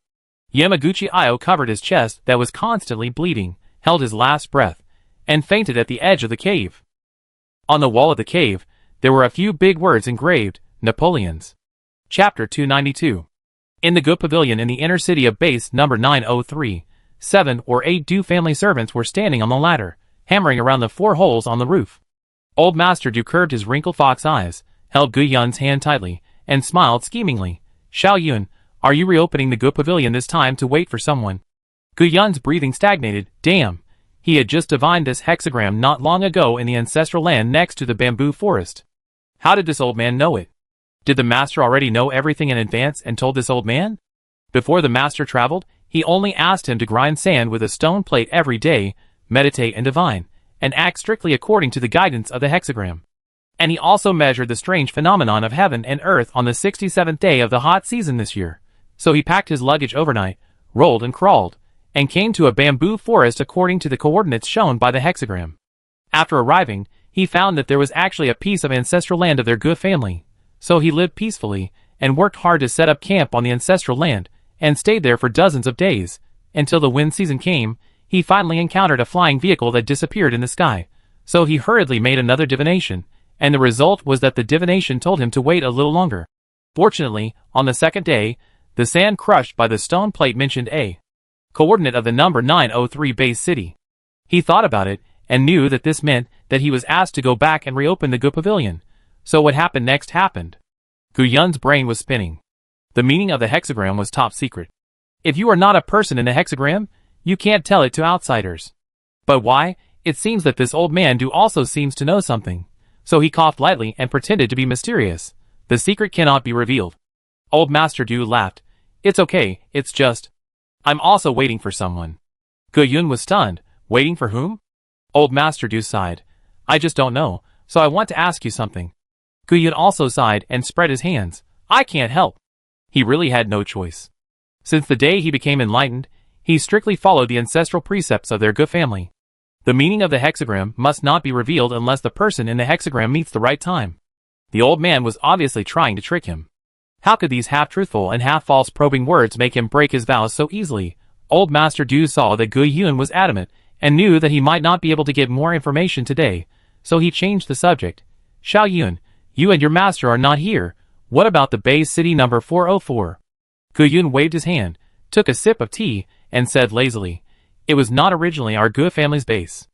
I settled there because my master calculated that there were elements suitable for my growth there, so I stayed there temporarily. Old Master Du's wrinkled fox eyes slightly. He narrowed his eyes. Oh! So the 2 moves you just used are the inheritance from base 404? Guyun pursed his lips. How should he answer this? At first, he thought it was the inheritance of an ancient family in base 404, but later, the more he studied, the more he found that it was not the case at all.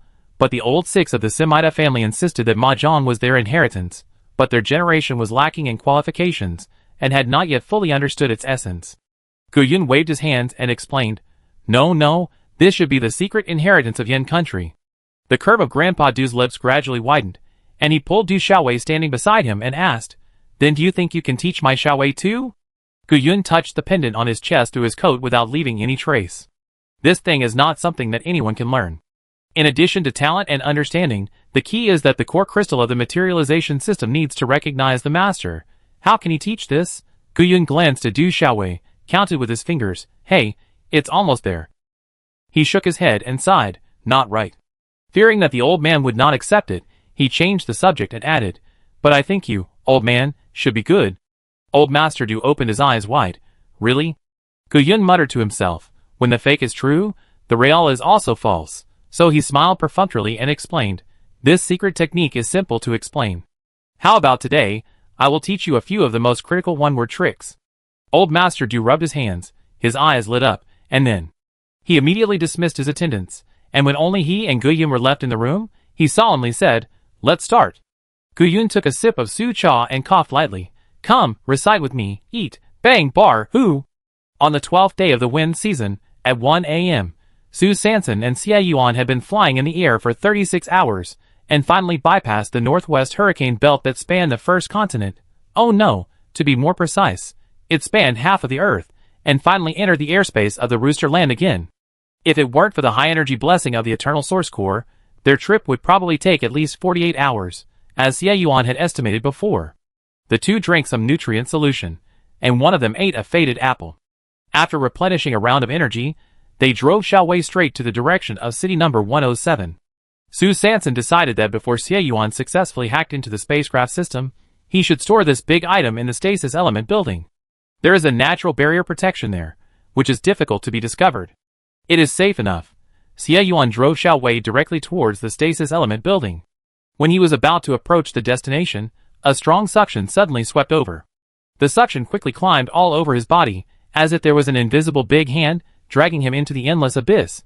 Xie Yuan's pupils stagnated, and when his eyes began to blur, he immediately pulled back the joystick, and Xiaowei immediately retreated 2 kilometers in the air.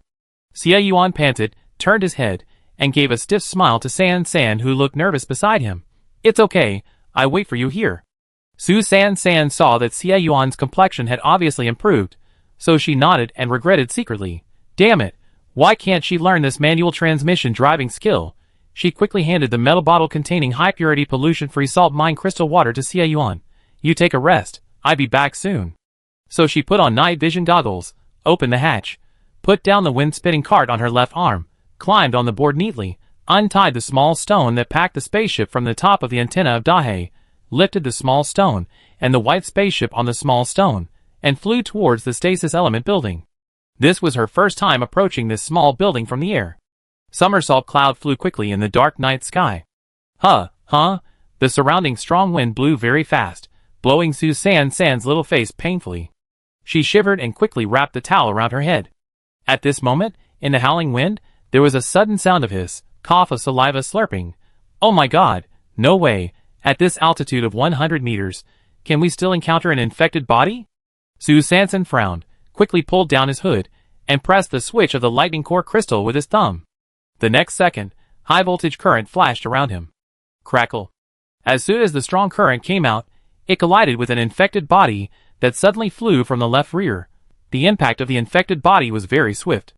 Its 2 metal claws flashing with cold light immediately conducted electricity, and emitted dazzling sparks when they touched the high-voltage current. However, this infected body seemed to be unable to feel the pain at all. It allowed the current to flow rapidly through its arms, and its attack force was not affected at all. Swish! The claws of this infected body rubbed against the electric sparks, and pierced through the lightning barrier, heading straight for the back of Su Sanson's head. Chapter 293. Coincidentally, at the same time, on the right side of the wind-swirling cart, another infected body came with claws outstretched, riding the wind and slashing diagonally. It was so quick that Su Sanson secretly said, "The low-level nuclear crystal of the Thunder system is really unreliable." She immediately bent her knees and squatted, protecting the small stone and the large spaceship in her left hand, and controlled the cart to descend vertically.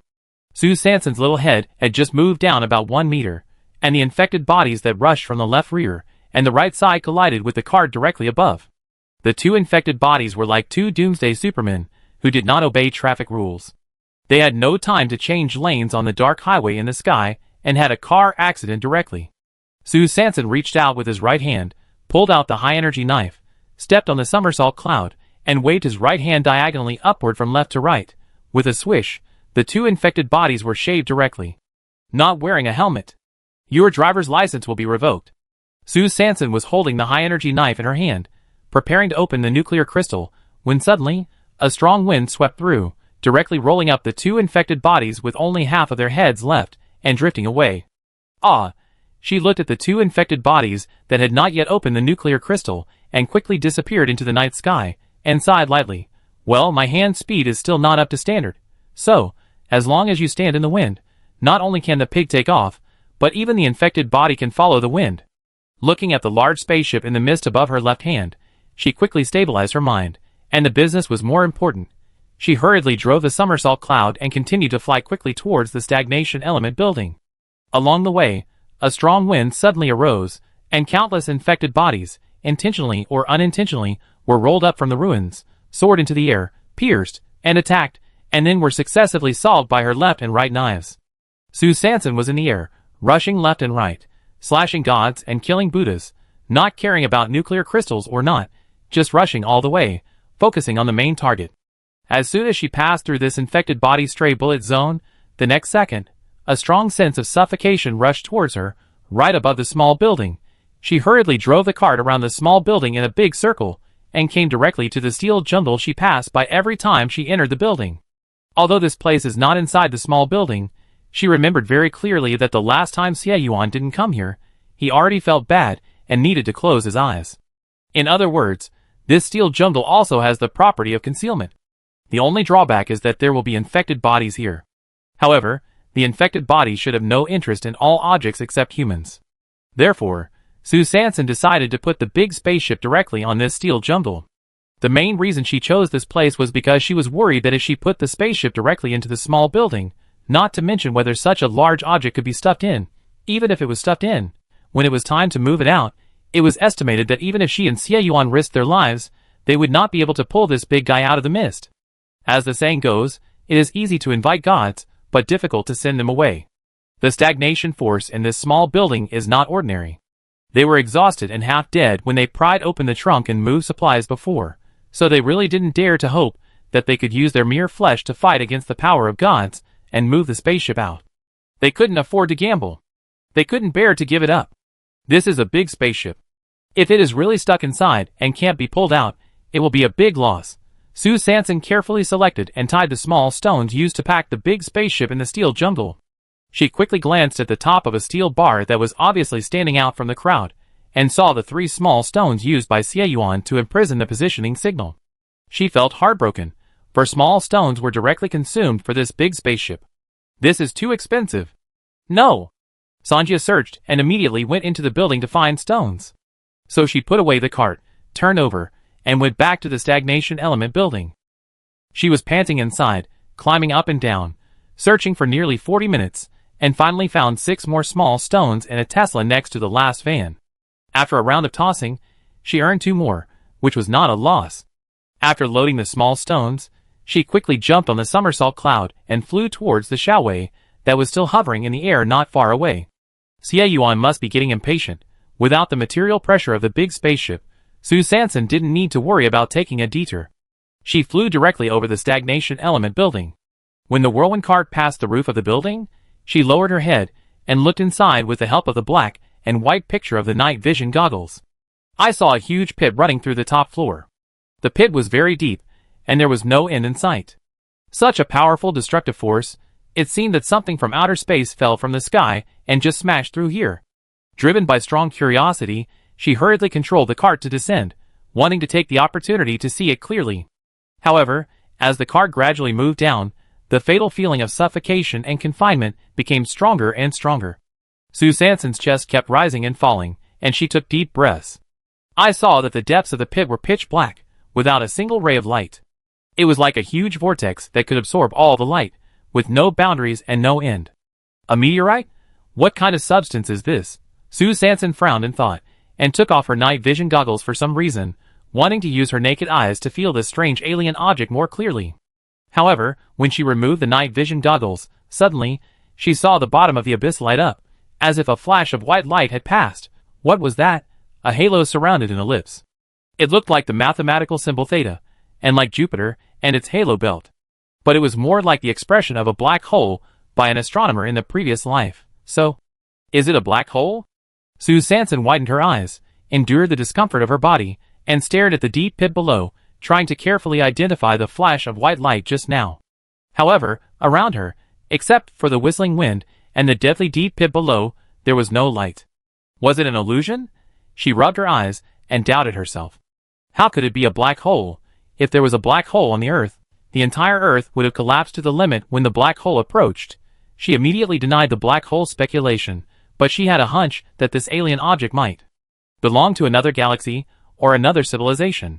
Sue Sanson suppressed this conjecture, drove the cart, and quickly returned to Shaowei. When the two returned to the hut in the shantytown of Base City No. 103, it was already the 12th day of the wind season, 3:30 in the morning. After a day of rest, Sue Sanson went to the second floor of the private barracks in the evening of that day to discuss the next task application with the Sifong team. Xie Yuan, on the other hand, drove his big black to the Wanku Mountain smuggling cave alone. He wanted to find a few Thunder Core crystals with higher energy levels for San San. Xie Yuan was familiar with the route, and after entering the smuggling cave according to the secret code, he had just walked around for a while when someone grabbed his clothes. He turned his head and saw that the person who grabbed him was the stall owner he had met twice before. The stall owner was excited, as if he had seen a savior, and he pulled Xie Yuan and began to gesture. "Finally see you again. Do you still remember me?" Xie Yuan nodded and responded politely to the stall owner. The stall owner immediately smiled. "Thanks to your help at the gambling venue last time, my daughter was able to raise enough money to replace her organs, and they are high-energy organs that have been genetically modified." "Thank you so much." Xie Yuan paused. "What? High-energy organs that have been genetically modified? So, they are organs from gene warriors? Someone is actually reselling gene warriors' organs." In a flash, he suddenly thought of the 16 missing gene warriors at the summary meeting of the guard station during the Yinji period. His eyes were stern, and he immediately put the stall away. The master pulled him to a corner. "Tell me in detail where this organ came from." At the same time, Sue Sanson and the Sifong team sat in the exclusive lounge on the second floor of the private army camp, looking at the various tasks listed on the dark web, feeling a little embarrassed. Hu Ba used a nail clipper to cut off a section of gray nails, and shook his 8-cornered beard under his nostrils, suggesting, "We made a lot of money on the last mission, so why don't we find a relatively easy one this time?" Because Sue Sanson had already told them that Lao Qin made 2.97 million by betting. However, for some reasons, this money cannot be distributed to everyone for the time being.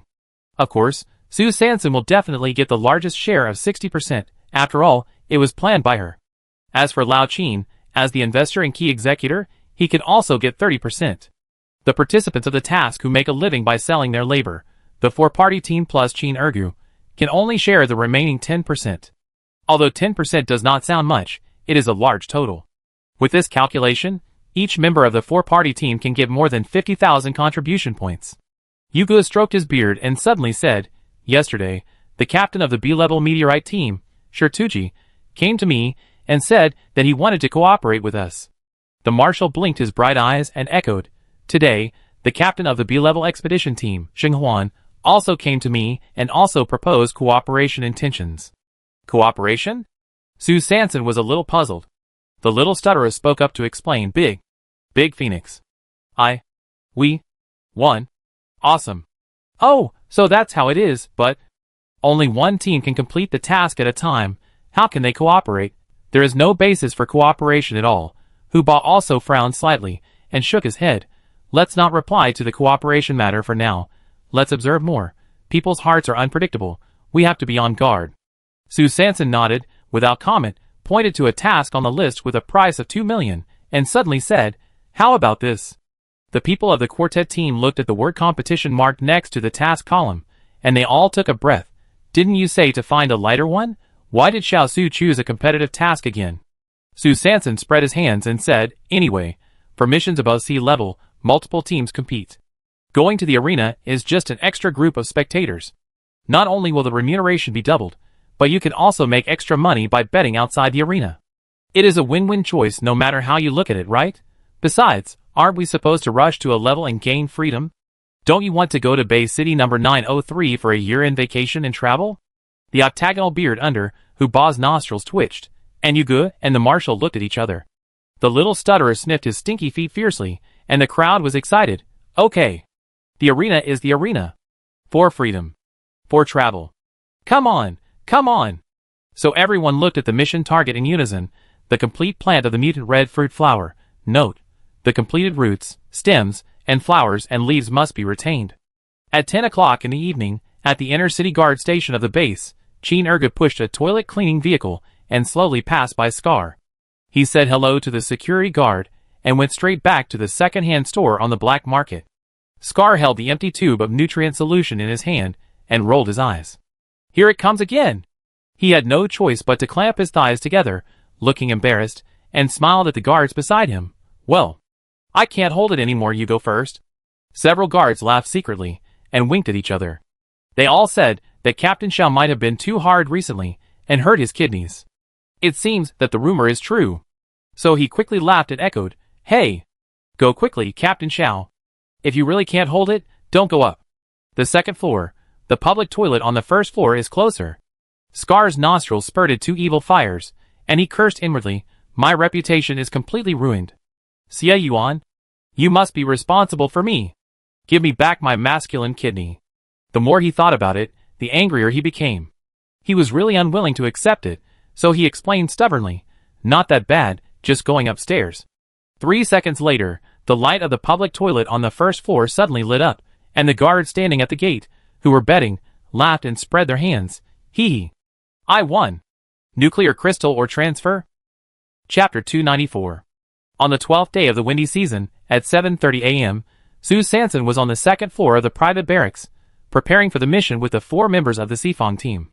They had successfully applied for the competition mission last night, the complete plant of the red fruit flower, and the unified departure time for the competition mission was set at 12:30 noon today. Qin Ergu was on the second floor of the second-hand store early in the morning, tinkering with his toilet cleaning car, ready to do a big job soon. Just as he was pushing the car and about to open the door, Lao Qin looked at him dressed like a matchmaker and cleaner, and a wave of resentment surged in his heart. He snorted unhappily. Every day, you are so busy, hanging around in various toilets. If you don't know, you would think you are a toilet spirit? Qin Ergu turned his head, looking unhappy. Is he playing a toilet spirit? Of course not, he is clearly infiltrating the enemy, do big things. Dad. You don't understand. My third sister said that 30% is determined by fate, and 70% depends on inquiries. Only those who like to listen can win. Lao. Qin rolled his eyes, thinking that this idiot was finished. You are asking around? You are clearly eavesdropping. Qin Ergu waved the plunger in his hand and explained proudly, I was eavesdropping while practicing the 12th form of the dog-beating stick method. Isn't this just beating and listening, relying on asking around? Old Qin choked and sighed.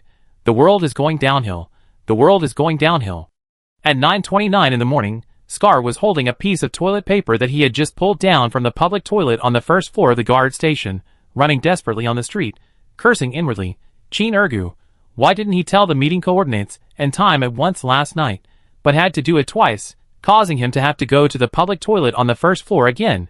The key is that you should do it twice. And you can't be 10 minutes earlier, which makes him rush and run all the way, almost late. Scar was running at full speed in the strong wind outside the base, and behind him was Niu Qingfeng, who had been closely monitoring him, and the patrol members. Scar quickly glanced at the tail behind him and snorted, It's really haunting. So he turned his footsteps and entered a small alley next to him. Niu Qingfeng narrowed his eyes and felt something was wrong. He immediately called his patrol members to split into 2 groups and directly attack and encircle. However, when Niu Qingfeng's 2 teams finally met at the entrance of the alley, they saw a large group of people in front of them. It turns out that this is the public toilet on West Street, which has suddenly become a popular check-in spot in recent days, and where it will rain locally. Niu Qingfeng looked at the coordinates displayed on the positioning system in his hand, and without saying a word, he directly called out to the patrol members behind him, push in and search. Just as 7 or 8 patrol members wanted to use their tall bodies to force their way into the public toilet in the center of the crowd, they heard a loud shout from the noisy onlookers. Why are you squeezing? Why are you squeezing? Do you understand the cue? You? Why are you cutting in line? Are you in a hurry to grab your favorite number plate? Niu Qingfeng looked up and saw a 50-year-old woman standing at the entrance of the public toilet with her hands on her hips, looking aggressive and high-spirited. Huh? A 50-year-old woman guarding the toilet door? Then, there was another louder voice of agreement. That's right. Don't think you can cut in line just because you're wearing a uniform. Someone who is in a hurry just went in. She's alone and has a weak kidney, so it's understandable. What, you 7 or 8 grown men, are you in a hurry to go to the bathroom? That's right. There are only 5 toilets here, and there are not enough for you. I see. They are not in a hurry to go to the bathroom. They really want to cut in line to visit. You have to queue up to take photos and videos. I will be in a hurry to see whoever wants to squeeze in. With the 50-year-old woman shouting at the top of her lungs, the crowd immediately formed a spontaneous human wall, blocking Yo Chi-fong and his companions thousands of miles away.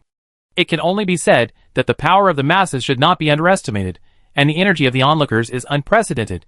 At the same time, Scar, who successfully broke into the internet celebrity toilet on West Street with the reputation of kidney deficiency, just closed the door of a toilet against the wall according to the instructions, and immediately looked at the toilet very vigilantly.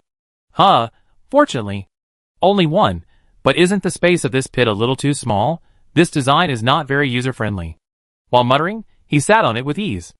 At this time, the metal partition next to the wall suddenly made a slight sound. And then, a big head poked out from the partition. Scar's anus tightened. Oh my god, what's going on? Chin-erga looked down. Oh. The data of this hidden weapon was not adjusted properly. How could his big head be missed? Quickly shut down the weapon. And at this time, his whole talent was completely revealed. Chin-erga quickly winked, turned around immediately, and pushed the partition against the wall hard. This partition was opened by him without knowing when. Behind the partition is the storage room, where Erga usually stores cleaning supplies. Scar decisively opened the jammer, and followed Chin-erga through the internal passage of the storage room, and down to the back door of the public toilet. Yo Chi-fong looked at the signal on the locator that disappeared again, and cursed inwardly. He quickly pulled away the 50-year-old woman, who was holding his hair, and called his men to search on the spot immediately. Scar must be trying to slip away in the chaos. At this time, a dilapidated second-hand fire tricycle slowly drove out of the back door of the public toilet with a thump-thump-thump sound. Chin-erga held the handlebars and shouted, "Be careful! Be careful! If you accidentally hit it, it won't just be a rainstorm." Yo Chi-fong narrowed his eyes slightly, looking at the familiar second-hand fire tricycle and the two dung buckets in the truck bed, and spat with disdain. "It's this tricycle again.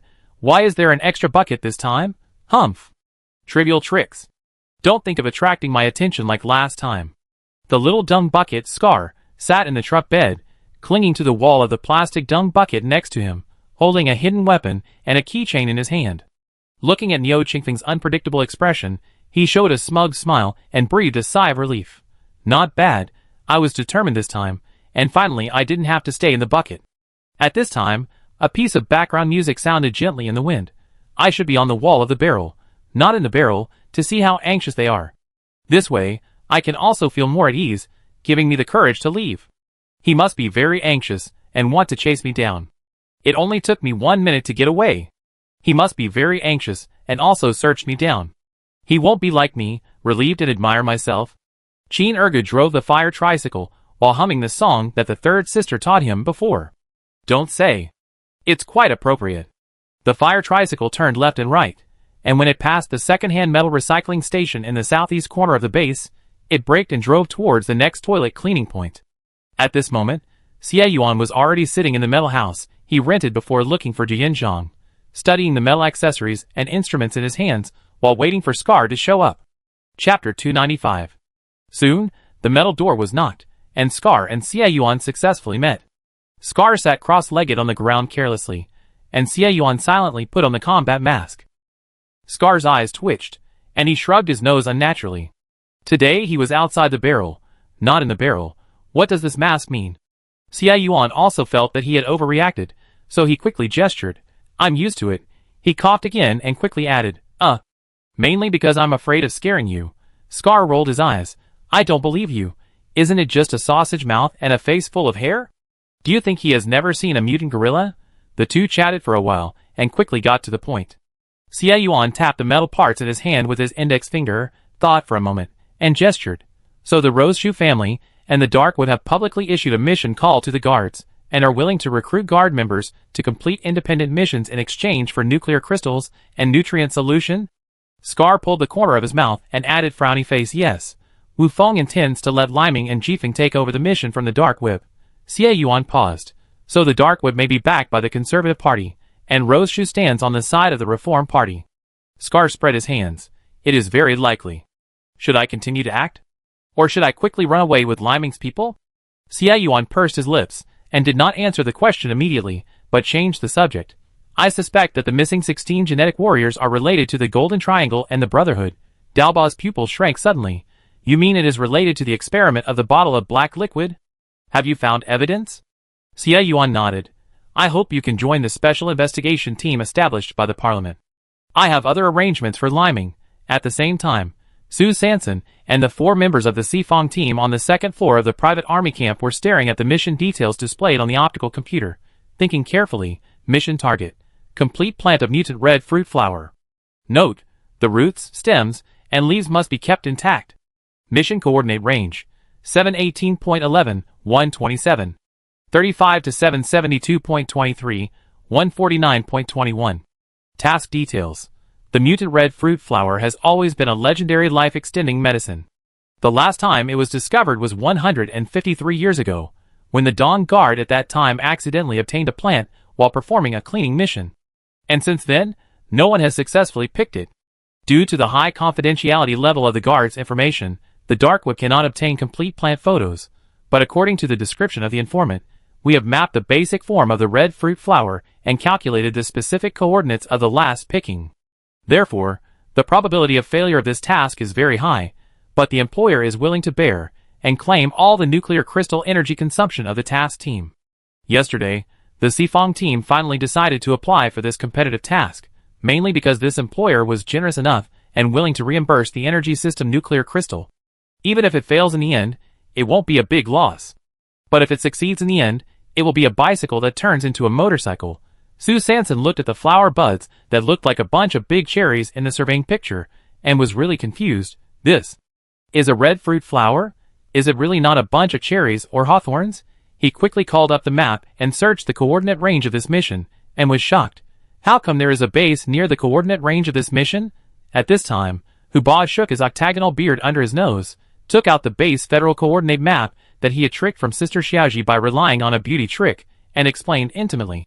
Next to it is base city number 404, which is also one of the 2 bases closest to our base number 103, but unfortunately, the other one has been broken into not long ago.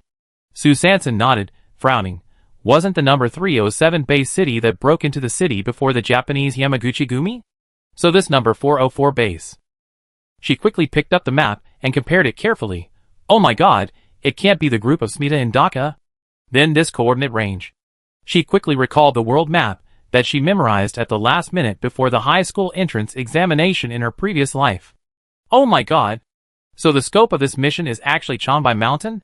At the same time, in the underground casino of the South Gate, where the Free Trade Union gathers, Qin Ergu was in the middle of the public toilet, sweating profusely, practicing the 12 styles of the leather plunger dog fight, while his ears were erected, secretly completing the inquiry business entrusted to him by his third sister. At this time, a member of the Free Union B-level team, Longwei team, pushed the door open and chatted with his companions beside him. Have you heard that in today's competition mission, in addition to our Longwei, there are 4 other teams?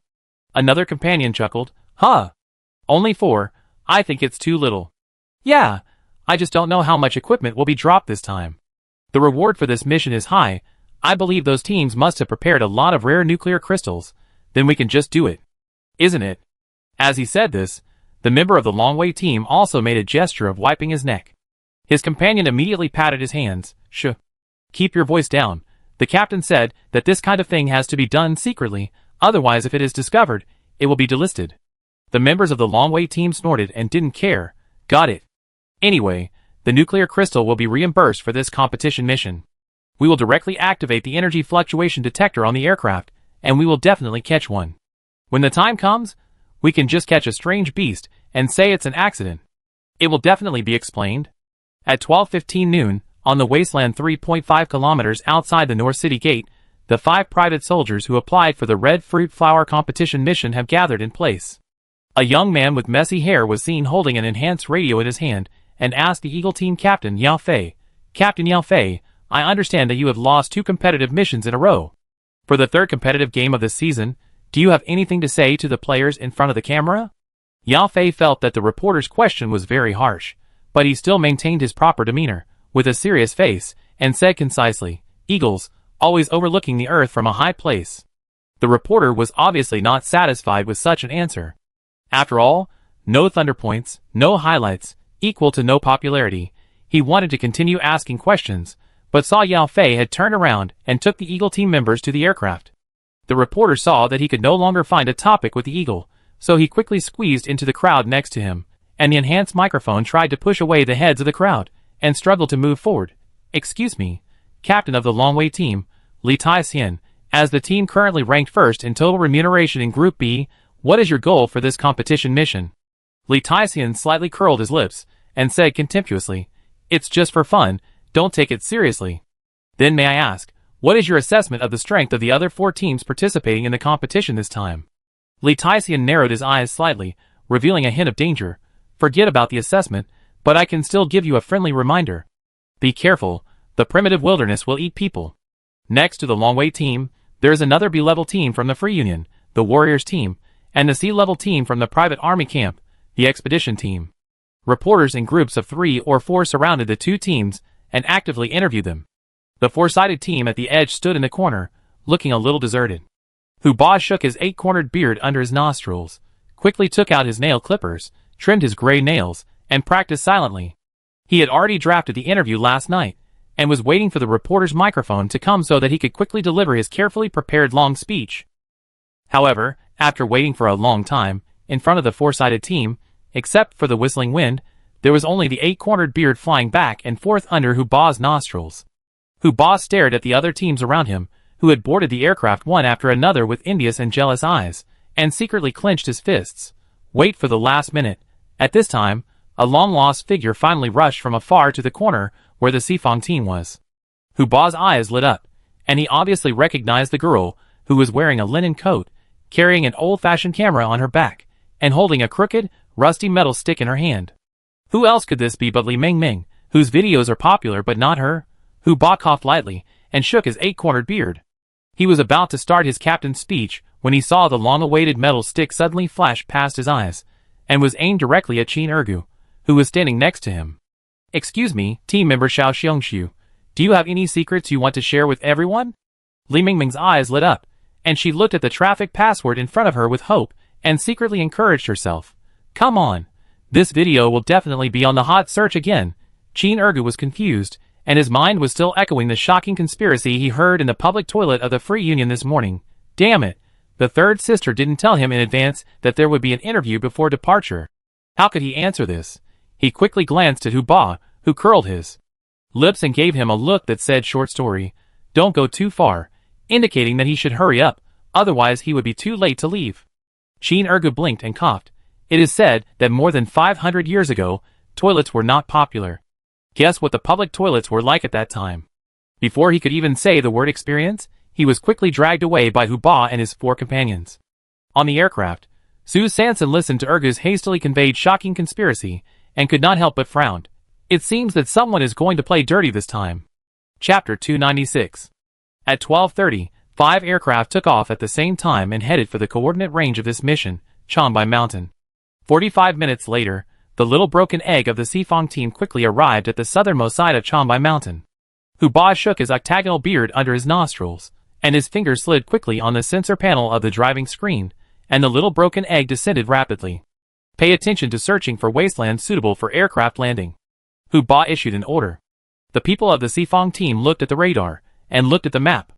Only the marshal blinked his bright eyes, and looked down directly through the window from a height of 100 meters. The mountains are endless and lush. He frowned slightly. The vegetation is so dense, it's not easy to land.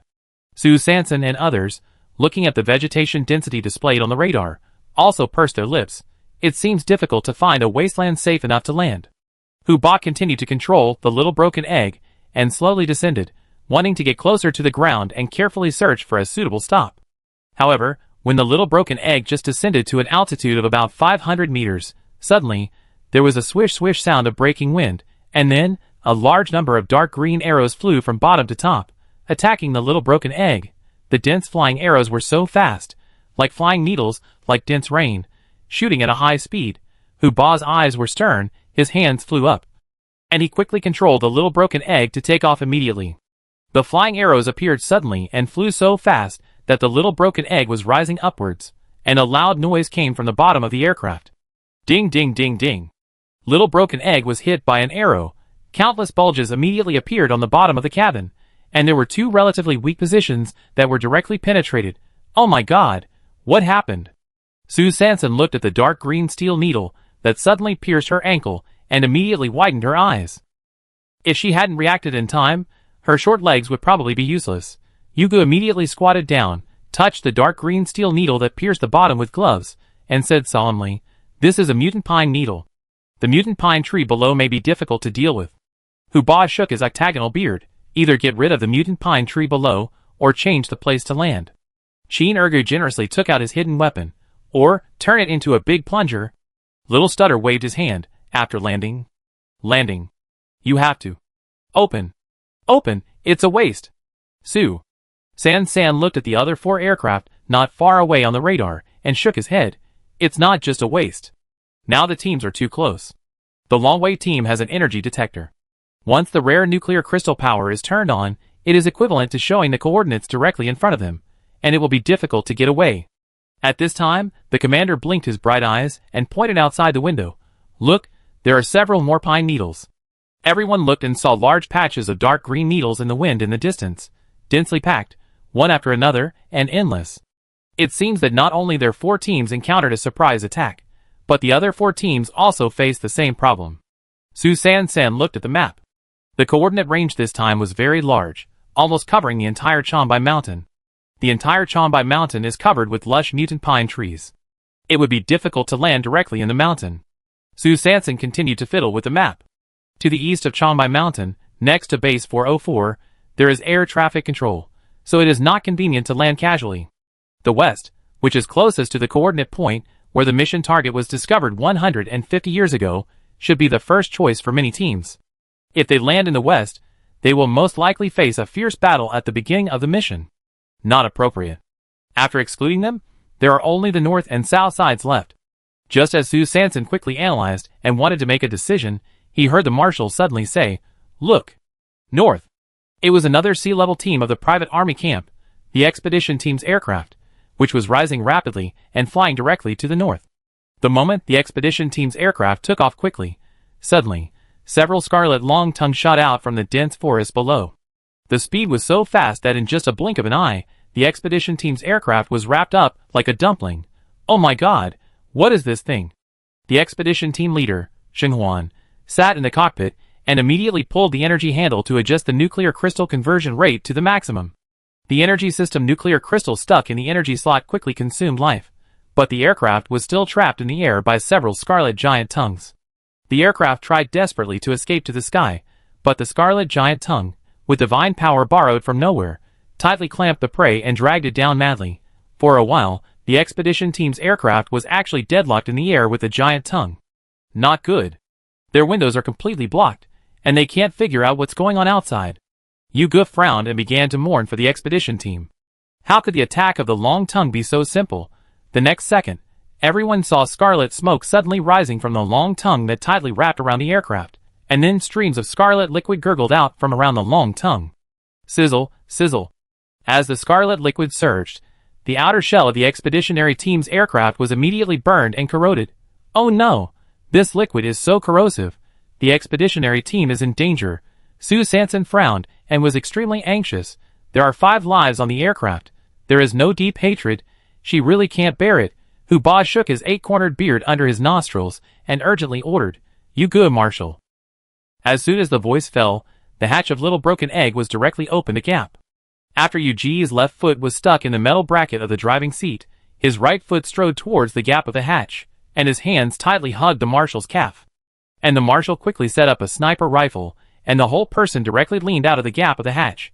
Most of the person was suspended in the air, staring at the sight with bright eyes. With 2 pops, sounds, 2 fire bullets made by the little stutterer instantly broke through the wind. Bang bang. The bullets accurately penetrated the connection between the long tongue and the ground. The moment the bullets passed through the chamber, flames tongue and burned rapidly. The fire power brought by the fire core crystal quickly spread down along the long tongue. In just a moment, the long tongue was burned and broken by the flames. Woo woo woo. The expedition team's aircraft, which had regained its freedom, was like a swan out of a cage. It immediately broke free from its shackles, quickly rose into the air, and immediately turned around and flew back. As the aircraft retreated, the long tongue wrapped outside quickly lost its vitality because it had left the main body, and fell down from the air one after another. Yugo looked at the scarlet long tongues falling from the sky, his eyes shone, and he reminded, "It's a mutant blood-sucking vine. It eats everything." Su Sanson looked through the window at the expedition team's aircraft, which had been burned and rotted in the rear, and was flying towards the base with white smoke. He breathed a sigh of relief. It seemed that they had given up the competition mission directly. All right. He looked at the large tracts of dense forests in the north and frowned slightly. From this point of view, the north is full of crisis, and we have to find a place to land in the south. Chapter 297. The Sifong team and Su Sanson agreed to avoid the fiercely competitive west and find a place to land directly in the south. Everyone quickly reached a consensus. Huba drove the little broken egg in the air for a few circles. Seeing the other 3 aircraft on the radar gradually disappearing in the west, he quickly added another energy-related advanced nuclear crystal to the energy converter, pulled the handle, turned around at high speed, and prepared to find a relatively safe open space in the area south of Chonbai Mountain for landing. While the little broken egg flew quickly to the south, the Captain Li Taisian suddenly said in the Longwei team's aircraft heading to the west of Chonbai Mountain, "Turn on the radar hidden mode. Launch tracking missiles to follow the 2 aircraft. Turn around now. Let's deal with the lone team first." "Yes." The member of the Longwei team responsible for driving immediately took the order. "It has been detected that they have fire-related nuclear crystals." Another member of the Longwei team looked at the energy fluctuation detector in his hand with excitement. The detector was showing the fire energy released by the 2 bullets fired by the marshal just now. Li Taisian curled his lips slightly. "Very good. It's just an unknown team. Let's fight quickly and decisively." "Yes." On the south side of Chonbai Mountain, after flying for a few minutes, the little broken egg of the Sifong team finally found a bare wasteland about 15 kilometers away from the foot of the mountain. Puff! Little broken egg landed successfully. Because the scope of this mission was too large and the landing position of the aircraft was too far, Huba had to carry a temporary protective shield with him. "If I encounter any accidents, rescue the temporary protective shield first. Do you understand?" Huba shook his octagonal beard under his nostrils and emphasized the discipline of this mission again. Su Sanson and the people of the Sifong team all nodded seriously. Everyone got off the aircraft quickly, and Su Sanson immediately took off the wind-spinning board on his left arm. Everyone understood, and immediately got on the board according to the previous standing position. Yugo spread his legs, level with his shoulders, and held Su Sanson's shoulders tightly with both hands. The marshal held Qin Ergu tightly with one hand, and held Yuji's right ankle tightly with the other hand. Huba held Yuji's left ankle tightly with one hand, and was about to grab the belt of the little bastard with the other hand, but as soon as he stretched out his hand, he found that the little bastard was wearing elastic pants today. Huba's beard under his nostrils shook, so he had to hold the little bastard's thigh root. He quickly glanced at the marshal, and then glanced at himself. The 3 of them all wore elastic pants today. Familiar style, familiar formula, except that the belt retired and the elastic belt was gloriously appointed. Su Sanson stood on the somersault cloud and also played a brand new business image. She leaned forward slightly, stretched her short hands forward, and held a sack in her hands. In the sack was a small stone with a diameter of about 50 centimeters, and in the mist, she hid the secret weapon she prepared for this mission. Due to the mist range of this small stone, a little overflowed from the sack. In order to avoid accidentally hurting the people of the Sifong team, she had to temporarily maintain such a squatting posture in the air, holding the sack tightly with both hands, and driving the somersault cloud into the wind. Huh? The strong northwest wind whistled in her ears, and Su Sanson's broken hair wrapped in a floral scarf fluttered in the wind. The somersault cloud was fully powered, and moved forward at a high speed towards the direction of Chonbai Mountain. If the sack in hand could be replaced with a steering wheel, the picture would be even more perfect.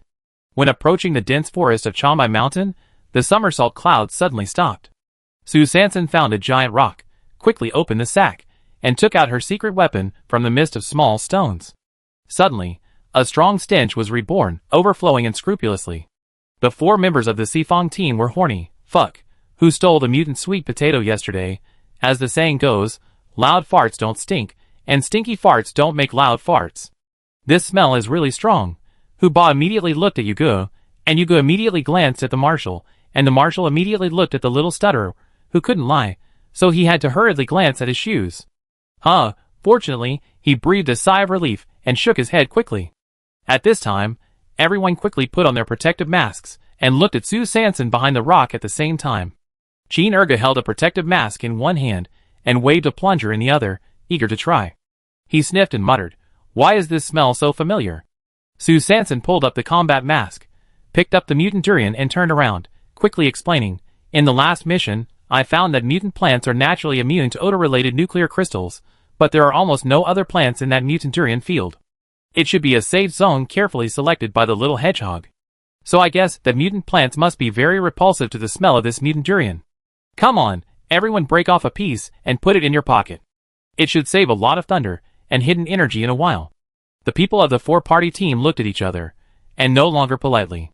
One person picked off a large lump, carefully wrapped it in a cloth towel, and put it in his pocket or trouser pocket. For the safety of the 4 members of the Seafong team, Sue Sanson filled the small stone mist after the vacated area with rocks. After ensuring that there was no more mist overflowing, she wrapped it in a sack and directly held a sack of rocks, and drove the somersault cloud to continue moving forward. Because the rocks were packed by the stagnation element after entering the mist, the rocks did not add any weight to Sue Sanson. The people of the Seafong team obviously noticed the treasure in Xiao Su's hand, but in view of the principle that their team has always adhered to, don't ask about things you shouldn't know. Because when the time comes, Xiao Su will always tell everyone. So 1 minute later, the wind-whirling flatbed car set off again. The somersault cloud once again galloped against the wind and flew freely, and the rich and ecstatic smell of the mutant durian was overflowing and fragrant. The 4-way team soon successfully entered the dense forest at the foot of Chonbai Mountain. Everyone looked at the towering trees that blocked out the sun, felt the once-in wind blowing through the dense forest, and looked nervous and alert, observing the surroundings very vigilantly. The mutant plants shook their branches, trembled their leaves, and opened and closed their buds in the air from time to time. The somersault cloud shuttled quickly through the dense forest. In addition to the strong wind that kept lingering around the cart, all the mutant plants seemed to avoid the plague god, and they took the initiative to make way for them with great disgust. It really worked. Sue Sanson's eyebrows curved, and he was delighted. He immediately started a comprehensive search for the mission target with Huba and others. This excitement made the BGM echo in his mind. Who is singing? For you, warming the loneliness, aha? The wind was whistling, the cloudy sky was still there, and the cart was drifting. A group of people were busy in this vast expanse, and saw the dangerous flowers falling in the distance. Standing on the cart, flying freely, wandering on Chonbai Mountain, the direction along the way, shining in my heart, the firm eyes, fighting in the arena. Yo yo, baby Kong is busy enough. Yo yo, this feeling is like the fragrance along the way, and the swaying woods. I changed my mind and thought about those mutant red fruits. The fragrance along the way, let me keep thinking. Oh, baby is so busy. Just as the Seafong team was wandering around in the dense forest and flying freely, the captain of the Longwei team, Li Taixian, finally tracked the edge of the dense forest by following the energy detector. Looking at the energy ripples on the detector, he showed a greedy smile. Running quite fast. There is even a super high-level wind nuclear crystal. This team is well equipped. Chase! At Li Taixian's command, everyone in the Longwei team bent down at the same time and quickly pressed their teams unified. The customized combat boots were turned on and off, and in an instant, a strong force of energy quickly filled everyone's legs. Swoosh, swoosh, swoosh. The Longwei team, like a group of mutant cheetahs, flew out of the wilderness and rushed to the edge of the dense forest in the blink of an eye. When they were about to enter the attack range of the dense forest, there was a light swish sound, and Li Taixian pulled out a long metal stick from his back while running at a high speed. At the top of the metal stick, a gray-white nuclear crystal filled with looming energy. Li Taixian touched the switch on the metal stick and pressed it lightly. With a click, the next second, the gray-white nuclear crystal immediately overflowed with surging energy. Then, a huge gray-white flag 8 meters long and 5 meters wide instantly extended backwards and fluttered in the wind. The gray flag was like a huge cloak. Under the northwest wind, it raised waves above the heads of the Longwei team. In the space covered by the gray flag, a strange energy immediately enveloped the Longwei team. This is the isolation. The isolation power of the core crystal. The isolation power is divided into two-way isolation and one-way isolation. The isolation core crystal of the Longwei team is obviously a higher level of one-way isolation, that is, while isolating external attacks, it does not prevent internal personnel from attacking outside. Under the isolation energy of the gray flag, the Longwei team rushed into the dense forest, as if they were in an unmanned area. A few dozen seconds later, a heavy firepower high-energy gun in the hands of a member of the Longwei team was aimed directly at Sue Sanson, who was on the somersault cloud, looking around for the mutant red fruit flower. Chapter 298. With a pop sound, a heavy firepower bullet flew out of the gun chamber in the hands of a member of the Longway team with sparks. Sue Sanson frowned, her heart skipped a beat, and a colorful light flew out from her heart, and was quickly trapped by the small stone in the cloth bag. At the same time, a vague voice shouted in her mind, "Get up." Sue Sanson's pupils were dilated, and she subconsciously stood up. Bang! The heavy firepower bullets came through the wind, directly piercing the sack she was holding in front of her chest, and stopped in the midst of stagnant elements in the sack. Damn it! Sue Sanson opened her eyes wide, and immediately came to her senses. Everyone in the Sifong team was shocked. There is an enemy attack. We are being followed. Hide. Long way. Everyone immediately adjusted their positions, and while still in shock, they hurried to get on the board. Sue Sanson had no time to calm her pounding heart, and immediately drove the cart and flew towards the depths of the dense forest. It seems that the Longway team who wanted to take advantage of the fire did not really land on the west side of Changbai Mountain. She was thinking quickly, analyzing the situation quickly. And the wind whirlpool under her feet rolled woohoo, and the cart moved forward at a high speed in the air. Sue Sanson's first reaction was to flee deep into the forest, trying to use the dense leaves around him to hide for a short while, and then find a way to get rid of him completely. However, no matter how the somersault cloud flew left and right, the Longway team behind him kept chasing him. Damn it! They have an energy wave detector. The enemy is in the dark, and I am in the light. If this continues, it is impossible to completely get rid of the pursuit. Sue Sanson pursed his lips tightly, thinking about countermeasures. At this time, a strong wind suddenly hit from behind. Pa! Pa! The members of the Longway team chased quickly, while firing wildly at the shadows of the trees in front. The heavy firepower bullets shuttled ruthlessly in the dense forest. Sue Sanson was quick-eyed and quick-handed, constantly adjusting the direction and speed on the cart, driving the somersault cloud up and down, left and right. The marshal hanging on the tail of the cart narrowed his bright eyes, made up his mind, and patted Chin Ergu's hips in his arms. "Hold me tight." Chin Ergu understood, and immediately clamped his legs and opened his arms. Like a muscular mutant koala, tightly hugged the marshal's neck, and hung on the marshal's body tightly. The marshal had no time to complain about the sudden feeling of being wrapped. He quickly raised his left hand, which was finally freed, and pushed away the big head that blocked his sight. He raised the sniper rifle with one hand, and shot at the heavy firepower bullets flying behind him. Swoosh!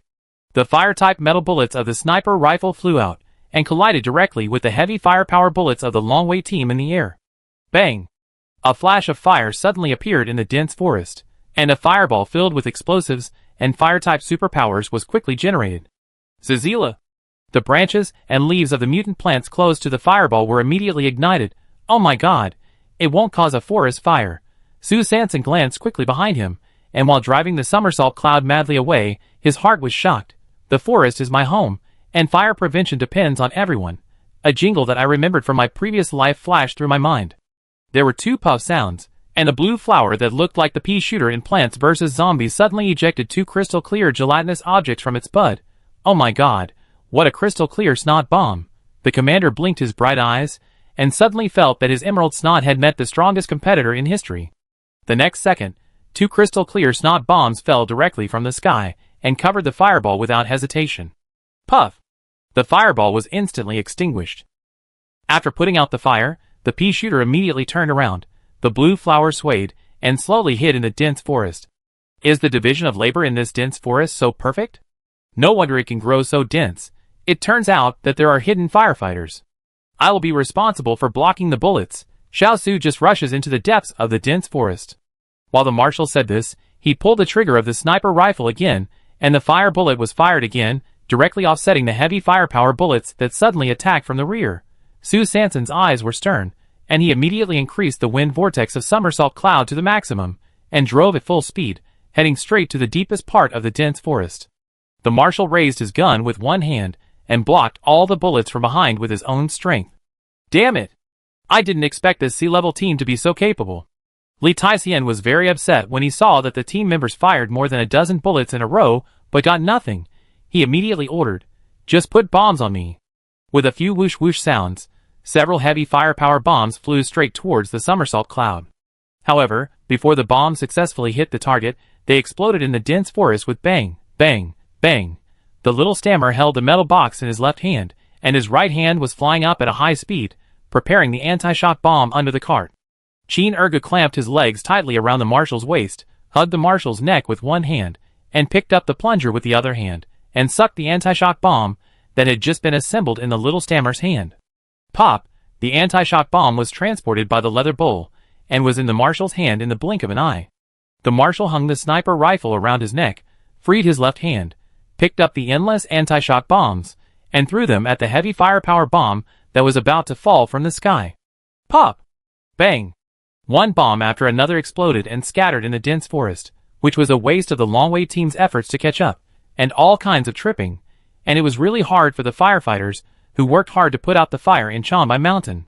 Sue Sanson, driving the Fengshan car, ran away desperately into the mountain. Just like that, she ran away, and he chased her. She flew wildly with wings. 15 minutes later, Li Tyson paused, looking at the energy fluctuation detector in his hand, and couldn't help frowning. How did it disappear? There was no fluctuation of nuclear crystal energy at all. He immediately raised his hand, and signaled the team to stop, not sure whether there was a special situation ahead, or whether the hateful sea-level team noticed the detector in their hands, and played a trick temporarily. He observed for a while, then pricked up his ears, and listened carefully to the surroundings. There was no other movement except the whoosh, whoosh wind, and the rustling leaves in the dense forest. Strange. He twisted his right hand lightly, and the metal stick in his hand instantly split into two, and the isolation nuclear crystal on the top of the metal stick was also split into two pieces. The gray-white isolation cloak was immediately split into two large cloaks. Li Tyson gave an order: divide the troops into two groups, and leave no one alive. Chapter 299. Li Tyson led two members, as Longway Team 1, and slowly advanced towards the dense forest in the left front, while the remaining three members, as Longway Team 2, moved cautiously towards the right front.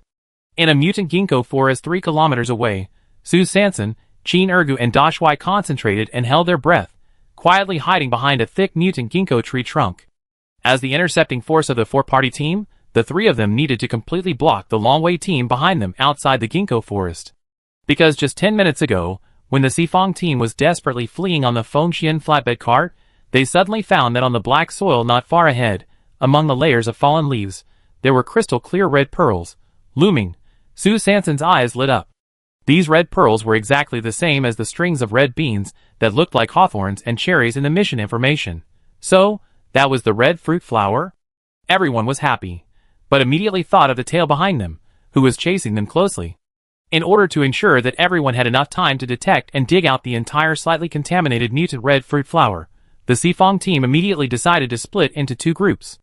Sue Sanson, Chin Ergu, and the marshal were responsible for intercepting and delaying time. Hu Ba, Yugu, and Xiao Jieba were responsible for the specific excavation work. Of course, in order to avoid being located at the specific coordinates by the energy detector of the Longway team, everyone in the Sifong team directly stopped using all nuclear crystals. The northwest wind blew, making the surrounding mutant ginkgo trees rustle, and the golden mutant ginkgo leaves fluttered in the wind. Like graceful ballet skirts, they danced silently in the air, lingering, light and elegant. It was like a bunch of delicate satin fans, swaying freely in the forest, carefree and carefree. Sue Sanson looked at the soft golden leaves, and secretly breathed a sigh of relief. Fortunately, this living fossil in the plant world was worthy of being an old man, who had survived for tens of thousands of years. It could keep its original intention, and did not mutate excessively. She was really scared. If the ginkgo leaves directly mutated into golden axes, she could only laugh and run away while crying and wailing. I didn't throw a golden axe or a silver axe. Don't force it on me. She was startled and found that her thoughts had accidentally run away again. So she quickly came back to her senses, and then she heard a pop sound, and something hit her head. She raised her hand and touched it. A bursting tender yellow fruit? The fruit hit the snakeskin hood on her head, splashing her hood with yellow slurry. Mutated ginkgo fruit? The moment Sue Sanson reacted, she heard a crackling sound. The marshal and Chin Ergu quickly picked up a large golden leaf on the ground, and covered their heads with it. Sue Sanson followed suit, and picked up a mutant ginkgo leaf, and covered her head with it. She knew that once the ginkgo fruit fell, the smell. Ahem, it was amazing. Although it couldn't be compared with the ecstatic shit smell of the mutant durian, it was definitely worthy of the saying not as good as the best, but better than the worst. She was still full of curiosity, and pulled off her combat mask. Oh my! She only took a little breath, and the smell was simply amazing. Mutated durian mixed with mutated ginkgo fruit. Even the plunger would quickly hide behind the smell. Just as she quickly raised the big golden leaf in her hand above her head, her fingertips suddenly loosened, and she saw that the mutated big golden leaf actually slipped directly through her fingers. Su Sanson opened his eyes wide, and found that the golden ginkgo leaf flying in the wind was actually folded in half in the air. And the next second, it stretched out again. Oh my god, this is not a ginkgo leaf, but a mimicking golden leaf butterfly. Qin Ergu and Dashwai also quickly looked at the mutated ginkgo leaf in their hands. In the blink of an eye, the golden leaves in the hands of the two suddenly turned into butterflies, flapping their wings and quickly flying towards the snakeskin hood on Su Sanson's head. What's going on? In just a moment, Su Sanson's head was immediately filled with mutant golden leaf butterflies. The marshal blinked his bright eyes, gestured, and lip-read, "Yellow slurry." It turned out that the mutant golden leaf butterflies were fighting for the ginkgo slurry that exploded on the snakeskin hood. The previous wave of strong wind blew countless mutant ginkgo fruits directly to the ground. But because the black soil was covered with thick mutant ginkgo leaves, most of the mutant ginkgo fruits were like hitting a soft mattress and successfully achieved a soft landing. Only a few of them, because of bad luck, tragically hit the stone or the top of someone's head, and then they exploded helplessly. Once the mutant ginkgo fruit bursts, the mutant golden leaf butterflies will come and swarm over to grab the smelly yellow liquid. The three were dazzled by the dazzling dance of the golden butterflies in front of them. Suddenly, with a bang, a heavy firepower bullet came through the wind. With a pop, it pierced the trunk of the mutant ginkgo tree next to Su Sanson. The bullet passed through the hole and sank into the trunk of a mutant ginkgo tree farther away. Not good, the Longwei team came so quickly. At the same time, the members of the Longwei First Squad, who were already standing 200 meters outside the mutant ginkgo forest, quickly put down the heavy firepower pistol in their hands and immediately gestured. Listen. What was that sound just now? Crackling. Li Taisin narrowed his eyes slightly. The movement just now was indeed very loud, but why did there be no movement after the bullet was fired? Except for countless golden leaves falling, there was nothing unusual. Could it be that there are some advanced beasts ambushing? He looked at the golden forest in front of him, made a tactical gesture to keep silent, and continued to move forward silently with the two of them. The isolation energy in Li Taixian's hand kept surging. In the surging isolation energy, a materialized barrier was dutifully protecting the Longwei team members inside the barrier. The mutant plants around them seemed to be completely unaware of their existence. The Longwei team approached gradually. Just when the three were about to step into the ginkgo forest, suddenly, there were a few pops and bullets flew out from the depths of the ginkgo forest. Bang! Bang!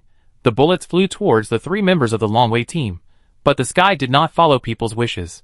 The isolation barrier around the three people easily blocked this useless attack.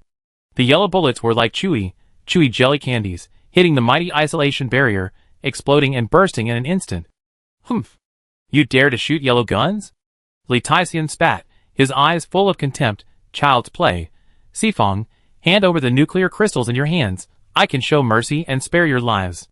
As soon as Li Taixian finished speaking, dozens of yellow bullets flew out from the depths of the mutant ginkgo forest. In a moment, the three people's isolation barrier was splashed with slurry, and pus was flowing all over the screen. Li Taixian bit his back teeth, and was about to open the power core crystal on his leather boots to accelerate the breakthrough. The next second, he saw a golden light suddenly appear in the air. A bunch of golden axes fell from the sky in an instant, and swept over. In an instant, it covered the sky and the sun, and it was magnificent. At the same time, Hu Ba and his three people who were heading further ahead, where the red pearl was located, finally raced against time and approached the destination silently. Hu Ba and Yugu each held a machete, alertly standing by, guarding on both sides. Little Jia Ba was quick-witted and quick-handed. He held the optical brain in one hand, and took out the military shovel in the metal box in the other hand, and quickly stretched out his claws towards the red pearl on the ground. The light brain suddenly displayed ding. Severe pollution. At the same time, a pop sound suddenly rang out in the air. The red pearl whose skin had just been touched by the ordnance shovel actually exploded directly. The bright red juice splashed out like blood. Sizzle! White smoke immediately rose from the place where the juice touched. This juice is poisonous. Chapter 300. Yugu turned his head upon hearing the sound, and immediately picked up the machete in his hand, and quickly blocked in front of Xiao Jiaba. At the same time, Hu Ba was also quick-witted, and slapped Xiao Jiaba with the machete in his hand. Pa! As the red poisonous juice splashed everywhere, Xiao Jiaba was slapped to the side by the machete. Sizzle! The corrosive red liquid splashed directly on Yuji's machete, making a sharp sound of metal burning. Fortunately, the two men drew their knives quickly enough, and Xiao Jiaba was not injured. At this time, the Longwei's second squad, which was slowly approaching the right front of the dense forest, where Huba and the other two were, immediately noticed the movement not far away. What sound? They paused and looked around very vigilantly. Bang!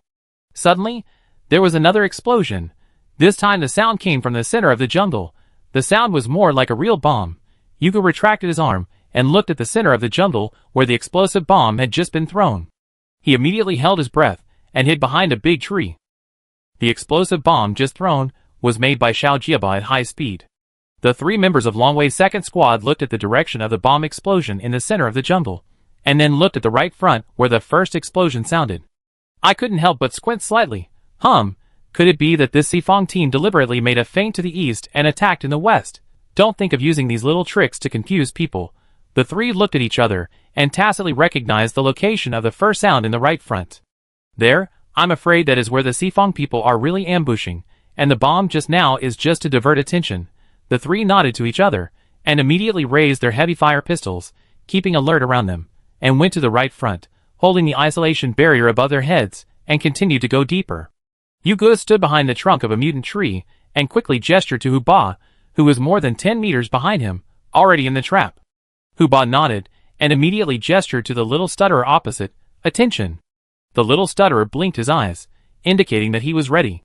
The three members of the Longwei team lined up in a row, and under the protection of the isolation cloak, they approached step by step. Suddenly, the mutant tree on the left began to shake violently. Swish, swish, the leaves rubbed against each other. Yuga stood behind the mutant tree next to the three Longwei people, holding up the machete, and shaking the branches and leaves vigorously. The three members of the Longwei team immediately became alert, and looked up at the big tree next to them at the same time. Pa, pa, pa! The heavy fire pistol in his hand immediately fired 3 shots at the treetops. Swish, swish. However, the tree was shaking constantly, but there was nothing unusual. Leaves fell with the shaking, and were soon blocked by the three people's isolation cloak. Mystification, that's all. The three members of Longwei's second squad, relying on the protection of the cloak from top to bottom, raised their guns and paid attention to the surrounding trees while continuing to go deeper. Suddenly, there was another crisp pop sound, and a dazzling flash bomb exploded in the air. Suddenly, a white light appeared, walking in the front, holding a metal stick with the isolation nuclear crystal on the top of the metal stick. The Longwei team member, who was at the forefront, was stimulated by the flash bomb, and subconsciously closed his eyes, and tilted his head. It happened so fast that just as he dodged, he heard a bang, and a high-energy explosive bomb actually hit the metal stick directly. As the bomb exploded and vibrated, the metal stick in the hands of the Longwei team members was accidentally shaken into the air, and the isolation defense cloak instantly deviated from its original position as the metal stick moved. At this moment, only the upper body of the three members of Longwei's second squad was still covered by the isolation energy of the cloak. Opportunity. The little stutterer hid under the roots of a big tree and hurriedly pulled up 3 vines buried in the soil in advance. Be careful. The three members of the Longwei team were tripped at the same time and immediately lost their balance. But as genetic warriors, basic combat literacy is still not a problem. As the 3 of them fell sideways in the air, they subconsciously rolled sideways and stabilized their bodies immediately. Damn it! Get the metal stick back quickly. The members of the Longwei team immediately flew into the air and reached out to grab the metal stick that accidentally flew out. Suddenly, they heard bang, bang. 2 sounds, another flash bomb, and a high-energy explosive bomb exploded in the air. Lie down. Get down. The 3 members of the Longwei team had just stabilized their bodies in the air when they were attacked by a flash bomb and an explosive bomb. Bang, bang, bang. The heavy firepower pistols in the hands of the 3 immediately fired into the air. It can only be said that the reaction was very quick, but it was completely inaccurate. Huba and Yuga hid behind the tree trunk, and Xiao Jiaba hid under the tree roots. Looking at the heavy firepower bullets falling from the air like flowers scattered by fairies, their hearts were clenched. Oh my, don't waste it. These are all bullets for their Sifong team in the future. Everything happened so fast, in just 2 or 3 seconds. Longwei and the other 2 hadn't fired many bullets yet, and then, with a duong sound, the 3 finally fell to the ground. Pa, pa, pa! Without even a chance to catch their breath, explosions suddenly began under the thick leaves. Z-Law! Z-Law! The bright red juice splashed up instantly, shooting around Long Wei and the other two.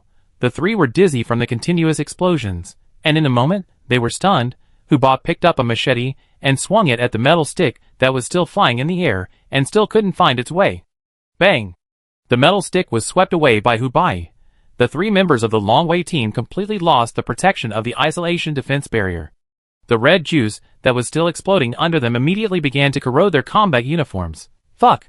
What the hell is this? At the same time, in the mutant ginkgo forest, the Long Wei Team 1, which was wrapped in layers of golden leaf butterflies, was suddenly blinded by golden light. A member of the Long Wei Team 1 was about to raise his gun to fire, but was immediately scolded by Li Tai-hsien. Stop! This is a mutant. The golden leaf butterflies, if we fight head-on, they will immediately turn into golden axes and chop us. Li Tai-hsien frowned, spat, and sneered, trivial tricks. He gently turned his right hand on the metal stick, and the energy of the isolation system nuclear crystal was immediately cut off. The materialized defense cloak suddenly disappeared, and the ginkgo fruit slurry that was originally stuck on the barrier was immediately sprinkled on the black soil like rain. The golden leaf butterflies that blocked the view also swarmed after the slurry, withdrew directly, and rushed to the ground. Li Tai-hsien saw that there was no cover, and his wrist twisted again. In just a blink of an eye, the isolation system barrier once again covered the three people at the moment when the mutant trees around him attacked them. Oh my! I really underestimated you. Su Sanson hid behind a mutant ginkgo tree and immediately winked at the Marshal and Qin Ergu. Chapter 301. The Marshal and Qin Ergu understood, spread their legs wide, and immediately picked up the homemade slingshots and a bunch of mutant ginkgo fruits in their hands, and shot them towards the Long Wei team 200 meters away. Shwa shwa shwa. Another burst of yellow gunfire. Standing at the front, Li Tai-hsien narrowed his eyes slightly, and before the golden leaf butterfly blocked his sight again, he immediately fired a burst of heavy firepower pistols at the two directions where the mutant ginkgo fruits were just fired. Pa! Pa! 2 bullets directly penetrated the trunk of the mutant ginkgo tree. However, there was no one behind the trunk. After the sneak attack, the Marshal and Qin Ergu immediately picked up the mutant ginkgo branch slingshot with one hand, grabbed the waistband with the other hand, and quickly moved to the next location. The two reacted quickly, and their movements were surprisingly consistent. After quickly moving to the next assault point, they immediately opened their legs wide, split their legs horizontally, grabbed a handful of mutant ginkgo fruits in their pockets, and launched another round of catapult attacks. If you look closely, the rubber band on the simple slingshot made of the mutant ginkgo tree fork, which was constantly stretched and pulled out in the air, and then suddenly rebounded and trembled. Infinitely, is quite strange, but also familiar. Dashwai and Qin Ergu moved their positions again, and while opening their legs wide, their buttocks twisted left and right subconsciously. Alas, there is no way, you have to change your position after each shot. This annoying trouser waist is really a bit out of pace, and it is about to fall off. Huh? It shouldn't be. Didn't they change to elastic pants this time? It can only be said that the waistband has washed away the lead, made a long-term plan, and retired from the world in advance. As for the newbie in the workplace, the elastic band, who had just arrived and had little influence, had to be temporarily transferred by the boss's order, and was promoted to a brick, moved wherever needed.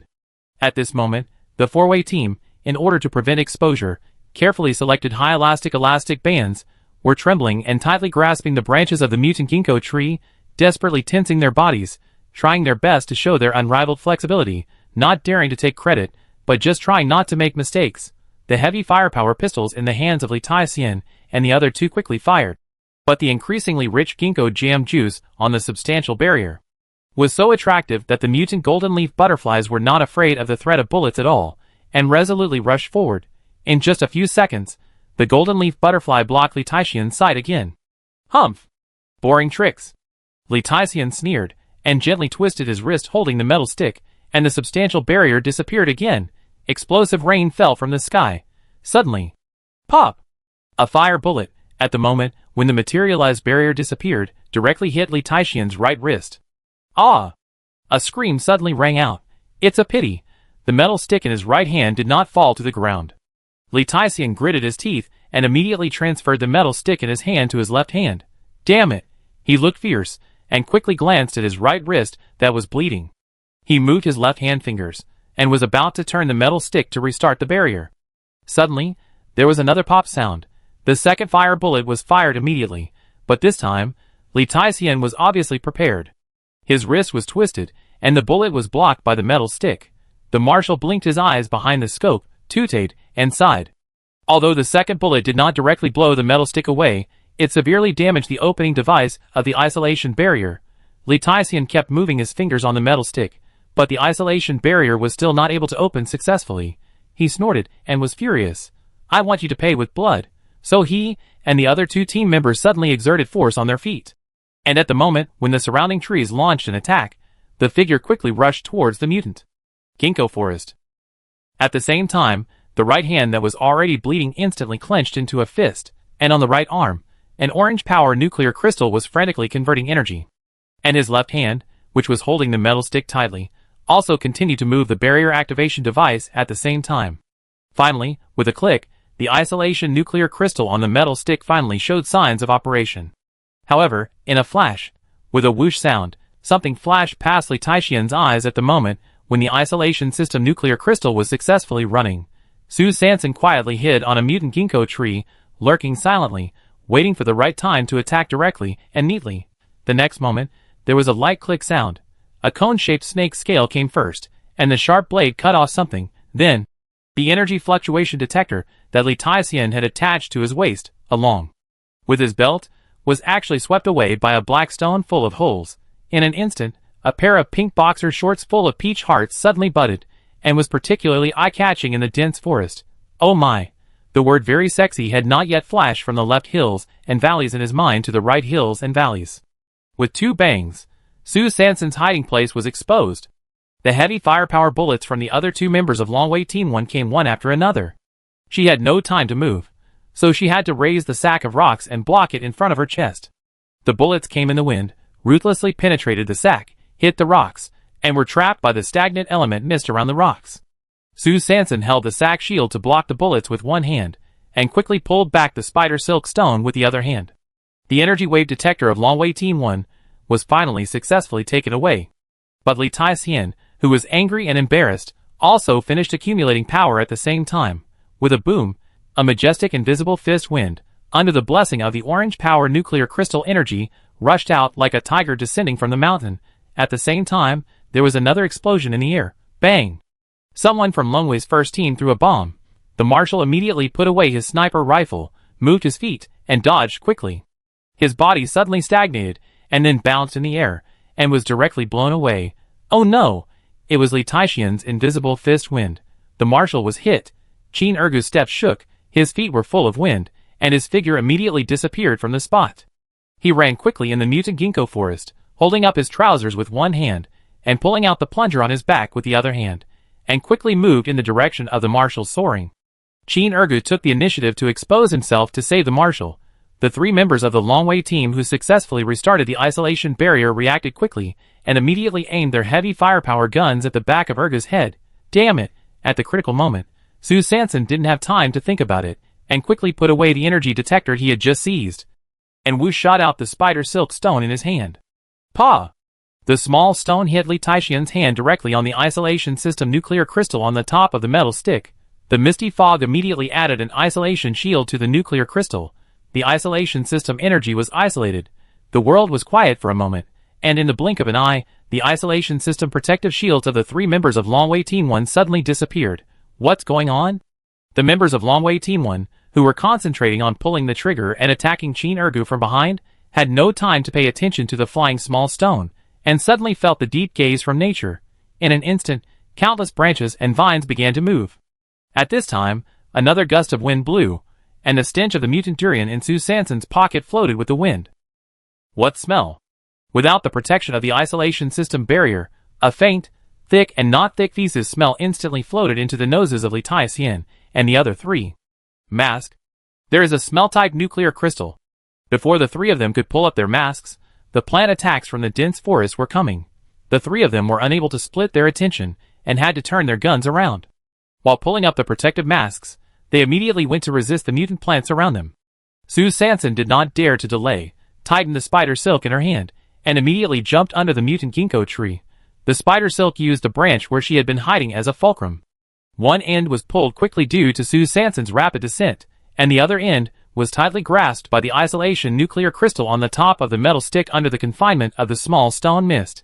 Letician raised his right hand, which was still bleeding, and quickly waved his fist wind in the dense forest to resist the mutant plants that were besieging them, while twisting the energy switch on the metal stick. Damn it! This barrier weapon failed at the critical moment. Letician was furious, and his 5 fingers kept turning the metal switch anxiously. Suddenly, his palm slipped, and the next second, the metal stick in his left hand was taken away out of thin air. Who? The pink heart-shaped boxer shorts twisted on the spot, and were hit on the forehead by a dozen mutant ginkgo fruits. In an instant, a piece of golden leaf butterflies blocked his eyes.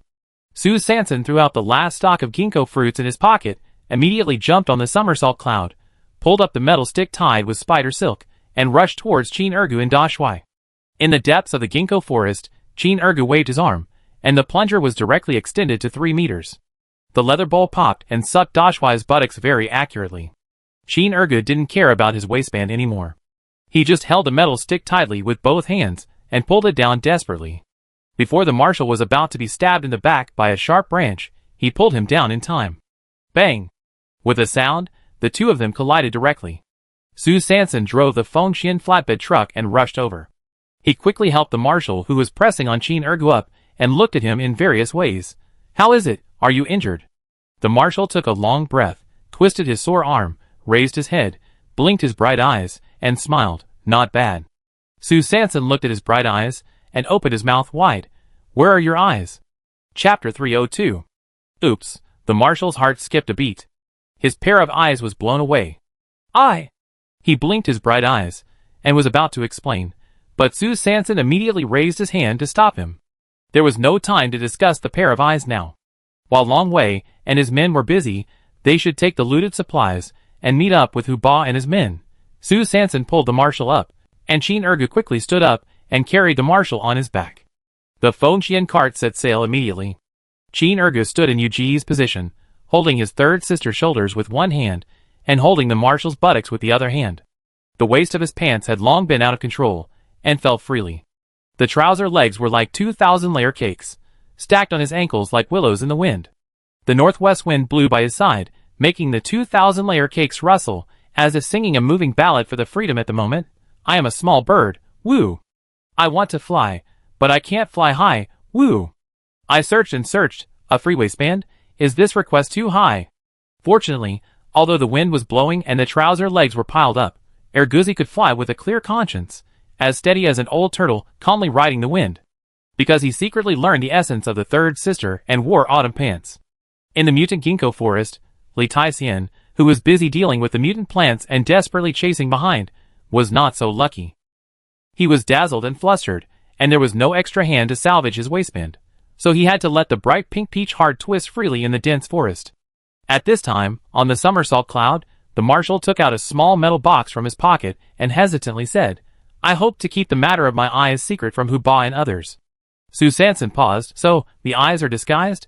She was a little puzzled and asked, Why? The marshal sighed lightly. You must have seen that the 4 of us are all failures after taking genetic drugs. Not enough height, nor strong physique. Not only did the genes not strengthen properly, but they also mutated. Sue Sanson frowned slightly. What mutation? The marshal continued. Hu Ba became a square face, Yugu grew a beard, and Little Stutter. Little Stutter seems to have been a stutter. Sue Sanson was shocked. So your square faces and octagonal beards are to cover up the abnormalities of Hu Ba and Yugu? And among the 4 people, only you have not undergone any mutation? Yuji's beard can't be shaved? She has been surprised since she learned that Yuji's beard was real during the last gambling event.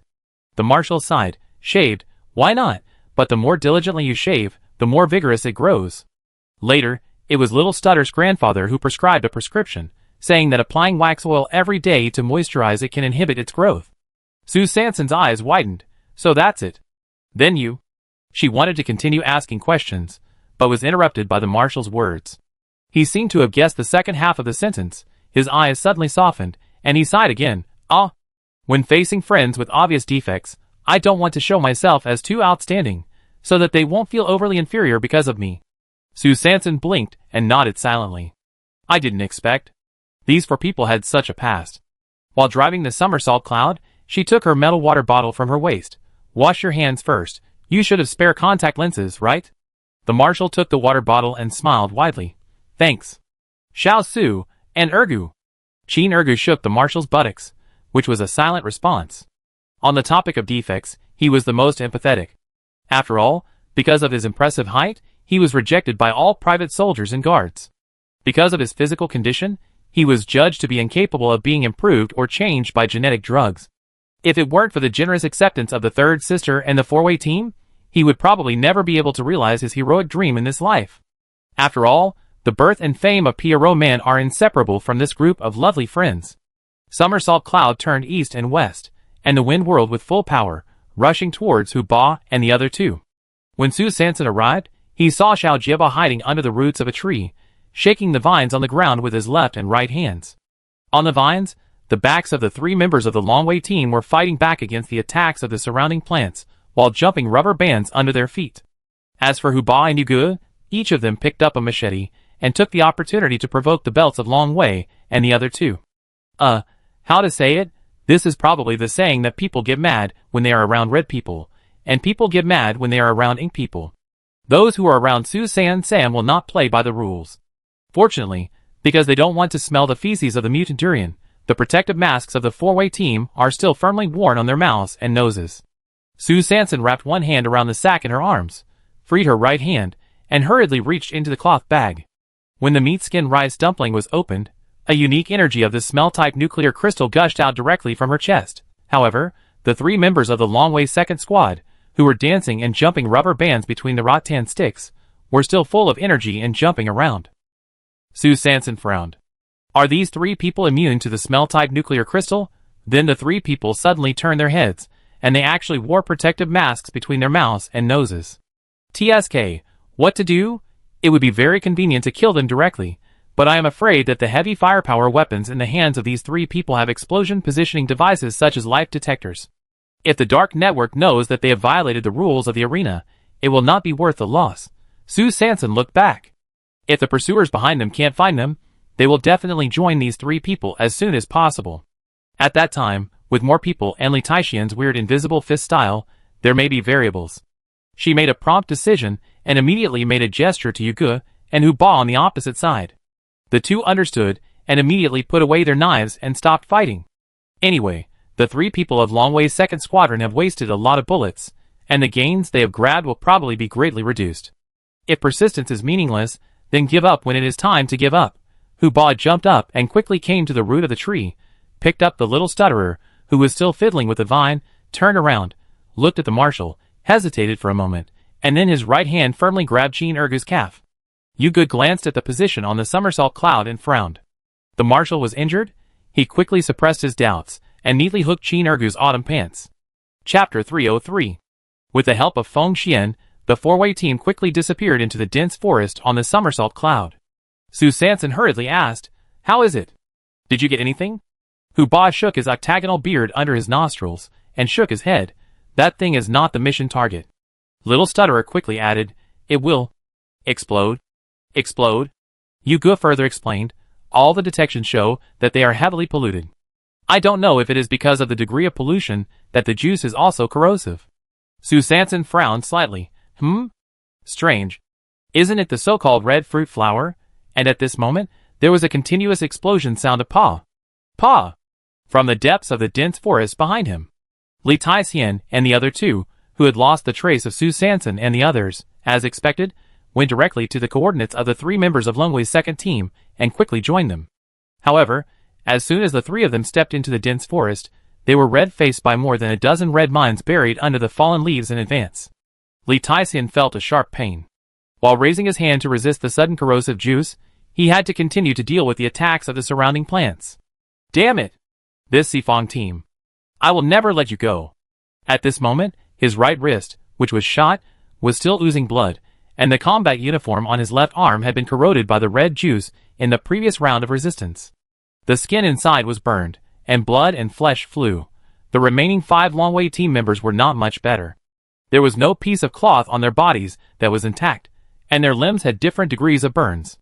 Su Sanson drove the somersault cloud and flew for almost 10 minutes. Finally, he he found a large rock that looked relatively safe and hurriedly stopped the cart. Everyone had time to exchange information. Huba quickly took the marshal from Chin Ergu's back and gave him a quick check. Except for a few fractures in the leg bones and ribs, there was nothing wrong with the rest. For the physique of a genetic warrior, as long as the root is not injured, it can be basically healed after resting for more than 10 days. After learning that the marshal's injury was not too serious, everyone was completely relieved. So they all looked at Chin Ergu's autumn pants. Yugo couldn't help but pointed at the 2,000-layer cake stacked at Ergu's ankles and suggested, "How about you take the trouble to pull up your pants?" Chin Ergu held a plunger and a machete in one hand and a sniper rifle in the other. He smiled awkwardly. "It's not that I don't want to, but the conditions don't allow it." After that, he looked at Su Sanson again. Su Sanson's mouth twitched, and he quickly took out 3 slingshots from his cloth bag, then untied the elastic bands on them in a few seconds, and explained with a fake smile, "Extraordinary times call for extraordinary measures." Huba and Xiao Jieba watched Chin Ergu tie the elastic bands for his and Dashwai's waistbands again, while touching their waists uncontrollably. The former's buttocks tightened, and he secretly sighed in his heart. "Fortunately, I was not assigned to the same group with Xiao Su this time. It seems that this elastic band is not safe enough. So, I have to change it back to the waistband next time. Well, it must be metal." The latter's lower abdomen contracted, silently reminding himself in his heart, "When going out, it seems that it is still the kingly way to wear more clothes. What autumn pants and woolen pants, they must be protected by multiple layers." After solving the waistband, Yugo took out a few yellow-red objects the size of basketballs from the bag of supplies on her back and handed them to Su Sanson. "Xiao Su, look. This is it. Don't be fooled by its harmless appearance, but the red juice inside is very powerful." Su Sanson stared at the giant mutant pomegranates in front of her, and couldn't help frowning. So the mines that just exploded continuously are these exploding pomegranates? Her mind immediately flashed back to the scene she first saw in the cart, one by one red pearls, shining under the leaves. So those so-called pearls are pomegranates. But those pomegranate seeds that look about the same size as hawthorns, aren't they too big? But the things in this end of the world seem to be particularly huge. Su Sanson called up the mission target from the optical brain again, looking at the bunch of red fruit flowers that are about the same size as grapes, and his thoughts flew, if the mutant. The pomegranate seeds after the mutation are about the same size as the mission target. According to this logic, the red fruit flowers before the mutation are about the same size as the normal pomegranate seeds in the previous life. What would a red fruit the size of a pomegranate seed be? Red beans? Red bean flowers? Are there red beans in Chanbai Mountain? Su Sanson's thoughts continued to diverge. So what is there in Chanbai Mountain? Suddenly, she had a flash of inspiration, and a scene from an old cartoon flashed through her mind. Ginseng Doll. The protagonist in the cartoon had a cluster of small fruits like red beans growing on the ginseng he dug out at that time. Oh my god! It can't be ginseng? She quickly opened the mission details again, the legendary life-extending medicine. You must dig up the whole plant. If this is not ginseng, then what is it? In my memory, isn't Chanbai Mountain rich in ginseng? It shouldn't be so hard to find it. Su Sanson was organizing his thoughts quickly while trying to recall the relevant scenes about Chanbai Mountain ginseng that he saw on TV in his previous life. On the big rock nearby, the members of the Sifong team were taking a short break. Suddenly, a strong energy wave swept over. Then, Su Sanson and all the members of the Sifong team were directly blown away by the energy. Huba and Yugu were quick-witted, and their first reaction was to protect the injured marshal, while Chin Ergu swung the plunger and directly sucked the buttocks of the little stutterer beside him. The moment Su Sanson opened the wind-whirling flatbed cart, he quickly reached out and grabbed the elastic band around Chin Ergu's waist. Bang! Huba and Yugu, protecting the marshal, fell heavily under a big tree. On the somersault cloud, Chin Ergu held the metal ring with one hand, and the little stutterer under the plunger with the other. Seeing that everyone had managed to stabilize their bodies, everyone turned around and looked at the source of the energy fluctuations. They saw that the gray-white isolation nuclear crystals on the top of the 2 metal sticks that were robbed from the Longwei team suddenly began to emit powerful fluctuations. Su Sanson's eyes moved slightly. This was a familiar feeling.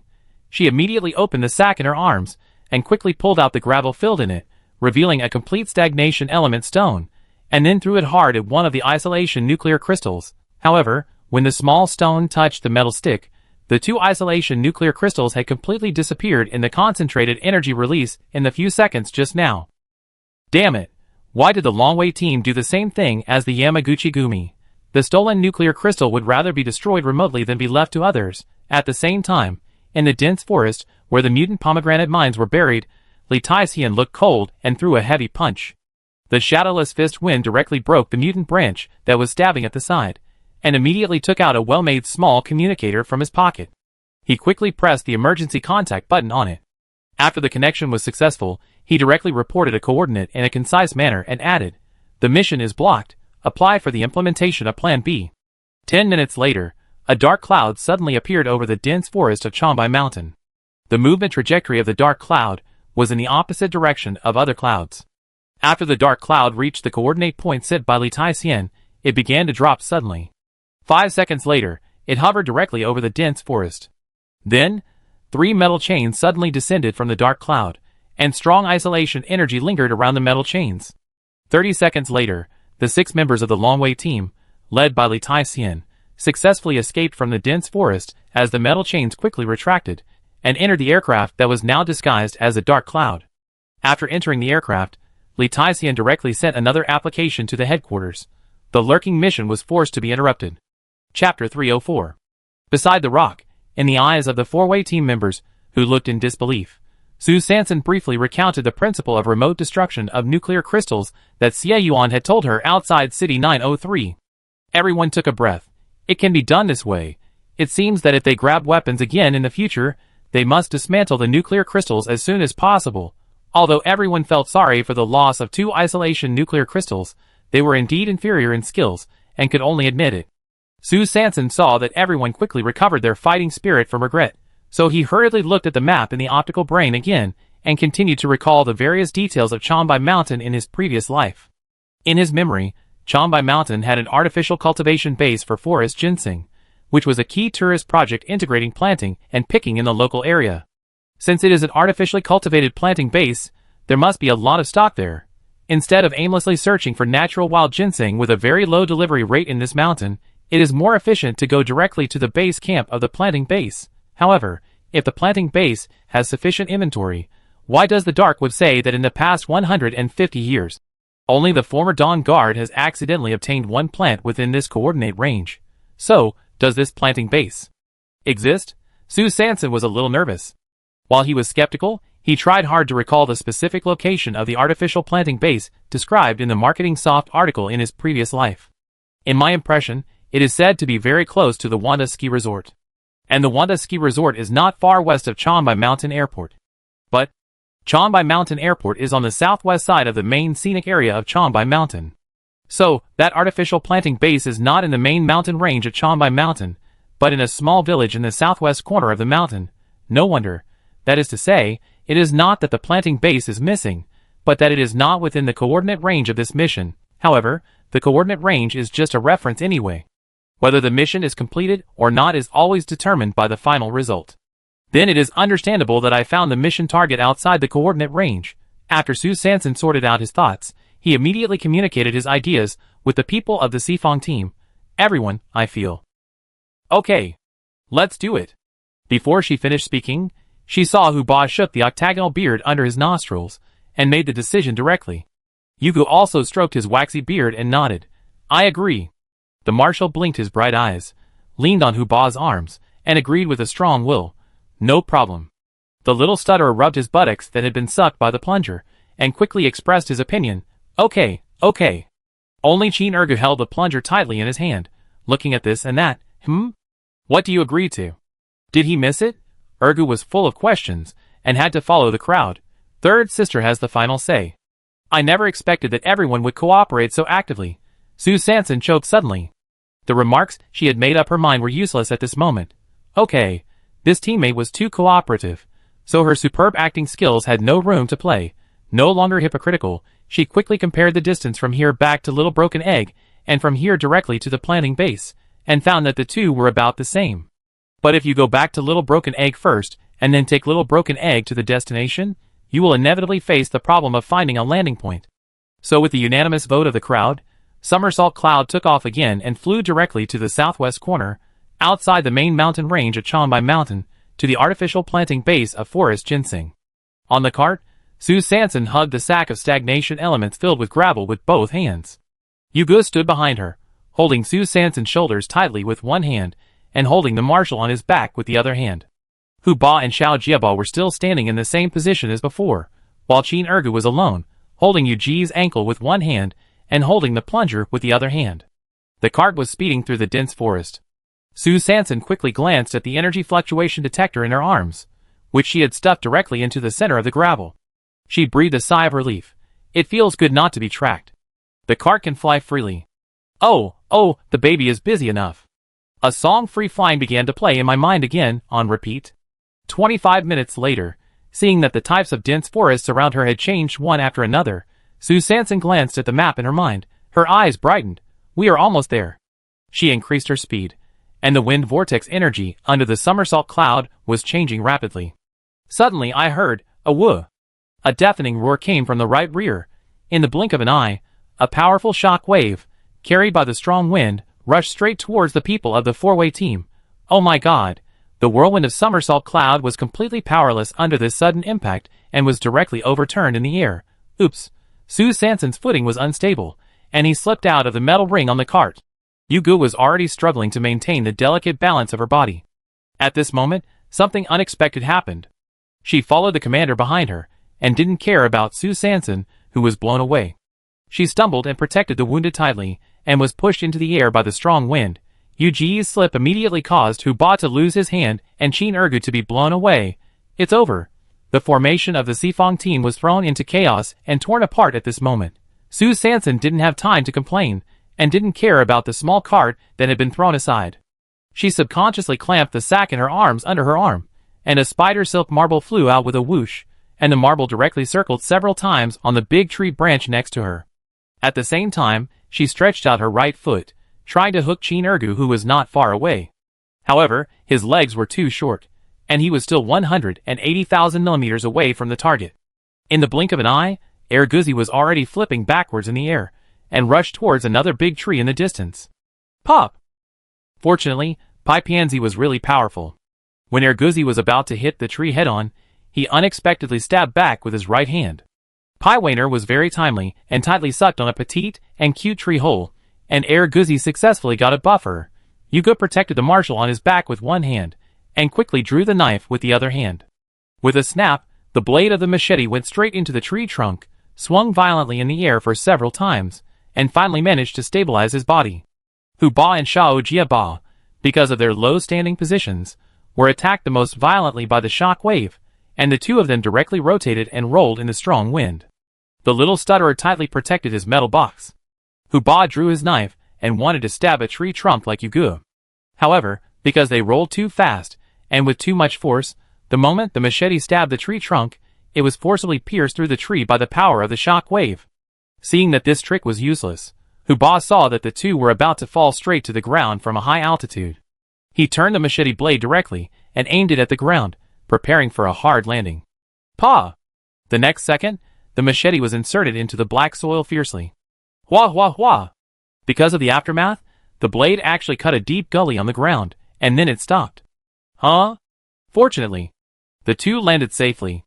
However, immediately afterwards, a bunch of light purple flowers with petals opening and closing suddenly rose from the grass on the ground. The flowers were like giant trumpets, opening their mouths wide, and charging straight at Hu Ba and Xiao Jiaba, who had just had a chance to catch their breath. Oops! The mutated stinky durians on their bodies had fallen out of their trouser pockets when they were tumbling, and were thrown far away by the strong wind. Chapter 305. Everything happened so fast that when everyone just stabilized themselves and looked back, they found that a huge purple mutant trumpet flower had already rushed towards the little stutterer. Be careful! Everyone was shocked and had no time to throw away their weapons, so they had to shout first. The little stutterer immediately turned his head and saw a mutant trumpet flower, whose petals opened and closed, and had already approached his legs. Oh my god! The little stutterer immediately retracted his legs and quickly opened the metal box, ready to throw out an explosive bomb. But as soon as he retracted his legs, the stamens of the mutant trumpet flower suddenly stretched out, rolled up the little stutterer's calves, and immediately retracted back. The little stutterer was sucked into the trumpet. In a flash, Hu Ba rubbed his left leg and immediately turned on the lightning shoe switch. He was about to kick out with a thunderous sweeping kick when he heard a muffled wool sound. The next second, the mutant trumpet flower, which was originally shrinking its petals and seemed to be about to start a feast, suddenly stagnated, and then the trumpet began to twitch violently. With a puff, the little stutterer was directly sprayed out by the trumpet. With a bang, the little stutterer fell to the ground holding the metal box in a daze. At the same time, 2 more pawpaw sounds were heard. 2 combat shoes fell off. Sue Sanson's pupils were wide open, watching the mutant trumpet flower. The trumpet shrank, wrinkled, and suddenly became listless and wilted. Oh my God, what happened? The little stutterer survived the disaster, and before he could be afraid, he saw the combat shoes that he had accidentally kicked off, while struggling wildly in the trumpet fell beside him.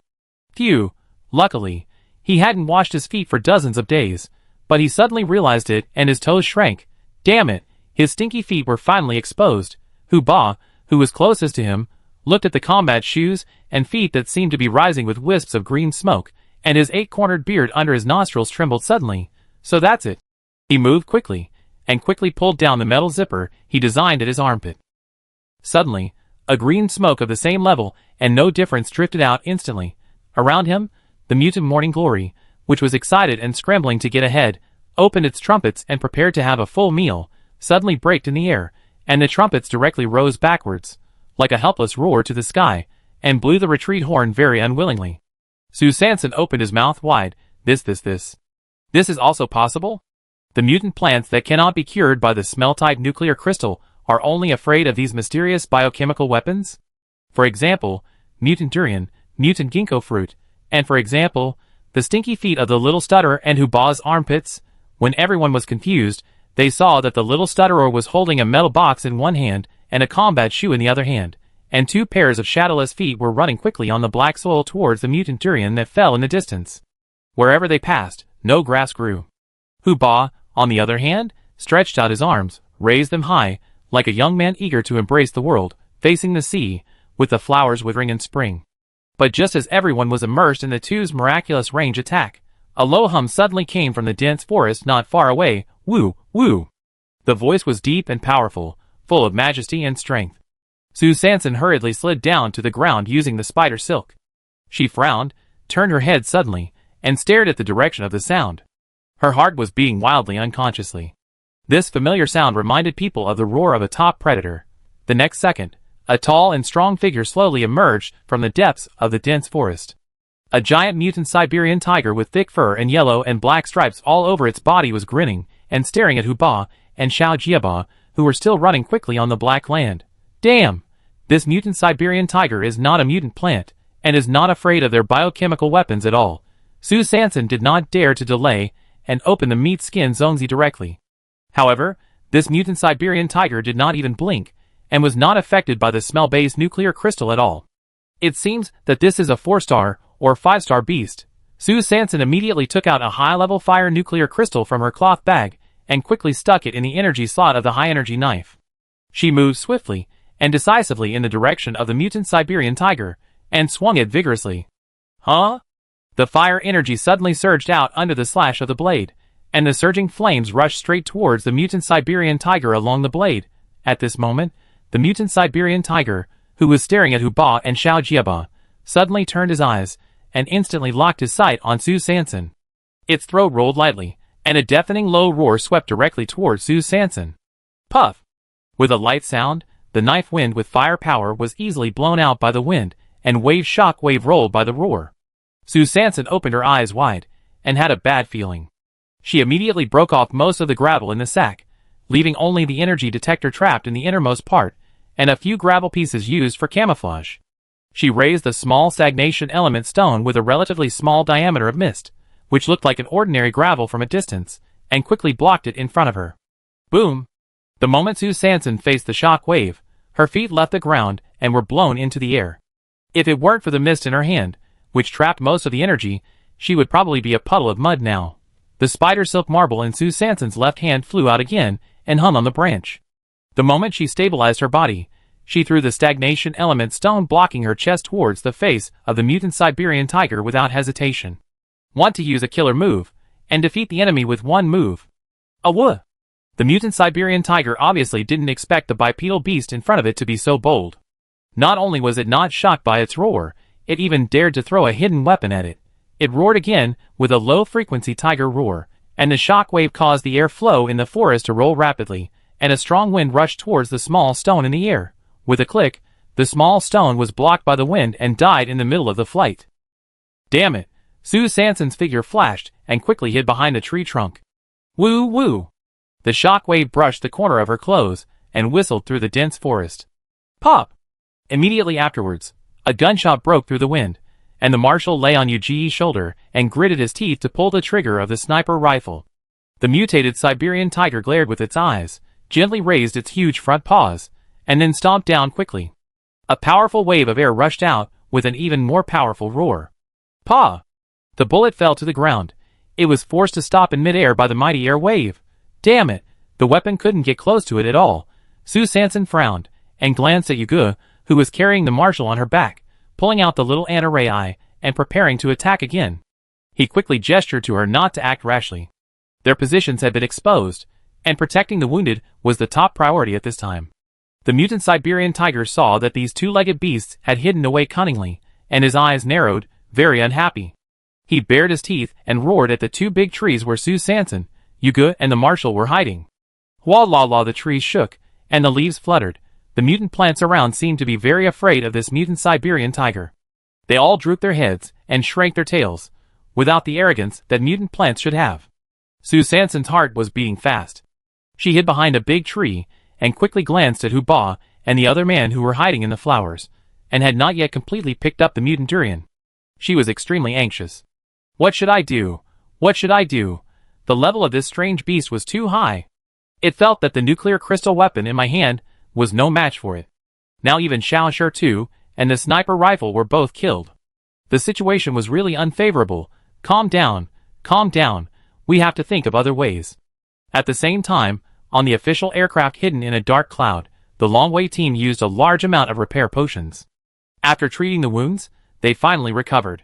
However, they did not change their tattered combat uniforms, and even reapplied bright red paint on the wounds that had been cleaned with great difficulty and had begun to heal and scab. In a wasteland far east of Changbai Mountain, more than 100 soldiers wearing gray-green official combat uniforms were gathering quickly. Chapter 306. The mutant Siberian tiger saw that the two-legged beasts were so scared that they dared not even stick their heads out, so it snorted lightly, and a low hum came out from its throat. The tiger's eyes turned and stared at its earliest prey, Huba and Xiao Jiaba. Huba and Xiao Jiaba were lying motionless in the flowers and grass at this moment, trying to cover their bodies completely with layers of green leaves and huge morning glories. However, they really underestimated their biochemical weapons. Xiao Jiaba hugged the metal box tightly, and hid behind a big trumpet carefully, but the mutant plants fell down around his tightly clenched toes. A pair of old smelly feet were exposed to the air, and were completely locked by the mutant Siberian tiger, and Huba was lying in the grass in a well-trained manner, vigilantly observing the giant beast in front of him, while professionally adjusting his weapons. However, there is always a loophole in 100 precautions. The grass with his armpit, as the center of the circle, all withered and died on the spot. In the eyes of the mutant Siberian tiger, these were simply two large bald spots in the dense forest. As abrupt as they could be, the big tiger pressed down, anchored the prey, and pounced directly. Suddenly, something bright flashed in the corner of his eye. He turned his head sharply, and saw a colorful fur ball that whooshed out from behind a big tree, and then swayed quickly left and right in the air, constantly drawing arcs. This is a giant cat toy that Sue Sanson quickly made with spider silk and mutant flowers. She held a mutant flower branch high in her hands. On the flower branch, the petals of various flowers were roughly torn into pieces by her. It looked like a bright dandelion, and it looked like a colorful mop head. It quickly became the focus in the dense forest. Sue Sanson hid behind a tree trunk and quickly glanced at the mutant Siberian tiger, whose attention had been completely attracted by the #1 cat-teasing stick in Changbai Mountain. She secretly breathed a sigh of relief. As the saying goes, a big cat is still a cat, and you can only tease it with this trick. She quickly followed Huba and the other man who were still lurking in the bushes, but had already been completely exposed, and exchanged glances. The two understood, and did not dare to delay. They immediately took this opportunity to quietly move towards the fallen mutant durian. Time passed gradually. The short journey of teasing the cat for just a dozen seconds had already made Sue Sanson sweat coldly and tense. Not only was she tired, but she was also mainly afraid. Because at this moment, The mutant Siberian tiger, which suddenly blinked with starry eyes, was waving its claws as the cat toy stick moved, and was quickly approaching the tree where Sue Sanson was.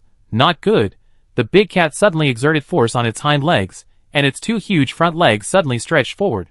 It jumped directly from more than 10 meters away, and pounced on the colorful cat toy ball in Sue Sanson's hand. The mutant Siberian tiger had obviously lost its patience, and was ready to slap the fur ball with one palm to end this annoying game. Paw! In the blink of an eye, Sue Sanson's inferior colorful ball in the air was forcibly blocked by the big cat. It's over. Her breathing stagnated, her eyes widened, looking at the fangs and claws so close, her little heart pounding. Before the tiger pounced, there was a light pop sound. The mutant Siberian tiger suddenly stagnated, as if it had been acupunctured by a master, or someone had pinched its life gate. Suddenly, he froze and stood there in a daze. What's going on? The next second, this tall and mighty big cat instantly exploded. The yellow and black hair stood up like steel needles that were electrocuted.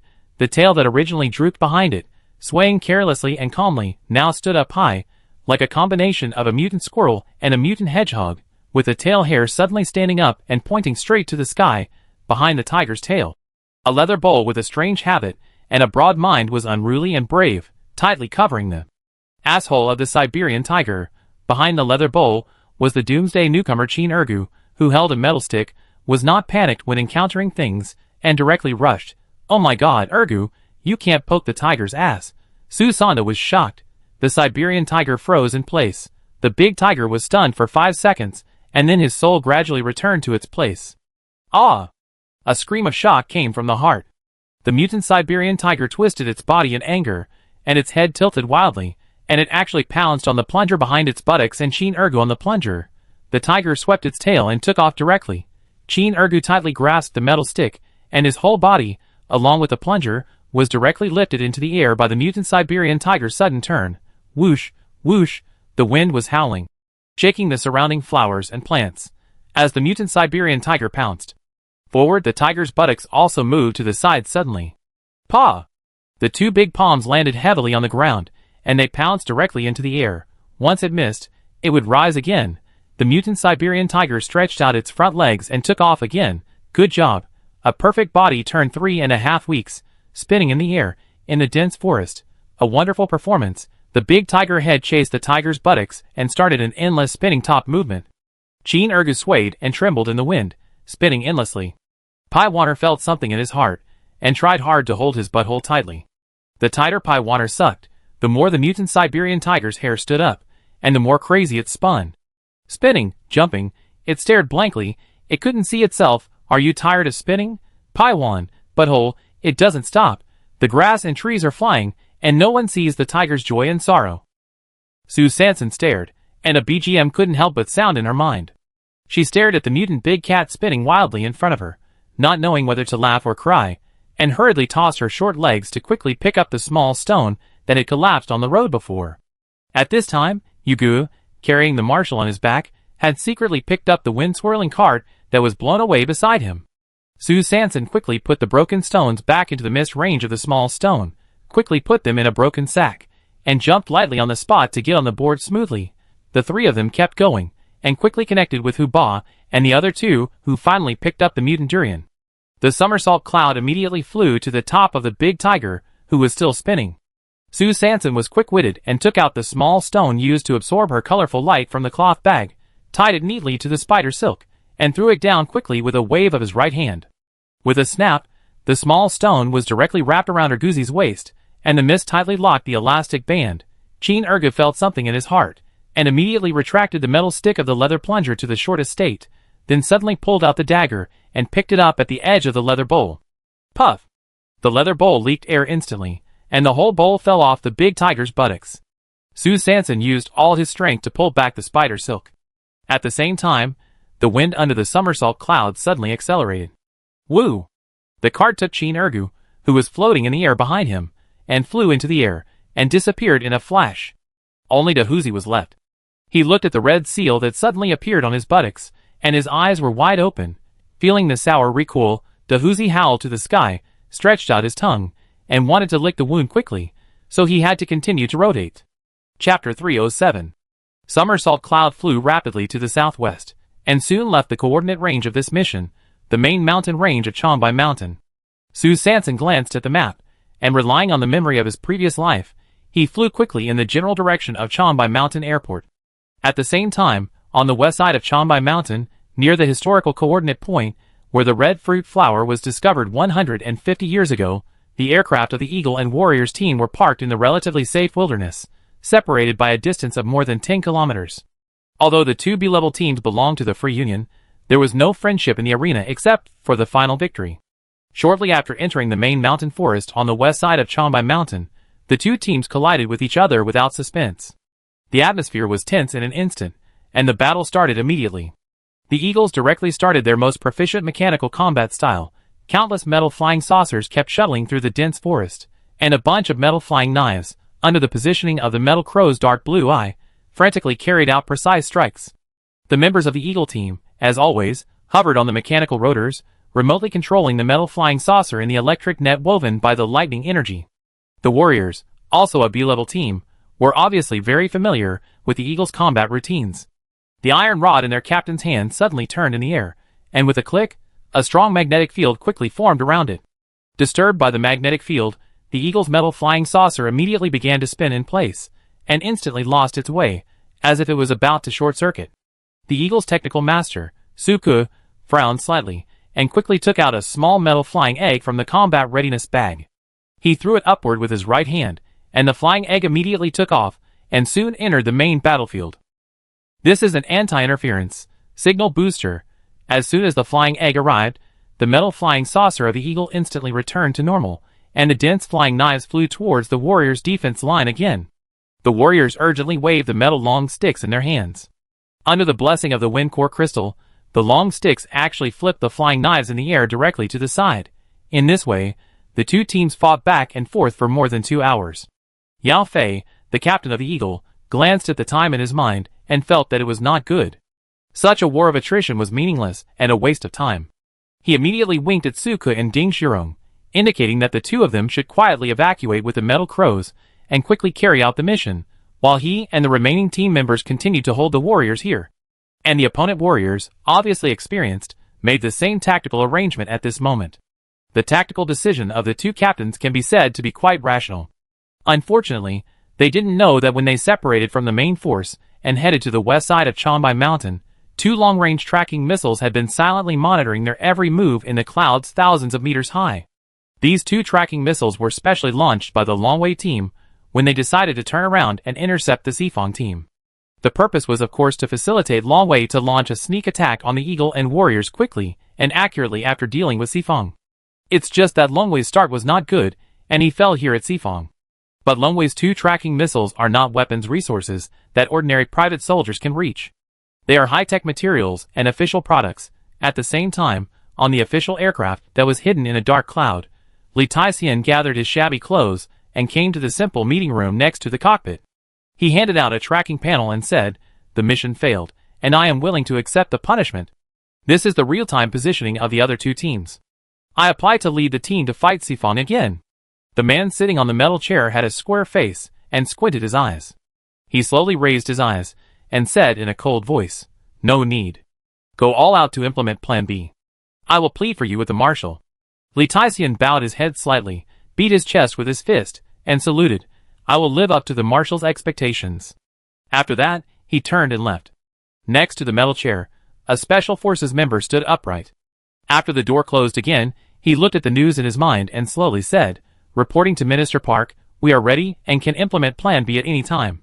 Park Jae-fan, with a square face and squinting eyes, nodded slightly. "Special Forces, prepare to go to the south side of Chombai Mountain and chase the Xifang team." After that, he pointed at the tracking screen left by Li Taixian and said sternly, "Capture these two teams immediately." Southwest side outside the main mountain range of Chombai Mountain, Su Sanson drove the somersault cloud and quickly passed a wasteland. To the west of the wasteland, there was no ruined city or abandoned village as she imagined, but instead large tracts of dense forest. TSK, this is not going to work. It seems that after hundreds of years of changes, the villages and towns nearby have been completely occupied by dense forests. How to continue to locate? Su Sanson was at a loss, when the general on Yuji's back suddenly blinked his bright eyes and said, "Look! What is that?" It looks like a big mechanical bird. Sue Sanson looked in the direction of the sound, and quickly lowered the altitude of the somersault cloud. She saw a weathered civilian plane with only an empty frame lying in the dense forest below. Oh my god! She actually saw a familiar plane in the end times. Judging from the size, it was probably a Boeing 737. Sue Sanson felt very familiar and her heart was immediately surging. Plane! Plane! So, this is most likely the Chambay Mountain Airport of the year. Marshall, you really deserve credit. Sue Sanson sighed, and immediately drove the somersault cloud along the Chambay Mountain Airport, and continued to fly west. Following the direction of the map, she walked about 20 kilometers, looking at the towering mountain below and nodded slightly. This should be the remnant of Chambay Mountain, the location of the Wanda ski resort in the previous life.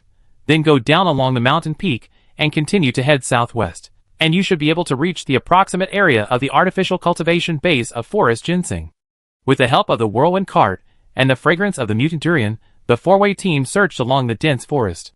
However, in the dense forest, except for the tall and straight mutant trees, there was no trace of red at all. Strange. The direction and positioning were correct, it shouldn't be impossible to find it. Just when everyone was a little discouraged, at this time, the commander suddenly said, "Right front. There is a large area of red and pink." Sue Sanson immediately drove the cart and rushed away. In front of them, under the large patches of pink orchids, there were sporadic red spots. Everyone immediately concentrated and held their breath, standing on the cart and observing carefully, until a gust of wind blew, blowing the pink orchids below, swaying with the wind. Only then did they see the red spots through the gaps revealed by the shaking petals, and they were actually strings of red fruits like hawthorns. Isn't this the legendary red fruit flower? Chapter 308. Everyone in the Seafong team was excited. They actually found the mutant red fruit flower. Sue Sanson also showed an unfathomable smile. Oh my! This time-traveling girl's welfare is really not in vain. She drove the somersault cloud and rushed straight to the pink orchid sea below, ready to land immediately and start digging. However, just when the somersault cloud was approaching the pink orchid sea, about 20 meters above, suddenly, an inexplicable sense of peeping enveloped everyone. Strange. Sue Sanson had a bad feeling and immediately braked and hovered the somersault cloud in the air. Everyone also felt that the atmosphere around them was a bit weird, and immediately alerted the surroundings. But the surrounding dense forest was quiet, and there was nothing unusual. The marshal blinked his bright eyes, and carefully observed the pink orchid sea below. Why do I feel that the buds of these orchids seem to be different from 10 seconds ago? Sue Sanson looked down immediately after hearing this, and saw a bunch of mutant pink orchids, with pink and translucent petals and pure white stamens. The strange thing is that no matter where the mutant orchids are, their stamens grow in the direction of the somersault cloud. Oh my! This is obviously not a coincidence. Could it be that the strange sense of peeping comes from this pink orchid? Sue Sanson frowned slightly, and in order to verify his guess, he quickly drove the somersault cloud from the east side of the flower sea to the west side. Sure enough, the pink orchids below were actually moving their buds along with the movement of the somersault cloud. Be careful. We are being watched. As soon as she finished her words, she saw the pink orchids below suddenly flap their petals and fly straight into the sky, densely surrounding the somersault cloud. Everyone was shocked, and Huba, who was hanging under the cart, immediately turned on his lightning shoes and kicked directly in the air. Crackle. An electric net fell from the sky. The pink orchid petals trembled slightly, and actually passed through the electric net directly. They are actually insulators? It's unscientific. How can mutant plants not be afraid of 100,000 volts? Sue Sanson was shocked. The water guns in the hands of Xiao Jiaba and Qin Ergu were also ready, and they started to shoot indiscriminately. Sizzle. The thick black acid energy, corrosive acid rain fell from the sky. The marshal immediately reminded, "It works. The white stamens are the weakness. When the black water touches the pink petals, it cannot cause any damage, but once it touches the pure white stamens in the middle, the pink orchid will immediately emit black smoke." No! I feel like they have eyes. The marshal looked carefully at the white stamens, and found that these mutant orchids did not seem to be plants at all. Sue Sanson suddenly thought of the golden leaf butterflies in the ginkgo forest. A rare knowledge point that he accidentally obtained through man and nature in his previous life flashed through his mind. This is an orchid mantis. It eats meat. As he said, he quickly drove the somersault cloud to rise to the sky. At the same time, the high-energy fire knife in his hand was swung directly downward. Boom! A high-energy flame stream slashed directly at the army of mutant orchid mantises below. The flames quickly ignited the pure white trunk of the orchid mantis, and the mantis head turned directly into a matchstick. There's hope. Her eyes lit up, and she thought she had found a way to break the deadlock. Then, she saw the orchid mantis's pink petal forelimbs quickly flapping at the top of the matchstick. In a few seconds, the fire flow was completely extinguished by its insulating petals. Sue Sanson opened his eyes wide. How could these orchid mantises, whose heads had been burned by the fire flow, continue to flap their wings and come to surround them? Xiao Jiaba and Qin Ergu also found the same problem after they targeted the white body of the mutant orchid mantis. At this moment, in the air, headless pink mantises were seen attacking the cart quickly. What's going on? There was no time to think about it. The number of enemy troops was too large. It was better to retreat first, and then think about countermeasures. Sue Sanson hurriedly drove the somersault cloud away quickly. But the army of mantises behind him didn't seem to be ready to let him go. They came in groups, like a dense pink net, chasing after the wind-whirling cart. Damn it! Qin Ergu and Xiao Jiaba didn't dare to stop using the acid-type water guns for even a second. But even with such non-stop shooting, they still couldn't cause any substantial damage to the mantis net behind them. This group of mutant orchid mantises, like the infected bodies, seemed to be unaffected by the broken arms and legs. Unless their trunks were completely melted and split into two, there was no way to stop their flight. The acid-type water gun fired continuously, and finally concentrated the firepower and desperately aimed at its torso, finally knocking down one of the mutant mantises, causing a hole in the big net. However, the next second, the gap was immediately filled by the mantis next to it, organized and disciplined. This group of mutant orchid mantises is like a commanded army, with flexible dispatch and vigorous momentum. Sue Sanson quickly glanced at the mantis army that was still chasing behind her, and made up her mind. There is no other way. I can only completely expose the secret of the little stone in front of everyone. She slapped the broken stones in the broken sack in her arms again, leaving only the energy detector hidden in the innermost, which was completely isolated from the location. She quickly transferred the energy detector to the cloth bag, and the little stone mist that was used to absorb her colorful pure light. After putting the energy detector in place, she immediately took out the spider silk and quickly wrapped it around the small stone that had been vacated, and shouted loudly, "Everyone be careful, hold on tight and steady." Woo! With a sound, the wind-spinning cart suddenly hovered and spun directly on the spot. As the somersault cloud rotated in the air, the spider silk stone in Sue Sanson's hand, like a rotating flying chair in an amusement park, started the long pendulum revolution mode. Paw paw paw! Wherever the mist passed, no mantis was spared. In just a dozen seconds, countless orchid mantises were directly locked in the mist. Some of them were stuck on their forelimbs, some were trapped on the tip of their tails, and some were locked on the roots of their hind legs. In short, within a few breaths, a large pink ball suddenly appeared outside the windwhirl cart, and the mutant orchid mantises that surrounded it suddenly decreased at a speed visible to the naked eye. Ergu! Xiaojiba! Sue Sanson gritted his teeth, trying his best to balance the discomfort caused by the rapid rotation, and quickly called the two to clean up the spot. Qin Ergu and Xiaojiba immediately raised their water guns, and sprayed a round of black water at the large pink ball. Sizzle! After a few seconds, the mutant orchid mantis in the large pink ball was directly corroded into two halves. Chapter 309. The somersault cloud version of the rotating flying chair caught the mutant orchid mantis off guard in the air. The pink net that was originally surrounding the somersault cloud suddenly hovered in the air. Time stood still for 2 seconds, and the next moment, the group of mutant orchid mantises turned around and retreated quickly towards the ginseng planting base under the forest. The area around the rotating flying chair was immediately empty. Sue Sanson quickly braked and stopped the rotation of the somersault cloud. She felt dizzy on the cart, and relied on Yuji's strong support to barely stabilize her body. Her chest rose and fell, and she took a few deep breaths. Looking at the pink net that was getting farther and farther away, her eyes tightened. Want to escape? Did I agree? So she immediately drove the somersault cloud and chased after it aggressively. Qin Ergu hung at the end of the cart, holding a plunger and using an extended metal stick to madly hit the spider silk powder ball.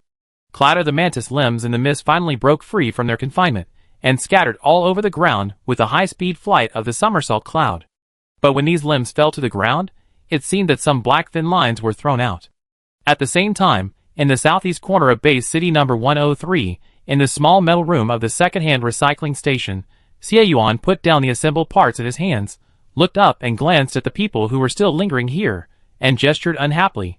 Anything else? Is the guard so idle now? Scar snorted and retorted, The treatment is so bad, can't I take a break? Xie Yuan was speechless. Haven't you started to make extra money? You have been hiding here. Be careful not to make the people who are responsible for monitoring you jump in anxiety. Scar pouted. What are you afraid of? The light of dawn is still in the public toilet on West Street. At worst, I can say that I am habitually constipated this time. Anyway, I'm already old, so I don't mind having too many debts. In the inner city of Base 903, there was a long queue at the entrance of Dijiaxiang Hot Pot Restaurant. Alung, who was responsible for welcoming guests, collecting money and settling accounts, wore a metal mask and a punk rivet outfit. He stood in front of the reception desk and comforted, Dear guest, please wait a moment. The table in the corner has reached the last step, drinking the soup base. According to my experience, they can lick the entire bottom of the pot in 10 minutes at most. By then, I will clear the table for you and seat you. What if he has another pot? The guest glanced into the store and swallowed hard, obviously getting a little impatient. Ah Lang choked. It was not impossible to have another pot, so he had to change the subject. How about you have a cup of su cha first to fill your stomach? The customer glanced at su cha next to him. The queue was twice as long as that of the hot pot. He rolled his eyes. Are you kidding me? Ah Lang smiled awkwardly, and saw Tai Chui in the glass house of su cha, his fingers flying, his figure flashing, making fruit tea, and it was as if he was doing speed training in the guard post. He looked at Xiao Yan, who was constantly running back and forth between the kitchen and the lobby, and sighed, Oh, there are still not enough people. So he quickly looked at the guest in front of him and asked tentatively, How about I give you a manicure? In the good pavilion opposite de Jiuxiang, there was a pop sound, and Grandpa Du slapped the chicken in his hand on the wooden table. Win! All the same color. Hee hee. Then he pushed the other 13 cards neatly, revealing a smug smile. Oh my, it seems that I am really talented in this Yin country secret technique. Guyun looked at the 4 Yaoji cards in his hand, raised his lips slightly, and quickly turned the cards over, pushed them to the middle, and agreed. Not bad. Today's course ends here, and the next step is independent practice. Old Master Du was stunned and asked, Huh? It's over. He hasn't had enough fun yet? No need to play another round? Isn't it said that 1 minute on the cards is 10 years of practice? Guyun smiled slightly, pointed to his all-match cards, and said calmly, These are all I can teach you. You can already apply what you have learned and understand it thoroughly. This self-drawn all-match cards is not a great trick that everyone can use. As the saying goes, genius, gifted, heavenly, invincible.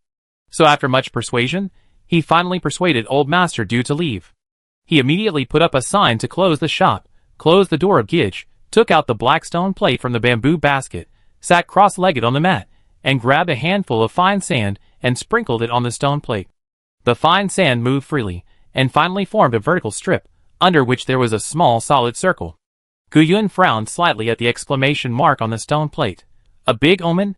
He gently lifted the stone plate upwards, and with a click, the stone plate was split into 2 layers. There was a hole in the center of the upper layer. The fine sand on the plate immediately flowed into the second layer of the stone plate through the hole. 2 tadpole-shaped black and white figures were connected end to end to form a complete circle. Around the black and white circle, there were 8 horizontal stripes of different shapes. It turned out to be a Tai Chi Bagua diagram. Fine sand moved on the Tai Chi Bagua diagram, first forming an exclamation mark at the position of the death gate, and after a few seconds, it stopped at the Kuingua. A check mark covered the entire Kuingua. Guyun immediately took out the brocade bag that his master had given him before he traveled.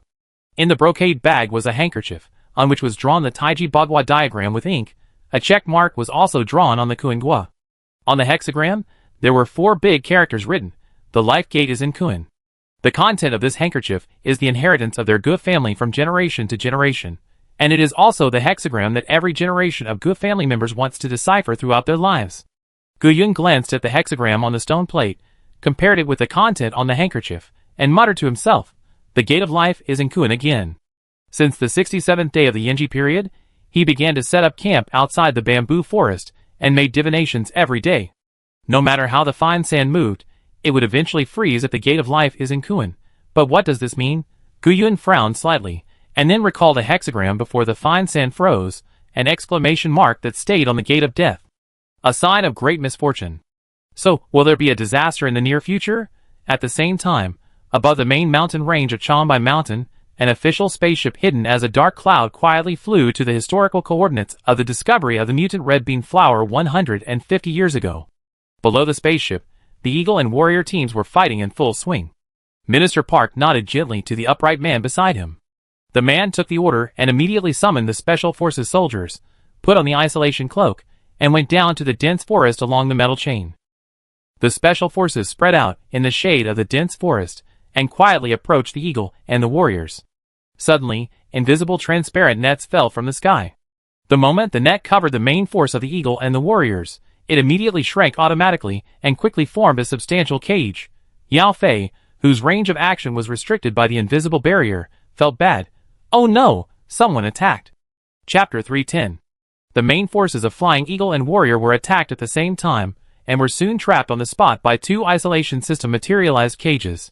Suku, Ding Shirong, and two other members of Warrior, who had just split into two groups and quietly left the team to continue the competitive mission, were carefully searching for the traces of the mutant red fruit flower near the historical coordinates. At this time, the metal crow in Suku's hand suddenly sent back an alarm. Not good, something happened to Yao Fei. Suku immediately pulled Ding Shirong and quickly took cover nearby. At the same time, his fingers quickly entered a series of commands on the remote control monitor of the metal crow. The three metal crows responsible for exploration, scattered in various parts of the Chonbai mountain range, immediately flapped their wings and landed on the nearest big tree together, turning on the silent mode. Just as the two of them stood behind a big tree and were discussing whether to continue the mission or go back to see the captain's situation, suddenly, an invisible isolation net fell from the sky and directly wrapped the two of them. The two warriors on the other side of the historical coordinate range also suffered the same sneak attack. At the same time, in the remnant of Chonbai Mountain, Su Sanson drove the somersault cloud and chased the Mantis army that was desperately retreating to the ginseng planting base in the forest. Monster! Where to escape? While Su Sanson was adding drama to himself in his brain, he opened fire on the somersault cloud and whoosh, and shot out spider silk stones directly forward. The spider silk stones swept lightly behind the Mantis army and directly stuck to a large piece of orchid. Qin Ergu and Xiao Jieba's acid black water followed closely. Before the spider silk stone swung back to the somersault cloud, the mantis in the mist had been successfully dismembered in half. Qin Ergu quickly put away the water gun and replaced it with a plunger on his back. He used the metal stick of the plunger to poke the mist a few times, and the mantis's limbs fell into the wind. Looking at the small stone that was quickly cleared under the spider silk, Su Sanson did the same thing and threw it out again. The three of them played a set of assembly line operations seamlessly, with high energy and efficiency. When the Mantis army returned to the ginseng planting base under the forest, more than half of the orchid team had been killed. Su Sanson raised the spider silk in his hand again, and was about to continue to annihilate the enemy's living forces. At this time, suddenly, the pink orchid mantises fell to the side like puppets with broken strings when they returned to the ground. Then, tiny black lines whooshed out of the pure white trunk of the mutant orchid mantis, and in the blink of an eye, they actually drilled directly into the soil. What is this? Everyone in the four-way team was shocked. Looking at the mutant orchid mantises on the ground that had obviously lost their vitality, they were even more stunned. How come all these mantises died suddenly? Su Sanson looked at the clusters of bright red mutant red bean fruits below, hesitated for a moment, and still did not land directly. She frowned slightly and said uncertainly, "Marshal, did a black line crawl out just now?" The marshal blinked his bright eyes, nodded, and said affirmatively, "Yes. There is a black line in every mantis." Su Sanson took a deep breath and suddenly thought of a little-known biological knowledge. She pondered for a moment, then immediately took off the water core crystal hanging around her waist and put it into the metal water bottle with great pain. As soon as the bottle cap was closed, the strong water energy began to transform rapidly in the bottle. As the water energy gathered and fluctuated, the land below suddenly began to tremble slightly, and then it rolled violently. In an instant, countless black threads rolled out directly from the soil. Su Sanson's eyes were stern. Sure enough, her guess was right. These black threads were the mutant iron wireworms parasitic in the mantis. The iron wireworms love water, and have obvious water attraction. Su Sanson quickly threw the spider silk stone in her hand towards the iron wireworms that broke out of the ground, and quickly explained the superficial parasitic knowledge she had obtained from the Weibo video in her previous life to the people of the Sifong team. Everyone's scalp tingled when they heard this. No wonder this group of mutant orchid mantises fought so fiercely before. This behavior of not fearing pain and death turned out to be controlled by parasites. But Will the mutant iron wire worms of this doomsday also choose to parasitize the human body? Sue Sanson didn't dare to gamble, so he and the people of the Sifong team unanimously decided to stay on the somersault cloud and solve the problem remotely. With a whoosh, the spider silk stone flew directly towards the iron wire worm below, in order not to affect the mutant red fruit flowers below. The Sifong team once again started the assembly line operation. At the same time, above the main mountain range of Changbai Mountain, on an official spaceship that was hidden as a dark cloud, with a bang, Suku and Ding Shirong of the Eagle team were violently thrown into a dark cabin by several special forces. The cabin was equipped with a special shielding device, and all communication and positioning equipment were ineffective. Suku and Ding Shirong's hands and feet were tied tightly with a special metal chain. Fortunately, darkness was not a problem for the genetic warriors. The moment the hatch closed, Suku and Ding Shirong, who had been pretending to be unconscious all the way, immediately opened their eyes and scanned the surroundings. In the dark cabin, there were other genetic warriors huddled in all directions. After careful counting, there were 18 people in total, including the two of them. 18 people. 3 private army teams. The two were shocked and carefully distinguished the combat uniforms of several people. They found that there were 6 people from the Longwei team, 6 people from the warrior team, and 6 people from their Eagle team. What's going on? What is going on? At this time, there was a sudden sound of hurried footsteps, and a few words of conversation outside the cabin door. Have you found it? No. Still searching. Humph. Where did this damn quartet team hide? Add more people, increase the energy detection range, and keep searching. Suku and Ding Shirong looked at each other, and moved towards the corner, where the 4 unconscious eagles were, and communicated with each other in lip language. Suku frowned. These people's weapons are very advanced, obviously made by the official. Ding Shirong nodded and added, but they are not like the official guards in the inner city of Base 103. 6 pupils shrank suddenly. You mean? Ding Shirong took a deep breath. Base City 404 is catching the genetic warriors from Base 103. Chapter 311.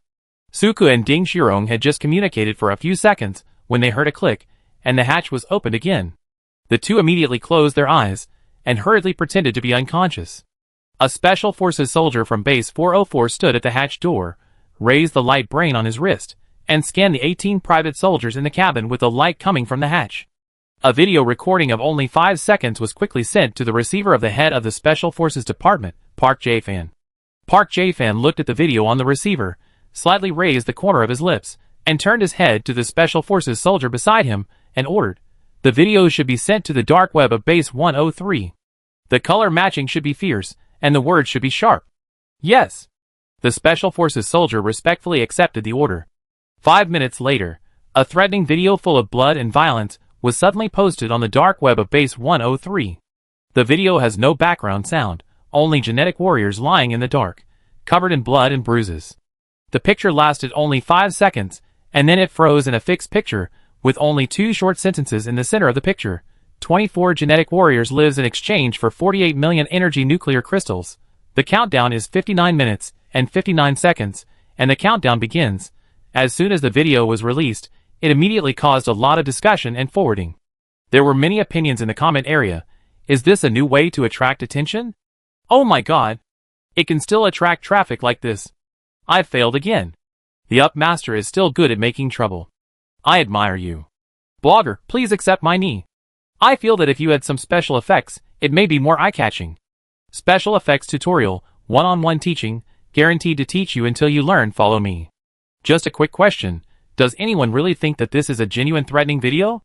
5 minutes later, Park Jae-fan sat on a metal chair and asked, how is it? Have you received an official response? The Special Forces soldier responsible for uploading the video, browsing the comments that were increasing exponentially, frowned, not yet. Park Jae-fan was stunned. Huh?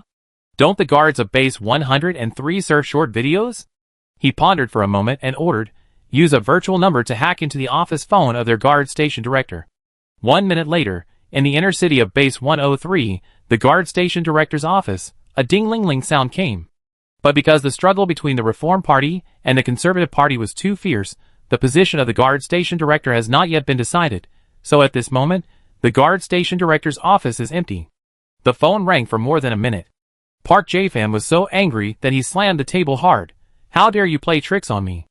Just when he was about to order the direct killing of all the genetic warriors in the cabin, the Special Forces soldier beside him suddenly said, "There is an official response," claiming to be someone from the network office. Park Jae-fan narrowed his eyes slightly and said sternly, "Tell him that when the time comes, if he can't see the nuclear crystal, we will broadcast the scenes of these genetic warriors being killed live." 2 minutes later, the cabinet of base city number 103 convened an emergency meeting. 3 minutes later, the dark web directly blocked the threatening video. 4 minutes later, the cabinet of base city number 103 passed a resolution that since the number of victimized genetic warriors exceeded 20, according to the base law, the strongest combat force of the Guard, the Dawn and Gale Guards, must be dispatched immediately for emergency rescue operations. 5 minutes later, the netizens who could no longer find the video on the dark would gradually realize the seriousness of the incident. In the metal room of the second-hand metal recycling station in the southeast corner of base 103, Scar's optical brain suddenly received an urgent decree. He immediately clicked on the message and saw a coordinate point clearly in front of him. Xie Yuan stood up and glanced at the message from Scar's referendum. His pupils suddenly shrank. Oops, it's where San was on a mission. He immediately stood up and quickly threw an encrypted communicator similar to Little Button to Scar. The figures of the two disappeared in the blink of an eye. Scar ran quickly towards the public toilet on West Street, while Xie Yuan drove Big Black non-stop and rushed directly to the Shaowei parking point outside the South City Gate. Big Black was driven by Xie Yuan so fast that he sent several messages to San on Little Button, but they did not receive a response. He held a black hairband tightly in his hand, rubbing his fingertips back and forth uncontrollably. His heart was already in great pain. "Sanson, you can't be in trouble." At the ginseng planting base under the forest in the remnant of Chonbai Mountain, Su Sanson was on the somersault cloud at the moment, and he and Qin Ergu and Xiao Jieba were busy with the integrated assembly line operation of iron wire worm absorption, killing, and cleaning without touching the ground or keeping their hands free. Seeing that the iron wire worms below were rapidly decreasing at a speed visible to the naked eye, Su Sanson had a hunch that something was wrong, and always felt that things were going too smoothly. And Hu Ba, as the veteran with the most combat experience in the team, had the same feeling as Xiao Su at the moment, that there was a problem. And at this moment, Su Sanson's optical brain flashed again. She didn't want to distract herself to check, but she saw a message from Xie Yuan. Captain Xie usually wouldn't contact her during a mission, unless it was something very urgent. She quickly opened her computer, and found that her inbox was already filled with dozens of unread messages, all from Xie Yuan. She quickly clicked on the latest one and saw a short and powerful question, "Where are you?" Su Sanson frowned slightly. Why was she so anxious? She immediately shared a real-time coordinate, and added a special code word that only the two of them knew, and then immediately went back to the battlefield. Xie Yuan, who was already on Shaowei and moving at high speed towards the coordinate point on Scar's computer, finally breathed a sigh of relief when he saw the reply he suddenly received on Little Button. He was really anxious, he thought. Xie Yuan sighed again, looking at the special code word on the message, and confirmed that it was undoubtedly sent by Sanson himself. But when he saw the real-time coordinates sent, he immediately realized that something was wrong. This coordinate was far from the coordinates Scar received, so San was not arrested. And is he still on duty? The 24 Gene warriors mentioned in the call for the guard station, don't they include the quartet? But the expeditionary team has already withdrawn from the competition, which is public information that can be found on the dark web. So excluding the quartet, there should be only 18 Gene warriors. But why did Scar's call for 24? At the same time, above the main vein of Chonbai Mountain, on an official spaceship that was hidden in a dark cloud, Park Jae-fan sat on a metal chair and ordered, "The 2 top guards of number 103 have set off. Get ready, and don't leave a single person alive." At the ginseng planting base, under the forest of the remaining veins of Chonbai Mountain, the somersault cloud continued to float in the air, with no intention of descending at all. Time stood still for more than 10 seconds, and suddenly, a clattering sound of rolling soil finally broke the long silence. The black soil under the somersault cloud suddenly rolled like boiling water, and a big guy was coming out. Su Sanson's eyes were stern, as expected. Behind this group of organized and disciplined mutant iron wire worms, there is a mastermind. Chapter 312. Su Sanson immediately drove the somersault cloud back. Without knowing the enemy's details, it was safer to stay away. Just as the somersault cloud started the wind vortex and retreated, a swish sound was heard. The mantis remains that were originally on the black soil suddenly appeared like corpses, and they were freely combined in 2s and 3s. They had strange shapes, and they flapped their extremely asymmetrical wings in an extremely uncoordinated way, sweeping directly towards the somersault cloud in the air. Oh my god, what's going on? Jin Ergu and Xiao Jiaba quickly raised the acid water guns in their hands, and subconsciously shot at the pink flower sea below. However, the pink transformer that had already lost its trunk was now made of mantis armor that was not afraid of acid, electricity, or fire. How could the acid-type water gun hurt it at all? Su Sanson did not hesitate and shot out the stagnation element spider silk stone again. Pa pa pa! The stone swept, and all the pursuers were instantly imprisoned in the mist. Seeing that the stone was useful, Su Sanson continued to wave the spider silk in his hand, sweeping back and forth between the armies. But the mist range of this stone was limited after all. It took less than 2 minutes to sweep, and the mist was fully wrapped by the pink mantis shell. Ergu. The moment Su Sanson pulled back the spider silk, he immediately called Ergu to clear it. Erguzi probed with a plunger in his hand, and the metal stick snapped a few times, quickly poking the remaining limbs in the mist.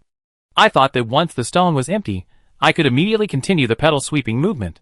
However, the next second, the piles of pink mantis limbs that Jin Ergu had just slapped down suddenly hovered in the air for a moment, and then reassembled immediately. In the blink of an eye, they attacked Jin Ergu directly. Be careful. Su Sanda was shocked and hurriedly drove the somersault cloud to take off quickly. Not good. These reassembled pink mantises are so fast. Just when the strange-looking, savage mantis monsters were about to stab the unprepared Jin Ergu, they heard bang, bang. 2 sniper bullets broke through the wind and smashed the group of mantis limbs into pieces. The marshal lay on Yuji's back, and his broken left arm struggled to pull the trigger of the sniper rifle. Little Jiaba's eyes lit up, and he quickly opened the metal box. A few seconds later, Swish Swish threw out several explosive bombs. Boom! The explosive bombs exploded in the pink army. The limbs were blown to ash, and pink flowers were scattered everywhere. The mutant mantis limbs that were blown to ash could not be freely combined again. This endless chase finally ushered in a moment of respite. The pink flower sea behind him saw that the situation was not good, and immediately turned back to the camp without any hesitation. Su Sanson frowned. It's bad. This time the army went back. They were passive again. The bomb had a wide range, and it would definitely accidentally hurt the mutant red fruit flowers in the field. Too cunning. Su Sanson drove the somersault cloud and hurried back to chase. Before the army retreated to the planting base, the little stutterer flew up with his hands, and one explosive bomb after another exploded, trying to destroy as many mantis puppets as possible. On the side of the Sifong team, bombs were everywhere, and powder was flying. The special forces of Base 404, who had been searching in vain in the main ridge of Changbai Mountain, suddenly stopped. Listen. What's that sound? It seems someone is using a bomb. In the southwest direction. Divide into 2 groups. Jin Bishu, take 5 people to check immediately. If necessary, leave no one alive. Yes. At the same time, Scar looked at the message sent by Xie Yuan in the encrypted communicator. Be careful of fraud. The number of trapped people may be less than 20. Scar stood in the cockpit of the Gale spaceship and frowned slightly. If the actual number of trapped people is less than 20, there is no need to dispatch the Dawn and Gale guards. So, this rescue mission is actually a conspiracy against Liming and Jifeng? He pursed his lips tightly and immediately passed the message to the captains of each team in the Liming spacecraft. This mission is extremely risky. All actions must be under command, and do not act on your own. And the captain of the Liming Guard, Wu Feng, was not on the Liming spacecraft at the moment. He was in the secret negotiation room of the Dark Web Exchange, discussing with the top leaders of the Dark Web how to gather the specific details of all the guards more efficiently through missions and supplies. Over the main ridge of Changbai Mountain, in an official spacecraft hidden in a dark cloud, the captain of the Eagle Squad, Yao Fei, finally opened his eyes, and suddenly a sharp pain came. His limbs were bruised and tied by special metal chains. As soon as he raised his eyes, he saw Suku and Ding Shirong in the dark. You? He was shocked. He thought that the 2 people acting alone should be able to escape, but he didn't expect. The lips moved slightly, and he hurriedly communicated with the 2 silently. After a moment, Suku hesitated and confirmed again. Do you believe them? Yao Fei's eyes were firm. They can help the expedition team, which shows that they are kind people. Besides, we have no other way now, right? Suku pursed his lips tightly and nodded slightly. Soon, the hatch opened again, and several special forces came in quickly, taking away all the nuclear crystals, weapons, and supplies from the 18 Gene warriors in a few seconds. What are you doing? The warriors who had gradually woken up were persecuted by the special forces again in the process of desperately resisting, and they lost consciousness one after another.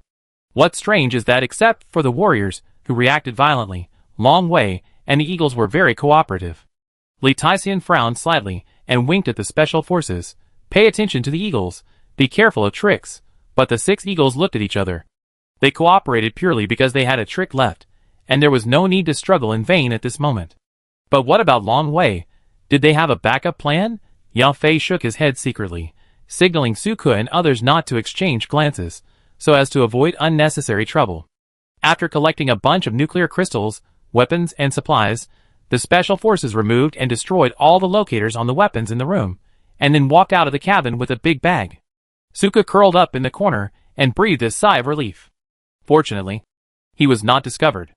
As soon as the special forces stepped out of the cabin equipped with the signal jammer, a secret command stored in the remote control detector was immediately sent out silently. The remote control detector was taken from Su Ke, and the positioning and launch system inside was hidden behind a non-core chip by him using his ancestral assembly technology. In the dense forest of the main range of Changbai Mountain, 3 metal crows suddenly received the command and immediately woke up from silent mode. They read the historical images in the memory, and whoosh immediately took off into the air, searching in different directions. Chapter 313. In the remnant of Changbai Mountain, Su Sanson drove the somersault cloud and chased after the fleeing pink puppets. When approaching the planting base, the stutterer immediately stopped the explosive bomb in his hand. The marshal opened his bright eyes and exclaimed, "Look! What is that?" Su Sanson stood on the somersault cloud and looked at the black soil of the planting base in front of him. A thick black cylinder stood upright on the soil layer. Perhaps this dark cylinder was too long and had not mutated into a spine. At this moment, it was just like the inflatable puppet at the entrance of the shopping mall in the previous life.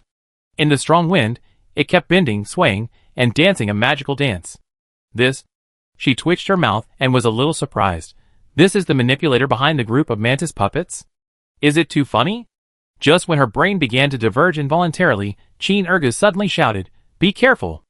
I saw that the cylinder standing in the strong wind and twisting and swaying suddenly bent and fell straight towards the somersault cloud. Oh my! Su Sanson was startled and immediately started the wind-spinning cart and retreated. However, the next second, the black cylinder that was leaning down suddenly twitched and bounced back. Su Sanson was stunned. No, you are twitching and shrinking. Do you really think you are an inflatable doll? At this time, the mutant iron wire worm ancestor, who had exhausted his life's cultivation and finally stabilized his body, was also swaying back and forth in the strong wind with a confused look on his face, and was alone in a mess. What's going on? How come it's already the windy season when I woke up? Is it this group of flying bipeds that disturbed my dream? Humph, look at these soft skins, they are not even qualified to be puppets. So just die. The mutant iron wire worm ancestor, who was just woken up, was obviously very irritable. It suddenly trembled all over, as if it had a stroke or took drugs, and its body twitched wildly in the strong wind. In an instant, the pink mantises that had been merged and reorganized took off again and tightly surrounded it, like satellites driven by gravity, rotating infinitely around this black inflatable doll. Su Sanson blinked hard. The speed of the rotation was so fast that she felt dizzy. Suddenly, there were a few swoosh sounds, and a large piece of gravel flew out from the black soil. Oh my god, this guy actually has other puppets. Su Sanson swept the small stone in his hand forward immediately, and Qin Ergus swung the plunger in his hand immediately. Xiao Jiaba quickly picked up Hu Ba's machete and blocked it back and forth in front of him. At this time, the 6-member Special Forces team led by Jin Dishu had quietly approached the rear of the Sifong team. In the temporary barracks 5 kilometers outside the west gate of Base 404, Park Sifon, the director of the Special Forces Department, sat on a metal chair, looking at a large table of rare nuclear crystals and weapons looted, and a faint smile appeared at the corner of his lips. The harvest is not bad. The locator on the weapon has been removed and stored in the temporary warehouse with the nuclear crystal. The Special Forces soldier next to him immediately took the order, packed up all kinds of weapons on the table, and walked out of this temporary barracks with signal shielding function.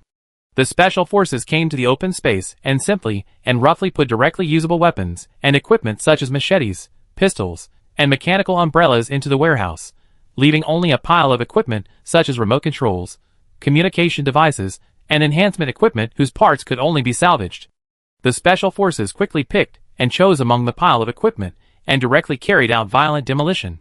At this point, the remote control detector of the Eagle team was completely out of service. In the corner of the temporary camp, in a small dark room guarded by heavy soldiers, 18 genetic warriors were lying on the ground in a mess. Lee Tyson slowly opened his eyes, scanned the surroundings, and after seeing nothing unusual, he gently closed his eyes again.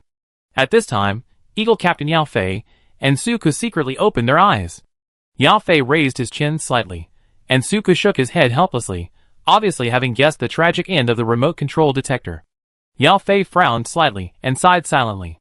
In the dense forest about 50 kilometers away from the temporary barracks, 150 Special Advance Team members from Base City Number 404 were intensively deploying traps.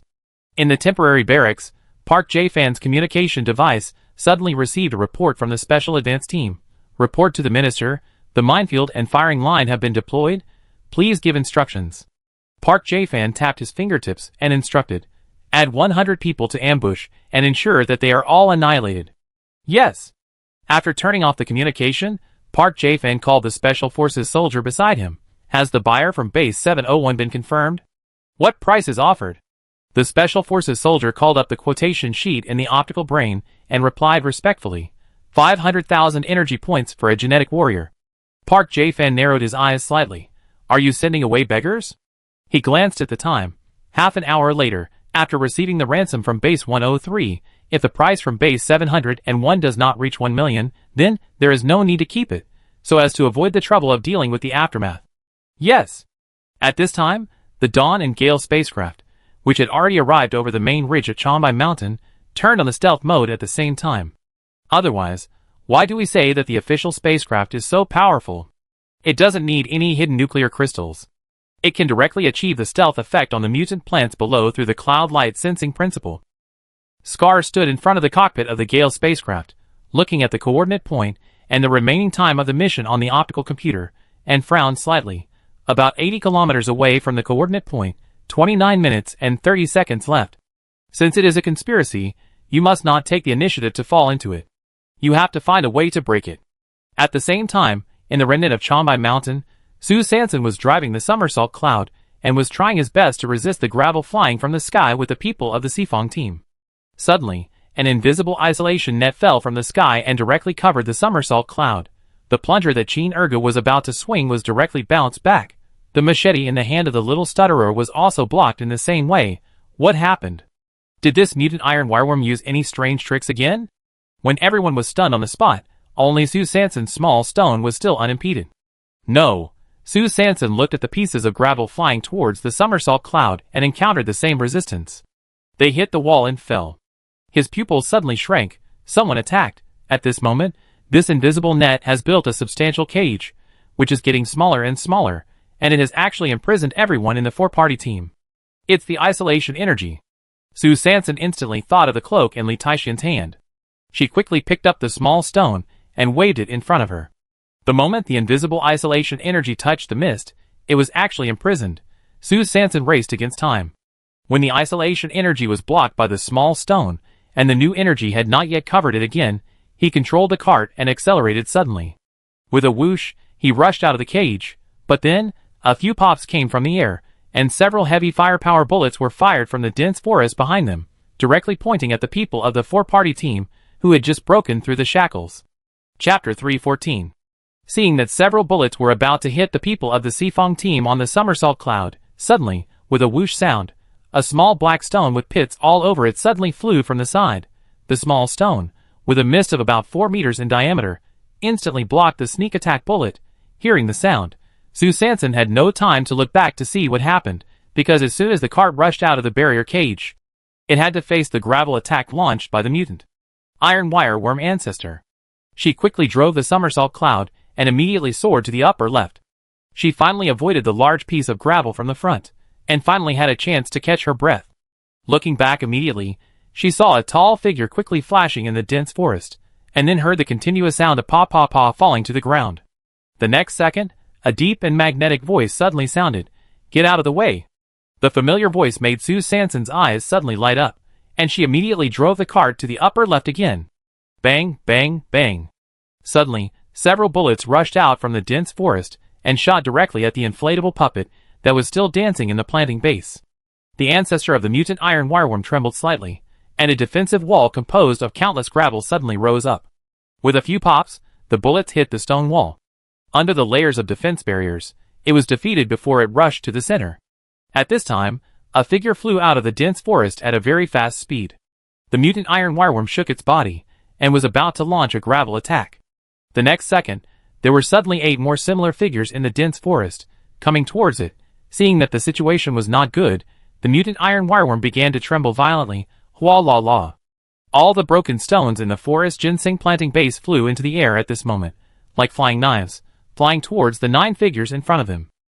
Pa! Suddenly, a light sound came from behind the mutant iron wireworm.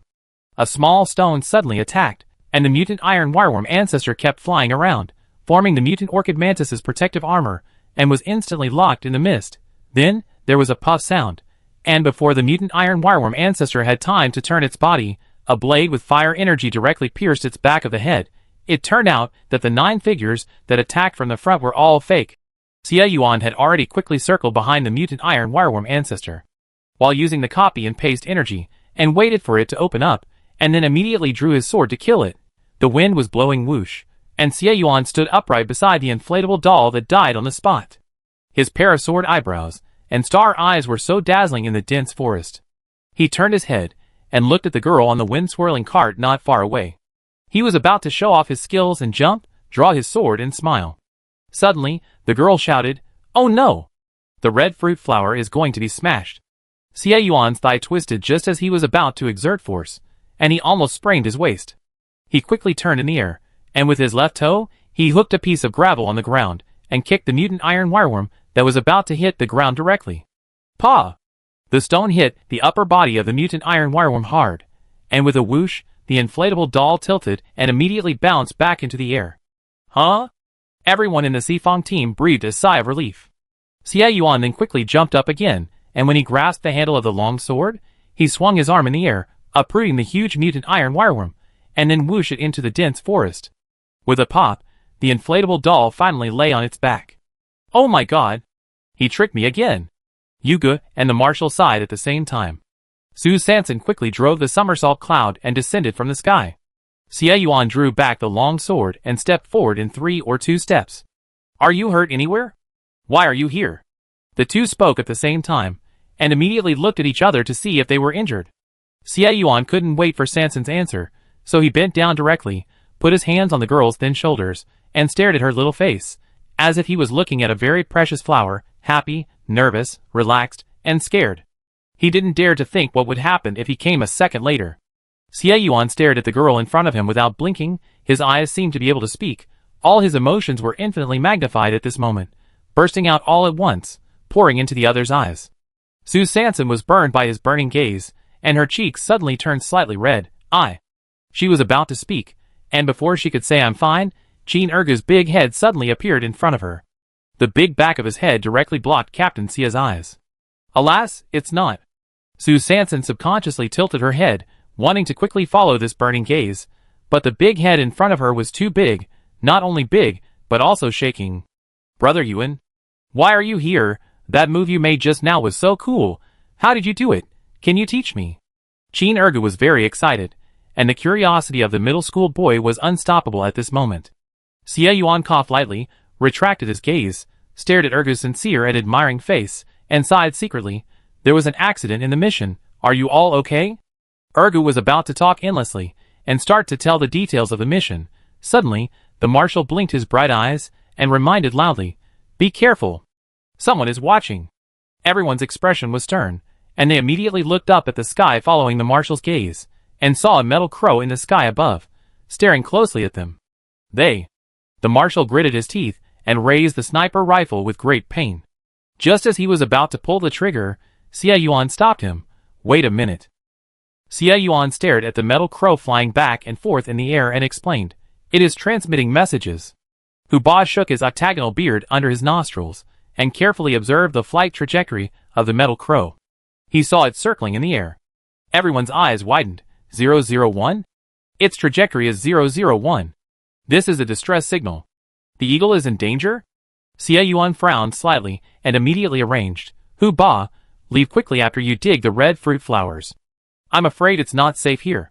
Dahe is parked in the dense forest. You should fight quickly. After saying that, he gave the car keys to Huba, slid, picked up the stagnation element stone he had thrown before, and directly pulled San and ran deep into the dense forest. Halfway through the run, he did not forget to turn back and add, "I take San away." He said that he would never let San act alone again. That kind of anxiety and despair that sank to the bottom of the valley, I don't want to happen again. So the two of them hurried into the dense forest. Su San was responsible for removing the stagnation element stones used for defense around Dahe. And Xie Yuan quickly moved to search the bodies of the 6 Special Forces members of the number 404 base, who were cut by him on the spot. Chapter 315. Su Sanson quickly collected the small stones around Dahe, and Xie Yuan quickly modified the isolation weapons looted from the 6 corpses. First, he removed the weapons locator in a few seconds and put it into the material bag, and then made a simple adjustment to the parameter range of the isolation weapon to ensure that Dahe could be completely covered. And Su Sanson quickly ran to the inflatable doll that had completely died, and performed the dissection work with a high-energy knife. Soon, a strange pure black nuclear crystal was opened by her. Without asking Xie Yuan, she hurriedly put the nuclear crystal into the cloth bag, and immediately drove the somersault cloud and followed Xie Yuan behind the metal crow, quickly flying towards the main vein of Changbai Mountain. The last instruction received by the metal crow was to find the 4-party team in the last mission image and pass them the real-time positioning coordinates sent by the remote control for the last time. The 3 metal crows flew over the main ridge of Changbai Mountain for more than half an hour, but still could not find the group of teams hanging on the cart in the historical images. Until one of the metal crows was suddenly spotted by a giant mutant Siberian tiger in the southwest corner of Changbai Mountain. A tiger roar was so powerful that it blew the metal crow out of the range of the main ridge of Changbai Mountain. This is how it was accidentally connected with the Sifang team. Xie Yuan glanced at the time on his brain. There were still 25 minutes left before the deadline mentioned in Scar's summons. Dislike the slow flying speed of the metal crow, he simply chopped it with a knife and knocked the little crow down. He then used a metal knife to disassemble the reaction chip inside in a few strokes, and directly used the built-in processor of the little crow to read out the instructions. For 12.29, 823.17. This is the coordinate. Xie Yuan took out the eternal source core imprisoned in the mist from the material bag, and put it directly into the energy conversion slot of the wind-spinning cart. Woo! With a sound, the somersault cloud disappeared directly on the spot under the blessing of the wind and energy dual-core crystals. Su Sanson didn't stand firmly, and her body tilted directly, and she was hugged by a warm big hand, and put into the tall and broad arms behind her. Xie Yuan's low voice, mixed with the sound of whoosh, came slowly from the top of his head. "I'm holding you, you won't fall. Don't move, let me hold you for a while." Of course, Xie Yuan dared to say the second half of the sentence silently in his heart. Su Sanson closed her eyes slightly, leaning tightly against the arms behind her, feeling the endless sense of security lingering around her at the moment, and the corners of her lips couldn't help but curl up slightly. At the same time, the 4-way team was busy testing and digging the mutant red fruit flowers in the artificial ginseng planting base under the forest. Qin Ergu quickly dug out a huge, slightly polluted old mountain ginseng that was at least 500 years old. He took a deep breath and complained, "Why didn't the third sister take me with her?" Xiao Jieba took the military shovel and dug out a huge, slightly polluted old mountain ginseng. He comforted concisely, people are not enough." The wounded general lay on the side, blinking his bright eyes and translating. When handing in the task, at least 5 people are required to be present. "Have you forgotten? We were almost wrong last time." Huba shook the octagonal beard under his nostrils, nodded while digging, and echoed from the side, "Not bad." Xiao Su is still thoughtful. Yuga quickly gathered the slightly contaminated mutant red fruit flower plants he dug out, and his mouth twitched. "Are you sure it's because of this?" 5 minutes later, Dahe flew along the west side of the main ridge of Changbai Mountain under the barrier of isolation weapons, towards the location where the little broken egg of the 4-party team was parked. In the inner city of Base 103, in the dark web exchange hall, the betting table in the corner was surrounded by players. I only heard these players shouting, "Refund! Refund! This competition mission must be invalid. Refund us quickly." That's right. The video has been deleted by the official. Something must have happened. Refund quickly. The dealer sitting in the middle of the betting table, with a sweat on his forehead, barely tried to evade the players and gamblers around him. Suddenly, in this wave of refunds, a sudden betting order suddenly stood out. Sifong, 1 million. The voice was sonorous and powerful, and it was a sensation. The surrounding noise stopped immediately, and around the silent betting table, only the sound of inhalation could be heard. Lao Qin glanced at the message sent by Hu Bagong, walked to the betting table in the corner in 3 or 2 steps, and placed a big order directly.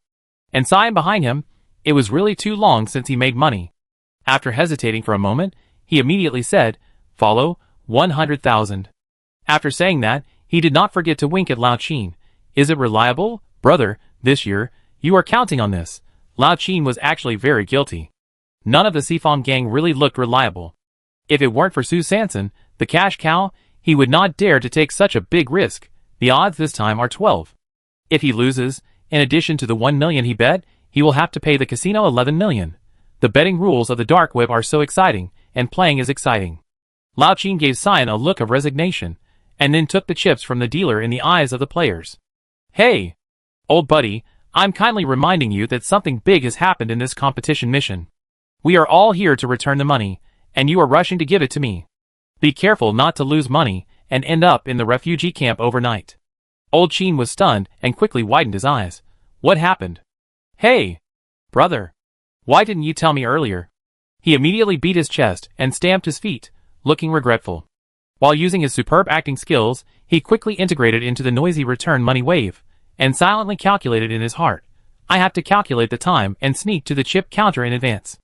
At the same time, Su Sanson and Xie Yuan, the god car hero couple, passed through the dense forest of the main ridge of Changbai Mountain at a high speed. Xie Yuan reached into his pocket, took out the positioning device that he had disassembled from the 6 special forces, and threw it directly into the dense forest with a wave of his arm. The car drove forward for another minute, and suddenly, Su Sanson's heartbeat slowed down. Thump! Thump! Thump! She leaned in Xie Yuan's arms, her pupils suddenly blurred, and a colorful light shot out from her heart, which was then trapped by the stagnant element stone in the cloth bag. A faint voice suddenly sounded, "Come on, I'm here." Xie Yuan immediately noticed that something was wrong with Sanson, and the big hand on her waist held her tighter. Su Sanson's eyes gradually became clear, and she turned her head suddenly and looked behind. "Is that it?" She quickly turned on the light brain and looked at the topographic map that just flew by. It was a huge lake. Thoughts flew. Changbai Mountain Tianqi? Something is calling me there. Su Sanson slightly turned sideways, looked up at Xie Yuan, and said, "I will." "Okay." Before she finished her words, Xie Yuan raised his hand and rubbed her little head, and immediately agreed. At this time, the somersault cloud had arrived near the temporary camp west of base city number 404. Su Sanson and Xie Yuan immediately got off the somersault cloud, worried that there would be energy detection equipment nearby. If they exposed their whereabouts because of the use of nuclear crystals, it would be more trouble than gain. Xie Yuan gently held Sanson's slender waist with his right hand, giving her a boost. The two of them quickly passed through the dense forest, and soon approached the temporary camp. Xie Yuan used his clairvoyance blessed by the double yolk egg to look at the coordinates provided by the metal crow in the distance. It was an open space with a pile of useless metal parts scattered on it. It was obviously the place where the transmitter had stopped last. Therefore, it was necessary to find the specific location where Feiying and his men were imprisoned as soon as possible. Looking at the patrol personnel coming and going around, he quickly calculated the number of patrols and the frequency. Then he wrote on Sanson's palm, "At least 200 people, it is difficult to attack by force. We have to outsmart them." At this moment, there are still 20 minutes left before the time node of the call-up order. Scar stood in the cockpit of the Gale Guard spaceship, looking at the encrypted communicator. The message Xie Yuan sent 1 minute ago, "There is an ambush, wait for my news." He pursed his lips tightly. It seems that Xie Yuan has found a breakthrough. Next, there will be another fierce battle. Chapter 316. At the temporary camp outside the west gate of base 404, Park Jae-fan sat on a metal chair. There are less than 20 minutes left. "Is there any news from base 103? The leader of the Special Forces defense team, Will Watch, immediately reported. Dawn and the Gale Guard have already set out. It is estimated that they will arrive at the ambush point in less than 10 minutes. Minister Park nodded with satisfaction. It seems that everything is going according to plan. Su Sanson and Xie Yuan ambushed 1 kilometer away from the perimeter of the temporary camp, and the two of them observed the firepower deployment of the entire camp calmly. Su Sanson took out the hidden keychain he got from Qin Ergu and signaled Xie Yuan to use this to break through. Xie Yuan shook his head and wrote simply on Sansan's palm, "They are wearing night vision goggles." Su Sansan was stunned. Night vision goggles can see through the disguise of hidden weapons. The deployment of number 404 is really cautious. It was the first time she met a genetic warrior wearing night vision goggles. It seems that they are well versed in hiding. What should we do? So he took out the smell system nuclear crystal again. Xie Yuan shook his head again and simply gestured twice, meaning that all the soldiers here also wore protective masks. Oh my god, it's really watertight. Su Sansan frowned in thought, and suddenly a light flashed, and she took out the strange nuclear crystal from the ancestor of the mutant iron wire worm. She just took this pure black nuclear crystal in her hand, and was about to raise her hand to discuss with Xie Yuan. Suddenly, not far away, a tall man in gray-green combat uniform trotted towards their hiding place. This person was the leader of the Special Forces defense team, Wheel Watch, who had just finished his work report with Minister Park. Wheel Watch squeezed his buttocks, and ran quickly towards the depths of the dense forest. He moved anxiously, but his heart gradually relaxed. Grandma's legs, busy all afternoon, finally have time to relieve themselves. Xie Yuan held a knife in one hand, and protected San San beside him with the other hand. His eyes were closely guarded against the figure approaching in front of him. Su Sansan also held his breath, and stared at the man, with a strange posture. Wheel Watch trotted a few hundred meters in the dense forest, and finally found a big tree that was quite pleasing to the eye. His hands moved neatly, and with a sizzle, the zipper was unzipped, but the expected sound of water did not sound. Suddenly, he was seen stagnating, and he shook on the spot, as if he was hit by an electric current. At the same time, Su Sansan beside Xie Yuan snapped and fell to the side. Xie Yuan's pupils widened, and he hurriedly helped San San, who had fainted beside him. His heart was in his throat. He checked San San's vital signs in a hurry, checking her breath, turning her eyelids, and listening to her heartbeat. He found that the little girl was breathing steadily, and her face was normal, but she was unconscious. Xie Yuan was shocked and felt that the sky was about to fall. He hurriedly picked up the little girl and prepared to move her immediately. It was at this time that he suddenly caught a glimpse of the black nuclear crystal tightly held in San San's hand, which was faintly emitting a faint light. And Su Sansan was blinking hard at this moment, looking at the towering tree in front of him, with a confused face. Where is Xie Yuan?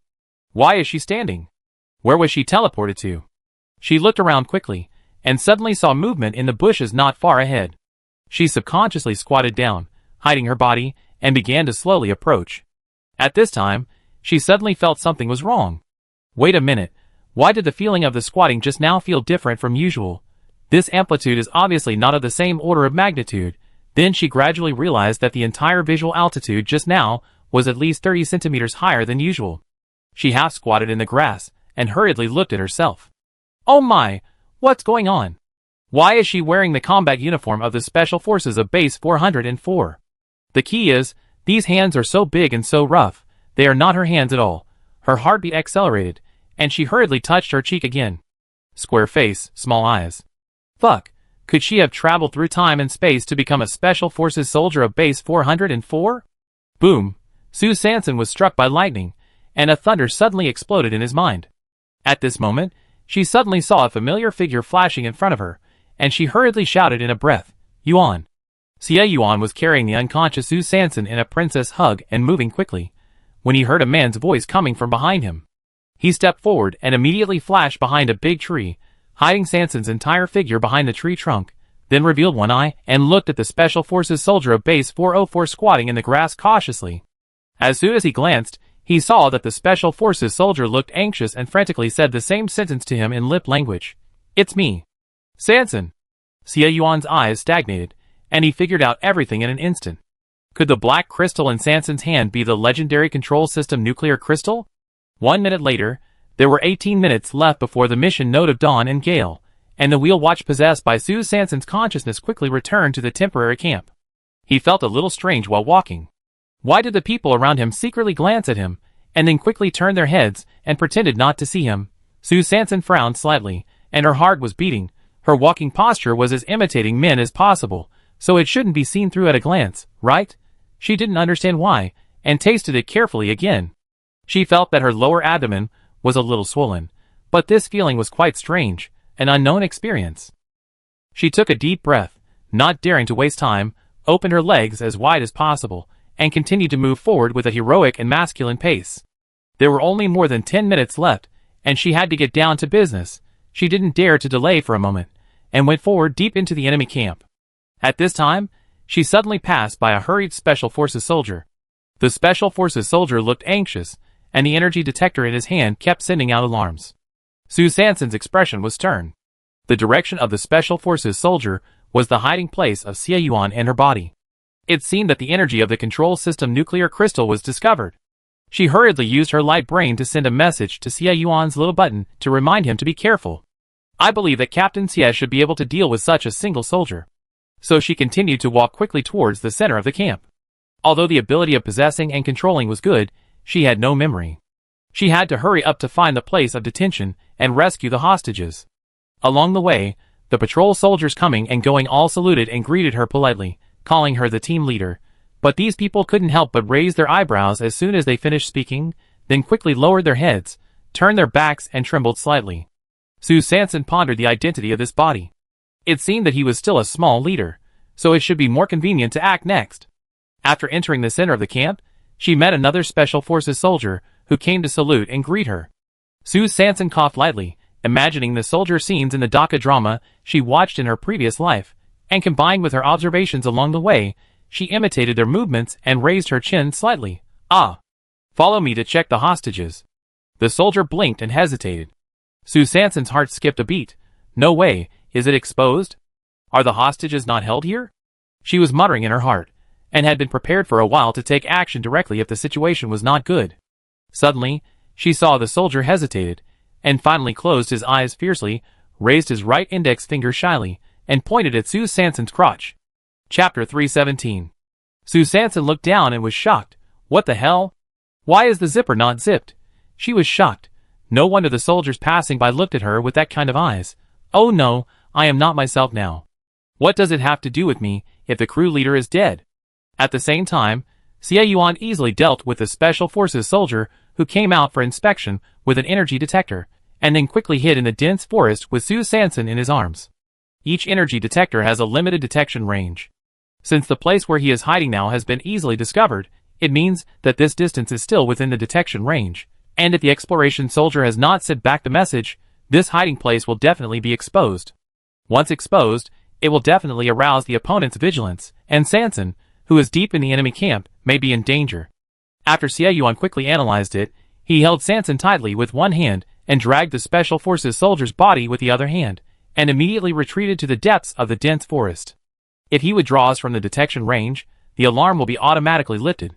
Even if the reconnaissance soldiers fail to report back immediately, they can at least delay the time.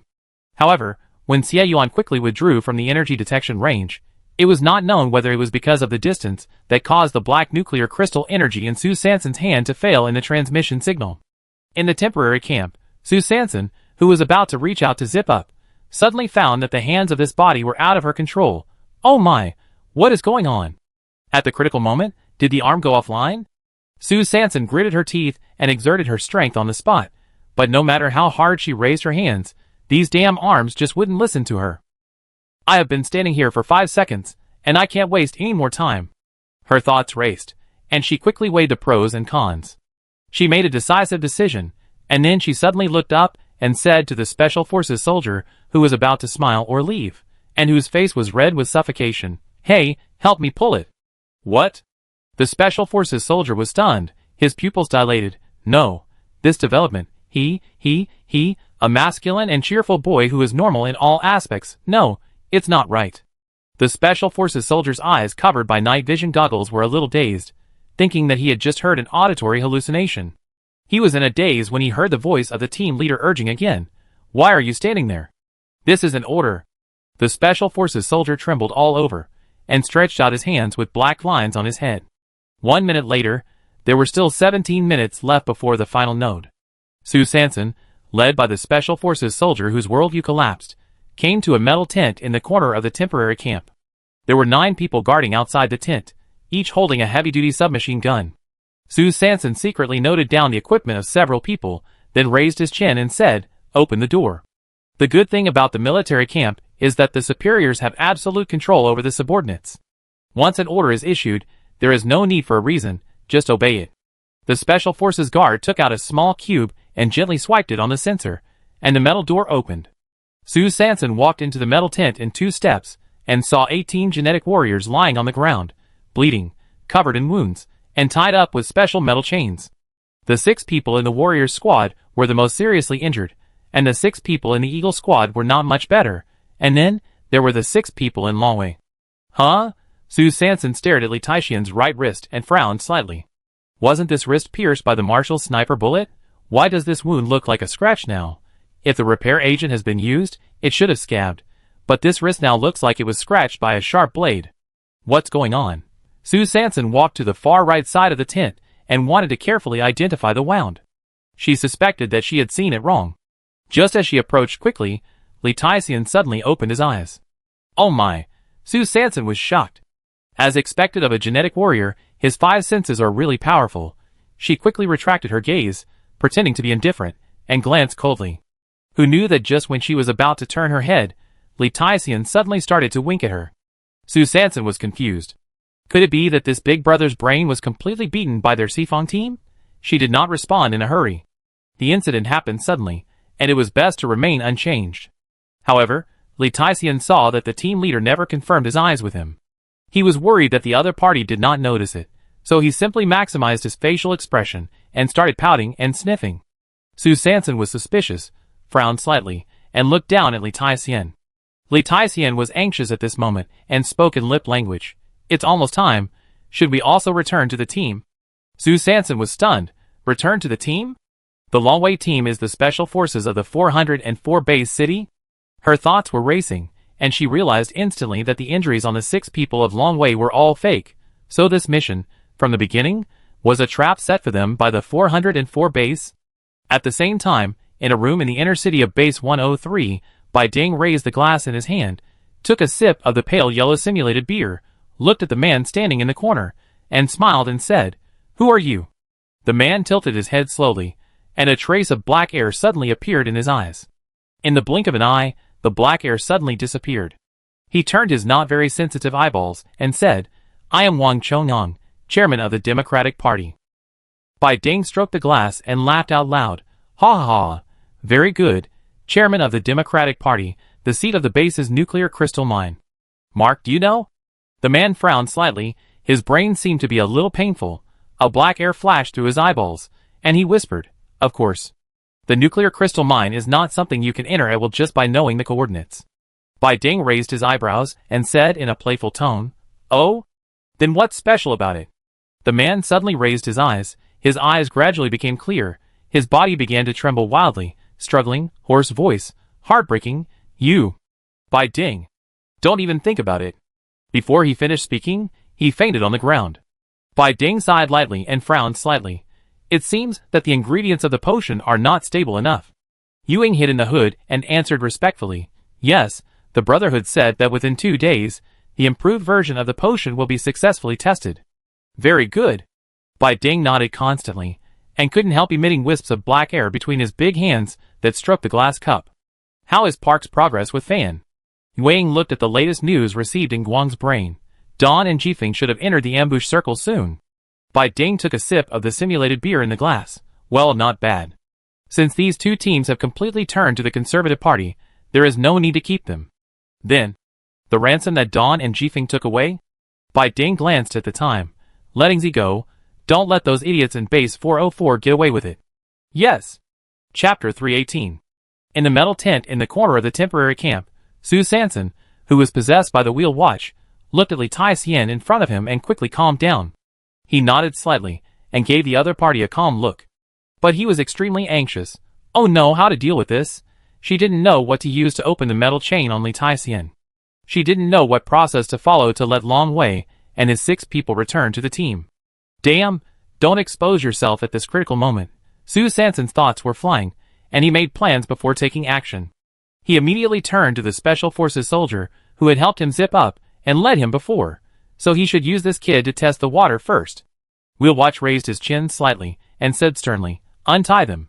He didn't speak loudly, but anyone who was awake in the room could hear it. Yao Fei, Suku and others who were curled up in the corner couldn't help but mutter in their hearts, Untie. Untie who? Everyone was a person with normal IQ, and soon had various guesses. At this time, the Special Forces soldier standing next to Wheel Watch was embarrassed and speechless again. He hesitated for a moment, closed his eyes fiercely, and once again stretched out his masculine and cheerful hands. But he couldn't bear more, and attacked Sue Sanson's waist. Oh my God, I'm going to die. Sue Sanson's lower abdomen contracted, and he was inexplicably nervous. He quickly lowered his head and looked at his waist, only to see a peculiarly shaped metal key hanging on the belt of Wheel Watch. He breathed heavily. I fainted. It turned out that the key to unlock the door was hanging on his waist. Wheel Watch reacted quickly, took a step back, and said, "Very good, you passed the test, go out." The Special Forces soldier's claws just stretched out in the air suddenly stagnated. What? This is actually a test? Is it an embarrassing scene specially designed by the team leader to test obedience?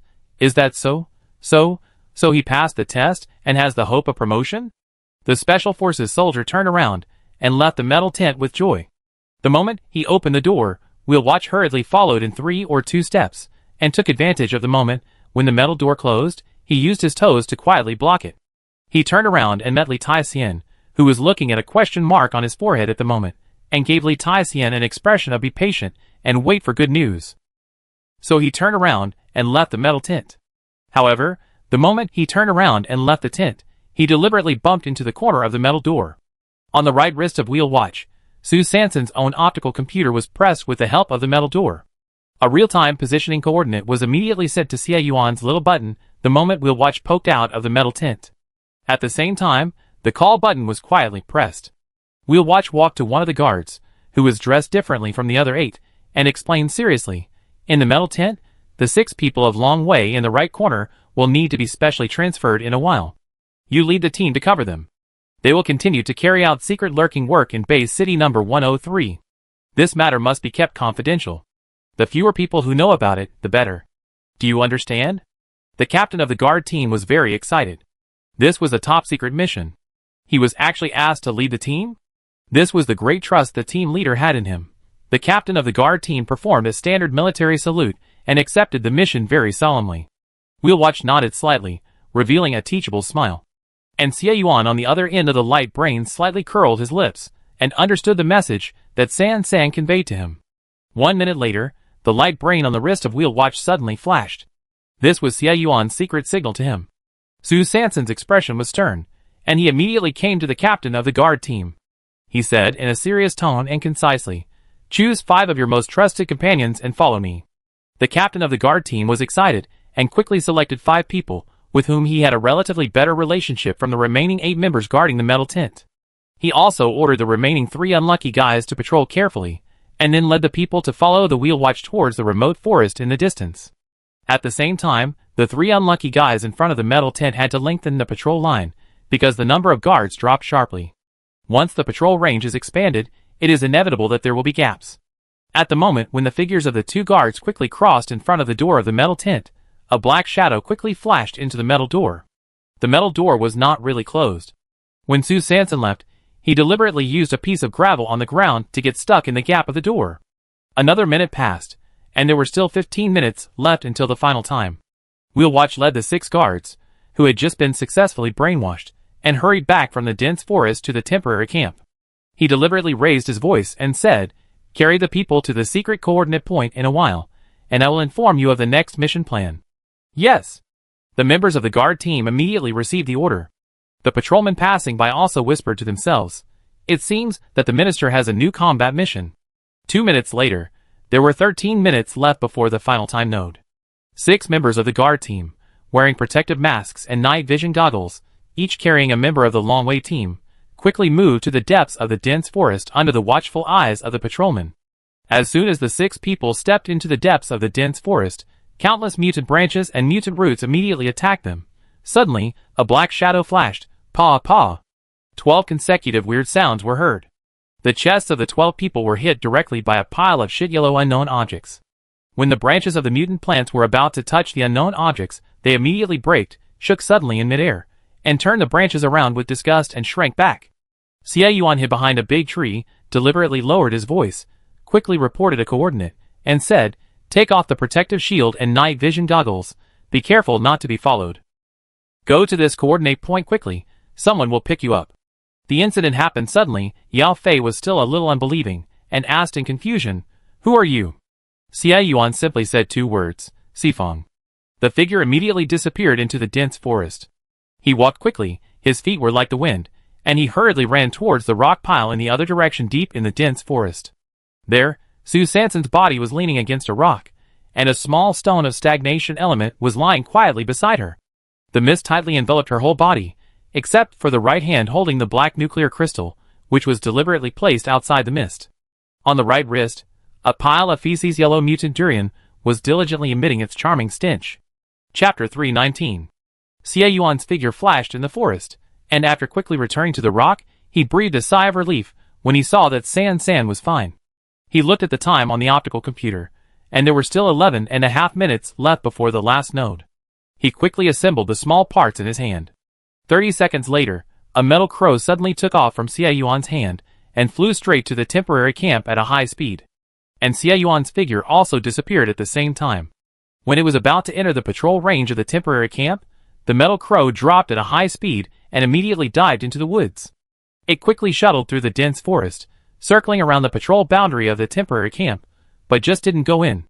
And on its body, in an energy conversion slot, there were 3 rare nuclear crystals side by side: wind, fire, and thunder. The energy of the 3 rare nuclear crystals, under the special setting of the energy converter, regularly released energy in turn. The energy released was not too large, but it was enough to be detected by the high-sensitivity radar of the energy detector. After the metal crow circled 3 times in the dense forest at high speed, it heard a woo, and the temporary camp sounded the enemy attack alarm. Park Jae-fan immediately stood up and looked at the energy coordinates displayed on the detector, frowning. "There is an enemy attack. There is rare nuclear crystal energy in all directions. We may be surrounded. We'll watch." Park Jae-fan immediately summoned the leader of the defense team. The air was quiet for a moment, and no one answered. "Where is the wheel watch?"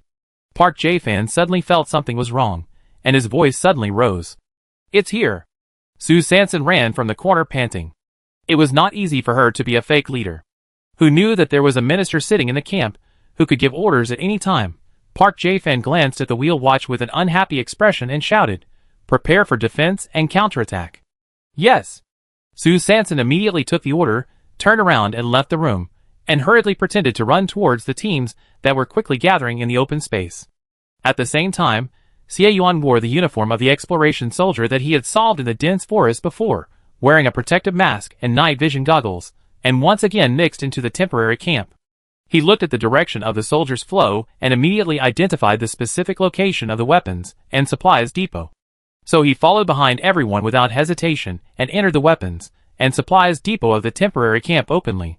Su Sanson stood in front of the camp and arranged the tasks in a few words. She was mainly afraid that if she said too much, she would be exposed. So she only mentioned a few directions superficially, and the rest depended on the captains to understand it by themselves. She was very cunning when deploying the directions, and deliberately did not point to the south. She wanted to leave a clear path in this direction without any ambush. When the teams received the order and rushed to the battlefield, Will Watch also took the opportunity to run in one direction. However, after running for a few seconds, he suddenly turned his footsteps and went directly into a metal tent in the corner of the camp. Behind the tent, Xie Yuan appeared at the right time, carrying a large sack. "Let's go!" The figures of Xie Yuan and Will Watch quickly disappeared into the deep forest at the southernmost end of the temporary camp.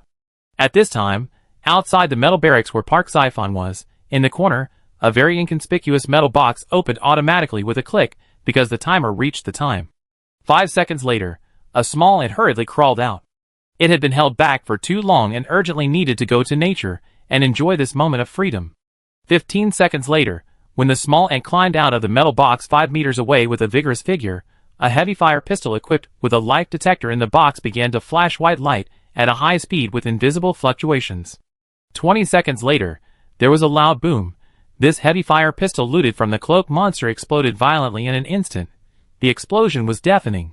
The metal house where Park Jae-fan was directly blown away. Minister Park, whose body was full of metal fragments, lay in a pool of blood, staring with wide eyes and struggling desperately. "There is a ghost!" I don't know which smart person realized it later, looking at the suddenly seriously injured Minister Park, immediately shouted.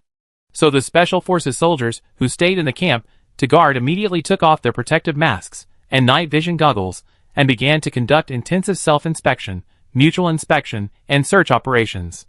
When they opened the metal tent in the corner of the barracks where the hostages were held, they saw 12 bodies of genetic warriors lying on the ground in all directions. They were wearing combat uniforms of the Eagle and Warrior teams, but under the clothes were 6 members of the Longwei team and 6 guards. It turned out that after Xie Yuan sneaked into the metal tent, he took the lead in killing the 6 Longwei people. After San San came in with 6 guards, he killed 6 guards neatly. He used the special key on the belt of Wheel Watch to quickly untie the 12 Eagle and Warriors, and then asked them to change into the clothes of the guards and the Longwei team respectively. In this way, under the leadership of Wheel Watch, he swaggered out of the temporary camp. At this time, deep in the dense forest, 6 members of the Flying Eagle squad wearing guard uniforms took off their protective masks and night vision goggles, and in a strong stench, they carried 6 warriors wearing combat uniforms of the Longwei squad on their backs and ran quickly towards the coordinates given by Xie Yuan. They listened to the faint explosions coming from behind, and a trace of worry rose in their hearts. Not sure if there was an accident in the plan, the atmosphere became a little solemn for a while. Suka broke the silence while running and sighed, "I didn't expect it was really Sifang's people." Yao Fei kept walking, gritted his teeth and endured the pain, and sighed softly, "Sifang people are good, I hope everything goes well for them." After saying that, he also quickly glanced at the fire behind him with his peripheral vision. Ding Shirong shook the warrior team member, who had fainted on his back, and said affirmatively, "They will be fine. This team is very evil. As long as you meet them, all the impossibilities will become possible." He really had a psychological shadow on the quartet team. Several competitive missions were due to this quartet team, and there was a dramatic reversal at the last second. He didn't want to ride a roller coaster again. Although this time, they, the Eagles, were the beneficiaries, it was a good reversal. But he didn't want to go on a mission with the quartet team again, because the development of things will always be out of prediction and control. Yao Fei's lips curled slightly, his eyes were firm, and he chuckled. Indeed, this team is full of evil spirits, and they will definitely be fine. The figures of several people quickly disappeared in the dense forest. In the inner city of Base 103, Yuang looked at the weapon self-destruction monitoring data in front of her and frowned slightly. How could the 3 shadows that disappeared before appear near Base 404? Could it be that? At that time in City 505, it was Park Jae-fan's men who attacked Shadow. The hand holding the lamp fumbled with the glass on the metal table, narrowed his eyes, and ordered, "It seems that Park Jae-fan has big plans. In this case, we don't have to worry about it." At the same time, the encrypted communicator in Scar's hand finally received news from Xie Yuan. He exhaled, his lips curled slightly, and he finally waited for it. He also noticed the sudden explosion of fire in the distance just now. It seems that it should be Captain Xie who made the noise. At this moment, there are only 7 minutes left before the mission time node. If he does not take action, Liming and Jifeng will either be pushed to the military court for the crime of disobeying orders. Or, if he alerts the enemy, the mastermind behind the scene will directly suspect that someone has infiltrated the guard post and passed the news in advance. No matter what the result is, Liming and Jifeng will not have a good end. But fortunately, Captain Xie is still as reliable as ever. Scar took a deep breath and immediately ordered, "All teams of the Swift Wind, land in the air and prepare to break through and rescue people." Deep in the dense forest, Xie Yuan and Wheel Watch quickly came to the rock, and seeing Su Sanson was fine, both of them breathed a sigh of relief. Xie Yuan looked at Wheel Watch and said softly, "Okay, change it back." Wheel Watch nodded, closed his eyes, and then opened them again. Huh? How come he is still he? Oh my god! Su Sanson was shocked. Could it be that he can't change it back? Chapter 320. Behind the rocks deep in the forest, Su Sanson closed her eyes, opened them again, tried several times, and found that she was still Wheel Watch, and wanted to cry but had no tears. Oh my god! What is going on? Time waits for no one. She has wasted almost a minute here. Although this place is far away from the temporary camp, once the main force reacts and starts a full sweep, there will still be a risk of exposure. She didn't dare to delay, so she turned her head and looked at Xie Yuan. Retreat first, and try again later. Xie Yuan immediately picked up the metal crow that had already retreated to the original point on the ground, put away the 3 rare nuclear crystals on it, and looked at the strong man Wheel Watch in front of him, and felt a little helpless for a while. Oh, really? It can only be like this for now. He nodded, and saw Wheel Watch squatting down, and the rough big hands were reaching out to Su Sanson's body. No! Xie Yuan was shocked. How could San San's body be touched by another man? Xie Yuan hurriedly took a step and picked up Su San San before the wheel watch. Su San San and the wheel watch paused and found that he was intercepted, so he quickly reacted. Ah, this is simply too twisted. Now I can't even hug myself, and I have to keep a distance from myself. It's really speechless. He quickly took off the cart and opened the wind whirl with ease. So a new problem came again. When three people walk together, one person must be redundant. After struggling for a few seconds, the somersault cloud quickly took off. On the wind whirl cart, Xie Yuan stood tall and straight in front, with his hands slightly bent, holding Su San San, who was still unconscious, tightly in his arms. Behind him, an equally tall and strong man, tightly pressed against his back, with a pair of rough arms with knotted muscles, tightly restraining his waist. Wheel Watch was full of excitement. While blatantly eating Captain Xia's tofu, he was ecstatic to feel the broad vision from the high altitude. It turns out that the touch of the Gene Warrior, oh no, it's the five senses, is so invincible and interesting. Xie Yuan suddenly felt that a pair of rough old man's big hands seemed to rub his waist hard. His breathing suddenly stagnated, and he kept giving himself psychological hints. He is San San, the San San you like, you can't resist, and you don't need to resist. Captain Xia lowered his eyes slightly, looking at San San in his arms, and feeling the San San on his waist and behind him. He was really a little split, and he really couldn't be happy. Why does it feel so strange? Fortunately, the wind-whirling cart was powerful enough, and Xie Yuan also used his superb driving skills to ride the somersault cloud and break through the wind. Soon, the three people on the cart were completely away from the temporary camp. At the same time, Scar led the swift wind guards to quickly shuttle through the dense forest. Less than 2 kilometers away from the mission coordinate point, he suddenly raised his hand and stopped moving forward. Scar turned his head and issued several combat orders to the 3 swift wind guards captains behind him, Zhao Yi, Sun Peng and Lu Bo, who were still obedient.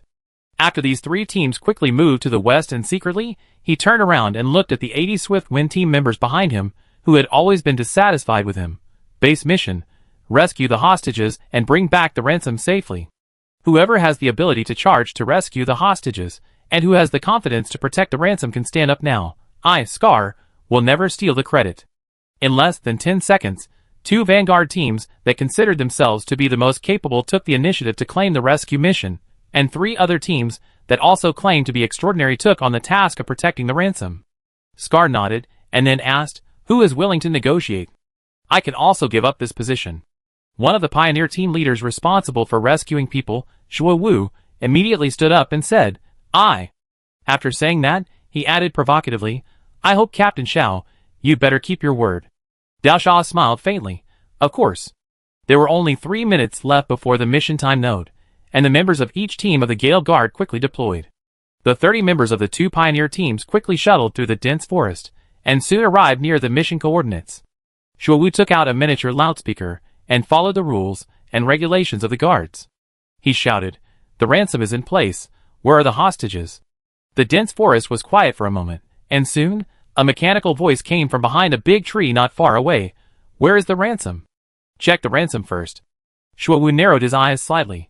The ransom is in the metal box in my hand. I have to ensure the safety of the hostages first. The dense forest was quiet again for a moment, and the mechanical voice suddenly sounded. One hand over the money, the other hand over the goods. Shuo Wu raised his eyelids slightly, sensing something was wrong. If the other party was after the ransom, it would be impossible for them to fulfill the deal without confirming the authenticity of the ransom. Humph! They are probably cheating. It seems that they will not hand over the hostage easily. Then don't blame me for giving them a taste of their own medicine. Thinking of the empty box in his hand, Shuo Wu chuckled. Okay. Then he led the 30 vanguards and quickly approached. Suddenly, there were booming explosions. The 30 members of the Gale Vanguard led by Shuo Wu were instantly surrounded by flames. They had completely stepped into the minefield trap set up in advance by base city number 404. Be careful. The 30 members of the Gale Vanguard were worthy of being the top advanced gene warriors of base number 103. They all had superb 5 senses and reacted quickly. At the moment the bomb exploded, they immediately activated all kinds of defensive weapons on their bodies. With a whoosh sound, a high-speed whirlwind suddenly formed, instantly rolling up 13 of the members and flying straight into the sky, briefly escaping the fate of being blown away by the shock wave. However, the shock wave could be avoided in time. But the flying shrapnel was really hard to escape. They all pulled out their long sticks or shields and waved them around quickly, resisting the metal shrapnel that kept coming from all directions with extremely fast hand speed. The other 10 members of the Wind Pioneer team were relatively lucky. They happened to be armed with isolation defense weapons. At the moment of the explosion, they immediately opened the protective shield with amazing hand speed. A materialized barrier instantly blocked the attack of all shrapnel, but the powerful shock wave drove the surrounding airflow and blew these 10 people directly into the air. The remaining 7 members were equipped with weapons that were more inclined to attack. They had to immediately launch several thunder and fire dual-system high-energy bombs around them at the moment of the explosion. They used the shock wave of high-energy bombs to counter the shock wave of the minefield explosion. At the same time, they kept exerting force on their feet, and their figures immediately shuttled and flashed in the dense forest, desperately avoiding the threat of bombs. Oh no! This is a conspiracy! Shuowu finally realized something was wrong when he quickly dodged in the dense forest.